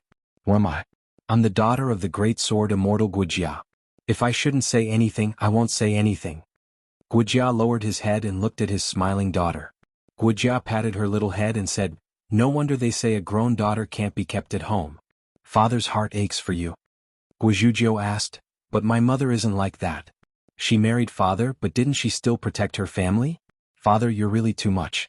Every time you're wronged by mother, you don't go to your master to pour out your grievances, nor do you go to your sword immortal friends to drink. Instead, you go to your father-in-law's house and pretend to be pitiful. Mother is so annoyed by you. You still don't know, right? My grandfather has already looked for me in private and asked me to advise you not to go there anymore. He said that he's begging you, my son-in-law, to take pity on him." Guijia was already used to his daughter's heart-wrenching words. It was good to get used to it. Therefore his father-in-law should be used to it. They were a family, so there was no need to be polite. Guijia's originally gloomy mood brightened up a little. It was a good thing that he had come looking for him once. When he came to reason with him, he did not draw his sword. He was much luckier than that great sword immortal Yu Qing. Of course he didn't draw his sword. He still had his sword on him. Deep in his heart, Guijia was actually very grateful to this person who had the highest level of swordsmanship in the world. Guijia also admired the young man just now. The disciples of the sage of literature seemed to be good at talking about things beyond words, and they were talking to people other than Guijia and the Guo family. Guijia had always hoped that his daughter, Lu Duan, would be able to go to the inverted hanging mountain to take a look. She wanted to learn from Ning Yao and go further to take a look. It wouldn't matter if she came back late. However, even though his daughter liked to be lively since young, she had never thought of sneaking to the inverted hanging mountain. Guijia had asked his wife to hint to his daughter, but his daughter said things that made him speechless. Guizhuzhou said that when she was young, she spent a lot of effort to climb to the roof of her house. When she saw the moon on the wall of the Great Wall of Sword Qi, she wanted to touch it one day. In the end, when she grew up and went to the wall by herself, she realized that it wasn't like that. The moon was far away from the wall and she couldn't reach it. Therefore she was not willing to take the long route.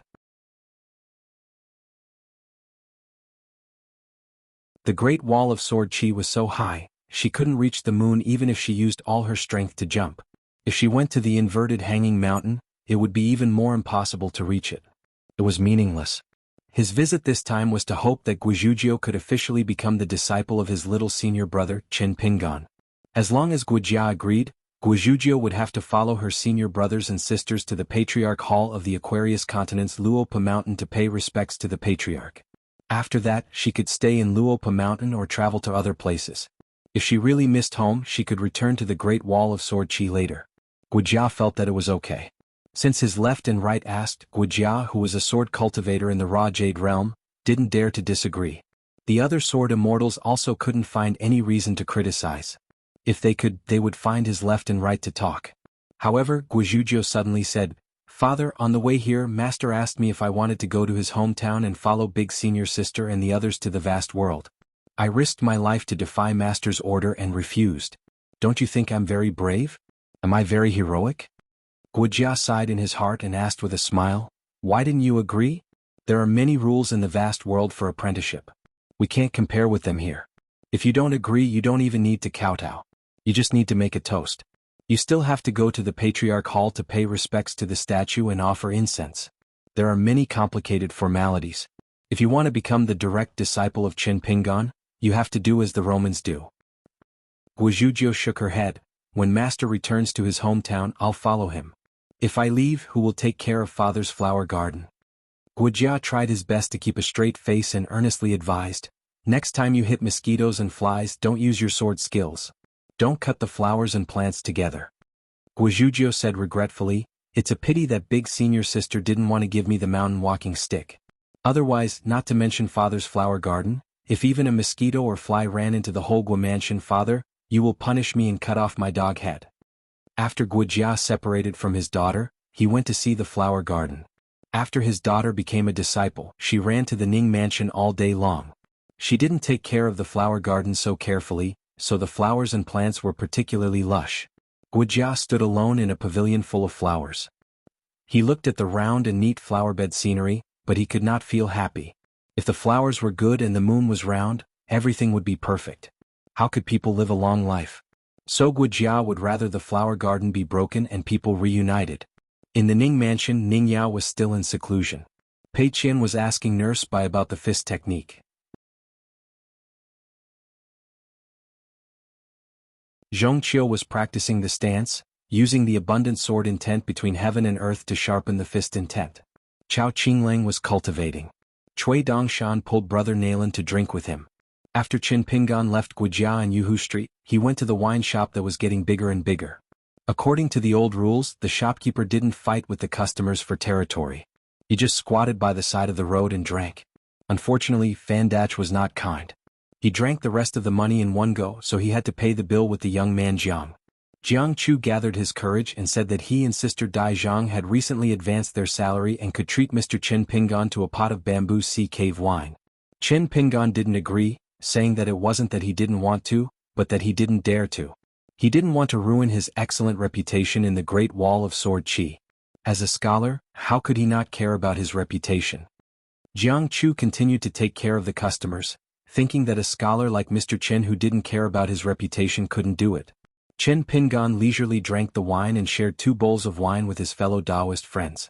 Then he got up and went to the 2 new walls to look at the names and contents of the wushu boards.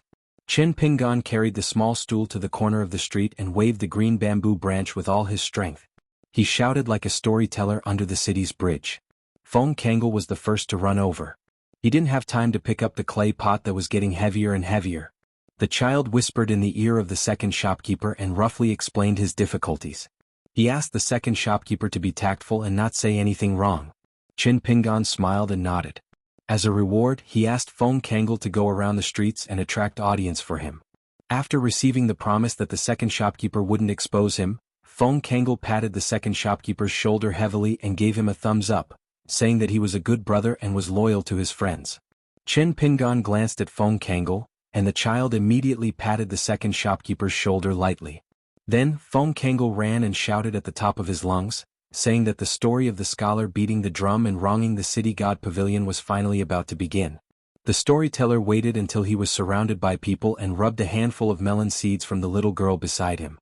Then he began to tell the story of the mountain god bullying men and women and forcefully marrying beautiful women. The scholar finally reunited after going through hardships. However, when he talked about how domineering the mountain god was and how powerful he was, Lord Xingwang actually had thoughts of retreating after hearing the scholar cry out for injustice. The group of children were unhappy and started to clamor for rebellion. What were you doing earlier? Just the name of the day and night wandering god, the civil and martial judge, and the iron chain general, What merits did they have when they were alive? Why were they able to become the city god deity after they died? What was written on the inscribed board? How mighty was Lord Xingguang's official robe? Just these trivial matters. The second shopkeeper talked about it for so long. In the end, the second shopkeeper, said that Lord Xingguang, who had countless ghost envoys and a strong army under his command, was actually unwilling to uphold justice for the poor scholar? Chen Pingan realized that he had finished eating all the melon seeds in his hand. He wanted to turn around and beg the little girl for some more. He didn't expect that the little girl would turn around and for the first time, not give him any more melon seeds. Feng Kangol didn't care if the second shopkeeper would expose him. He said that he didn't even dare to knock on the door to see the person at that time. He gave Chen Pingan a punch and said angrily, "No, no, no, you can either directly tell the ending or change to a more straightforward story to tell. Otherwise I won't come back in the future. You can sit here alone and drink the northwest wind." The rest of the children all nodded. Sure enough, those sword immortals who drank wine had good eyesight. The second shopkeeper's heart was really black. It was better not to listen to such a vexing story of mountains and rivers. The second shopkeeper raised the bamboo stick with one hand and put 2 fingers together on the other hand, shaking it like a sword flower. He shook it a few times and asked, "The last time I mentioned the city god temple, does anyone remember the half of the couplet on the main door?" A youth said, "It's the one that says, 'Pray for a conscience to control me, be a good person. In the day the world is big, do a good deed and be at ease. At night, a bed, the soul is settled and the dream is stable.'" Chen Pingan smiled and nodded.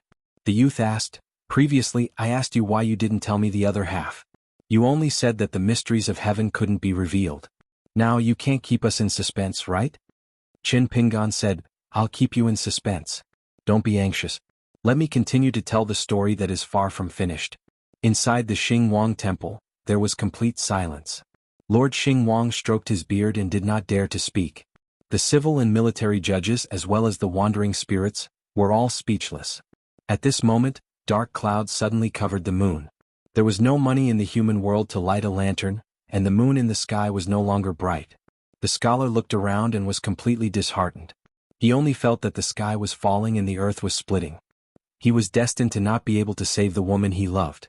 Living was worse than death. Feng Kangol and the rest of the children were all worried to death. What was going on over at Haoran World? Now that there were so many people listening to the story, there were more and more. "Your second shopkeeper only knew how to embarrass me, Feng Kangol. In the future, how would he be able to mingle in the Jianghu? It was your second shopkeeper who said that the Jianghu was actually divided into small and big ones. You should first walk well in the small Jianghu beside your home." Chen Pingan slapped his knee. At this critical moment, I didn't expect that at this moment when the scholar's life was hanging by a thread, outside the Xingguang temple that was shrouded in darkness, an extremely small speck of light suddenly appeared. Lord Xingguang suddenly raised his head and laughed heartily, loudly saying, "My friend is here, this matter isn't difficult." Lord Xingguang, who had a smile on his face, walked around the desk and walked down the stairs with large strides. He stood up and went to welcome the scholar. When he brushed past the scholar, he softly said something. The scholar was skeptical, but he followed Lord Xingguang out of the Xingguang Pavilion's main hall. "Judges, do you know who the visitor is? Could it be that the evil mountain god has personally come to denounce the scholar? Or is it someone else who has graced us with his presence?" In the end, there was a glimmer of hope at the end of the tunnel. "How do you foresee this matter? Listen." The little girl suddenly reached out her hand hurriedly and passed a handful of melon seeds to the storyteller. "Don't break it down next time. Tell me today. I have melon seeds. There are many more." The young man who said half of the contents of the couplet on the city god temple's main door said angrily, "Don't beg him. If he doesn't want to say it, then don't say it. After listening to this story, I won't come back in the future anyway." The storyteller took the melon seeds from the little girl's hand and rubbed the bamboo stick with all his might. If you look closely, in the blink of an eye, that tiny speck of light actually grew bigger and bigger. Not only that, more specks of light soon appeared. One by one, they gathered together like a new bright moon. These specks of light streaked across the night sky and broke through the sea of clouds when they encountered the sea of clouds. It was like the path of immortals, and it was even higher than the 5 peaks. On the ground, the Taoist cultivators of the Day Dragon Snake sect and the commoners in the market all woke up from their dreams. They went out to open their windows and looked up. What they saw was amazing. When they open their windows, they open their windows. Don't rush me, don't rush me. I'll eat a few melon seeds first. After eating the melon seeds, Qin Pingan continued, the closer he got to the city god temple, the louder the sound of thunder became. It was as if a deity was beating a drum above his head. He was worried that the lord of the city god temple was in cahoots with the mountain deity. However, a glimmer of hope appeared in his heart. He hoped that there would be someone who would be willing to help him seek justice. Even if he couldn't get justice in the end, he would be willing. The path of the human world is not messy. The hearts of others will comfort my heart. Around the small bench, everyone held their breaths and listened attentively. The scholar couldn't help but raise his hand to cover his eyes. The light was indeed becoming more and more dazzling. It was to the extent that the scholar, who was only an ordinary person, couldn't look at it. Not only the scholar, even the lord of the city god temple and the assistant official were the same. They couldn't look directly at the great light between heaven and earth. Guess how big the light was? It directly illuminated the area within 100 miles of the city god temple. It was as if the sun was hanging in the sky. How could a mere mountain deity cause such a scene? Feng Kangol asked tentatively, could it be the sword deity that was passing by? The little girl who was sitting on the bench beside Feng Kangol nodded vigorously. Of course. Mr. Qin said that the sword deities all had a clear heart. Their swords emitted light. Qin Pingan said, that's right. It was the sword deity that went down the mountain to travel the world. But it wasn't just that. The leading young sword deity in fluttering white clothes was the first to arrive at the city god temple. He kept his flying sword and stood still. Coincidentally, this person's surname was Feng and his name was Kangol. He was a new sword deity that rose to fame in the world. He loved to be chivalrous and walked the jianghu with his sword. There was a small clay jar tied to his waist that made a clanking sound. Coincidentally, there was a beautiful female sword deity beside this sword deity. Her name was Shu Xian. Every time she went down the mountain on her sword, she liked to keep some melon seeds in her sleeves. It turned out that every time she met an injustice at the foot of the mountain, she would eat some melon seeds after she solved the injustice. If someone was so grateful that they shed tears of gratitude, this female sword deity wouldn't ask for money. She only needed to give some melon seeds. Feng Kangol was dumbfounded. When he came back to his senses, he quickly straightened his back and almost burst into tears. He said excitedly, this story is too exciting. The young lady named Shu Xian was a little embarrassed. Her face was flushed red and she was a little guilty. She had brought too few melon seeds today. The storyteller continued, whoosh whoosh whoosh. There were sword deities landing on the ground continuously. Each of them was graceful and at ease. The men were either handsome or had a shocking aura. The women were either beautiful like flowers or full of vigor. Therefore, even the city god elder, who knew what was going on, but didn't know enough, was a little frightened.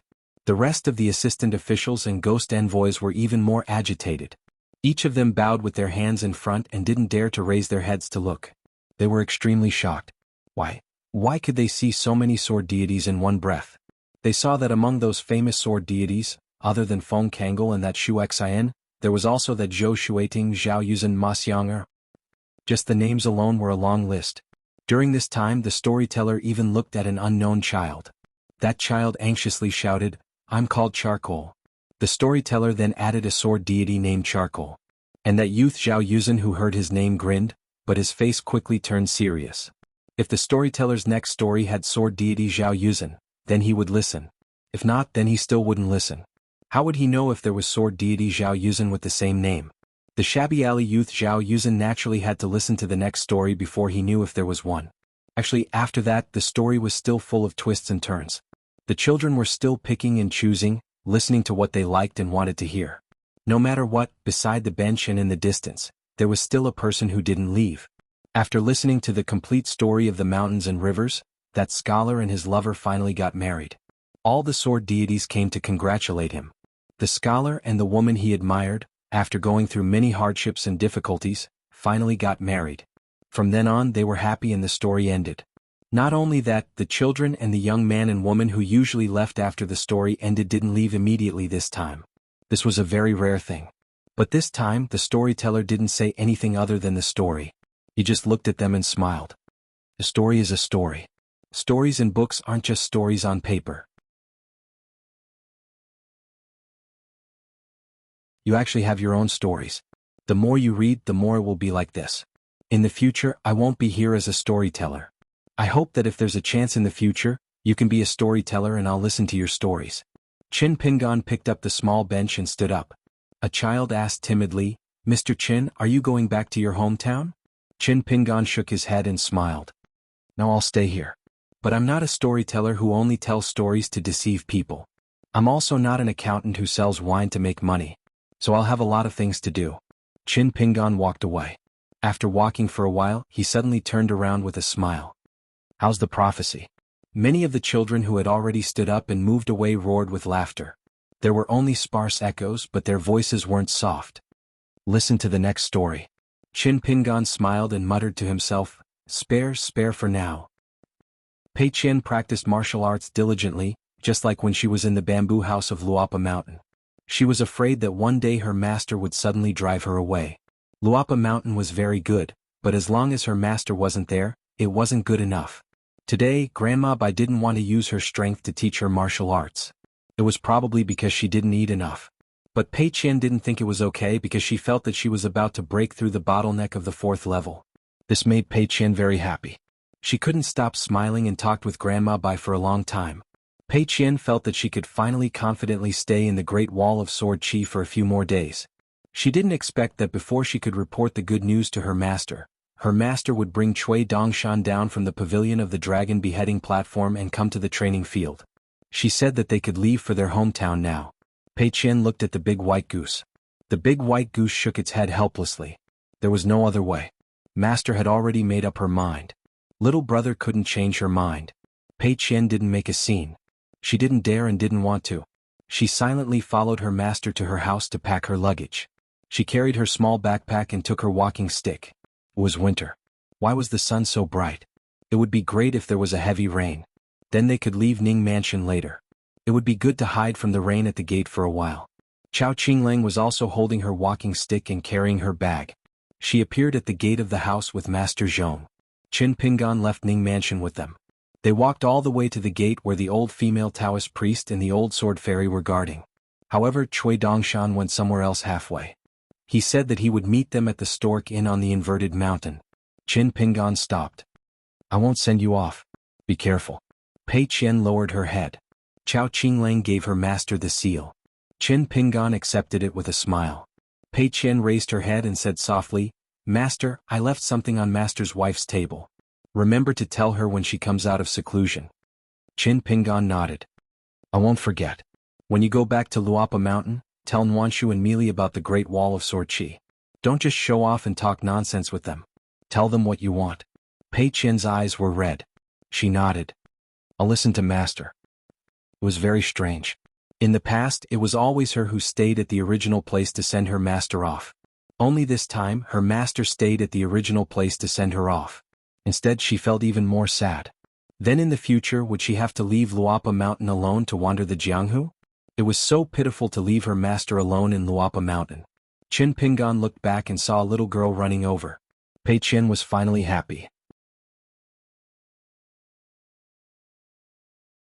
She thought that if this little junior sister didn't take the initiative to come and see her, she would lose a lot. Guizhuzhou suddenly stood still. Then she jumped and landed beside Pei Qian. She smiled brightly. Little senior sister, I'm going to leave with Master. Cry for me. After crying you can be at ease. I'll be by Master's side to take care of him. Pei Qian couldn't cry even if she wanted to. She took out the small empty box and handed it to Guizhuzhou. She said, let's make it clear. I'm lending it to you, not giving it to you. The next time we meet, you can't give me a tattered little bamboo box. There can't be any damage to it. If you don't agree, I won't even lend it to you. Guizhuzhou took the small bamboo box and carried it on her back. She nodded vigorously. Senior sister, don't worry. I look better with the small box on my back. If the small box could talk, it would definitely be smiling like a blooming flower. Even if it could talk, it wouldn't be able to talk. It's just being happy. Pei Qian stretched out her hand. Return the box to me. Guizhuzhou didn't answer. Instead, she asked, Senior sister, can you also lend me the mountain walking stick? The small box and the mountain walking stick are a perfect match. I'll carry the small box every day and hold the mountain walking stick in my hand. I'll poke the bluestone slabs and yellow mud all over the streets and alleys. I'll never stop. Pei Qian felt wronged. She borrowed the small bamboo box and still wanted a yard after taking an inch. How could a junior sister be like this? She immediately turned to look at her master. Qin Pingan smiled. You can lend Guizhuzhou the mountain walking stick next time you see her. After returning your small box to her, I'll return her the mountain walking stick. Pei Qian raised her eyebrows at Guizhuzhou. Guizhuzhou nodded. Okay. Then Guizhuzhou pulled Pei Qian aside. The two girls whispered. Guizhuzhou gave Pei Qian a small wooden box, saying that it was a gift from the junior sister to the senior sister. Pei Qian didn't dare to accept it. She turned to look at her master. Her master smiled and nodded. Qin Pingan said to Zhong Qiu, Mr. Zhong, after you return to the vast heavens, you don't have to rush back to the Aquarius continent. You can bring them along to travel around the South Whirlpool continent. I have a friend called Lu Xianyang. However, Cui Dongshan probably won't accompany you. He still has a lot of things to do in his hometown. So, when you reach the inverted hanging mountain, borrow some divine money from him.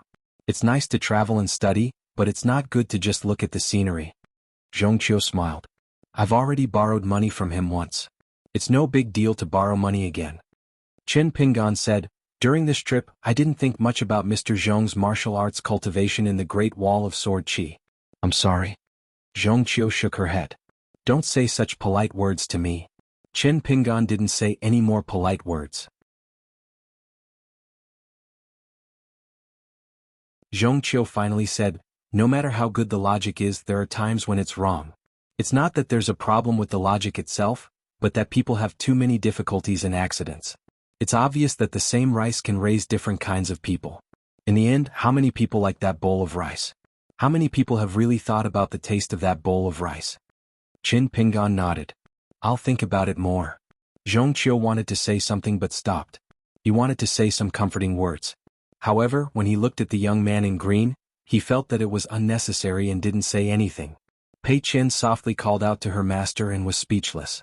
Guizhuzhou carried the small bamboo box and started counting with her fingers. She was probably counting in her heart to see when her senior sister would cry. Pei Qian saw Guizhuzhou's actions from the corner of her eyes. She couldn't care less about being sad. This young lady was really annoying. Chao Qinglang and Mr. Zhong Qiu bid farewell. Qin Pingan waved gently and then covered his sleeves with his hands.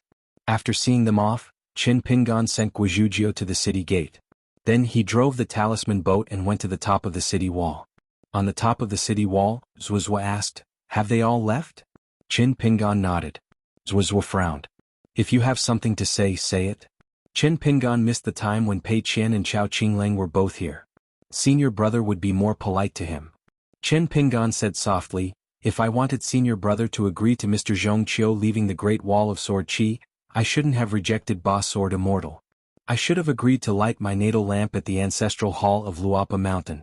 This way, eldest senior brother won't have to worry about me staying here. Zuozua said, half of what you said? Who taught you that, our mister? Boss Sword Immortal has already told me everything. You're not even a sword cultivator. You can't even figure out how fast my sword is. Who gave you the courage to think about these messy things? How did you say that to you, Zhuanfu? Are you just saying the truth for others to hear? The truth in your heart is extremely difficult to understand. How can you casually sell the wine and fan in the shop and not keep them for yourself and make money? I think it's better if we don't learn this kind of bullshit logic. Qin Pingan was speechless for a moment. Senior brother usually didn't talk much. Today he said so much. It seemed that he was really angry. It didn't matter. Qin Pingan already had a plan. No matter how busy Mr. is, now that Pei Qian and Chao Qinglang are at Luapa Mountain, he will often visit. I believe that senior brother's martial nephews will tell Mr. Zhong Qiu everything. Mr. will be happy to hear it. This time, it was Zuozua's turn to be speechless. Qin Pingan changed the topic and asked, are there many people in the wilderness who haven't forgotten about the Great Wall of Sword Qi? Zuozua nodded. Of course. But it's still useless. Qin Pingan asked again, the two saints of Confucianism and Buddhism are guarding the two ends of the city. In addition, the saint of Taoism is guarding the sky. Are they all trying to maintain the Great Wall of Sword Qi so that it won't be contaminated, eroded, and transformed by the luck of the wilderness? Zuozua said, for the saints of the three sects, this is not an easy task. The saint of Confucianism, who was born as a Buddha, lost to Mr. in a debate and went to the secondary sage lineage. He is very knowledgeable, so don't think that the secondary sage lineage is bad. We scholars are most afraid of our own interests being damaged. We will scratch our hearts and lungs and resent everything. Don't think that all the Confucian disciples of the sage lineage are gentlemen and virtuous just because the sage lineage has a gentleman king. Qin Pingan shook his head.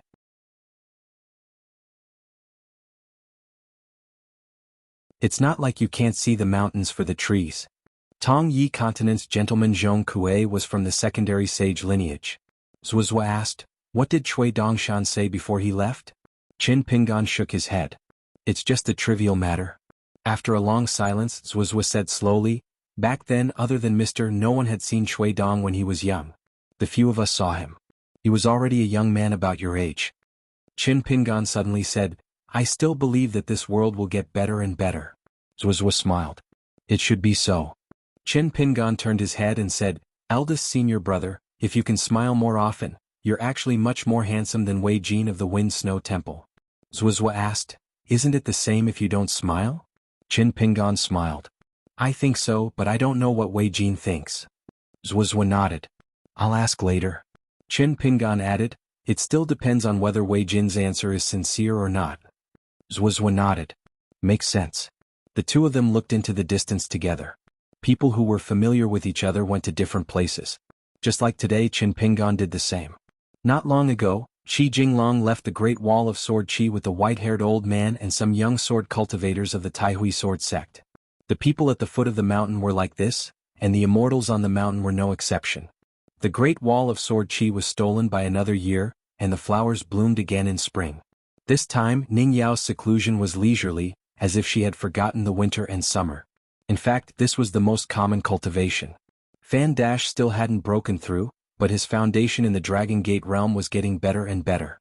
He was completely familiar with the Ning mansion and the Yen family. Yen Ji now had the guidance of the family's chief consecrator, and his swordsmanship had improved a lot. Qin Sanxiu was still the licentious young master who always felt that the wall was coming to help him after drinking. Dong Huafu still bought things no matter where he went without spending money. The business of the Stack Cliff wine shop was still very good, and there were more and more nameplates hanging on the wall. It was said that Qi Shou had gone into seclusion. He had a high chance of becoming a nascent soul sword cultivator after coming out of seclusion. Pang Yuanji often went to the Stack Cliff wine shop to buy wine. This was because the shop had launched a new wine, the extremely strong burning knife wine. However, it was a little expensive.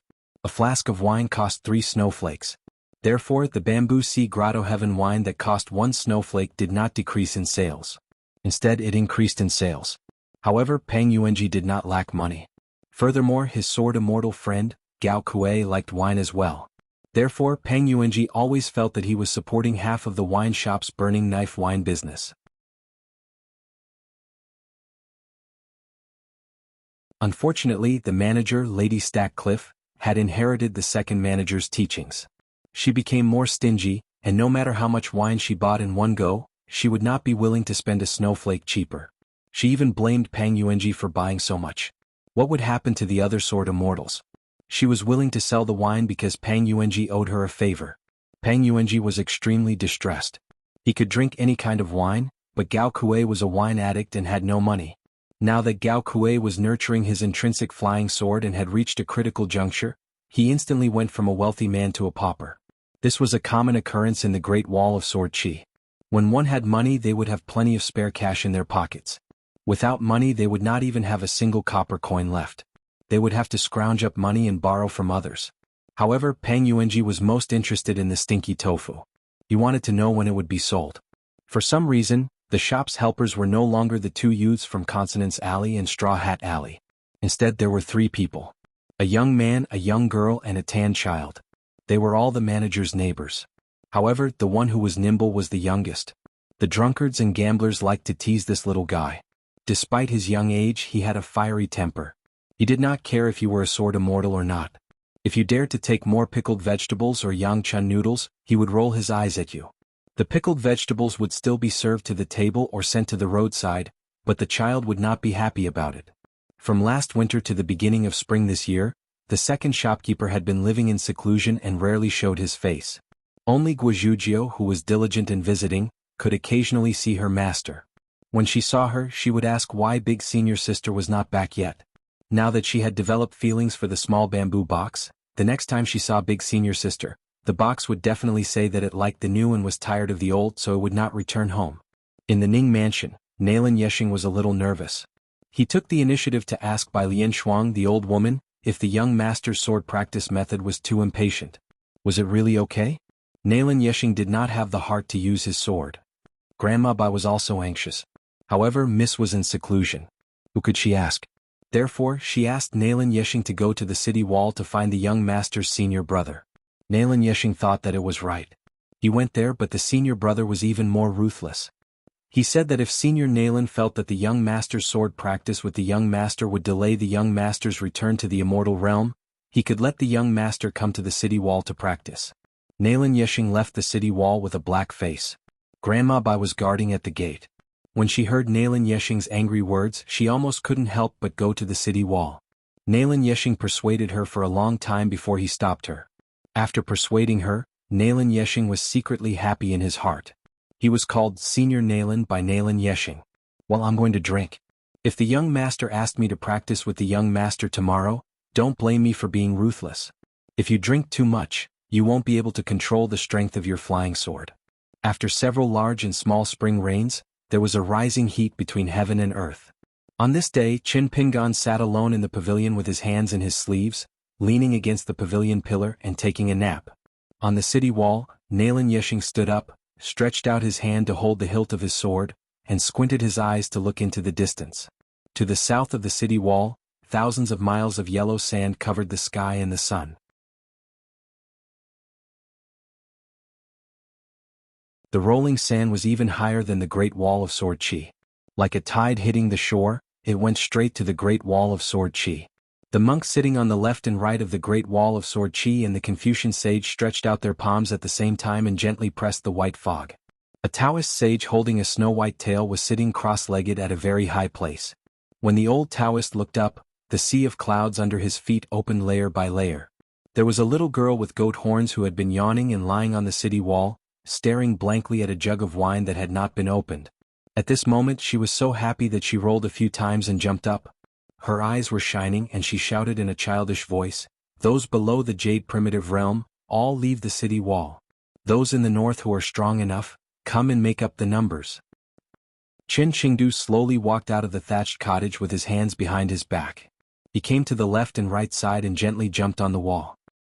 He asked with a smile, "Do you want to keep the sword chi for dinner?" The left and right side were silent, but they didn't draw their swords. They just stopped trying to restrain their sword chi and moved forward. Outside the Great Wall of Sword Chi, the yellow sand seemed to have crashed into a wall and instantly turned into dust. It was difficult to get close to the city wall. Not only that, the invisible wall of Sword Chi continued to move south, and the rolling yellow sand was pushed back dozens of miles. Finally, the world became clear again and one's field of vision widened. Over at the northern side of the city, rays of dazzling sword light flashed. They all withdrew their swords and stopped on the southern side of the city. Finally, the sword chi reached the city wall. Sword immortals were everywhere. Qin Qingdu left and right. Dong Senging, Lord Hidden Official, Qin Shi Qi Tingji Nalan Shaowei Old Deaf Lu Ji. Yu Qing Ning Lianyun Wu Qingpei Zhou Qing Mi Hu Miyu Sun Jiyuan, Gao Kuei Tao Wen Yin Families Worshipped Immortal, Sword Cultivator Li Tumi, North Continents Han Huizi, Aquarius Continents Wei Jin, South Whirlpool Continents Yuan Qingshu, Fuping Sword Lakes Gao Kai, Xiao Yuan Dynasties Ku Xia. Qin Qingdu looked into the distance and chuckled. Now that I have that old fart backing me up, I'm much more courageous. There are so many fresh faces. Yes, there are quite a few of them. Those who have a seat in the mouse hole are almost all here. You're tuning in to the Sword Dance in the Vast Sky YouTube channel.